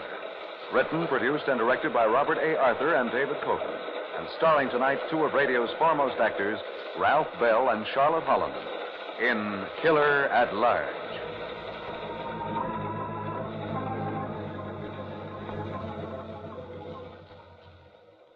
This is The Mysterious Traveler, inviting you to join me on another journey into the realm of the strange and the terrifying. I hope you will enjoy the trip, that it will thrill you a little and chill you a little. So settle back, get a good grip on your nerves, and be comfortable, if you can, as we drop in on a very clever gentleman. A gentleman who perfected an ingenious plan to be rid of people he disliked without ever having to suffer for it. I call his story Killer at Large.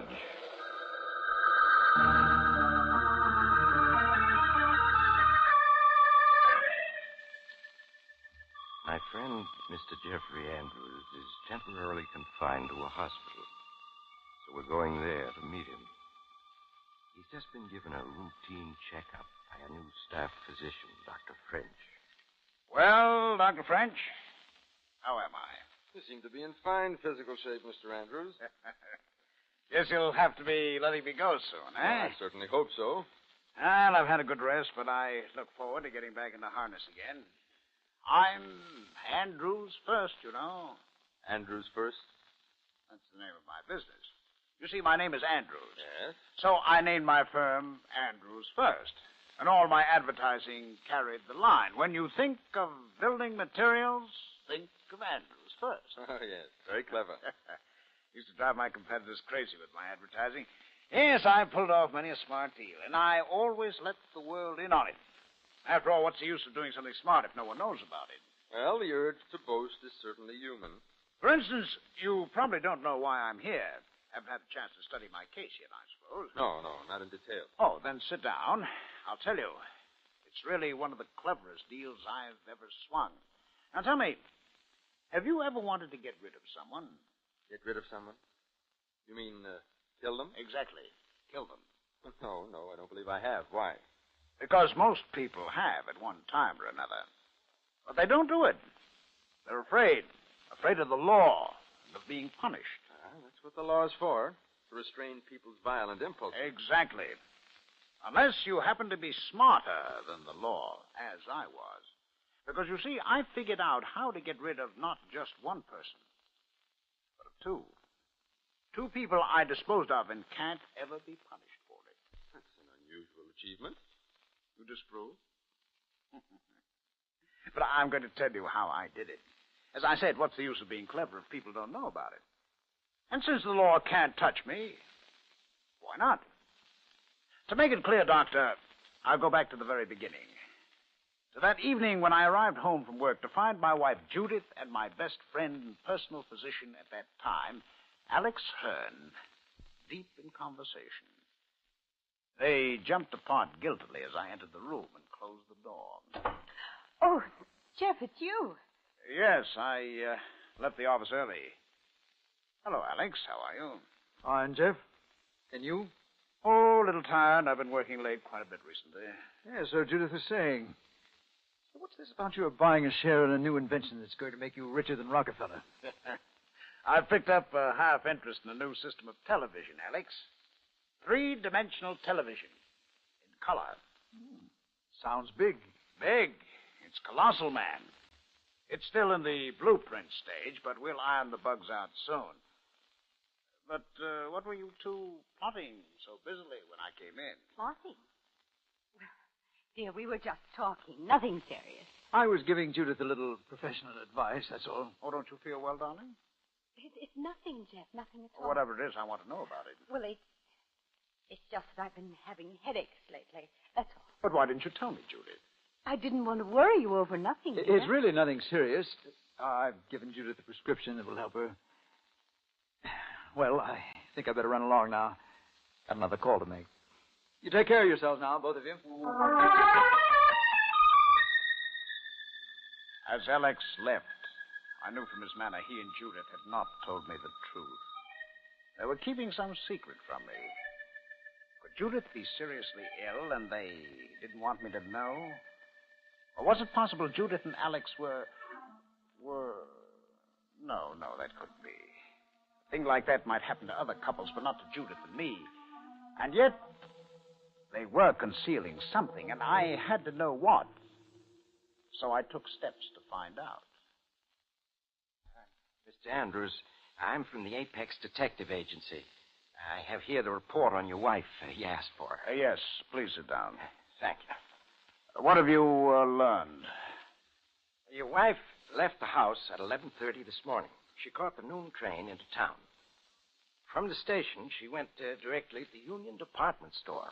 Whom did she meet there? Oh, she didn't meet anyone, Mr. Andrews. She just looked around and then had lunch in the restaurant. But afterwards... Yes, go on. She made a telephone call. A few minutes later, she's picked up at the entrance by a man in a dark green car. You got the license number, I hope? Yes, sir. The car belongs to Alexander Hearn, who lives... Never mind. I know his address. We need to handle hundreds of such cases, Mr. Andrews. I suppose you'll want me to keep following it till I get all the necessary evidence. No. I know what you're thinking.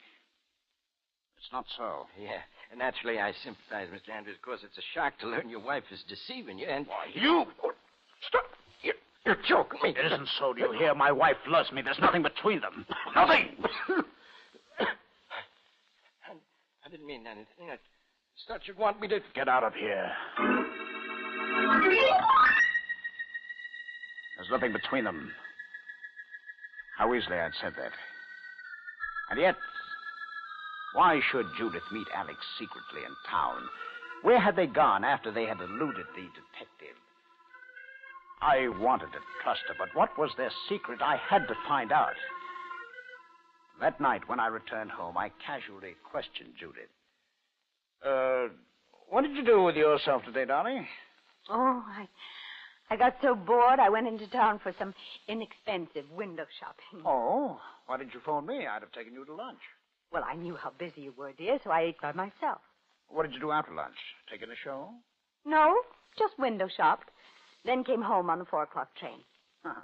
Sounds like a lonely day. You should have taken someone with you. Well, I didn't decide to go until the last moment. Anyway, I like to window shop alone. Jeff, you look so strange. Aren't you feeling well?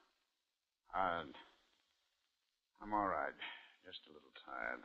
Oh, poor darling. You're working much too hard these days. You must stop it, Jeff. Really, you must.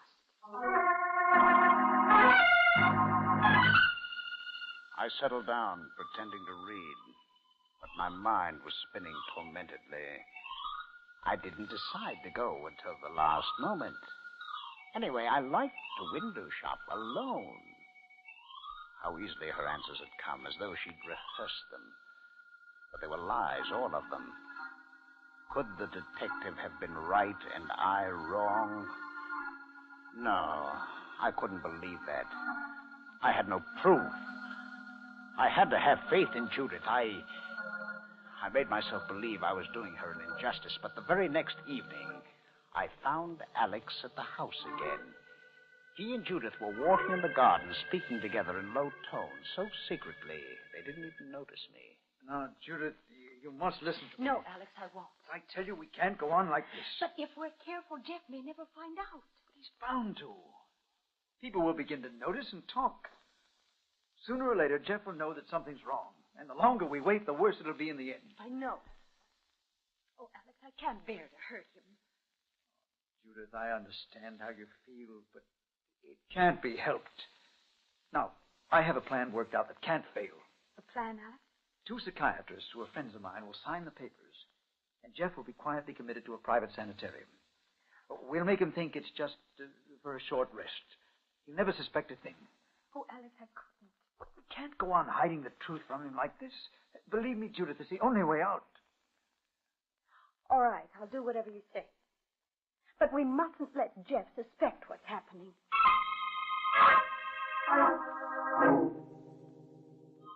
And I'd had faith in her.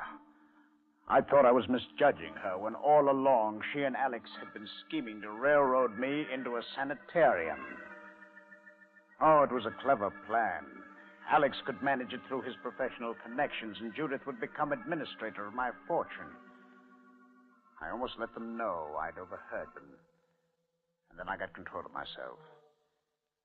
There was a better way to handle the situation. I had to think about it and decide what to do. So I slipped quietly away. And a little later, I took Judith out for a drive as though I suspected nothing. But as I drove, I pondered how best to punish them. What are you thinking about, Jeff? You've hardly said a word all evening. Jeff, I'm speaking to you. Oh, I'm sorry, dear. I'm afraid my mind was on business. You really are working too hard these days. Oh, I'm not working that hard. Too bad we couldn't persuade Alex to come with us tonight. He's always such fun when he forgets he's a doctor. That's because he puts his work completely out of his mind when he gets a chance to relax. I suppose it would be better if I were like Alex. Of course not, dear. I like you just as you are, Jeff. Silent moods and all. I wouldn't want you changed.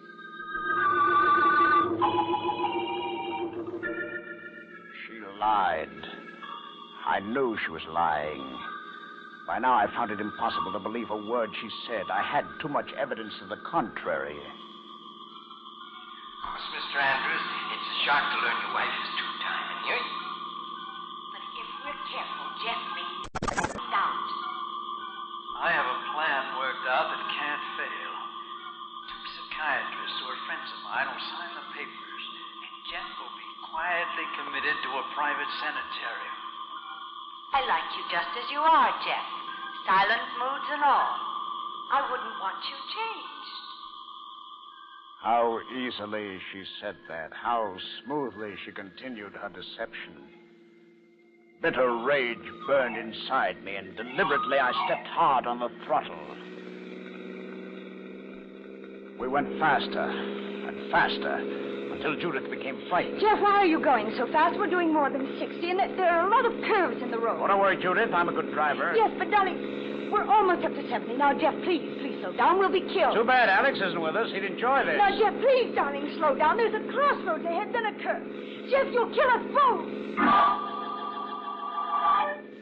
I kept my foot hard on the throttle. I knew there was a curve ahead, and behind it a 300-foot drop into a canyon. I made up my mind. I'd drive over the cliff and end everything for both of us. If only I'd had Alex in the car, everything would be perfect. He deserved to die, too.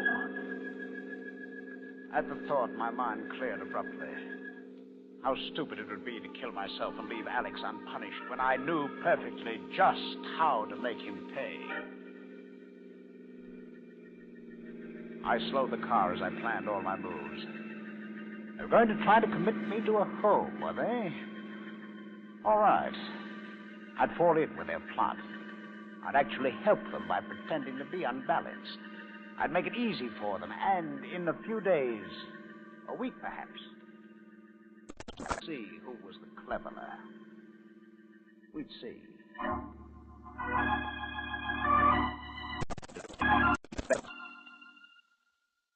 Alex, I tell you, there's millions in this new system of television, maybe billions. Darling, you're speaking so loudly. Everyone in the restaurant is watching. Well, let them. What does it matter? Nothing can stop me now, man. In 5 years, I'll be one of the wealthiest men in the world. With my genius for organization... Jeff, Judith tells me that last week you didn't go to your office at all.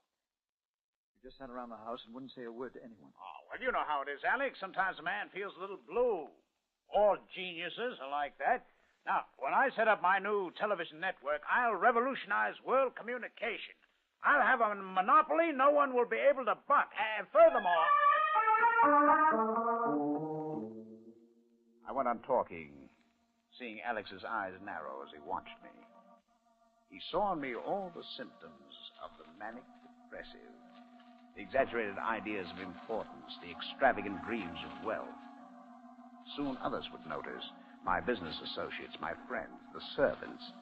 When that time came, I could count on a visit from Alex, bringing his psychiatrist friends to look me over. Yes, that visit would be coming very soon now. Very soon.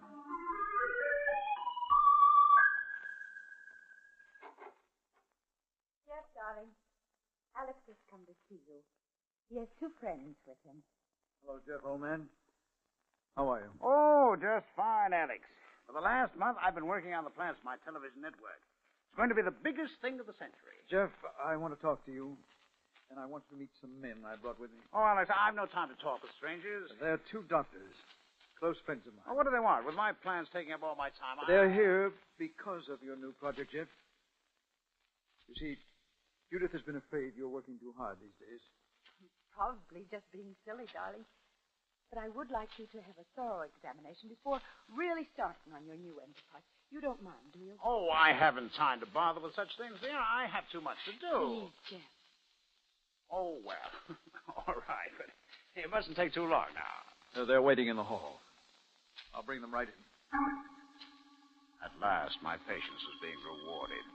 Alex and Judith's scheme was working perfectly, and so was mine. Alex brought in his friends and introduced them as Doctors Carlton and Marshall. Without waiting for them to question me, I plunged into an excited description of my plans. As I went on and on, I saw them look at each other and nod slightly. Then, as though they were satisfied, Dr. Marshall brought the conversation to a close. That'll be enough for the time being, Mr. Andrews. I should like to continue this discussion another time. But, Doctor, I haven't finished telling you of my plans yet. You need some rest, Jeff. Yes, dear, you look so tired. Let me take you to your room. Well, all right, Judith, but I can't rest long. I have too much work to do. Alex, watch him carefully. There should soon be a definite change. The elated mood should give way to despondency. After that...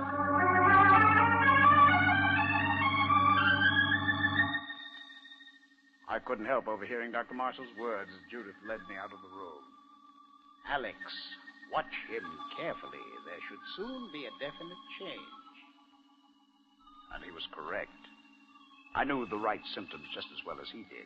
So the next day I became depressed, refused to speak, claimed that I was being persecuted, and even pretended to cry in self-pity. And the following morning, Alex and his two friends were back again. Morning, Mr. Andrews. You remember Dr. Marshall, Jeff? And Dr. Carlton? Jeff, say hello to your guest. No. Leave me alone. I don't want to talk to anyone. Huh? The other day, you were highly enthused about your new business venture. Don't you want to tell me more about it? No. No one cares about my plans. I'm alone, all alone. Everyone's against me. Jeff. Do you feel this way often? I mean that everyone's against you and life isn't worth living? Yes. How did you know? Well, that's because I'm your friend. You can tell me all about it. You don't know what it's like. To be all alone, to have no friends, to know that everyone hates you, wants to hurt you. Yes, I understand. Well, I'll see that no one hurts you. Wouldn't you like to go someplace where you'd be safe? Where you'd be surrounded by people who were your friends and wanted to help you? Yes, I'd like that, but there isn't any such place. I think I know one. But we've talked long enough for now. Shall I have Judith take him in the garden? Yes. I think it will do him good. Judith, perhaps a little fresh air would make Jeff feel better. Why don't you take him for a walk in the garden? Yes, of course. Come, give me your hand, darling. We'll go out in the sunshine for a while. I'll call you when we're ready. Yes, all right, Alex. I let Judith lead me into the gardens. Through the library windows, I could see Alex and the two psychiatrists. Alex wasted no time getting them to sign the papers that would commit me to a home from which he and Judith would see I never emerged. But he didn't know that the signing of those papers meant my scheme had succeeded, not his. After a few minutes, Alex came to the door and called. Judith, will you bring Jeff in now? Yes, all right. Come along, dear. All right, I'll come. Oh, Jeff, we've been talking things over, and Dr. Marshall knows a place where you would be very happy. Yes, Mr. Andrews. Small rest home upstate. You'll be able to get a good rest there among friends. Anything, I don't care. No reason you shouldn't go up today. Alex can drive you up this afternoon. I don't care when we go. Nothing makes any difference to me. And, darling, in a little while you'll be home again. Feeling so much better. Come, Jeff. Judith and I will help you pack. Yes, give me your hand now, Jeff. And we'll go with Alex to your room and pack your things. And we'll go with Alex to your room to pack your things. My best friend and my loving wife. And they couldn't wait to get rid of me. But I was smiling to myself in triumph as Judith opened the door to my room. Come in, dear. Now, you just sit down and we'll take care of everything. You must have courage. It's almost over. I think 2 bags will be enough for now. If Jeff needs anything later, you can take it to him. Yes, Alex. Jeff, dear, what suits would you like? Jeff, what are you looking in that golf bag for? Just something I've been keeping here. I've got it now. Jeff, a revolver. Yes. And fully loaded. Well, what do you want the gun for, Jeff? Here, give it to me. I'll take care of it for you. Stay where you are. That's better. I want to talk to you. I've been waiting quite a while for this moment. What are you saying? Oh, come, Judith. You don't have to pretend anymore. Jeff, let me have that gun. I want you to stand still or I'll shoot. Alex, he means it. Yes, I do mean it. Your little plot's been an extremely clever one. Our little plot? What do you mean? The idea of having me committed so you two could be rid of me. But you must admit I did help it along by my cooperation. Jeff, what are you talking about? It's no use pretending anymore, my dear. I've known everything for weeks. Ever since I overheard the two of you talking in the garden one evening. You heard us talking in the garden? Then that was why you almost killed yourself and me that night when you were driving so fast. Yes. I changed my mind because that would have left dear Alex still alive. Jeff, you don't understand that conversation you overheard. My best friend and my loving wife. Well, you'll be together without me, all right. But we'll be in different worlds. You're mad, really mad. Of course I am, my dear, of course. Haven't 2 reputable doctors signed papers testifying to the fact? Which in the eyes of the law relieves me of responsibility for my actions.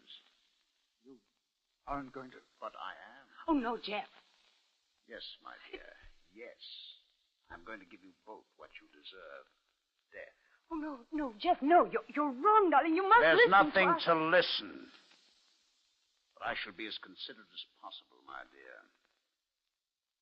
I shall punish Alex first. No, Jeff. We have been keeping a secret from you, but it's not the secret you think. You're wrong about the whole affair. I don't think so, Alex. Jeff, put that gun down. Jeff! Jeff! But... Jeff, you should have listened. You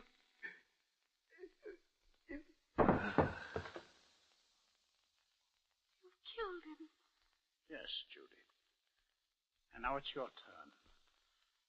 I shall be lonely without you. I loved you so much. Jeff, darling, you mustn't kill me because you're wrong. I still love you. I do. I wish I could believe that, but I can't. Jeff, you've misinterpreted what you heard. Really, you have. I think not, Now, Judy. Jeff, please give me time enough to explain everything. Forever would not be time enough, my dear, and I would rather not think of you dying with lies upon your lips. But they're not lies. No, Jeff, no, put down that gun. Dr. Marshall, help! No one can help you. You see, the door is locked. It'll all be over long before anyone can get here. Now look into my eyes, Judy. Dr. Marshall, Dr. Colton! What is it, Mrs. Anderson? Break the door down quickly! Come on, no, They can't get into this room in time, my dear. Now look into my eyes. It's because I loved you so much that I have to do this. Now, goodbye, Judith.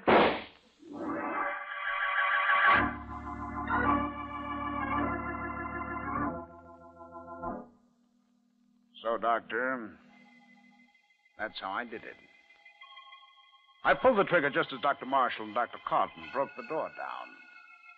Too late to save Judith. And you see the beauty of my plan, of course. It was perfectly safe.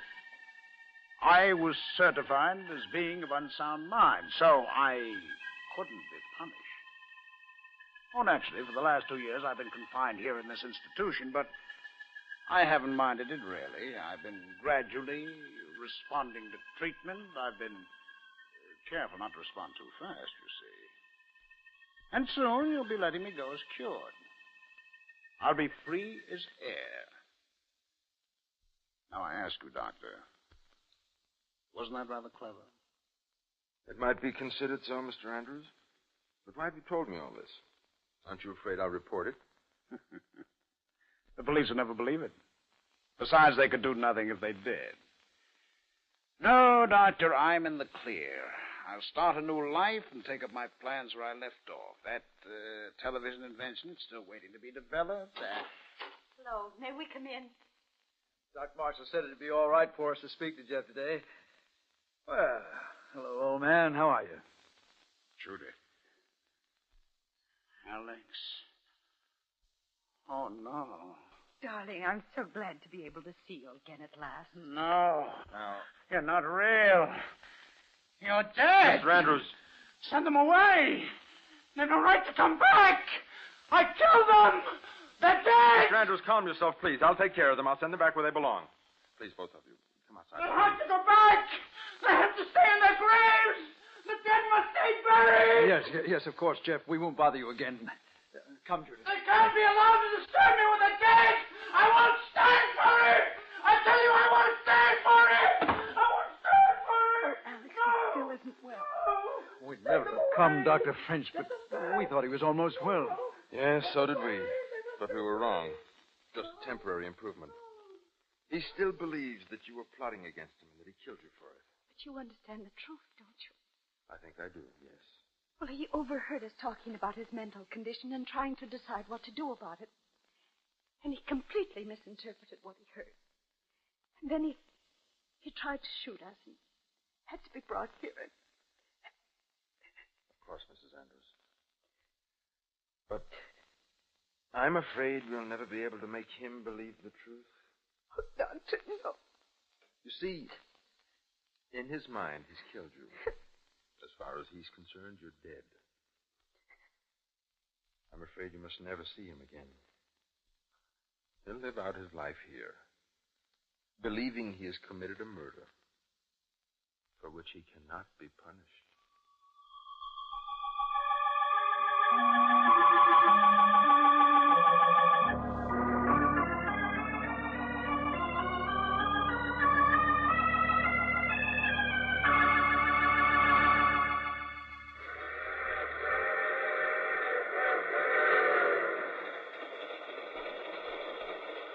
This is a mysterious traveler again.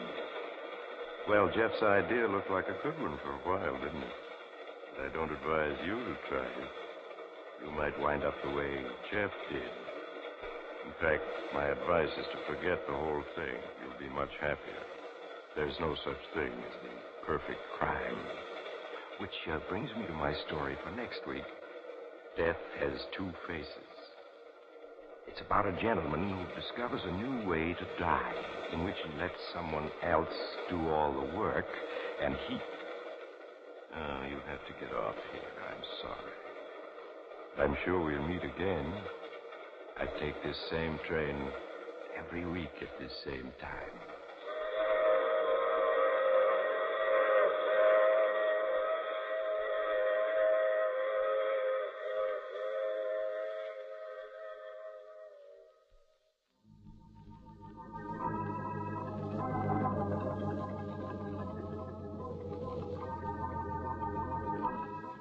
You have just heard The Mysterious Traveler, with a title role played by Maurice Tarplin.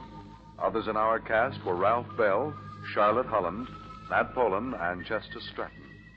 All characters in our story were fictitious, and any resemblance to the actual persons living or dead is purely coincidental. Original music composed and played by Al Finelli. Phil Tonkin speaking. This is the world's largest network, the Mutual Broadcasting System.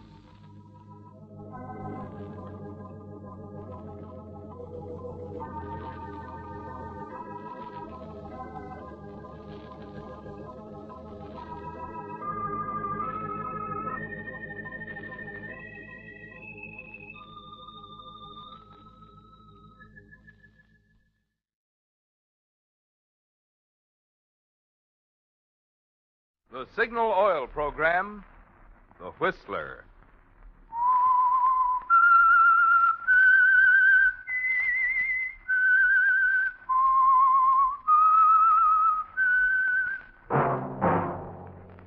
whistle is your signal for the Signal Oil program, The Whistler.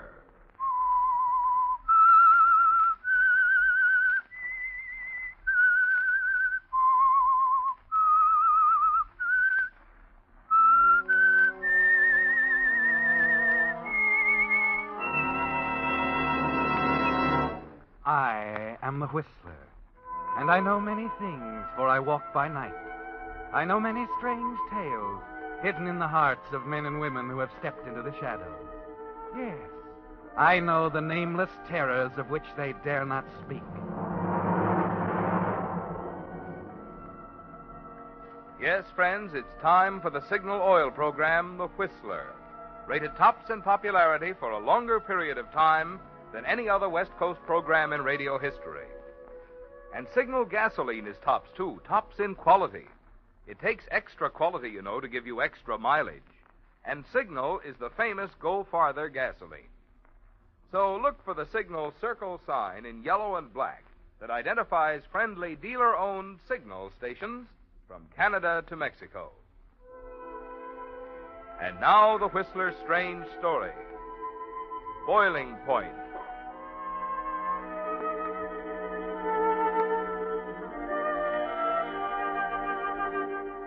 Kelly never knew exactly when it was that he decided to kill her. Thinking it over afterwards, he realized that murder is something like a pot boiling over. The fire's underneath for a long time and nothing happens. Then all at once the heat reaches a certain point and there it blows. And you look back in horror to find you kill someone. The odd thing, of course, was that right to the end it wasn't that he hated Janice. She had a kind of charm. She was capable. And she was attractive enough that on the right kind of a spring day with the sunlight filtering through the leaves of an oak tree, hitting her face just right, a fellow like Kelly might think he was in love with her. At least, that's how it started 3 years ago. Kelly, Yes? another sandwich? Oh, no, thanks, Janice. I'm full up. What's happened to your appetite? I don't know. Maybe it's a symptom. Oh? Will you do something for me, Janice? What, Kelly? Tell me something honestly. All right. I came to this town out of nowhere, really. I'm a failure. 29 years old, been fired from the greatest assortment of jobs in captivity. I meet you at a party. From then on, everything's different. Is it, Kelly? Yeah, sure. You gave me a build-up with your boss at the Star Realty Company. He puts me on as a salesman. And suddenly, for the first time in my life, I'm a success. Why? Well, it's simple. You're a good salesman. No, that's not what I mean. What I want to know is, why did you do it for me? Oh. Now, you said you'd be honest. Oh, maybe I have the interests of the Star Realty Company at heart. Mm-hmm. And maybe I just like you. Come on, have another sandwich. I don't want to take them back. All right. I want to go over the escrow papers on that Williamson deal again. Oh, no, not now. Don't you ever relax? Well, I'm relaxed. Come on. Lean back and take your glasses off. Oh, all right. That better? Mm-hmm. You ought to take them off more often. I'm blind as a bat without them. What's the difference? You're not looking at the wolves. They're looking at you. Like you're looking at me? Oh, they better not. I don't want anybody else to look at you like this. Don't talk like that, Kelly. Not unless you really mean it. I do mean it, Janice. I'm crazy about you. Oh, I know I'm not much of a guy, and I'll never know why you bothered with me. But, Janice, I want to marry you. You won't be sorry. I'll work hard and be a success. Oh, that's enough, Kelly. Oh, please listen to me. I heard all I want to hear when you said you love me.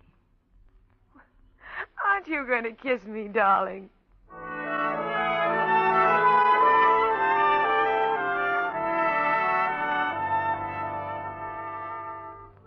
Just like that, Kelly. A boy, a girl, a picnic on a green knoll at the edge of town, and it's over. She's Janice Jameson now. You have a small home together, and each morning you commute to town in your jobs with the Star Realty Company. But Janice isn't satisfied, Kelly. She talks of nothing but of the two of you in business together, Jameson and Jameson Real Estate Brokers. It would take more than you could ever save on your salaries, of course. And it was about then you began to wonder if she'd ever be satisfied. Perhaps it was then, too, that the fire began to burn under the kettle, and the temperature, slowly but surely, started to rise. And here's a letter for Kennelly and Botsworth. Gentlemen, with reference to the lease on the property at Lilium Way and Gladstone Boulevard, we are informed that the present holder is perfectly... Huh? Oh, yes, Janice? Could I speak to you for a moment? Well, I'm tied up. Couldn't it wait? No, please, right now. All right. Excuse me, Miss Eldridge. Now, what's it all about? Kelly, our chance has come. What are you talking about? Jameson and Jameson, remember? Oh, that. All right, Janice. What do we use for money? Look, it's a teletype from New York offering $40,000 for the corner of 8th and Maple. But Knowles has an option on that corner for $30,000, hasn't he? Did have, you mean? It expired yesterday. But shouldn't we tell Knowles, give him a chance He to... won't be back until next Wednesday. Well, there's no way I can get in touch with him. Honest, darling, Knowles will be tickled pink when he knows we've grabbed this chance to start on our own. He's a big man, more ways than one. I know. That's Listen, why I... Kelly, I tried my best to get Knowles to renew his option. He said that corner would never be worth anything. This means $10,000 for us on a $1,500 investment.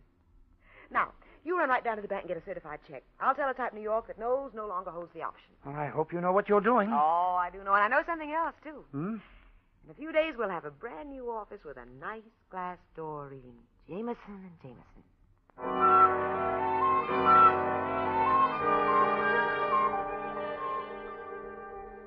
And sign that Jameson and Jameson. That's all. Jameson and Jameson. I'll have it right out. You made a slight error, Janice. What? Not Jameson and Jameson. Jameson and Stooge. Please.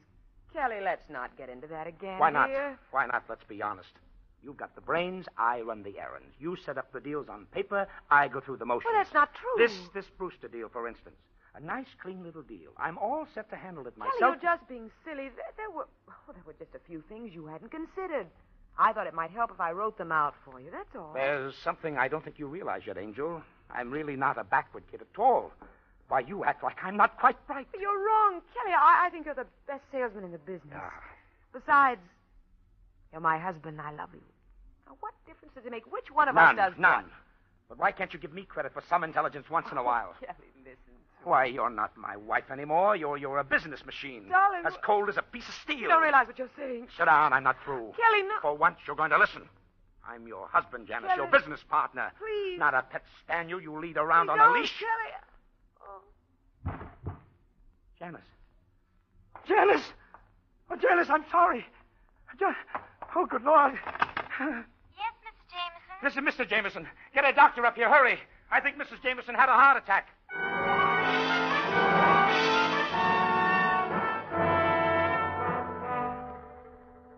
Looking down at her now, you have a clear sense of guilt when you realize that you've actually been wishing something like this would happen.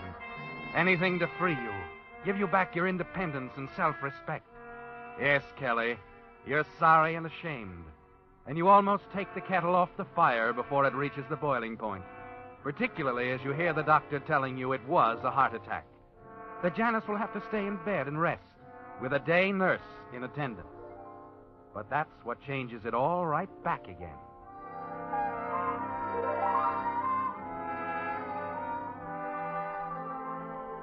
The nurse's name is Vera, and there's something like music in the deep, cloudy blue of her eyes.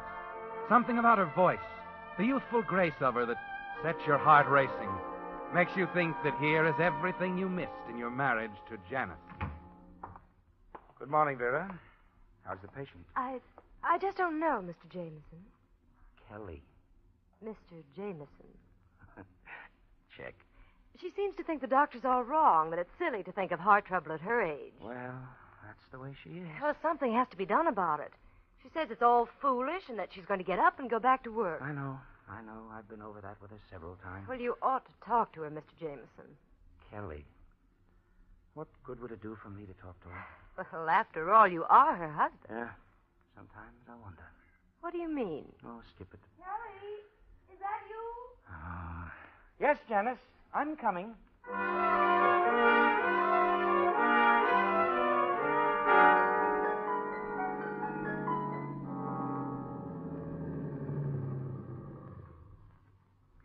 It was sweet of you to take me home, Mr. Jameson. Kelly. Why do you keep insisting that I call you Kelly? Do I? Every night you've taken me home. How long has it been now? 3 weeks? 4? 23 days. Oh, did you keep a record of it? Uh-huh. In the back of my head. If you want details, I can tell you what happened on every one of those days, too. You have a very good memory. It's easy when you have a reason to remember. You ought to go on the stage. Professor Jameson's Memory Act or something. Well, I'd better go in now. Oh, no, please. Just a minute more. I've got some work to do. I might go on another case soon, and... Another case? Vera, what are you talking about? Well, I won't be on this one forever, you know. But, Vera, it's out of the question. She's a sick woman alone in the house, and... Oh, why lie about it? I think you know why I'm talking this way, Vera. Yes, I do. I love you. I'd better go in Oh, now. no, Vera, Kelly, please. Vera, darling. Kelly. I know. If only you were free. I'll be free, Vera. I'll... What do you mean, Kelly? I don't know, Vera. I don't know.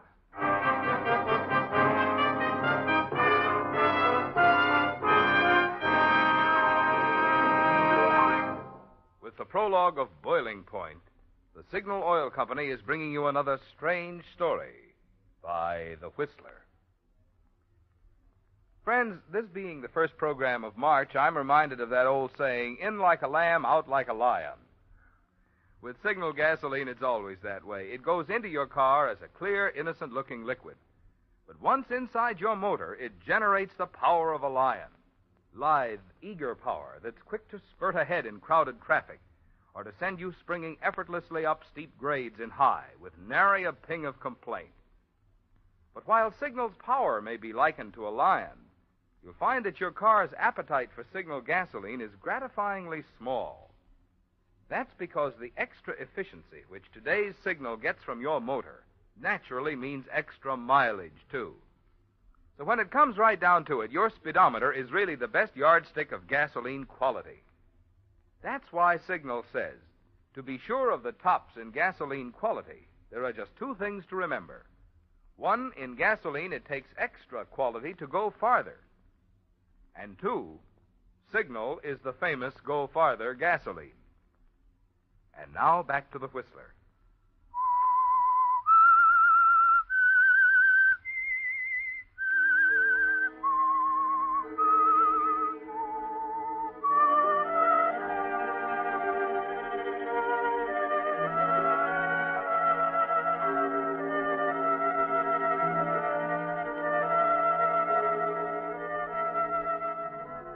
It was strange, Kelly. You didn't know it, but that night in the car, the last night you took Vera home, a murder was taking shape. A murder made of several things. Of your love for Vera, of Jameson and Jameson, and $20,000 in the company account. And naturally of Janet. She'd never give you up, Kelly. You're sure of that. And the next day, as you sit alone in your office, you're wondering about alternatives.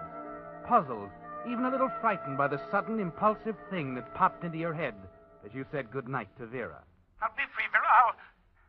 What do you mean,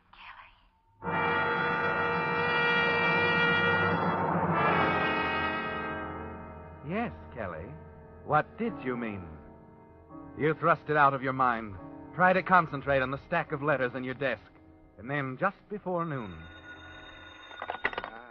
Jameson speaking. Oh, Kelly, this is Mac. Oh, hi, Mac. What's on your mind? I've been trying to reach you people. I may have run onto something. I'm not sure. Well, what is it? Well, I had dinner last night with one of the lawyers from Mayberry and Company. Yeah? He had a few drinks and sort of got to talking. Oh, about what? A property deal. It seems that Mayberry and Company are going to put up a 6-story branch on the corner of 84th and Pine. What? Why, that's way out in the middle of nowhere. It's straight stuff, Kelly. Oh, say, anybody else know about this? I don't think so. The whole thing's been on the QT. They picked up that corner for a song. Wish I'd had it. Well, never mind that. Maybe the surrounding property will go for the same kind of a song. That's what I wondered about. Why, in a year, maybe 18 months, there'll be a whole community out there. And if we had the lots, why, the sky's the limit. You think so? Oh, no doubt about it. Gee, I'm glad you called me, Mac. Yeah, well, I really wanted to talk to Janice, Kelly. If she thinks it sounds Well, like... Janice isn't well. You know that. Yeah. Now, look, we'll have to move fast on this, Mac. I'll tell you what we'll do. Wait a minute, Kelly. Not that fast. It's a $40,000 investment. I'm not going ahead until we have her opinion. What's the matter with you? I'm running the office now. Maybe not. This is a big thing. I realize that, Mac. You're lucky to have someone like Janice to turn to. Yeah, but, Mac, Listen, either talk it over with her or count me out, Kelly. I have a lot of faith. Skip it. I'll get back to you. Okay, I'll be waiting. Oh, Janice. What does he take me for? I'll go ahead with it alone if he doesn't want to... What? Janice. Surprise. Am I interrupting something big? Well, never mind that. What are you doing here? I thought... That I belonged in bed? I know, Dr. Allen thought the same thing. But today he had to admit it was all brought on by strain, overwork. The rest did it. I'm fit as a fiddle. Yeah, but I'm back on the job, that's all. Aren't you glad, darling? Why, of course, naturally. But, what about Vera? What about Vera? Well, I dismissed her. Is that what you mean? Well, do you think it was the wise thing to do? Don't you? Anyhow, now I'm well. I certainly don't need a nurse. Well, tell me, what are you so excited about? Who are you talking to? Oh, it wasn't anything. Oh, now don't tell me that. You're bursting with it. Come on, you've had a hot tip. Well, tell me about it, darling. Who's buying what from who, and who thinks we ought to be in on it? I tell you, it's nothing, Janice. All right. It was Mac. Oh? Yeah, listen. Mayberry and Company are building at 84th and Pine. We've got a chance to buy the surrounding lots. And you're all for it? Well, who wouldn't be? Me. Oh, now, wait a minute. This is the biggest thing that's ever hit this office. It sure is, and it could knock us flat. No, we're not going into it without examining it. But there isn't time. Then it isn't a deal. Isn't a deal? Janice, do you realize what you're saying? Oh, I think so. If we can't look before we leap, it's not for us, Kelly. I suppose Mac has it wrong. What if they don't build? Then we're left with a row of weed-covered lots that'll never be worth a thing. Yeah, but if they do build... It's a mighty big if. Now, where did Mac hear about it? Oh, one of their lawyers. He had dinner with them. The guy started talking. Why? What do you mean, why? He had some drinks, that's why. Are you sure? How well does Mac know? Oh, for the love of... How do we know it wasn't a setup to get all of us worrying about the 84th Street section while they quietly buy up things somewhere else in town? Janice, you have to take chances sometimes. Sure you do. I've taken plenty of chances. But not with every cent we've got. But we might make enough to pull out to forget the whole business. Is that what you want to do, Kelly? What do you mean? Why don't you say what's on your mind? That you're as suspicious of me as you are of every one of your deals. It's the truth, Janice. Oh, you're wrong, darling. I've always trusted you, even while I was ill. If you think I'm suspicious of you, there must be a reason. Maybe there is. No, you don't mean that. Listen, Kelly, it was 2 years ago today we bought the cabin. Do you remember? Yes, and we've been up there once since. Let's go once more, Kelly, right now, right away. Oh, but what about the Mayberry deal? Mac is waiting to hear from us. Let's forget that. At least till we get back from the cabin. Maybe we can think more clearly up there. And when we come back, we may feel differently about a lot of things. I don't know. I'm supposed to drive out to the Paxtons tomorrow. They want an appraisal on the ranch. Maybe some other time, Janice. You can go by the Paxtons, too. From their place, you can come up the back road to the cabin. What? I'll drive up the main road and meet you there tomorrow afternoon. What time? 2:00, Kelly. All right, Janice. 2:00 at the cabin. I'll be waiting for you.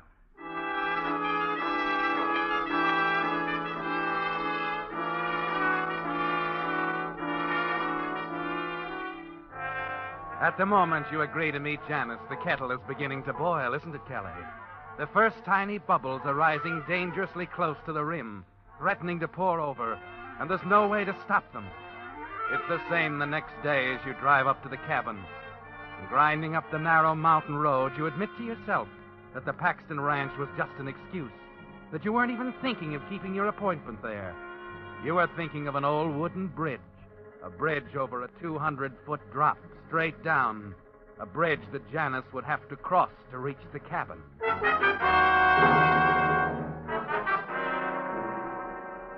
What you have to do is simple.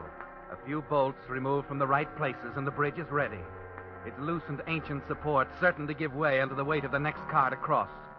You stand at the brink for a moment looking down, then walk back to the cabin. Approaching the porch, you stop suddenly, staring. Mac's car is there, parked next to yours. You move forward stiffly, slowly, wondering if Mac saw you at the bridge.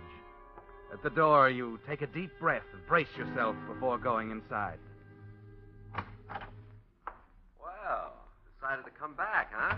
Oh, hello, Mac. Didn't think it'd be long. You mean you saw me when you drove up? Nope. Just saw that good scotch on the table. Oh, yeah. I was just out back checking the wood supply. Oh. Say, what brings you up here, Mac? I should think you'd be in town hot after that deal. Well, the town end of it's okay, Kelly, under control. All I need is your signature. What? Tried to catch you at the Paxton place, but you didn't show, so I figured you decided to skip it. Oh, yeah. I thought I could keep. Sure, but the Mayberry thing can't. Here, sign this thing and I'll be on my way. Oh, Mac, I meant to get back to you.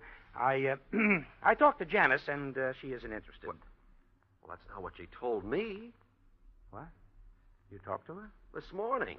She was worried about my tip, but that lawyer's a good friend of mine. She's convinced. And she signed already? Uh-huh. Now you, okay? Oh, sure, okay. Say, give me the pen. Right here? Yeah, that's it. Well, there you are. Good. And now you better get back. We don't want any slip-ups, huh? You came up the back road, didn't you? Yeah, but I'll go back by the front road. It's faster. Oh, I don't think so, Mac. I take the other way. No, I'm in a hurry. But what? Look, Mac. Look, do me a favor before you go, will you, fella? Run over these papers on the Paxton property. See if you think my ideas are right. Gosh, I don't know. Didn't Janice go over them? Oh, yeah, sure. But Paxton's a pretty tough guy to handle, and I'll need all the ideas I can get. Look it over, will you? I'll be right back.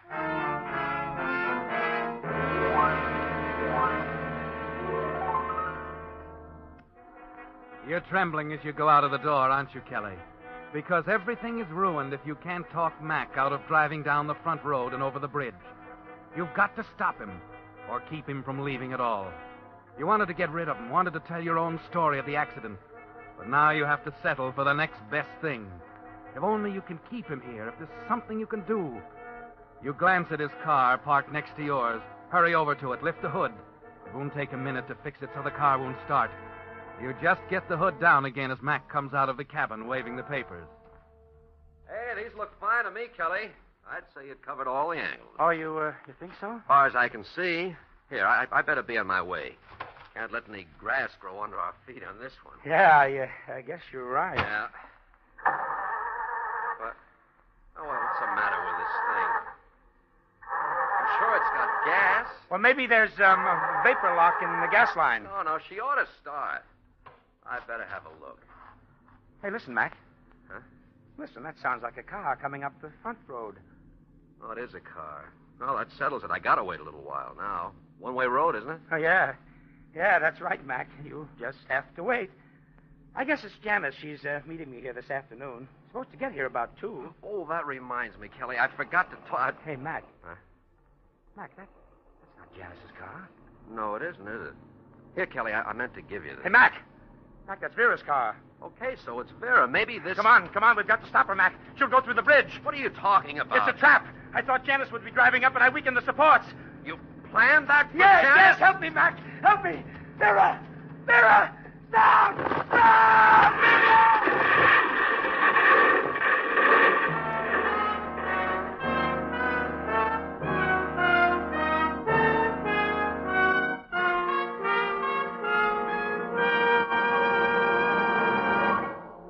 The Whistler will return in just a moment with a strange ending to tonight's story. Meantime, in place of the little chat about one of Signal's products or services that we usually have at this point on the Whistler, Signal Oil Company is giving this time tonight for an announcement in the interest of public welfare. Once each year in March, we're asked to think of those who, in time of unexpected emergency, need the quick, friendly help that you and I make possible through the Red Cross. Just who are these people? Why, they're the victims of disasters such as earthquake, flood, fire, wreck, or epidemic. Disasters that can strike any one of us any time without warning. Who else? Millions of discharged veterans and their dependents have called on the Red Cross for a helping hand. And don't forget the thousands of hospitalized veterans who may depend on the Red Cross for a long time to come for their recreation and entertainment, their letter writing, shopping, and other assistance. These are just a few of the hundreds of ways the Red Cross is called upon to help every day. It's going to take $75 million to answer all the calls for help the Red Cross will receive this year. So give as generously as you can, remembering that you're the lucky one to be in a position to give help rather than to need help. And now back to the Whistler.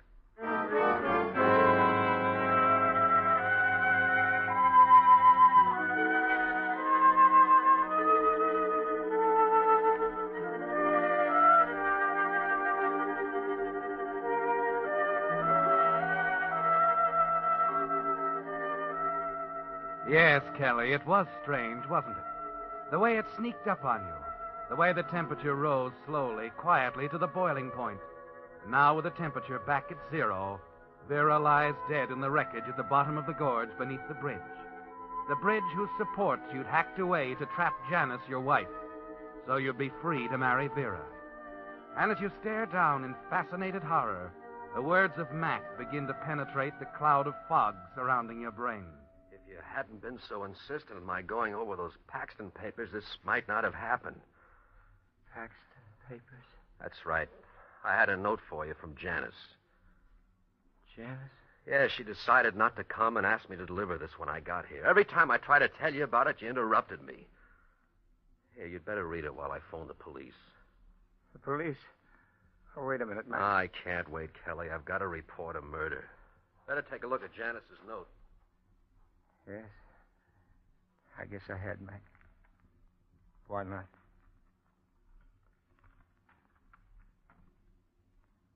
Dear Kelly, I decided not to meet you at the cabin. For a long time, I felt you no longer loved me. Now I'm sure.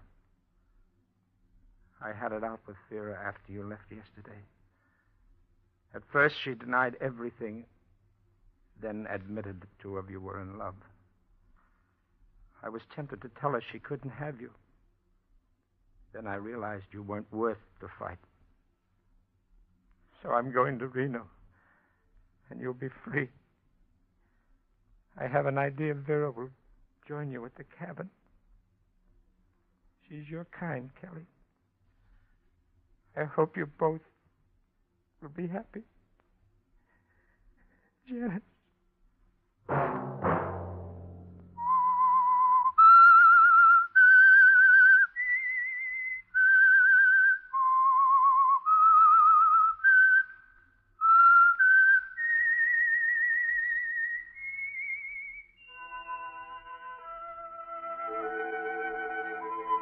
Let that whistle be your signal for the Signal Oil program, The Whistler, each Wednesday night at this same time. Brought to you by the Signal Oil Company, marketers of Signal gasoline and motor oil, and fine quality automotive accessories. Signal has asked me to remind you, to get the most driving pleasure, drive at sensible speeds, be courteous, and obey traffic regulations. It may save a life, possibly your own.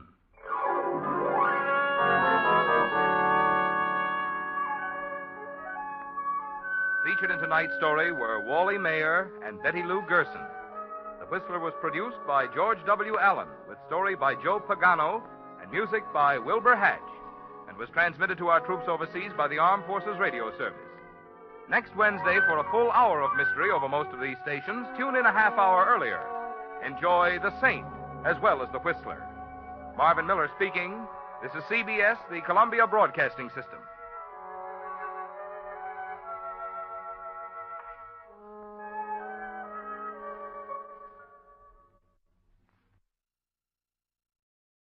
From Hollywood, it's time now for Johnny Dollar. Ralph Dean, Johnny, mono guarantee. Oh, hiya, Ralph. How are things? Rough. My wife could kill me, Johnny. For the insurance? No, just for kicks, because she's mad, because she wanted a mink coat. In short, she's a woman. I couldn't buy her a mink. I don't make that kind of money. You know how it is in the insurance game. Oh, sure, I know, Ralph. You're down to your last yatch. So what happens yesterday? I lose 80 mink coats, silver blue, worth $100,000. Gone, snatched, disappeared. Warehouse robbery? Check. Bandley Furriers out in Los Angeles. My wife's about to blow her stack. She says if I can't afford one fur coat for her, then how come I can pay for 80 of them that I haven't even got? How do you reason with a woman, Johnny? I never try. Usually I just send flowers. I've already done that. She ran them through the garbage disposer. So now what do I do? Buy some more flowers.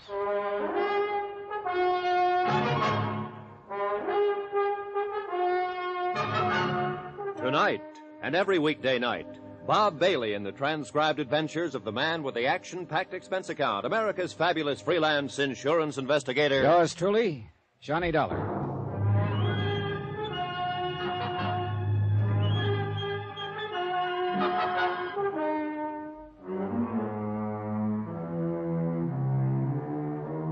From Special Investigator Johnny Dollar to the Home Office Mono Guarantee Insurance Company, 4312 Spring Street, Hartford, Connecticut.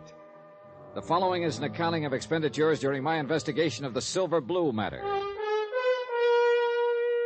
Item 1, $152.40, telephone and incidentals and transportation to Los Angeles. I called the Mono Guarantee agent out there before I left and got a brief rundown on the case. Among other things, I learned that a man I'd known and worked with before, Detective Lieutenant Raymond Garcia, had been put in charge. And with Garcia on hand, I knew I could count on cooperation by the police. But I still wasn't expecting quite as much as I got. Flight 12 for Las Vegas, Salt Lake, Minneapolis, and Chicago, now loading. I knocked over the fur joint myself, Johnny. Garcia. The only way we get to see you. How have you been? Overworked, underpaid, frustrated, disillusioned, unappreciated. In other words, fine. Got your luggage yet? It's coming right there. Good. We ought to get moving. I've got a squad car outside. What's all the rush? We've got a guy downtown in the hospital I figured you'd want to talk to. Well, he'll wait, won't he? He'd probably like to, if he had any choice. He's dying? Kinda looks that way. He's one of the 2 night watchmen the gang slugged when they broke into the warehouse. And he's our big one, Johnny. He's all we've got. Has he been able to talk? A couple of sentences during the night. He's got to talk. What do you mean? He's the only one who got a look at them. When he did talk, what did he say? Gibberish, mostly. He did say one thing, though. They were kids.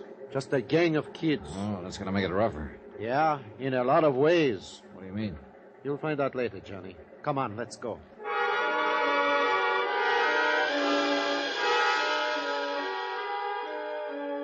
We took the freeway into town with the accelerator floorboarded and the siren screaming. Racing against time and against dying. Weaving in and out through the four-wheel madness that Los Angeles calls traffic.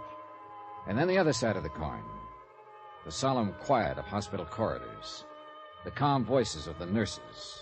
And the blank hardness of sterile white walls. We sat there beside a bed and waited for a man to talk or to die.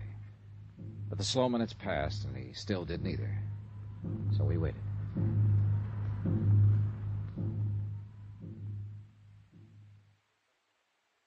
Guess that shot the doctor gave him is not going to have any effect. Apparently not. It's a crazy world, Johnny. No, just the people in it. I mean, yesterday, we'd never even heard of this guy. I still don't know his name. And 24 hours later, here we are. A couple of strangers. Sitting around watching him die. It's here on his chart at the head of the bed. Albert Chrisman. Strangers.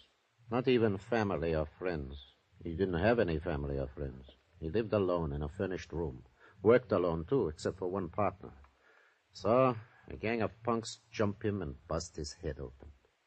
I'm a bad cop, Johnny. I get sentimental about things like this. How'd they work it, Garcia? It's a warehouse district. The streets are practically deserted at night. A police prowl car checks the street once about every 40 minutes, and they hit at 1:10 a.m., 3 minutes after the police had passed. Sounds professional. No, just a smart bunch of kids. The only fur they seemed to know was mink. They passed up a dozen or so chinchillas worth twice as much. How'd they get in? I don't know. Chrisman hasn't been able to tell us.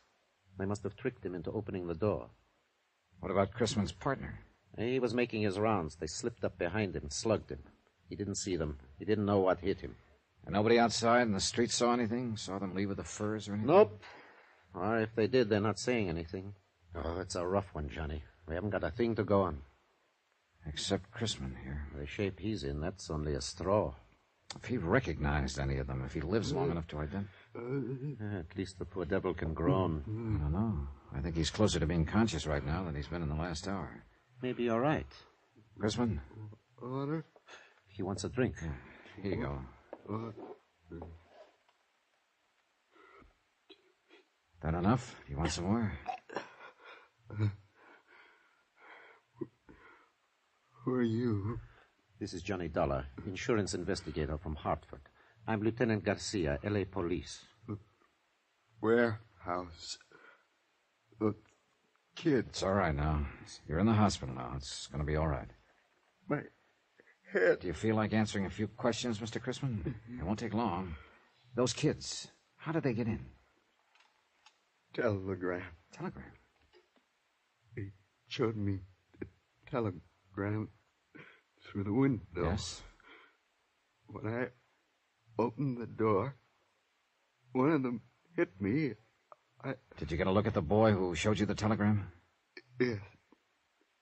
I saw him. Yeah? 18, 19. What did he look like?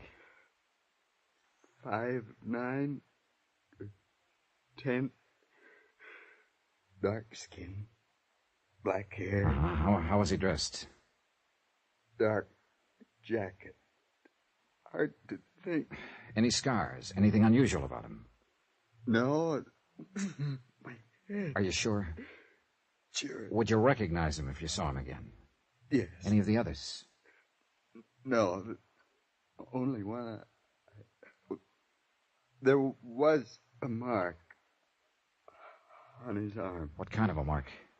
My head. Oh, my head. What kind of a mark on his arm? Hurts too bad.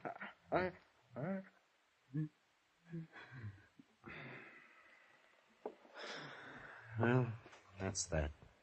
Yeah, he's passed out again. Well, we got a description. Only one thing wrong with it. What? Right in that area, there are about 50,000 kids who fit it.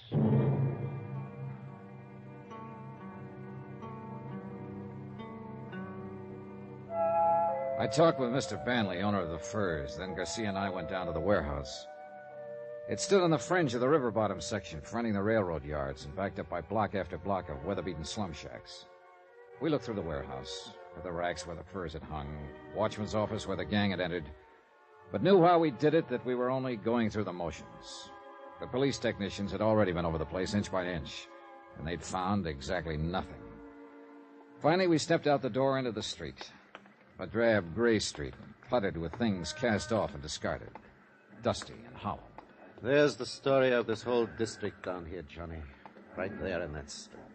Yeah. It's a backwash, a service yard. It's something you need but don't like to look at, so you shove it out of sight.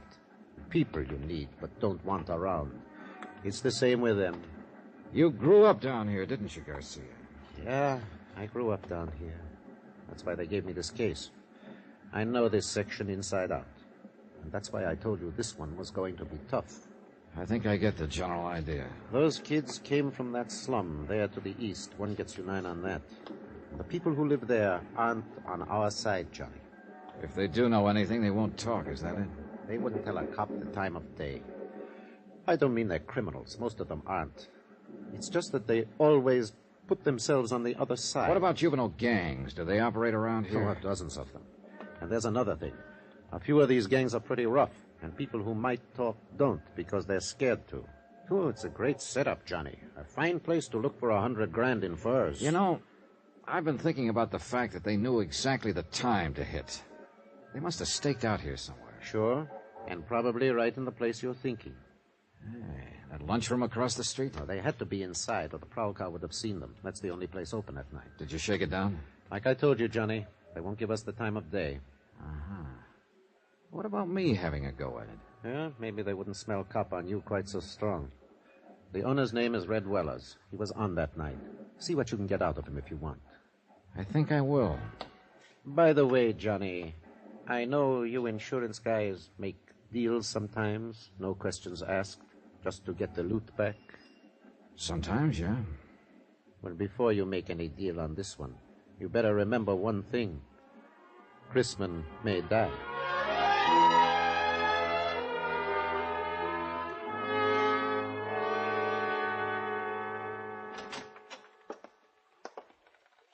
What do you say, Mac? Save your money. What do you want? Coffee? Yeah, I guess so. How's business? $1 or $2 a day. Farther in the hole. Want cream? No, I'll drink it plain. Want a sinker with it? No, thanks. Are you Red Willers? So that's it. What do you mean? You're in that fur case, ain't you? Maybe. I thought you was the same one, but I couldn't be sure seeing you across the street. You come up with that cop Garcia a while ago, didn't you? That's right. I'm an insurance investigator.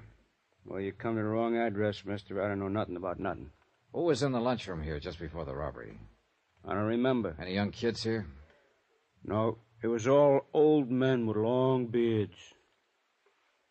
I see. 10 cents for the coffee. Yeah, they got you real scared, haven't they? Haven't they? I don't know any theys. All right, look. You know Chrisman, the watchman over at the warehouse. He comes in. He didn't know any theys either. What about it? Nothing. Except he's dying. I'm at the Wilkins Hotel if you change your mind. Room 312, Johnny Dollar. Sorry, I don't see no use of me dying, too. Follow me, Mac?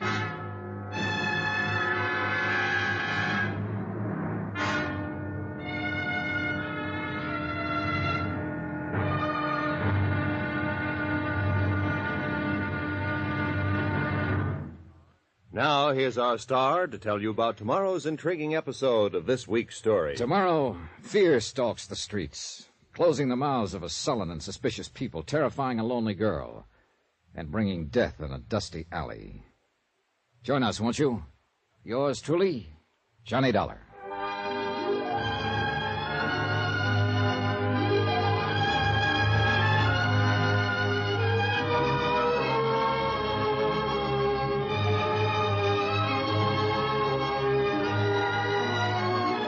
Yours truly, Johnny Dollar, starring Bob Bailey, is transcribed in Hollywood. Written by Les Crutchfield, it is produced and directed by Jack Johnstone. Be sure to join us tomorrow night, same time and station, for the next exciting episode of Yours truly, Johnny Dollar. Roy Rowan speaking.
From Hollywood, it's time now for... Johnny Dollar. This is Red. Red Wallace, remember? Sure. You run that lunchroom across the street from the warehouse that was robbed last night. Yeah, that's right. Now, look, Dollar, supposing I tell you what I know about it, what's going to happen to me? Nothing. As long as you weren't mixed up in it yourself. No. I mean the papers and the cops. If it gets out I talked to you, I won't last 24 hours. I think I can take care of that. What do you know about it, Red? That depends on what it's worth to you. I see. I'll have to sell out, get away from this section, so I'll need some dough. You follow me? All right. I'll see you taken care of. Now, just what is it No, I ain't safe. I'm talking from a booth. You stay right there at your hotel. I'll see you in a half hour. Right. Just you. No cops. Yeah, that's right, Mr. Beck. Mr. Beck. 6 quarts of milk and 2 pounds of butter. Sure, right away. Thanks, Mr. Beck. Goodbye. Hello.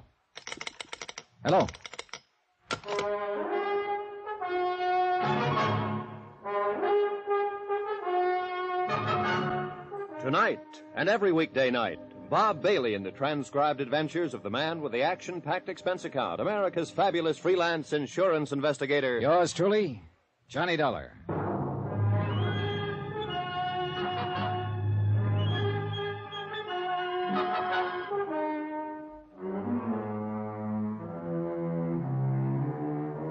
From Special Investigator Johnny Dollar, location Los Angeles, California, to the Home Office, Mono Guarantee Insurance Company, Hartford, Connecticut.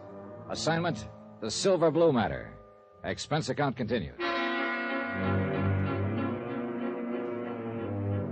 Item 4, 20 cents, a phone call to my friend Lieutenant Garcia of the L.A. Police, and a call to Queen of the Angels Hospital. Albert Chrisman, the night watchman who was slugged by the gang of teenage hoodlums during the warehouse robbery, was still unconscious. And Chrisman, unless Red Weller was ready to talk now, was the only lead I had toward finding $100,000 worth of silver blue mink coats. I waited 2 hours and a half for Red Weller, but he didn't show.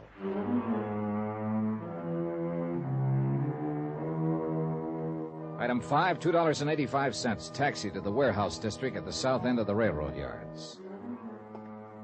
It was night by now, and the area was almost deserted. A lost, lonely district, shabby and worn even in the softening darkness, and haunted now by fear. The only lights in the block were those shining from the windows of the warehouse office and from Weller's lunchroom across the street. Good evening. Hello. What would you like, sir? Cup of coffee, I guess. Oh, you're lucky. I just made some fresh. Good. Would you like some cream? No, thanks. No, that'll be fine. Is it foggy out? Yeah, a little. Not bad, though. Hey, this coffee's all right. You're a good cook. Thanks. The boss always has me make it when I'm here. He says I do it better than he does. I'll bet you do.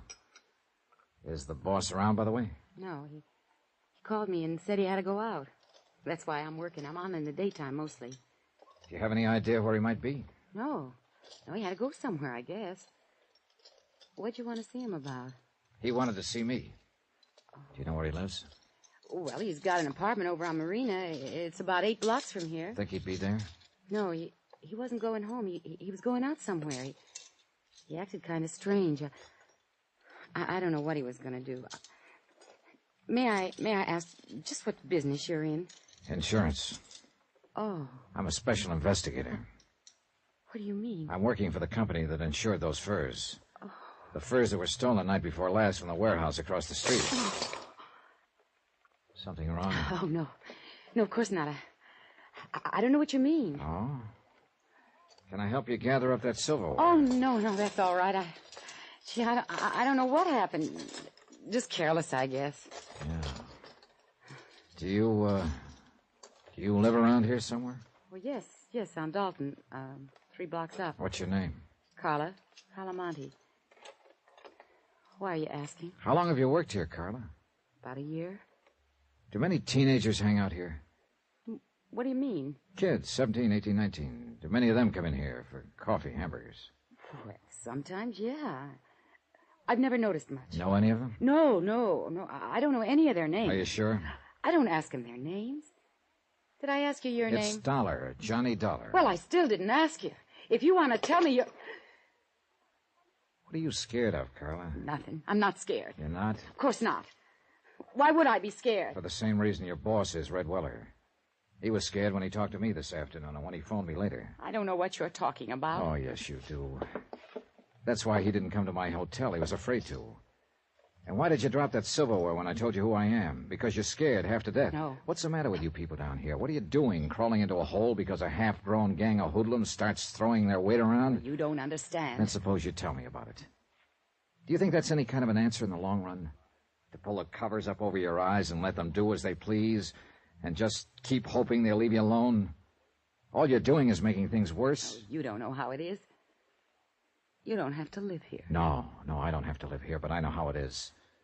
Because I've seen it in other places where the mobs manage to take over. And if you let it happen here, then you'll really have something to be scared of. Maybe they've already taken over. Oh, a bunch of kids with a gripe on running in packs so they feel safe? Is that the kind of mob you mean, Carla? No. They're not a mob yet, but they will be if they're not stopped.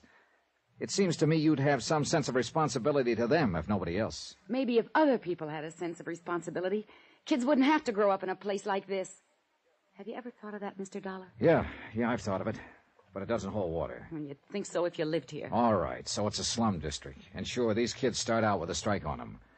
But that's a pretty weak excuse for joining up at criminal bands and terrorizing a whole neighborhood, for slugging people and looting warehouses.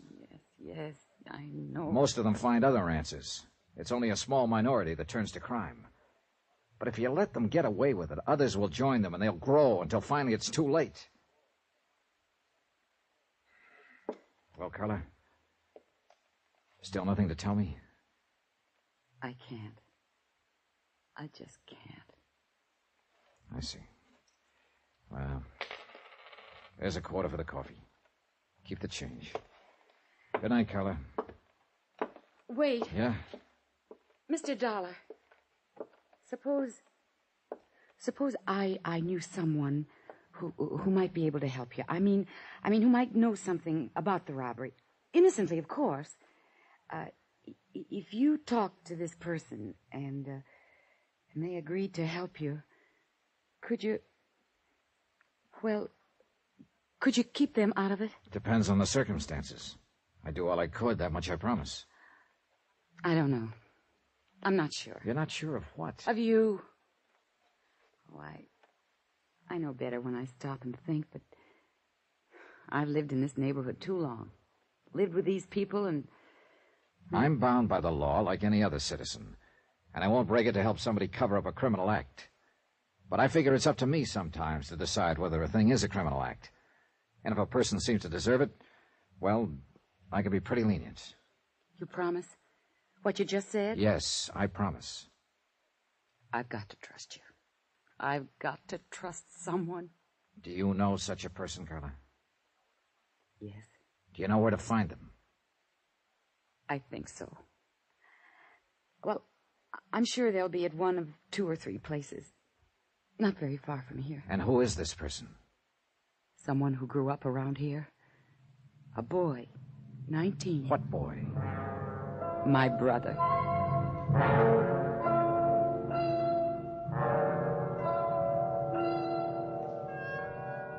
Expense account item 7, $2.70, taxi. We went first to Carla's apartment where she lived with her brother, but there was no one there. Then we checked out a drive-in a few blocks away, a teenage hangout. No luck. Finally, we tried a pool hall down south of the yards, just off Alameda Street. It was our last hope.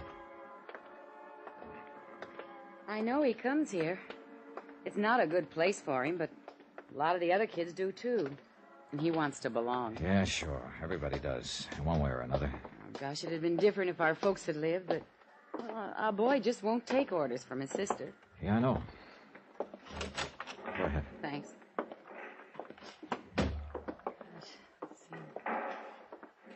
Well, if he's not here, then I just don't know where he... Oh, wait.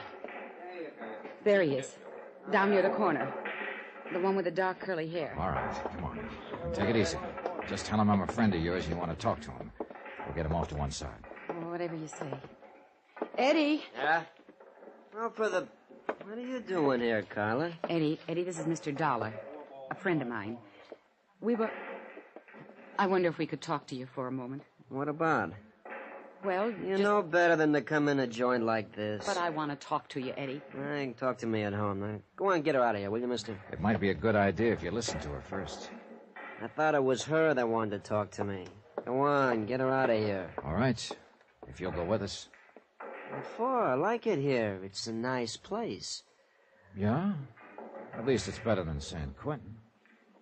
What are you talking about? A warehouse robbery, $100,000 worth of furs. I understand you may know something about it. Innocently, of course. I thought you said this guy was a friend of yours. Well, that's right, Eddie. He's just... Who is he? He's an insurance investigator. Oh, so that's the pitch. He's promised to help, Eddie. If you'll tell him whatever you know, he'll protect Knock you. Knock it off, Carla. Now, look, mister. I don't know nothing about nothing. I never even heard of no fur robbery. So take her with you and get out of here. This may be your last chance to get off before the boat sinks, Eddie. You're not leaving, huh? All right, then I'll leave. Eddie! Let him go. We can't force him to talk. I don't know, Mr. Dollar. I don't understand him. I do.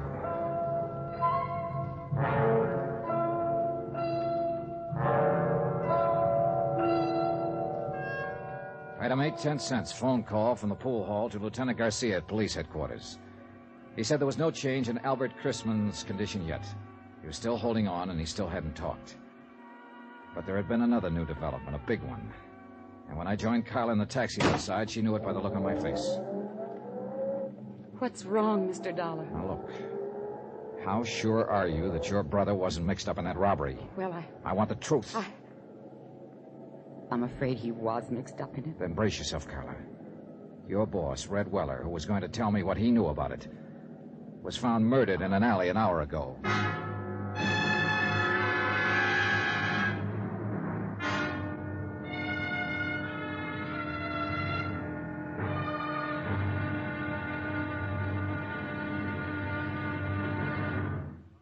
Now, here's our star to tell you about tomorrow's intriguing episode of this week's story. Tomorrow, a lonely, broken-hearted girl, a blood-stained shirt, and a fight with a cornered rat. Join us, won't you? Yours truly, Johnny Dollar.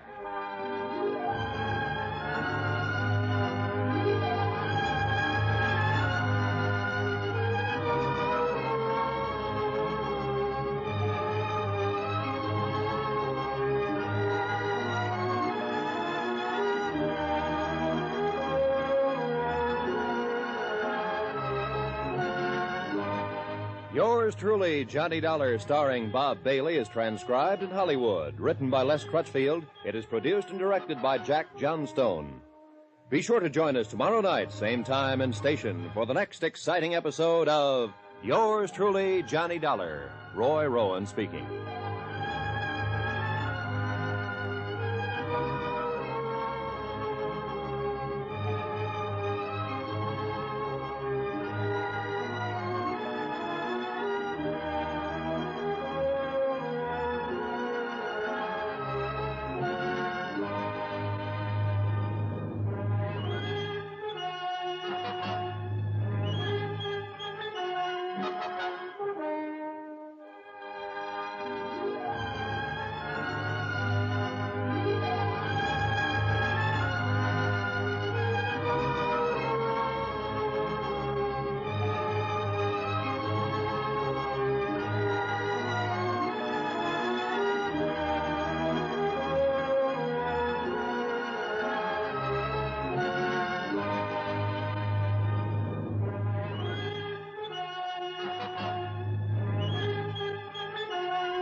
From Hollywood, it's time now for... Johnny Dollar. Wake you up, Johnny? Oh, Garcia. No, just finished breakfast. Oh, you special investigators do live. Suppose that insurance company of yours could put me on expense account? Maybe. If you found that $100,000 worth of stolen furs. Just a matter of time, Johnny. Now you're talking like a police lieutenant. How soon can you come down here to headquarters? What's up? Has the watchman talked? Chrisman? No, he's still in a coma. But I want to know some more about that kid you mentioned on the phone last night. Eddie Monty. Yeah. Well, I don't know. That was told to me in confidence. Look, Johnny, I'm going to talk to you like a policeman for a minute. A man named Weller was knifed to death last night. You told me yourself his death is probably tied in with that warehouse robbery. Another man is dying at Queen of the Angels. So, confidence or no confidence, I want to know about that kid. All right, Garcia. I'll be there in 20 minutes.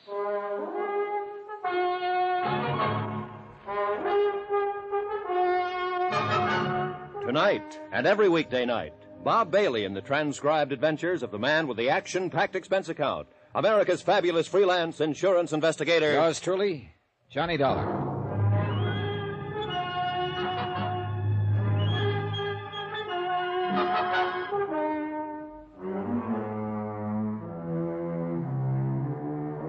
From Special Investigator Johnny Dollar, location Los Angeles, California. To the Home Office Mono Guarantee Insurance Company, Hartford, Connecticut.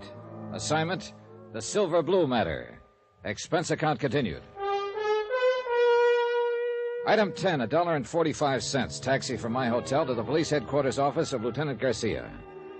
The early morning fog was starting to lift, and the city sprawled beneath a slate-gray sky. The filtered sun should have softened things, but didn't. Gray sun, gray world, drab and dreary, and a case to match.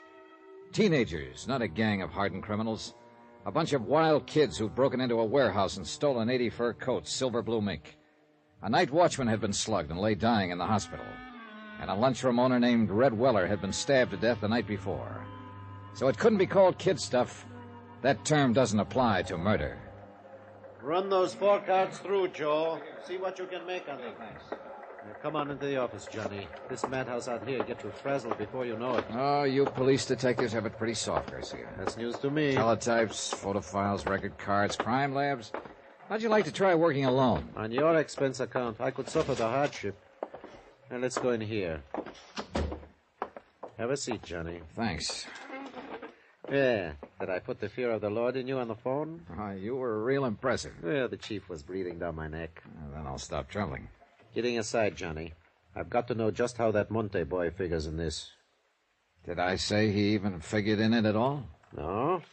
You just wanted some information on him. But he figures all right.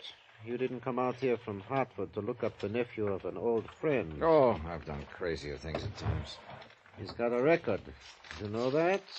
No. Petty stuff. No convictions. Huh.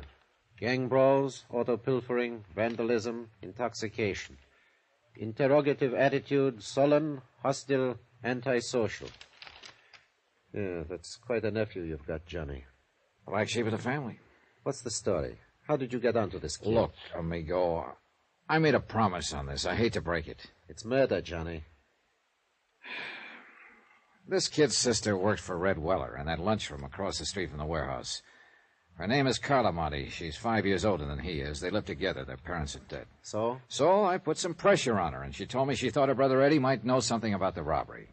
She took me to a pool room to meet him. How was he supposed to have known about it? Hearsay? No. She admitted later that she suspected him of being mixed up in it himself. Things he'd said, the way he acted. She asked me to help her try to keep him out of trouble. I think he's already in trouble, Johnny. Yeah, so do I. And I think she does, too. What did he have to say when you talked to him in the pool hall? Several things, but they added up to 2 words. Get out. When I wouldn't, he did. Why do you think Red Weller was killed, Johnny? Well, I think those kids used his lunchroom as a lookout post to spot the prowl car that was patrolling that area. As soon as it passed, they pulled the job. It figures all right. I think Red realized it when he thought back and knew who the kids were. I think that's what he was going to tell me. So they found out what he was up to and knocked him off to shut his mouth. Yeah, it adds up, Garcia. Oh. Now, tell me about her. Carla? What's to tell? She's just a girl, like millions of others. Decent, hardworking, and real sweet. But there's something about her, something special. I don't know what, I don't know the words to use, but... Well, it's there. You feel it.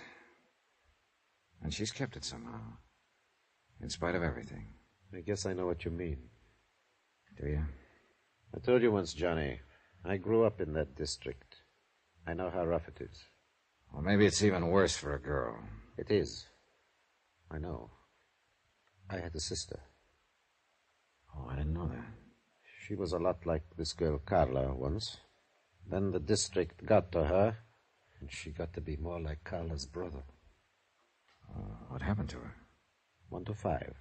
Possession of narcotics. A couple of other pretty rough charges. She died in Tehachapi prison 7 years ago. I'm sorry, Garcia. Yeah. I don't want to see this girl Carla hurt any more than you do, Johnny. Maybe the hurt will break her, make her lose that something special. But I've still got to pick up her brother and bring him in for questioning. Expense account item 11, $1.90. Taxi to the Weller lunchroom to see Carla Monty. Lieutenant Garcia had a police detail checking known fences and borderline dealers specializing in furs. But so far, none of those contacted had been approached by any member of the warehouse gang. Albert Chrisman, the night watchman who had been slugged during the robbery, was still in a coma, unable to talk. So Carla remained my best, in fact, my only lead to the case. The lunchroom was closed. I paid off the taxi, walked 3 blocks to Carla's apartment house, climbed the stairs, and knocked on her door.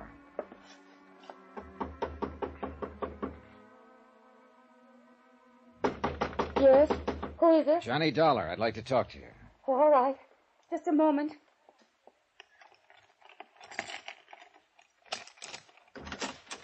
Come in, Johnny. What were you expecting, a major invasion? I don't know. I don't know what I'm expecting. Easy, Carla, easy. It's not the end of the world. Eddie didn't come home last night. Oh? I tried, Johnny. I tried to be a mother and father both to him. What did I do wrong? Well, that's the kind of question that doesn't always have an answer. Have you got a drink in the house? Have I what? Got anything to drink? Well, there's some brandy, I think. All right, get it. Well, I don't know if it's a good brand or It not. doesn't matter. Bring 2 glasses. Pour out a couple of stiff ones. No, I don't Go really. ahead and pour them, 2 of them. All right. Is this a snapshot of Eddie when he was younger? Yeah. He was in junior high school then. It was taken at summer camp when he won a medal for swimming. And that was the only year I could afford to send him. Here you are, John. Thanks. All right, here's a go. Oh, I don't think Now so. drink it, all of it. All right. Good. You needed that. Where do you think he is, Johnny? What's happened to him? Carla, you're going to have to face it sooner or later, and I kind of think now is the time. What do you mean? You've been worried sick for fear your brother would get into some kind of trouble. And you had reason to worry. It's finally happened. No. He's in trouble, all right. Plenty of trouble. You're not the only one looking for him. Who else is? Who do you mean, Johnny? The police. There's an APB out. They want him for questioning in connection with the robbery and with the murder of Red Weller. Oh, no. Eddie wouldn't kill anyone. Maybe not, but somebody did. Some member of the gang that robbed the warehouse. And it looks very much as if Eddie is a member. Yes. I suppose he is. Now, look, Carla. Is there anything you haven't told me about the robbery, I mean? No. I was just suspicious, that's all. Because if there is, let's have it. It's too late to protect him now. The sooner he's taken into custody, the less likelihood of his getting any even deeper. He was out that night. He didn't come home until almost morning.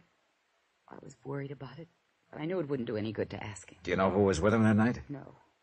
Who would be the most likely ones to go along on a deal like that? Any of them. Any of those he's been running around with lately. Any idea where they hang out mostly? Well, just those 2 places I took you to last night. That drive-in and the pool hall.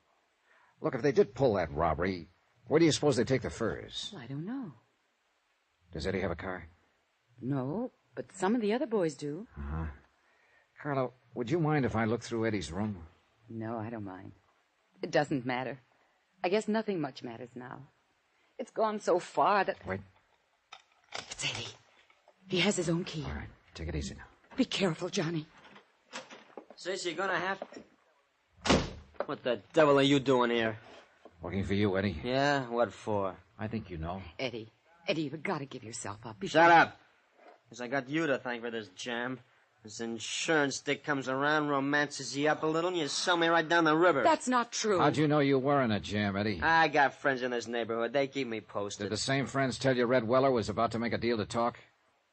You're whistling in the dark, Dollar. Maybe. I imagine Garcia will find out, though, when he gets you down to headquarters. Get your hand off that phone. Oh, so you've got a gun. Eddie, don't. Please. Keep out of this. Move back against that wall, Dollar. Put your hands flat against that wall. You keep them there. Give me some clothes, Carla. Come on, make it fast. What are you going to do, Eddie? I said give me some clothes. All right, Eddie. You're wrong, though. You're making a big mistake, Eddie. It's no use running. You'll only... Eddie. What's the matter? Down there in the street. A police car just pulled up. You're lying. Stay where you are, Dollar. I'd kill you, Carla. You're that one that brought him here. Trying to let him trap me. I think I'll pull a bullet in you before I leave. You fire one shot and you won't have a chance. They'll be in here before you can get out of the hallway. You better make up your mind, Eddie. Well, you've still got time. Stay where you are, Dollar. Don't try to come after me. Eddie, please. Give yourself up, Eddie. Stop him, Johnny. I'm afraid it's a little late. Why did you let him go? There was no choice, Carla. He'd have killed you if I'd moved. Well, you'd better give me that list of his friends. The police will want it.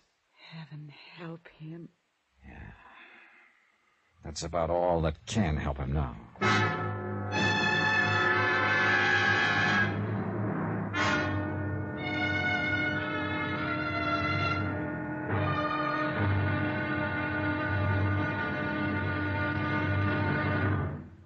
Now, here's our star to tell you about tomorrow's intriguing episode of this week's story. Tomorrow, a police net tightens and traps a frightened rat. A boy sobs in a jail cell. And an innocent man dies quietly in his sleep. Join us, won't you? Yours truly, Johnny Dollar.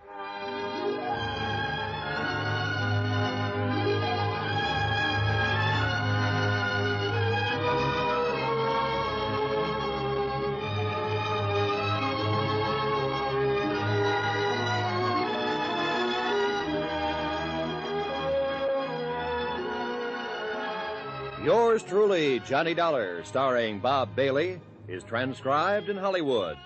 Written by Les Crutchfield, it is produced and directed by Jack Johnstone. Be sure to join us tomorrow night, same time and station, for the next exciting episode of Yours truly, Johnny Dollar. This is Roy Rowan speaking.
From Hollywood, it's time now for Johnny Dollar. Lieutenant Garcia, Johnny. Are the boys in the police car still there? There are 3 police cars here now. They've searched the apartment house from top to bottom. Any luck? No, Eddie got away. I didn't dare make a move to stop him. He was going to shoot his sister. Well, we'll get him, Johnny. Don't worry about it. I don't intend to. My job now is to locate $100,000 worth of stolen furs, not to go after Eddie Monty. It's the same job, isn't it? Probably. Did you see that list of his friends Carla gave me? I just put out an APB to bring them in. Good. They weren't all in on that warehouse robbery, but some of them were. If they were, we'll tag them. We've got an interrogation room down here to sort the sheep from the goats. Yeah, I know. But first you gotta catch your goats.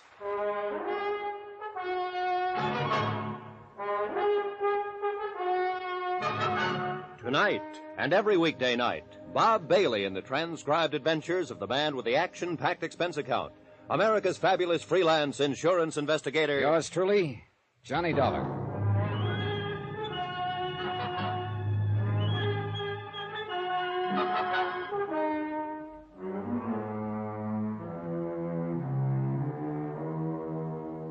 From Special Investigator Johnny Dollar, location Los Angeles, California. To the Home Office, Mono Guarantee Insurance Company, Hartford, Connecticut. Assignment, the Silver Blue matter. Expense account continued.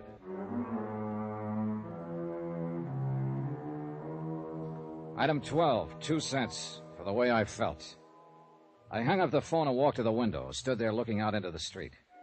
The police were leaving the apartment to carry their search for fugitive Eddie Monty into wider territory.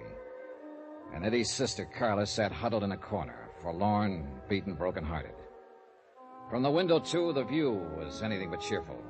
Dirty, cluttered streets lined by row on row of sagging tenements, drab and gray in the weakening light of late afternoon. This was the slums that had spawned Eddie Monty, raised and nurtured him, made him into a member of a gang, and had now sent him fleeing from the police with a gun in his hand. And the same slum had bred the others of the gang who'd robbed a warehouse of 80 silver blue mink coats, slugged night watchman Albert Grisman into a near-death coma, and had murdered a man who'd tried to give them away. Why, Johnny? What got into him? Why is he ending up this way? I wish I could tell you, Carla. I did something wrong. That's it, of course, but what? Forget it. You did all you could. It wasn't enough. Well, sometimes nothing is enough. And nobody knows exactly why. I loved him. I never thought of him as just a nuisance of a kid brother, the way a lot of girls do. Now, look. You did more than anybody could expect. You were a pretty young kid when your folks died. Too young to have to take on the responsibility of raising a teenage brother. But I tried. I tried hard. And I thought I was doing all right until lately. But now there's... So it didn't work. And what's happened is breaking your heart. Well, that can't be changed. But just remember this one thing. You did the best you could. And that's all anybody can do. So don't blame yourself. Tell me something, Johnny. Yeah? You're wearing a gun. I don't think Eddie knew it when he ran from here. Maybe you couldn't have used it to disarm him. Not when he was on the verge of killing you. But you could have drawn it and killed him. He was careless. He gave you several chances. Why didn't you? I don't know. Thank you, Johnny. I'd like to look through Eddie's room, if you don't mind. All right. I'll go with you. This way. It's down the hall. Thanks. Oh, somehow I still can't believe it. Not the killing, at least.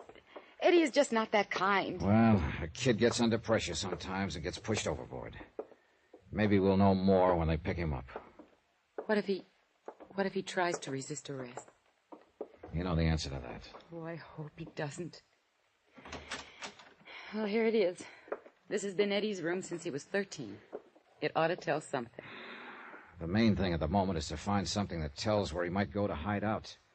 And I've also got $100,000 worth of furs to locate. You go ahead and look around. Whatever you want. Okay, thanks. I'll be in the living room. You call me if you want me.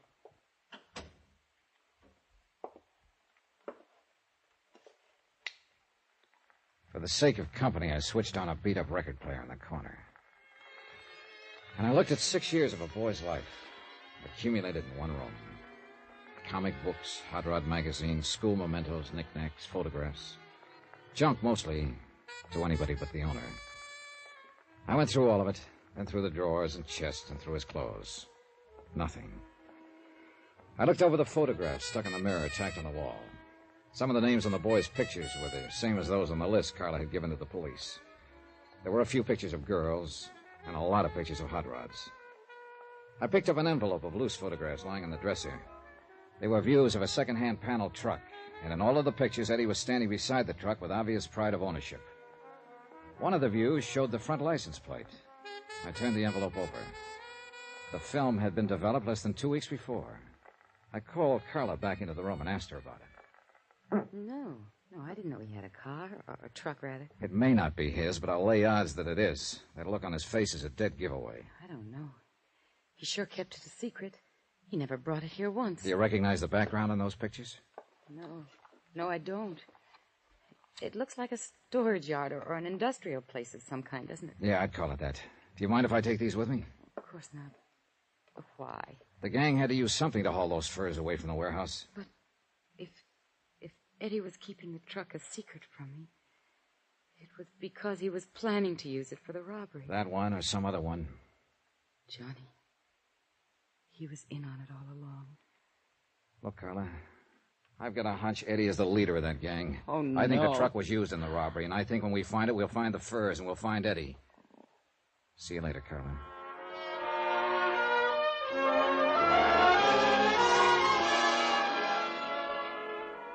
Expense account item 13, $1.85. Taxi fare from Carla's apartment to the police headquarters office of Lieutenant Garcia. Come in. Oh, Johnny, I've been trying to locate you. Oh, what's up? We picked up 2 of those kids on Carla Monte's list. friends of Eddie's. Wow, that's a start. Not with one of them. He's in the clear. Perfect alibi. We have something on the other one, though. Want to help me talk to him? Yeah, sure.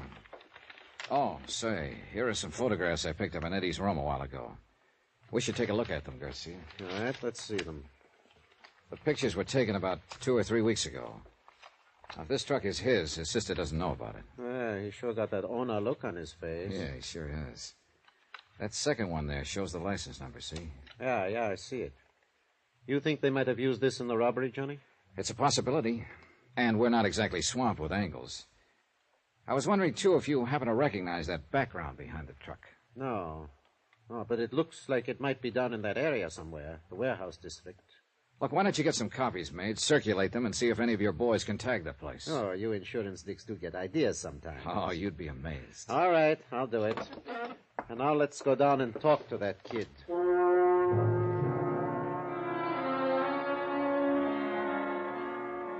Interrogation room 519 was on the 5th floor.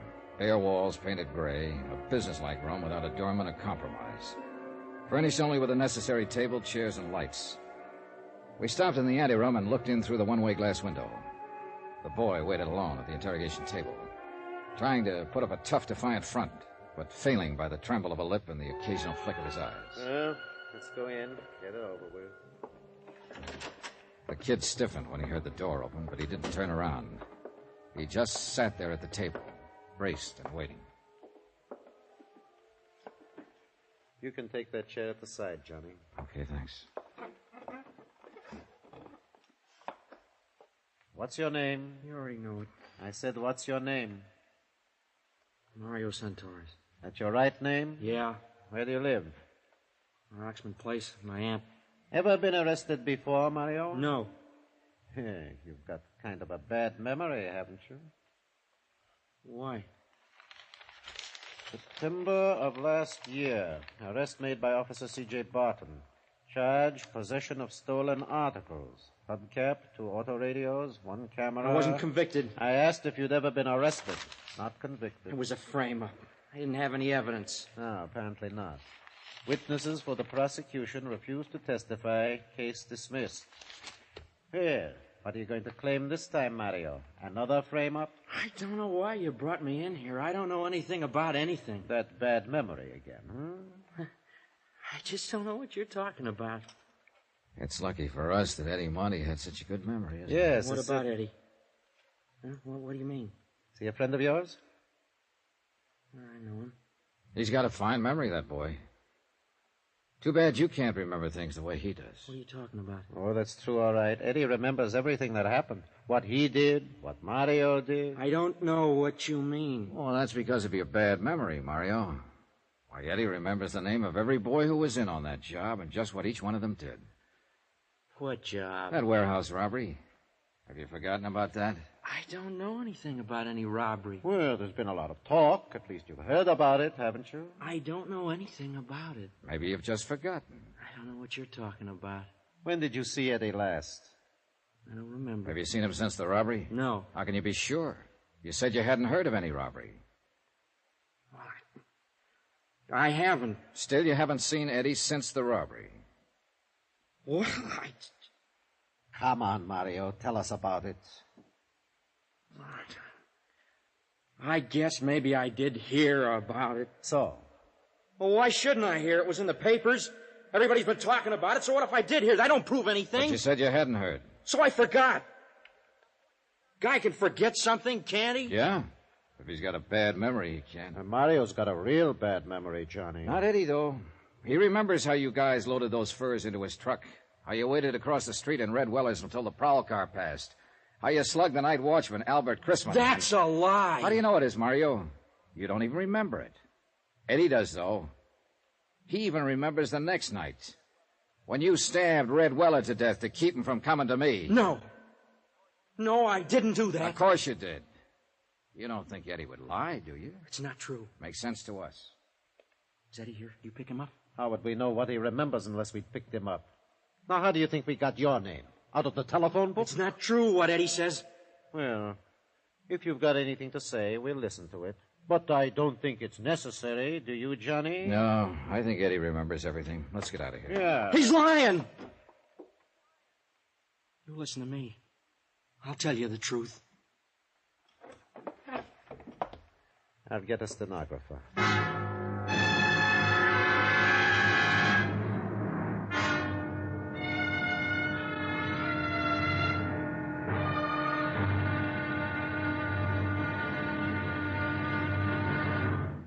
Now, here's our star to tell you about the final intriguing episode of this week's story. Tomorrow, a cautious search, an ambush, bullets and tears. And the end is violence. Join us, won't you? Yours truly, Johnny Dollar.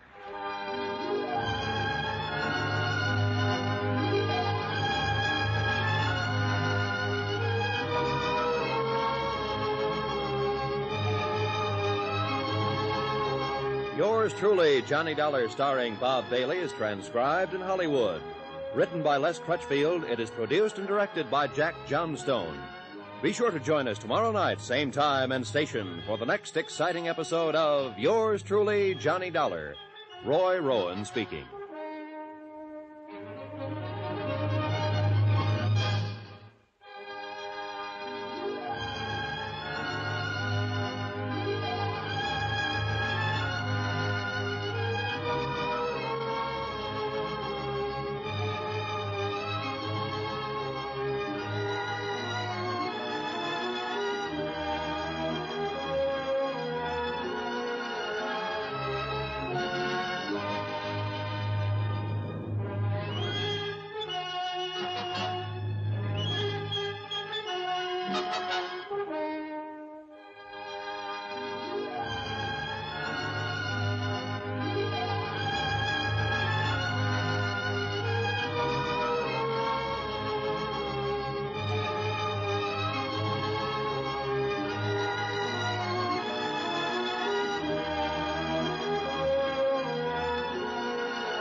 From Hollywood, it's time now for... Johnny Dollar speaking, Lieutenant Garcia's office. Johnny, you're the one I was trying to reach. This is Carla Monte. Oh, I was going to phone you later. What's happening? Have they found Eddie yet? Not yet, but the police picked up one of his friends, Mario Santorres. Oh, Mario, I know him. Why, he's been to the apartment lots of times. Was he in on the robbery? Yes, he just made a statement admitting it. And what did he say about my brother? He says Eddie is the one who planned the whole thing. He must be lying. No, Garcia and I are pretty sure he's telling the truth. I'm sorry, Carla. I'm coming down to headquarters, Johnny. There's no use. There's nothing you can do here. At least I can be there when they bring him in or whatever happens. It won't help. You're better off at home. Now, No, Johnny. please. I raised him. Some of the fault must be mine. I can't desert him. I'm going to be there if he needs me. Okay, Carla.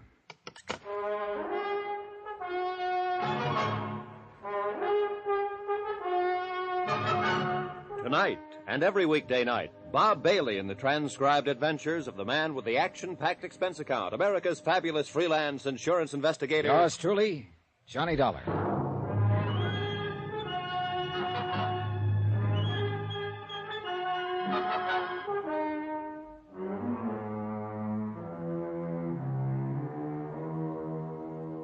From Special Investigator Johnny Dollar, location Los Angeles, California. To the Home Office, Moto Guarantee Insurance Company, Hartford, Connecticut. Assignment, the Silver Blue Matter. Expense account, final page. $100,000 worth of fur coats, silver blue mink, stolen in a warehouse robbery and still missing. A night watchman slugged during the robbery by one of the teenage gang, still lying in a coma, unable to speak. And Red Weller, a man who'd tried to speak, lay in the county morgue, stabbed to death in a dark alley. But now one of the gang had been arrested. A a 17-year-old named Mario Santoris, and he'd finally talked. Sitting in Garcia's office, I read Mario's statement through for the second time. Well, what do you think, Johnny? I think the kid was telling the truth. Eddie Monte scraped up enough money to buy that second-hand panel truck and then talked the other kids into knocking over the warehouse. That ties in with what Eddie's sister said, that he'd kept the truck a secret, hadn't told her about it. And also the fact that Eddie seems to be a born leader type. They even mentioned it in one of his former records of arrest. Yeah, I think we can buy it that Eddie Monte is the leader of the gang. Yeah. All right, they picked their night. They cased the place from Red Weller's lunchroom across the street. And as soon as the prowl car passed, they made their move.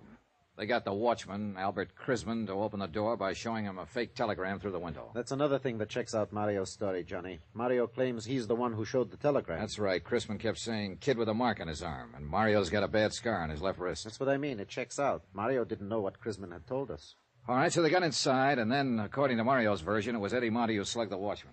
Probably true. Then they jumped the other watchman in the dark and started hauling out the furs, loading them into the truck of Eddie's. They knew they had 45 minutes before the prowl car came back through. By that time, they'd finished and split up, Eddie driving the truck away alone and the others disappearing on foot. Yeah, I think that's about the size of it. And I think Mario's telling the truth when he says neither he nor any of the others know where Eddie planned to hide out the truck. And Red Weller, according to Mario, was murdered by another gang member. What was his name? Chuy Morel. Yeah. Well, if that's true, Eddie Monte is at least clean on the murder charge. If it's true. All you can tag him on is robbery and assault on that watchman. I'm kind of glad of it, Johnny. I feel sorry for that sister of his. So do I.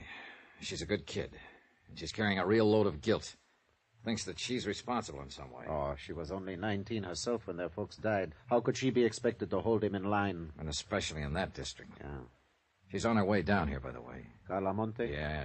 I tried to talk her out of it. Oh, maybe she's as well off hanging around here, though, as she is waiting alone in that apartment. It's a rough deal for her, no matter where she waits. Well, at least we can tell her brother's not in quite as deep as we... Excuse me. Yeah, sure. Garcia speaking. Good. Well, who's the other one?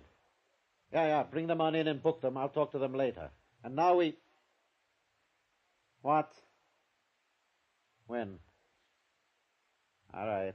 Keep in touch with me. The boys just picked up Chuy Morel and the other two. That leaves us one to go. Yeah, the big one. Eddie Monte. And he's even bigger now, Johnny. What do you mean? That watchman Eddie slugged. Albert Crisman. What about him? He just died. So it was a different thing we had to tell Carla when she arrived at headquarters. Not that her brother would probably get off on a lesser charge, but instead that an APB was out, that every officer in town had been warned, be on the lookout for Eddie Monte, age 19, armed and dangerous, wanted for murder.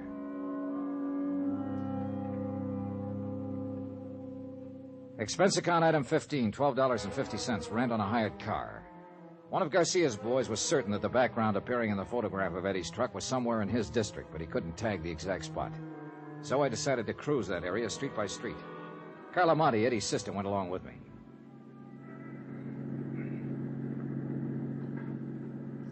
There's an alley off to the right, Johnny.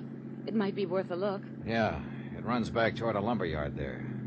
That could be a lumberyard in the background of that photograph. Well, we'll give it a try. This isn't it, Johnny. Sally makes a right-angled turn there before it even gets to the lumberyard. Well, we may as well check it on through. It seems to run clear on down to the railroad yards. Please let us find him. If it's the police, he'll fight. And he'll kill someone else. Be killed himself, maybe. It's out of your hands now, Carla. It's got to work itself out in its own way. And there's nothing much anybody can do to stop it or change it. I know, Johnny. I keep trying to fool myself. All the time, I know. Well, all you can do is hope. Look! That fence ahead of us there. Next to the railroad yards. Yeah, that could be the fence in these pictures. Looks the same. And that storage shed there at the right, that's in one of the shots. Yeah. And that pile of oil drums. This is it, Carla. This is where those films were taken. The truck was parked right at the corner of that shed. Well, it looks as though that off chance paid off. I'm scared, Johnny. Now that it's so close, I'm scared. Don't be. By off chance, I meant just finding the place. He may not have come back here since the day those pictures were taken. You don't believe that, and you know it. Look, Carla. That house back at the corner has a phone. There's a wire running in from the pole. Go back there and use it to call Lieutenant Garcia. Give him the location and tell him to hit the radio and have this whole area blocked off. Got it? Yes. Tell him to cover the railroad yard, too. Sew up this whole section tight. And tell him to make it fast. Johnny. Yeah. Eddie may be watching us from around here somewhere right this minute. I waited until she'd gone. Then I got out of the car and walked toward the shed and the sagging wooden fence that bordered the railroad yards. It was nearly dark now. The high floodlights had been turned on above the crisscross network of gleaming steel tracks. Shadows play tricks at such a time of evening, and I got sudden movements now and then from the corner of my eyes, but yet nothing really moved. And the only sound was the sound of my own footsteps. I stopped several times and stood watching and listening, but nothing moved. There was only silence. I reached the door of the long wooden shed and found it padlocked. But looking in through a broken window, I could see the lock didn't matter. The shed was empty and long abandoned. Between it and the fence was a drive leading toward the rear. And behind the shed, in a loading area, I found Eddie's truck. And in the back of it was $100,000 worth of furs. All right, Dollar. Get your hands up. Eddie, you're in a rut. That's the first thing you said to me the last time we met. I ought to killed you there in that apartment. Isn't one killing enough? I don't suppose you know it, but Albert Chrisman died this afternoon. I know. I got a radio in the truck there. That's where you've been hiding out all the time? Look, if I wanted to answer questions, I'd go turn myself in. You may be better off in the long run if you do. I'll get... You here alone? No, your sister's with me. Oh, for the love... What does she want to do? Watch me get it? Why don't you give me that gun, Eddie? It's only a matter of time. You know that. You don't have a chance. Oh, I figure I got a pretty good chance right here in my hand. Chance at what? To break Carla's heart? Smash her into the dirt, kill her, maybe? Shut up. What more do you want to do to her before you're through? I'm not planning to be through. Oh, that's great. But the police are doing some planning of their own. They gotta find me first. I found you, didn't I? And I ought to kill you right where you're standing. Is that all you got to think about, Eddie? To kill somebody and go on killing until one of them kills you? Shut up. Let me think. Think about Carla if you want to think about something. Think about the things she's done for you, the years she's worked for you, worried about you. That dame was born to worry. Nobody's born to worry. They inherit worries, like you were inherited by her. I didn't ask her to do it. Life didn't give her any choice. But it's too late now to talk about that. It's all over, Eddie. This is the wind-up. Come on now, give yourself up. You haven't got a chance. Oh, and I would have if I gave myself up? Don't you hand me that stuff. The police have got this whole section surrounded. Carla went to call them 20 minutes ago. If I thought you were trying to hand me it... Keep your mouth shut. Eddie, you don't have a chance. Johnny, Lieutenant Garcia's here. Be careful, Eddie's here. You dirty... I hit the dirt and rolled into the truck and came up on the other side with my gun in my hand. I could hear Eddie running away, but I couldn't tell where he was. Johnny, are you all right? Yeah, I'm all right. Eddie went over the fence into the yards. Where are you? Here, the corner of the shed. Come on, let's go after him. He can't get through. I've got men working this way from the other side. Where's Carla? Back there somewhere. Come on, we can get through the fence here. Carla, stay where you are. Don't follow us. There he goes, Johnny, behind that line of freight cars. All right, come on. He can't get too far that way. There's a train coming. There he goes! He's going to try to beat it. The crazy Eddie! Santa Maria!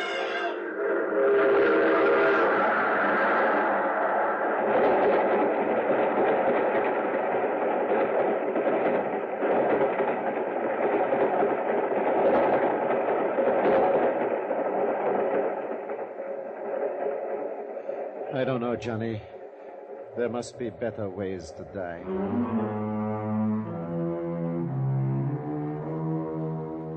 Expense account item 16, $300.60. Hotel and miscellaneous in Los Angeles and transportation back to Hartford. Expense account total, $541.25. End of account, end of report. Remarks? Well, I guess Carla made the remarks for me. I don't know, Johnny. Those 80 fur coats, they'll go back into stock now. They'll be sold to women who will wear them to parties and dances and nightclubs. And they'll be happy in them. And they'll never know about Eddie or about me or what happened here tonight. Yours truly, Johnny Dollar.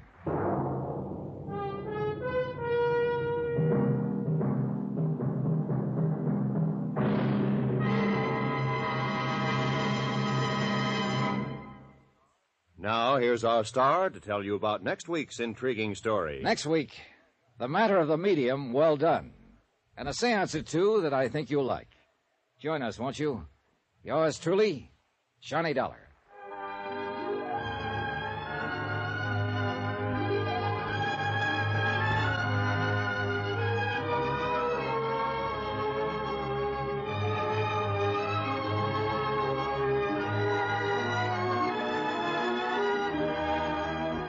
Yours truly, Johnny Dollar, starring Bob Bailey, is transcribed in Hollywood.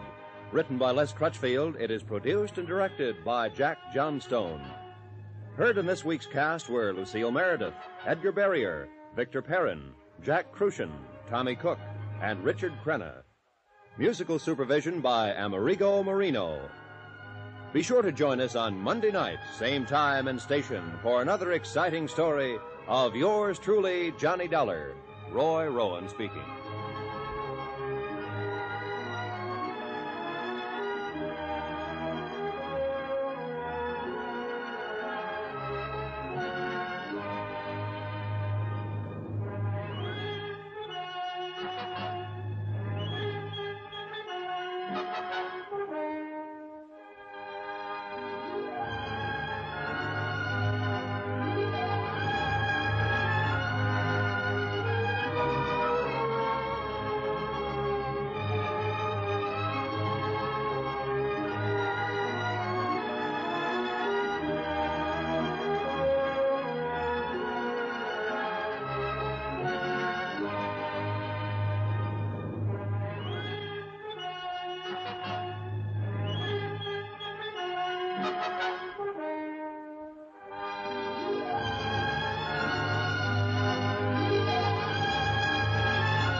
Tired of the everyday routine?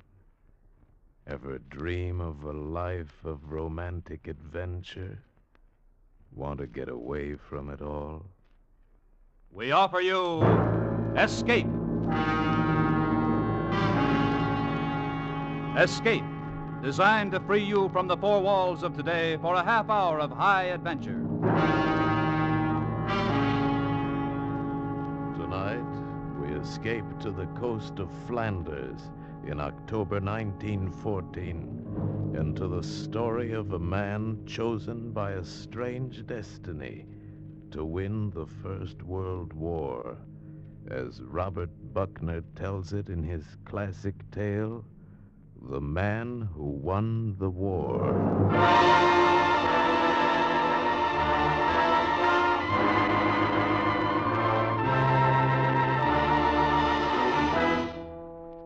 Gentlemen, I've asked this board to meet by the authority vested in me as chairman of the Naval Committee of the House of Commons. A great wrong has been done, gentlemen, and I have been asked by my colleagues of the House to see if it cannot be righted. An English naval officer was found guilty of treason by this board 10 years ago. I've asked you, gentlemen, to meet and reconsider his case. I ask you to remove the stigma from the name of a man whom I consider to be one of England's greatest heroes. I refer to Commander Edward Bradman. Now, see here, Mr. Ordway. Yes, Admiral. I am compelled to say, Mr. Ordway, that it is a waste of the Admiralty's time and a sorry commentary upon the times in which we live, when the Royal Navy is brought to heel by a parliamentary committee. Bradman had a thoroughly fair court-martial. No single piece of evidence came to light to substantiate his fantastic story. There is no record of his action in the Belgian War Office. There is not a single witness to his weird adventure upon the Flanders beach that night in October 1914. Why, damn me, man, the Royal Navy itself tried to find the evidence, but we couldn't. And why couldn't we? Because it does not exist. I have evidence, gentlemen. New evidence. That is why you have been asked to meet. And as for the Navy's attempt to clear Bradman's name, I would like you to meet a young man and listen a moment to him.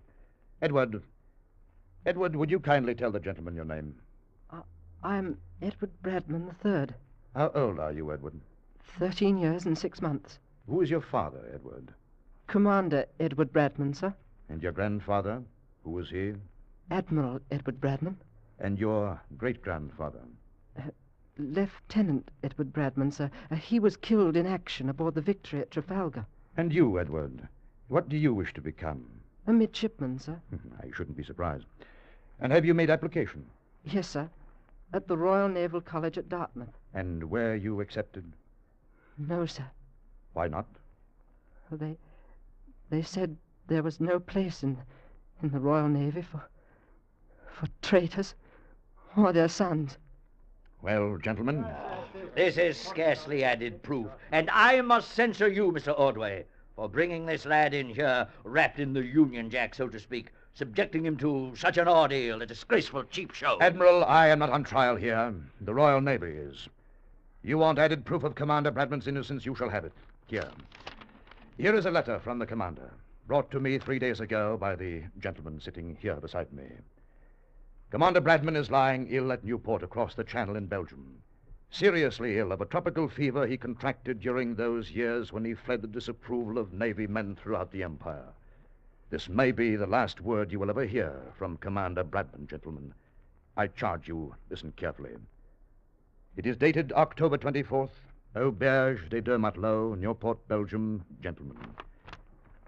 It is 10 years ago tonight that I first set foot upon this Flemish beach.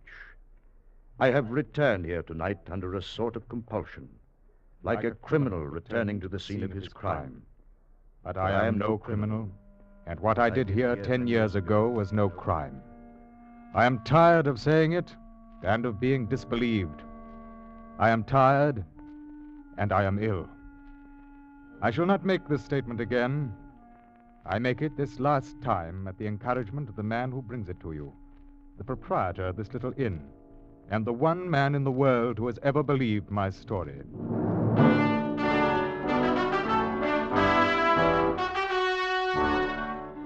When the war began, I was placed in command of the destroyer Firedrake attached to Admiral Hood's battle force on North Sea Patrol. On the night of October the 28th, 1914, the Firedrake was cruising up the Belgian coast to join the main fleet. We'd taken aboard some extra shells and ammunition at Plymouth, along with several cases of Scotch whiskey, since the fleet was looking forward to extended action. And I'm afraid those cases were uppermost in our mind that night as we sat around the wardroom after dinner. I say, Commander, what brand of whiskey did ship supplies put aboard? Oh, I don't know. Johnny Walker, I dare say. I don't believe so, sir. Cameron Highlander, I think it said on the boxes. Oh, come now, Mr. Ainsley. They always supply us with Johnny Walker Black Label. Johnny Walker, Cameron Highlander, or essence of the Loch Ness Sea Serpent, so long as there's whiskey aboard. Now, that wouldn't be a hint, would it, Mr. No, Gilliam? no, sir.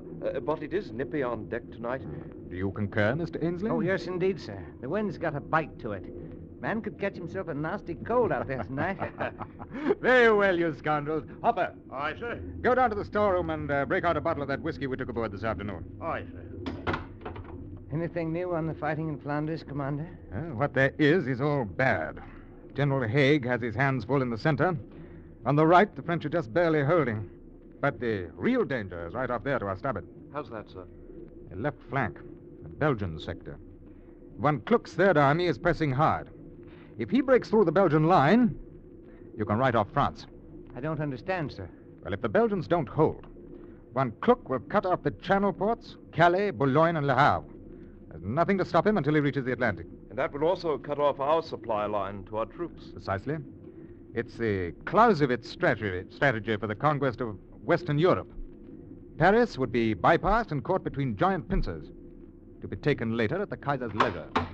Beg your pardon, sir. Here's Hopper with our wee drop. Yes, well, you needn't have brought the whole case, Hopper. I wanted you to see it, sir. I've opened 4 of them, and the contents are all the same. You see, I was right. It says Cameron Highlander on the box. Yes, sir. But the contents are not Cameron Islander whiskey. They're Cameron Islander uniforms. What? Yes, sir. See here, the kilts, the Glengarrys, the sporran. But where's the whiskey? Well, near as I can make out, there ain't any, sir. What's that? But I'd say them boxes contain Nearly 200 Scotch Islander uniforms. Oh, well, I'm afraid that this will be a dry voyage, gentlemen. How could they have made such a stupid mistake? Oh, blame it on the war. Well, I just hope that our shells don't turn out to be coffee canisters. What should I do with these boxes, sir? Oh, throw them out of the way until we make port again, Hopper. Meantime, I dare say there are some poor Scotch beggars somewhere in France who'll have to do with their old clothes a little while longer. There's the speaking tube, sir. Bridge here. Bridge here. Mr. Twiddle requests the captain to come to the bridge. Oh, acknowledge, will you please, Mr. Gilliam? Yes, sir. Captain, come to the bridge. What kind of trouble do you suppose Tweddle's run into? Are you coming along, Ainsley? Oh, might as well. You can't drink kilts and Glengarries. Freshening up a bit. Yes, you'll be on our beam ends before morning. Yes, Mr. Tweddle? I thought you ought to see this, sir. What? Look out there on our starboard quarter. A tiny light. Oh, yes, I see it. Yeah, take a look through the night glasses. Yeah, flashing on and Yes, off. according to my reckoning, we're off the mouth of the Isa River.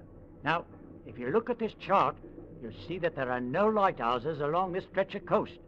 Yet there's a flashing light where no light ought to be. Perhaps it's a signal of some sort, sir. Yes, undoubtedly, but whose? Germans can't have gotten this far. How can you be sure, Mr. Ainsley? Now, wait a minute. That light's flashing a message in Morse code. G-R-O-G. G-R-O-G. Quartermaster. Aye, sir. Change course to 110. Change course to 110. Aye, sir. What you going to do, sir? I'm going to take a closer look. But, sir, this might be a trap. Yes, it might. But don't you recognize the code word grog, Mr. Tweddle? No, sir. You didn't serve in the Royal Navy as a midshipman, did you, Mr. Tweddle? No, sir. My apprenticeship was in the merchant service. Well, then, of course, grog wouldn't mean anything to you. I don't understand, sir. Well, Mr. Tweddle, G-R-O-G is a midshipman's joke. It means good rum on goose days. I still don't understand, sir. When is Goose Day? That's the joke, Mr. Tweddle. Goose day never comes. Ah. It's juvenile, I admit, but fascinatingly esoteric when you're 14 years old. But why would anybody be sending a midshipman's code word from the coast of Belgium in the middle of a war? That, Mr. Ainsley, is what we're going in to find out. Be good enough to tick off a landing party, will you? Number 2 power launch. We'll go ashore in 10 minutes. What? But, Captain. You have your orders, Mr. Ainsley. Yes, sir. You can't be serious, Captain. I am, Mr. Tweddle. This might be a trap. We have no way of knowing whether the Germans have advanced beyond this point or not. Yes, it might be a trap, or it might be some poor beggar trying to escape the advance. Well, it's well worth looking into. If they were sending a plain SOS, I might be suspicious, but the choice of that half-secret snotty code word makes me think it's worth looking into. But suppose it is a trap? Mr. Tweddle, it would be somewhat the reverse of the classic rules of warfare for a land force, no matter how large, to attempt the capture of a naval vessel on the high seas. Nevertheless, the enemy's devilishly clever. Well, don't you worry, Mr. Tweddle. I'm not asking you to go ashore. I'm leading the landing party myself. Well, it's not a matter of fear, sir. Naturally. But one of caution. Yes, of course. Half speed ahead. Half speed ahead, Fleet sir. orders clearly state... I am quite aware of the contents of the fleet orders, Mr. Tweddle. And they state that elements of the Royal Navy are to give all possible aid and assistance to shore positions. They also limit such aid to ship to the class of the Mercy in 7. That is very true, Mr. Tweddle. Then we'll stretch the limits of that portion of the orders a little, shall we? Furthermore, we're under specific orders to rendezvous with the flagship at dawn. Then we may be a little late. Sir, I protest that Mr. this Tweddle! is not... Apparently things are different in the merchant service. But in His Majesty's fighting ships, an executive officer does not protest to his commander. You will heave to and drop anchor. Now, if I've not returned within an hour, you will proceed to the fleet rendezvous. Is that clear? Yes, sir. Carry on.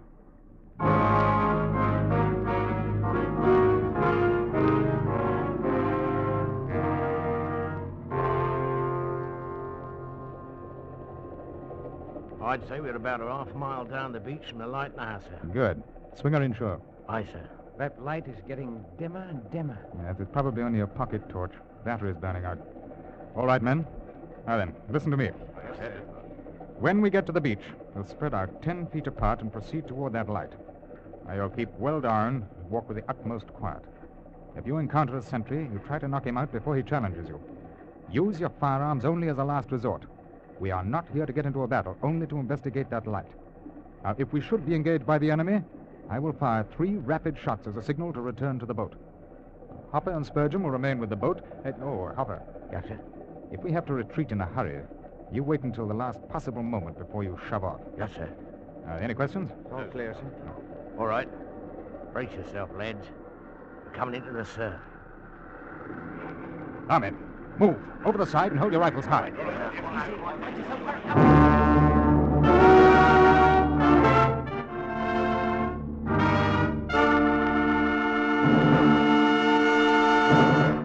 In just a moment, we will continue with the second act of Escape. But first, you'll be hearing double on the CBS Crosby Show this Wednesday night.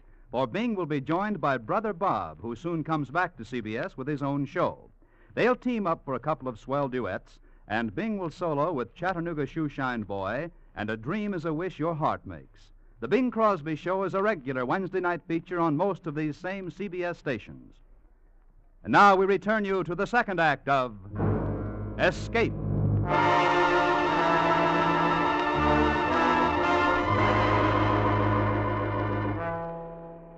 You may imagine the fearful anxiety with which our little landing party hit the beach that October midnight in 1914. We had no way of knowing whether the coast was in Belgian or German hands. We did not know, indeed, whether we were being drawn into a German trap by the tiny light we had seen flashing out to sea. That tiny, weakening light toward which we were now slowly advancing, spread out across the beach, alert for any danger, watchful for enemy sentries or patrols. And then, not 100 yards from where we landed, we encountered a German sentry. He was asleep. Poor beggar, I suppose he imagined no one would be around the sand dunes in the middle of the night, and he was undoubtedly done in. He was sitting on a log. He'd taken off his boots to bury his aching feet in the cool sand. I'm afraid he wasn't a very fearful example of the German military machine that night. But with no trouble at all, Mr. Ainsley and I crept up on him, had him bound and gagged before he was quite awake. There we are. I don't think you'll raise too much of a hue and cry now, sir. Oh, I should think not. No, my friend. Bleiben Sie ruhig, und Ihnen wird nichts passieren. We'll take him along, Mr. Ainsley. Margaret. Sir?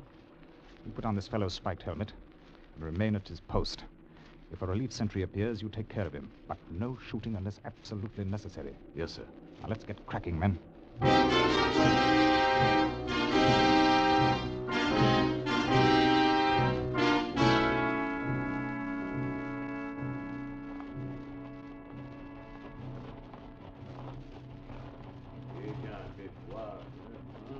Hold up, sir. What's that? I thought I heard voices. All right, then. Halt. Ah, they're speaking French. Then they're allies. And still, we must make certain. You take two of them, then, and come up on them from the rear. Yes, sir. I'll approach from the side. Now, I'll do the talking. If it's a trap, I'll give the signal to fire. After one volley, you break for it and rendezvous at the launch. Yes, sir. Evans, Stanley, come with me. Aye, sir. Wilkins, Rodman, Knorr. Aye, sir. You follow me quietly. Keep your heads down.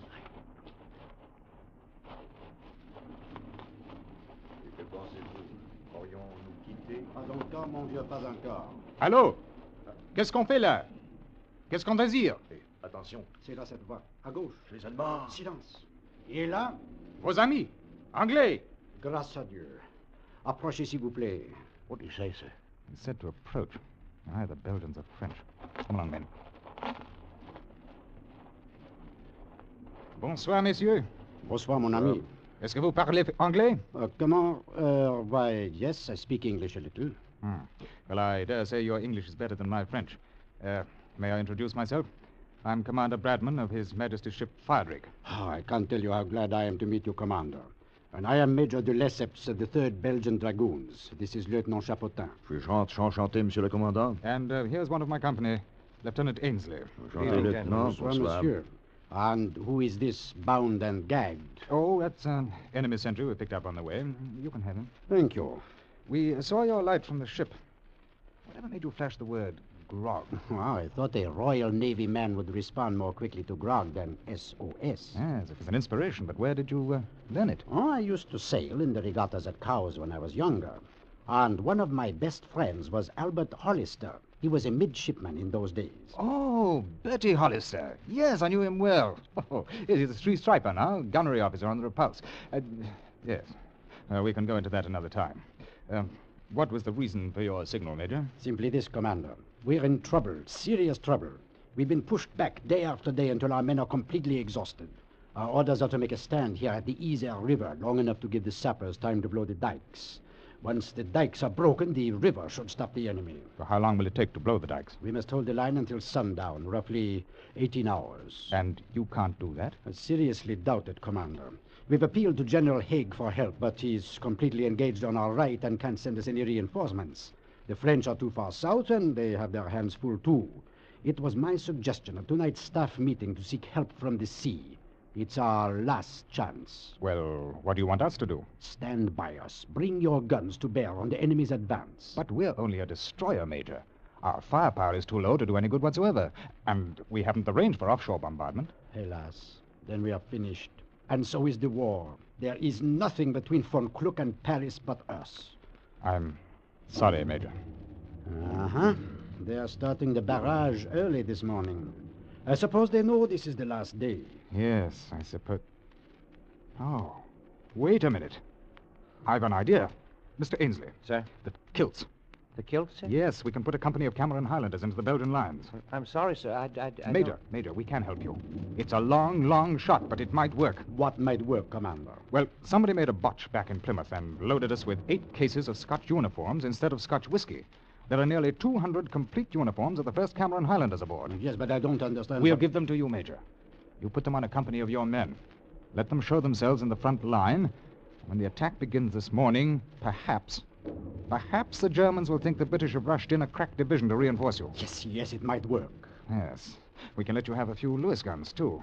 But they will not be much help unless the uniforms do the trick. It's, as you say, a long shot, but let's try it. Very well. Mr. Ainsley? Sir? You go back to the ship at once. Fetch those cases of uniforms and 4 cases of Lewis guns with ammunition. Aye, sir. I'll remain here with the Major and help him get his men lined up. Oh, and, Ainsley. Sir? Should Mr. Tweddle inquire, you might tell him I'll be detained a while longer, winning the war. Yes, sir.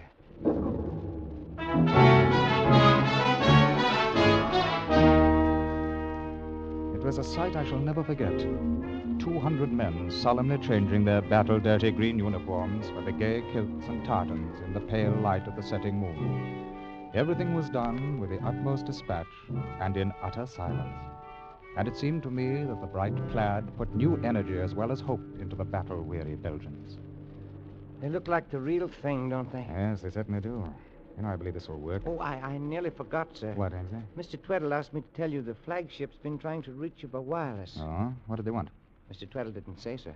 Well, they'll have to wait until this business is finished. Mr. Tweddle said he'd replied, sir. Oh, well, very well, then. That's the last of them. 1,000 thanks. Oh, not at all. Scotch kilts are precious little use to a ship full of sailors. But they may do a turn for you this morning. I feel sure they will. Well, we must be on our way. Less than an hour until daybreak. Goodbye, Major. Goodbye, Commander. You must look me up after the war. You always reach me at the Navy Club in St. James's Square. Thank you, sir. I'll do that. Au revoir. Au revoir, Major. A bonne chance, that sort of thing. Huh?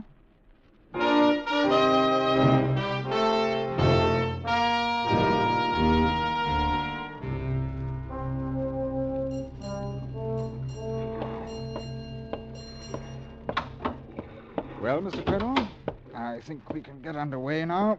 Finished with your visit ashore, sir? Scarcely a social call, Mr. Tweddle.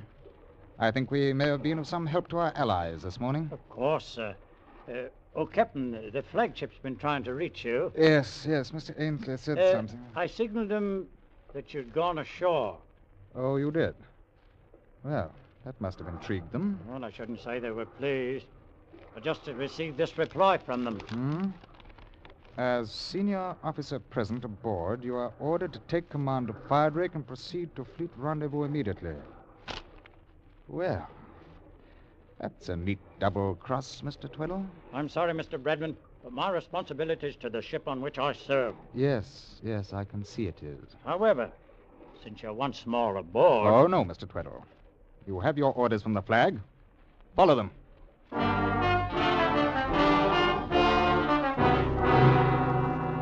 Meddling rule-book sailor. His captious wireless message had made an unnecessary embarrassment for me, but I had no doubts that my explanation of the night's work would fully satisfy the Admiral. So, let Mr. Tweddle have his little moment of triumphant command. I stood out on the starboard bridge wing as we pulled away from the Belgian coast. And through my binoculars, in the gray dawn, I thought I saw the flashing red and yellow of the Cameron Plaid as the last day of the First Battle of Flanders began.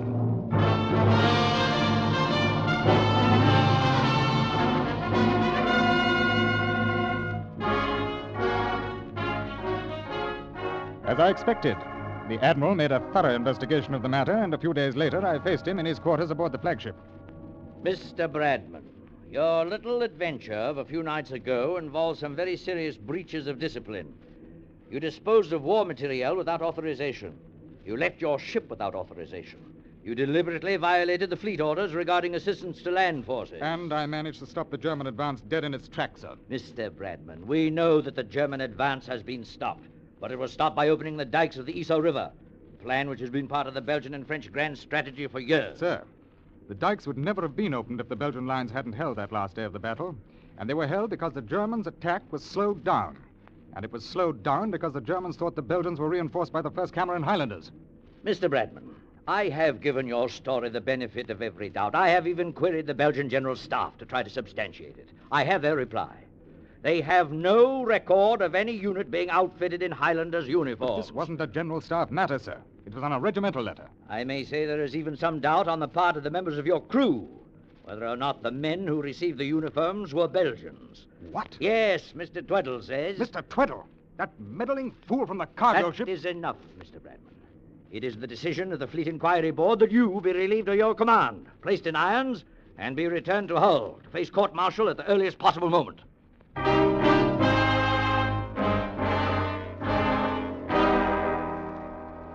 The court-martial at Hull sustained the Board of Inquiry's decision, and I spent the rest of the war in prison.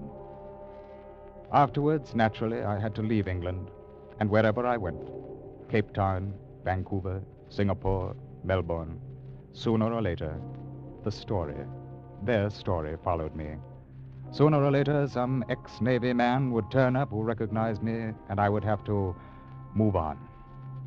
At last, I have come back to this Belgian beach where it all happened, and here I have found the one man who believes my story. He is the proprietor of this little inn where I now lie ill, and too tired to fight any longer. It is too late now to worry about my reputation, but he has persuaded me to write this letter that my son may not have to bear the undeserved infamy which I have been forced to endure. And he has kindly offered to carry this message to any who may yet be interested in clearing the record of Edward Bradman, Commander, Royal Navy. That's all very well, Mr. Ordway. But there is not a single statement in that letter that has not been entered as evidence in Bradman's court-martial. There's no new proof. There's nothing here... Excuse me, Admiral. I wish to present to this board the bearer of Commander Bradman's letter, Mr. Wolfgang Bechtel. Guten Tag, gentlemen. You are the proprietor of the Auberge des Deux Matelots, where Commander Bradman is now staying. Yeah, I am. But your accent, you're German, aren't you? Yes. How is it that you own an inn on the Belgian coast? After the war, I could no longer bear to live in Germany in the midst of the misery that I had helped to cause. So I, too, like a criminal returning to the scene of his crime, went back to the beach at Nieuport. I have been there ever since. This is all very interesting, but I don't see what it Sir, has bitte, to do... please. I am the proof you have been asking for. I swear that every word of Commander Bradman's statement is truth. Commander Bradman is indeed the man who won the war. I know, because I am the man who lost the war. I was the sentry who fell asleep.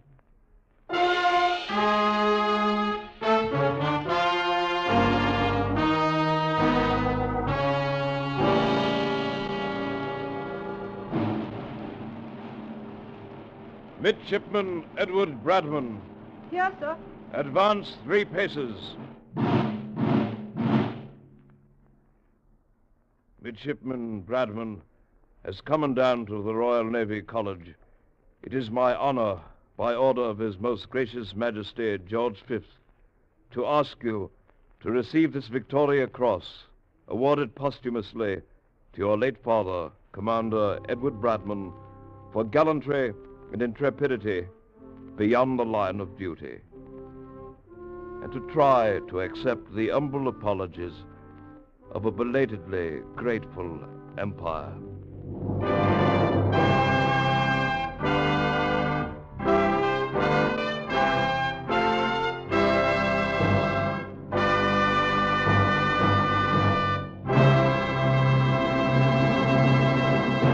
Escape is produced and directed by William N. Robeson, and has tonight presented The Man Who Won the War by Robert H. Buckner, dramatized for radio by Mr. Robeson. Featured in the cast was Ben Wright as Commander Bradman. Also heard were John Daner, Terry Kilburn, Joseph Kearns, Barton Yarborough, Jeff Corey, Ian Wolfe, Paul Frees, Charlie Lung, and John Hoyt. Special music was arranged and conducted by Del Castillo. Next week. You are standing on the floor of the sea in the middle of the sunken city of Port Royal, with its fabulous chests of treasure waiting to be hauled to the surface. But your life depends on the ship above you, where the treachery of your partners has left you with no escape. Next week, Escape will be heard at a new time on Friday evening. Next week, we escape with the story of a diver who discovered an entire city beneath the sea, Port Royal, an exciting tale suggested by Lieutenant Harry Reesberg's book, I Dive for Treasure. Goodbye, then, until a week from Friday, when once again we offer you Escape. Now stay tuned for the adventures of Philip Marlowe, which follow immediately over most of these same CBS stations. This is CBS, the Columbia Broadcasting System.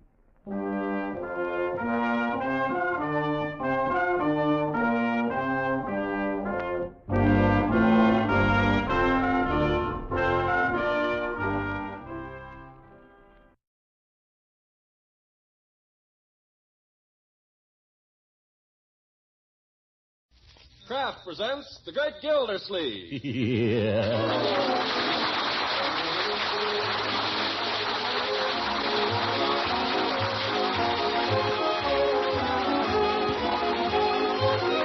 Kraft Cheese Company will also bring you Bing Crosby every Thursday night. Present each week at this time Harold Perry as The Great Gildersleeve, written by John Whedon and Sam Moore. We'll hear from The Great Gildersleeve in just a moment. Now, before Gildy starts on his rollicking new adventures, I'd like to take just a moment to tell you about a grand adventure in eating. Of course, we're all backing the government's ration program, but now and then we'd all like a little more flavor and variety. Well, let's take bread, rolls, and muffins, for example. They're still just as plentiful, still just as downright good eating as ever, and a whole lot better for you, made with vitamin-enriched flour. But, well, shucks, who wants to eat them dry? So here's where we get to that adventure in mighty good eating. For delicious flavor, spread Parquet margarine on bread rolls and muffins and see how really good they taste. You won't know how delicious until you've actually tried Parquet. What's more, Parquet margarine is one of the best energy foods you can serve. Every pound contains 9,000 units of important vitamin A. Yes, Parquet is wonderfully good to eat and good for you. So ask your grocer tomorrow for Parquet, P-A-R-K-A-Y, Parquet margarine made by Kraft.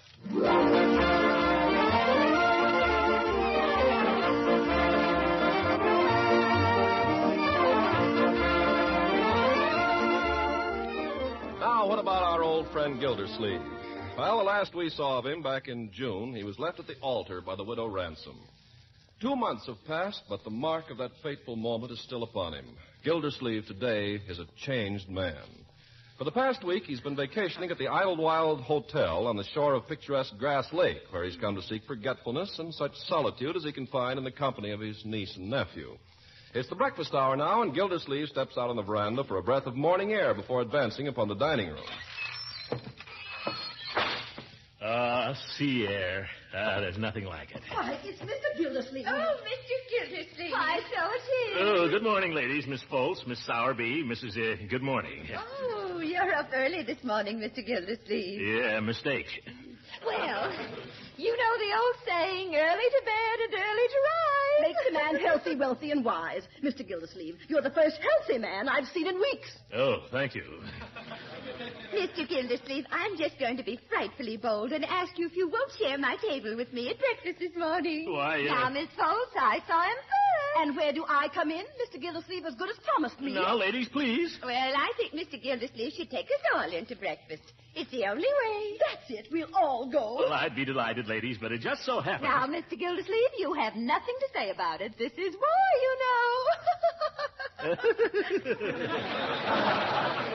Ladies, I can imagine nothing more delightful. Oh, listen to him. Unfortunately, I just remembered that I forgot something. My niece and nephew. It'd hardly do to forget them now, would it? So if you'll excuse me. Oh. I'll be seeing you anon. But you'll be back. Anon, Miss Foltz, anon. Women, nothing but women. I came up here to forget women. What do I find? Miss Foltz. Oh, Mr. Gildersleeve. Miss Sowerby. I gotta get out of here.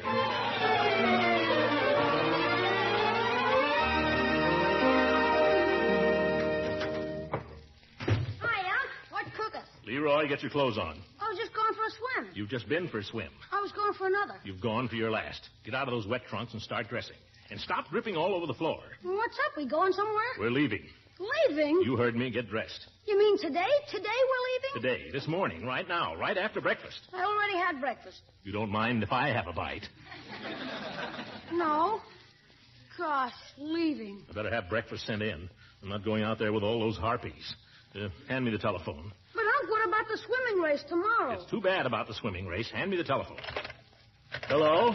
Gosh, after I trained a whole week for it. Hello? Just when I stand a good chance to knock off the junior medal. Hello? Marge is going to be awful disappointed. She was counting on that dance tomorrow night. What is this? Tomorrow's the big day, you know.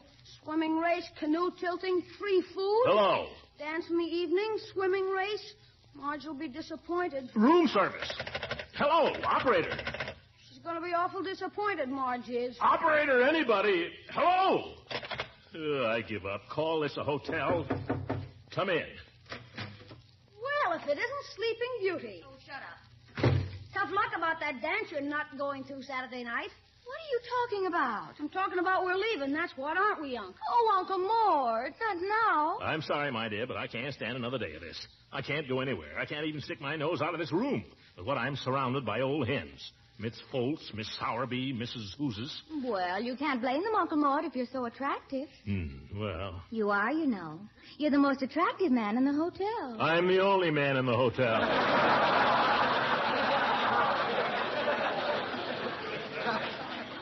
And who said this was a hotel?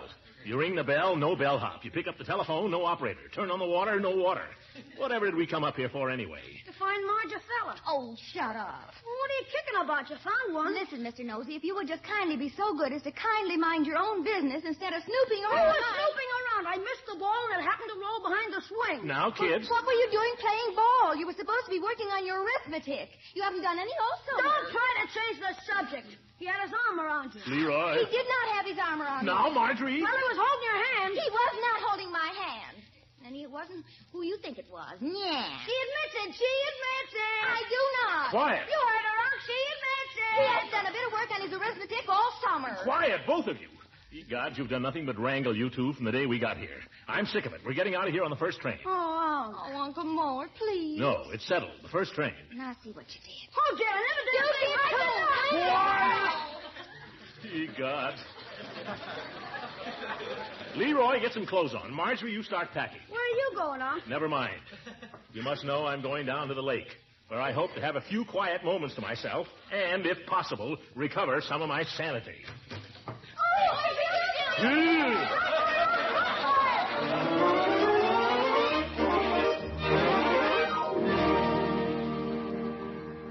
It's like having bloodhounds after you. I'll sit here and cool off a little and look at the water. I must go down to the sea again, to the lonely sea and the sky. Grass Lake. Oh, well. Oh. Well, what? Who? Huh? Oh, excuse me. I didn't realize there was anyone here. Neither did I. I'm awfully sorry. I thought this seemed such a lovely, quiet spot to sit and look at the lake. Yes, and you can... why don't you take this bench? Oh, I couldn't. You were here first. Well, I'll sit on this log. Oh, but your beautiful white flannels. Huh? Oh, I've had them a long time. Well, I'm sure there's room for both of us on the bench. Oh? There, you see? Now I haven't disturbed you at all. No. Oh, there's a lovely light on the lake at this time of the morning, isn't there? Yes, there is. Would you say it was eerie? What, Lake Erie? Oh, no, the light. It's a strange, eerie light. Oh, yes, very eerie. It's so seldom one meets a person nowadays who really loves nature. But you do, don't you? I guess so. You staying here at the hotel? Yes, I just arrived this morning. Are you? Oh, yeah. But I'm going home this afternoon. Oh, just as we're starting to get acquainted. Yeah.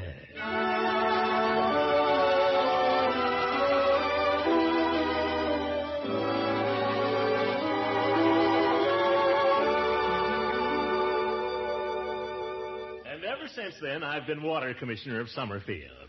That's the story of my career. I guess it's not much of a story. Oh, it's a fascinating story. You've had to fight, haven't you? I knew it the moment I saw you. Well, I've had my struggles, but what man hasn't? Of course. You know, I really think it's a shame you're leaving today. Well, it's not absolutely definite. Oh, good. Would you mind if I asked you something terribly personal? No. Go ahead. What is it? Well, I don't like to intrude into your... I don't know how to say it even. But I had the feeling while you were telling me about yourself that you were leaving something out. Something that had made you terribly sad. Oh, no. You're mistaken. Am I? Well, tell me honestly. Have you had an unhappy love affair? No. I knew it. Some woman has hurt you. I'm sure because you're so kind and gentle. You must have been wounded deeply once yourself. Well, Oh, how you must hate us women, all of us. Well, naturally, I try to be fair, but... I'm afraid I'll never again be able to think of a woman as a friend. Well, you must try. Perhaps if you could tell someone about it, someone sympathetic, it might help. It often does help, you know. It's very painful. Well, if it would hurt you too much... Oh, no. Then try. Well, when I first met Leela Ransom...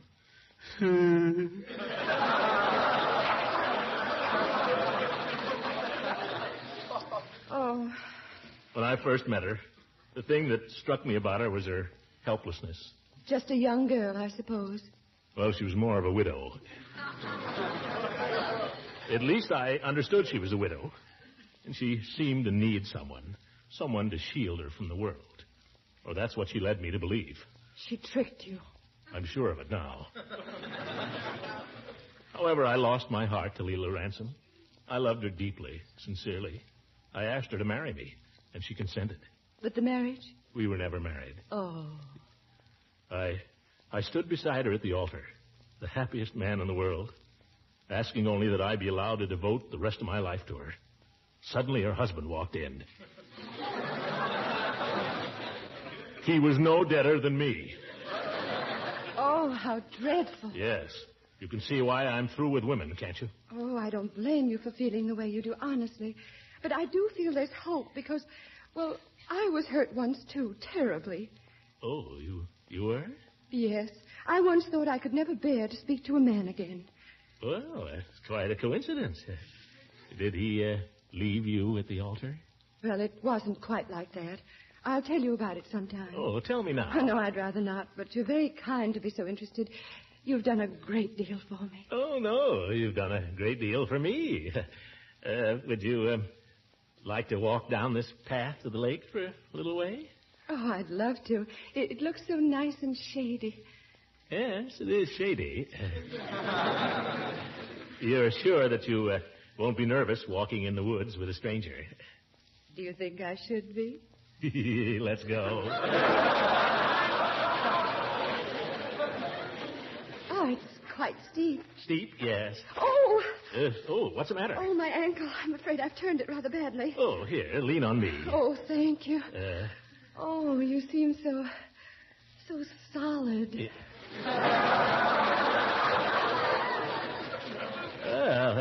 You think so? Oh, so safe. I'm sure you won't let me go. Don't worry. Oh. Well, for Pete's sakes, Mom, I've been looking all over for you. Frederick. You better come down to the lake. Jack and Tom are throwing rocks at each other. Well, make them stop. I can't. And one of them hit Mary and her nose is bleeding. Oh. And Nancy lost her bathing suit in the water. Oh, my goodness. Madam, I can see you were not left at the altar. Excuse me, I gotta go and catch a train.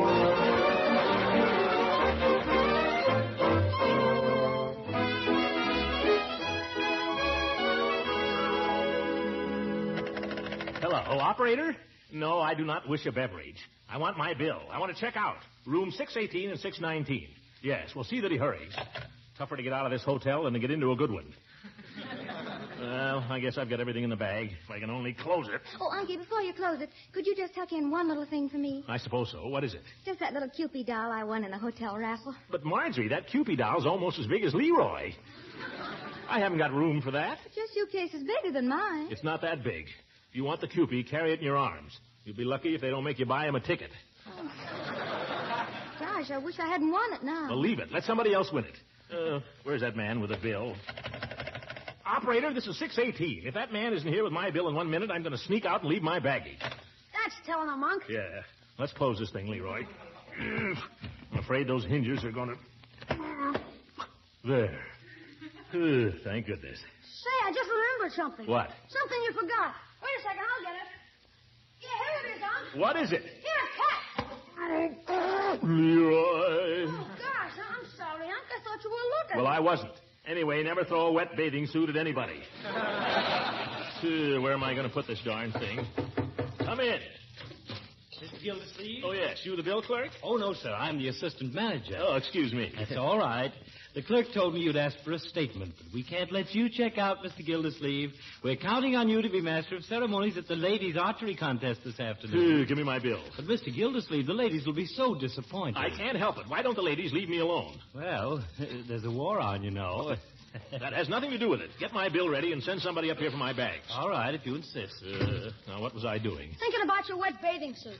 That could be dry by tomorrow, Unc, and I wouldn't miss the swimming race. Never mind. Better wrap it up in a couple of dirty shirts. Makes an awful lump, though. Come in. Well, hello, everybody. Hooker. Hello, Judge. Hi, Judge. What are you doing here, you old goat? Well, if that isn't foolish question number 999. I came to spend the weekend with you. I'm sorry, but you're too late, Judge. I can't stand another day in this place. Oh, now, Gildy, I've come all the way up here to see you. How about 18 holes of golf right now? Golf. That's what I came up here for. And this afternoon we could go fishing on the lake. Maybe get a couple of smallmouth bass for supper. Oh, smallmouth bass fried in breadcrumbs with a little lemon juice. Yeah. We've had chicken here every night this week. Oh, come on, Gildy. Tomorrow we can hire some horses and go for a ride along the mountain trail. By George, Horace, I'll stay over with you. Oh, Uncle Mort, you darling. Judge, you're a hero. Well, everybody happy. Operator, this is 618. No, I've already checked out. I want to come back. Yes, till Sunday morning. I don't care who wants the room. I've got it, and I'm going to keep it. All right, go on, Leroy. Go on, Marjorie, with your swimming race. Line up your date for the dance. Hey, see you later, Unc. I gotta get back and feed. I gotta solve a manpower problem. Doggone it, Horace. I'm glad you came. I've been trying to find a golf game, somebody to fish with ever since I got here. You have, Gildy? Well, you must be slipping. There's plenty of golfers right here under your nose. Well, I couldn't find them. Well, I signed up a couple for a foursome with us this morning, and they're going fishing with us this afternoon. Oh, that's great. Not only that, but tomorrow night they're going to the dance with us. Wait a minute, Hooker. Who are these golfers? Two Lollapaloozas, a Miss Foltz and Miss Sowerby. Oh!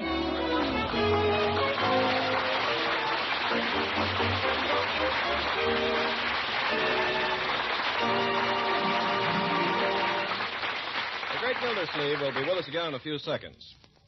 School days are just around the corner, and that's going to call for some new strategy from you generals of the kitchen. I mean, you mothers will have to think up tempting new ways to put nourishing foods into those school lunch boxes.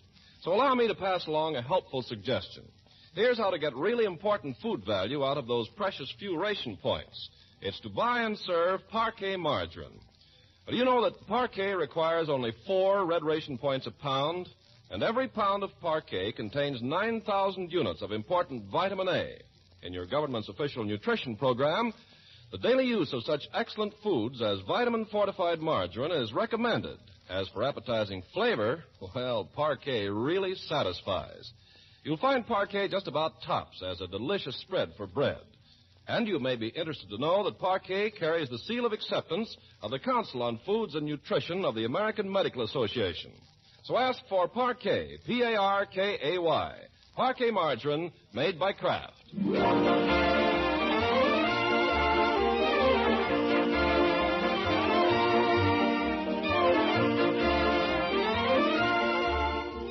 Now, getting back to the great Gildersleeve and his little family, we find them surfeited with vacation joys, glaring at each other and at Judge Hooker from opposite seats in the day coach. Well, according to my calculations, we ought to reach Summerfield about 6 o'clock. According to my calculations, we'll be lucky if we reach it at all on this milk train. Leroy, for goodness sake. Leroy, take your feet off your sister's lap. Well, I have to put them somewhere, don't I? Fine accommodations you got us, Horace. A day coach. I thought you were supposed to have some influence around here. I have. The assistant passenger agent is a personal friend of mine. You don't say. Yes, sir. Used to go to school together. I see him every now and then. Fred Kennicott is his name. Fred Kennicott. How is Fred Kennicott these days? Oh, he's fine. That's fine. I wonder if you'd give Fred Kennicott a message for me the next time you see him. Glad to, Gildy. Glad to. What's the message? Tell him his railroad is a public disgrace. All very well to complain, Gildy, but let me remind you there's a war on. If anybody else reminds me there's a war on, Where do you think you're going, Leroy? To get a drink. Ouch! Get off the judge's bunions. I'm sorry, Judge. Now sit down. Oh, gosh, can't I even get a drink of water even? You've had a drink. You've had 50 drinks. You've done nothing but run from here to the water cooler ever since we got on this train. But, Unc, I'm dying. You heard your uncle. Sit down. You keep out of this, Judge. I'll handle it. If he were a boy of mine, by golly, I know what I'd do with him. If I need any advice from you on the handling of children, Judge, I'll ask for it. Feel free to do so at any time. Thank you. You're welcome. Ho-hum. What a jolly little journey. Oh, Marjorie's right. We shouldn't be allowing ourselves to get on each other's nerves here. After all, this will all be over in an hour or 2. Or 3. By 6 o'clock, we'll all be home. Bertie will be there waiting for you with a fine big dinner. Bertie. Yeah, now you're talking, Judge. Good old Bertie. By George, after all the stale chicken I've had to eat in the past week, I could plow into one of Bertie's dinners and really do it justice. So could I. I tell you, Judge, there's not a finer cook in the world than our Bertie. I won't argue with you there, Throckmorton. I still remember the last dinner I had at your house. Oh, it was some time ago. It's truly an experience, Though, as I say, it was some time ago. Horace, I want you to do me a favor. I want you to be my guest tonight at dinner. Well, now, let me see. Have I any other engagements? Sunday night. You haven't any engagements, you old goat, and you know it. Throckmorton, after consulting my calendar, I'm delighted to find myself in a position to accept your very welcome invitation. Is he kidding? Yes. Well, kids, we're going home. By George, I don't know why we ever left it. Going home, going home. Be it ever so humble, there's no place like home. Oh, brother. Be it ever so humble, there's no place like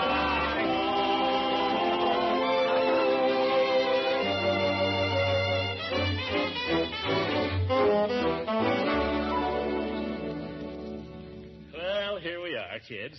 Bertie! Oh, Bertie! Is that you, Mr. Gildersleeve? Hello, Bertie. Oh, and Leroy and Margie and Judge Hooker. Well, my goodness, I sure am glad to see you. No gladder than we are to see you, Bertie. That's right, Bertie. Yes, indeed. Yes, sir. I'm mighty glad to see you, Mr. Gildersleeve. Well, our train was a little late. I hope we haven't spoiled the supper. Spoiled it? Yes. Supper? Yes. Mr. Gildersleeve, there ain't no supper to spoil. Oh. Bertie. I didn't expect you till tomorrow. But I don't understand, Bertie. You just said you were glad to see us. I am, Mr. Gilsey. You arrived in just the nick of time. I was just going to the weekly meeting of my Victory Lodge, and I'm retroactive in my dues. Yeah. Oh. Well, here's a little advance on your salary, Bertie. Thank you, sir. I'm sorry about supper, but there ain't a bite of food in this house. Well, now, if you all would excuse me, Wait a minute, Bertie. Don't I smell chocolate cake? Yes, by golly. So do I. Is there chocolate cake in the house, Bertie? Well, yes, sir, there is. I baked it for the Run Hitler out-of-town rally tonight at the lodge. The party that buys the war bonds with a certain number on it, he gets the cake as a bonus. Oh, it's a raffle. Oh, no, sir. Buying a raffle ticket is illegal. But nobody's going to throw you in jail for buying a war bond. Yeah, maybe you're right. How about that, Judge? Well, without passing on the constitutional questions involved, I'd like to buy a chance on the cake. Well, y'all can have the cake for your supper if you want it. No, Bertie, you take the cake and chase Hitler out of town with it. We'll get along some way. Gee, I'm hungry. Isn't there anything in the icebox, Bertie? Not a thing, Leroy. I'm sorry. Well, never mind, Bertie. Good night. Good night, Mr. Gilsleeve. Good night, everybody. Yeah, good night. Have a good time. Well, I guess I'll call up Piggy Banks and get invited to his house. You'll do nothing of the kind, young man. Haven't you any pride? Sure I have. I don't have to beg Piggy. Well, I don't like it. And no hinting now. Are you kidding? He's my pal. Hello, pig face. Oh, pardon me, Mrs. Banks. Is Piggy there? That was his mother. Oh, no. Hiya, Pig. Yeah, I just got back. Can I come over for supper? Yeah, Leroy. Ask if I can come too, Leroy. Marjorie. I'm bringing Marge so your sister will leave us alone, Pig. Be right over. Bye. Well, I'm ashamed of both of you. Oh, you're not really, Uncle Mort. Goodbye, Judge. Goodbye, Marjorie. Goodbye, Leroy. Come on. Now, don't you be up late. The very idea. Oh, I don't think it's so bad, Gildy. You don't? Well, then how about inviting me to dinner? All right. May I have the pleasure of your company at dinner, Throckmorton? I shall be delighted, Horace. Of course, there's no food at my house either. Oh. And the grill at the Summerfield Hotel is closed on Sundays. Where are you taking me, Judge? To Peavy's drugstore for a chicken sandwich. Come on.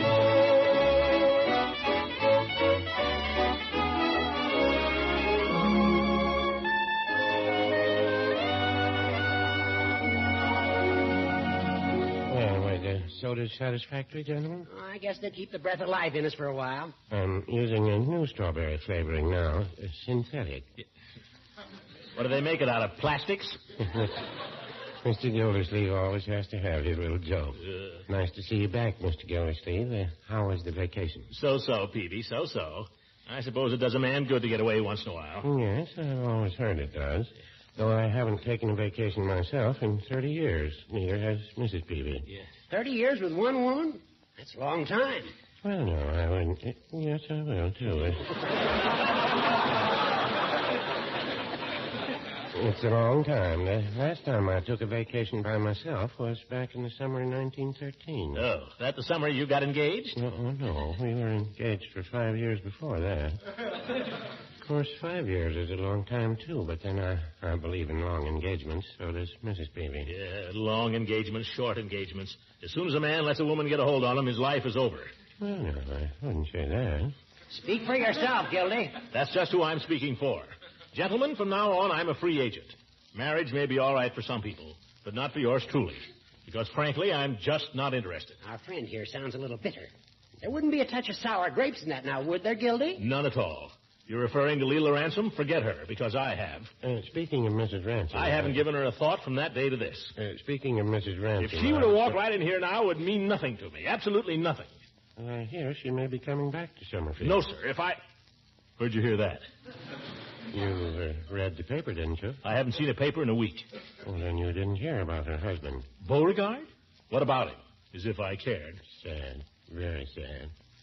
But I suppose we all have to go sooner or later. What do you mean?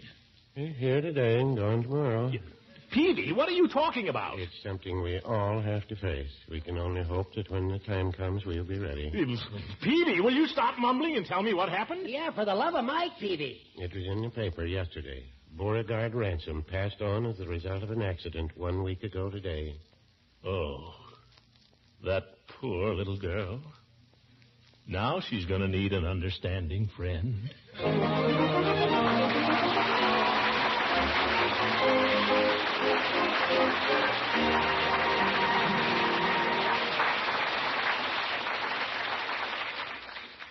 Dear Diary, got back from my vacation today.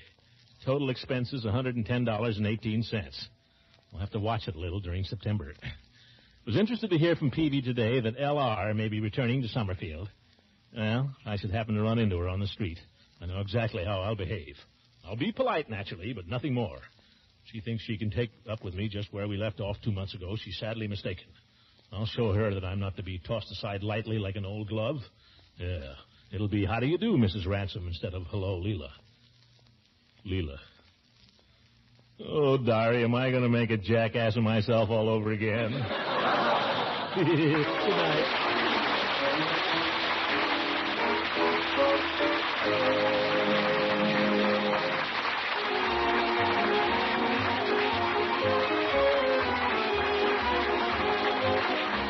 Music heard on this program was under the direction of Todd Sweeten. This is Ken Carpenter speaking for the Kraft Cheese Company and inviting you to listen in again next Sunday for the further adventures of the Great Gildersleeve.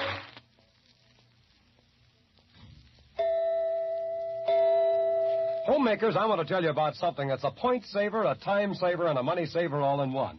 It's Kraft Dinner, the product that gives you swell macaroni and cheese in just 7 minutes cooking time. A package of Kraft Dinner serves 4 people at a cost of only a few cents a serving. And you get 3 packages. That's 3 separate family main dishes for only 1 single red ration point. Does all this sound too good to be true? Well, try Kraft Dinner. See how the special Kraft Dinner macaroni cooks fluffy tender just in boiling water. See how the Kraft grated lets you whisk cheese flavor through and through the macaroni in a jiffy. Then listen to the folks compliment you on that speedy, delicious macaroni and cheese. If you like, you can mold your hot Kraft Dinner into a ring or timbales and serve with creamed vegetables, fish, chicken, or what have you. Try it soon. Spend 1 single red ration point for 3 packages of Kraft Dinner. This program has reached you from Hollywood. This is the National Broadcasting Company.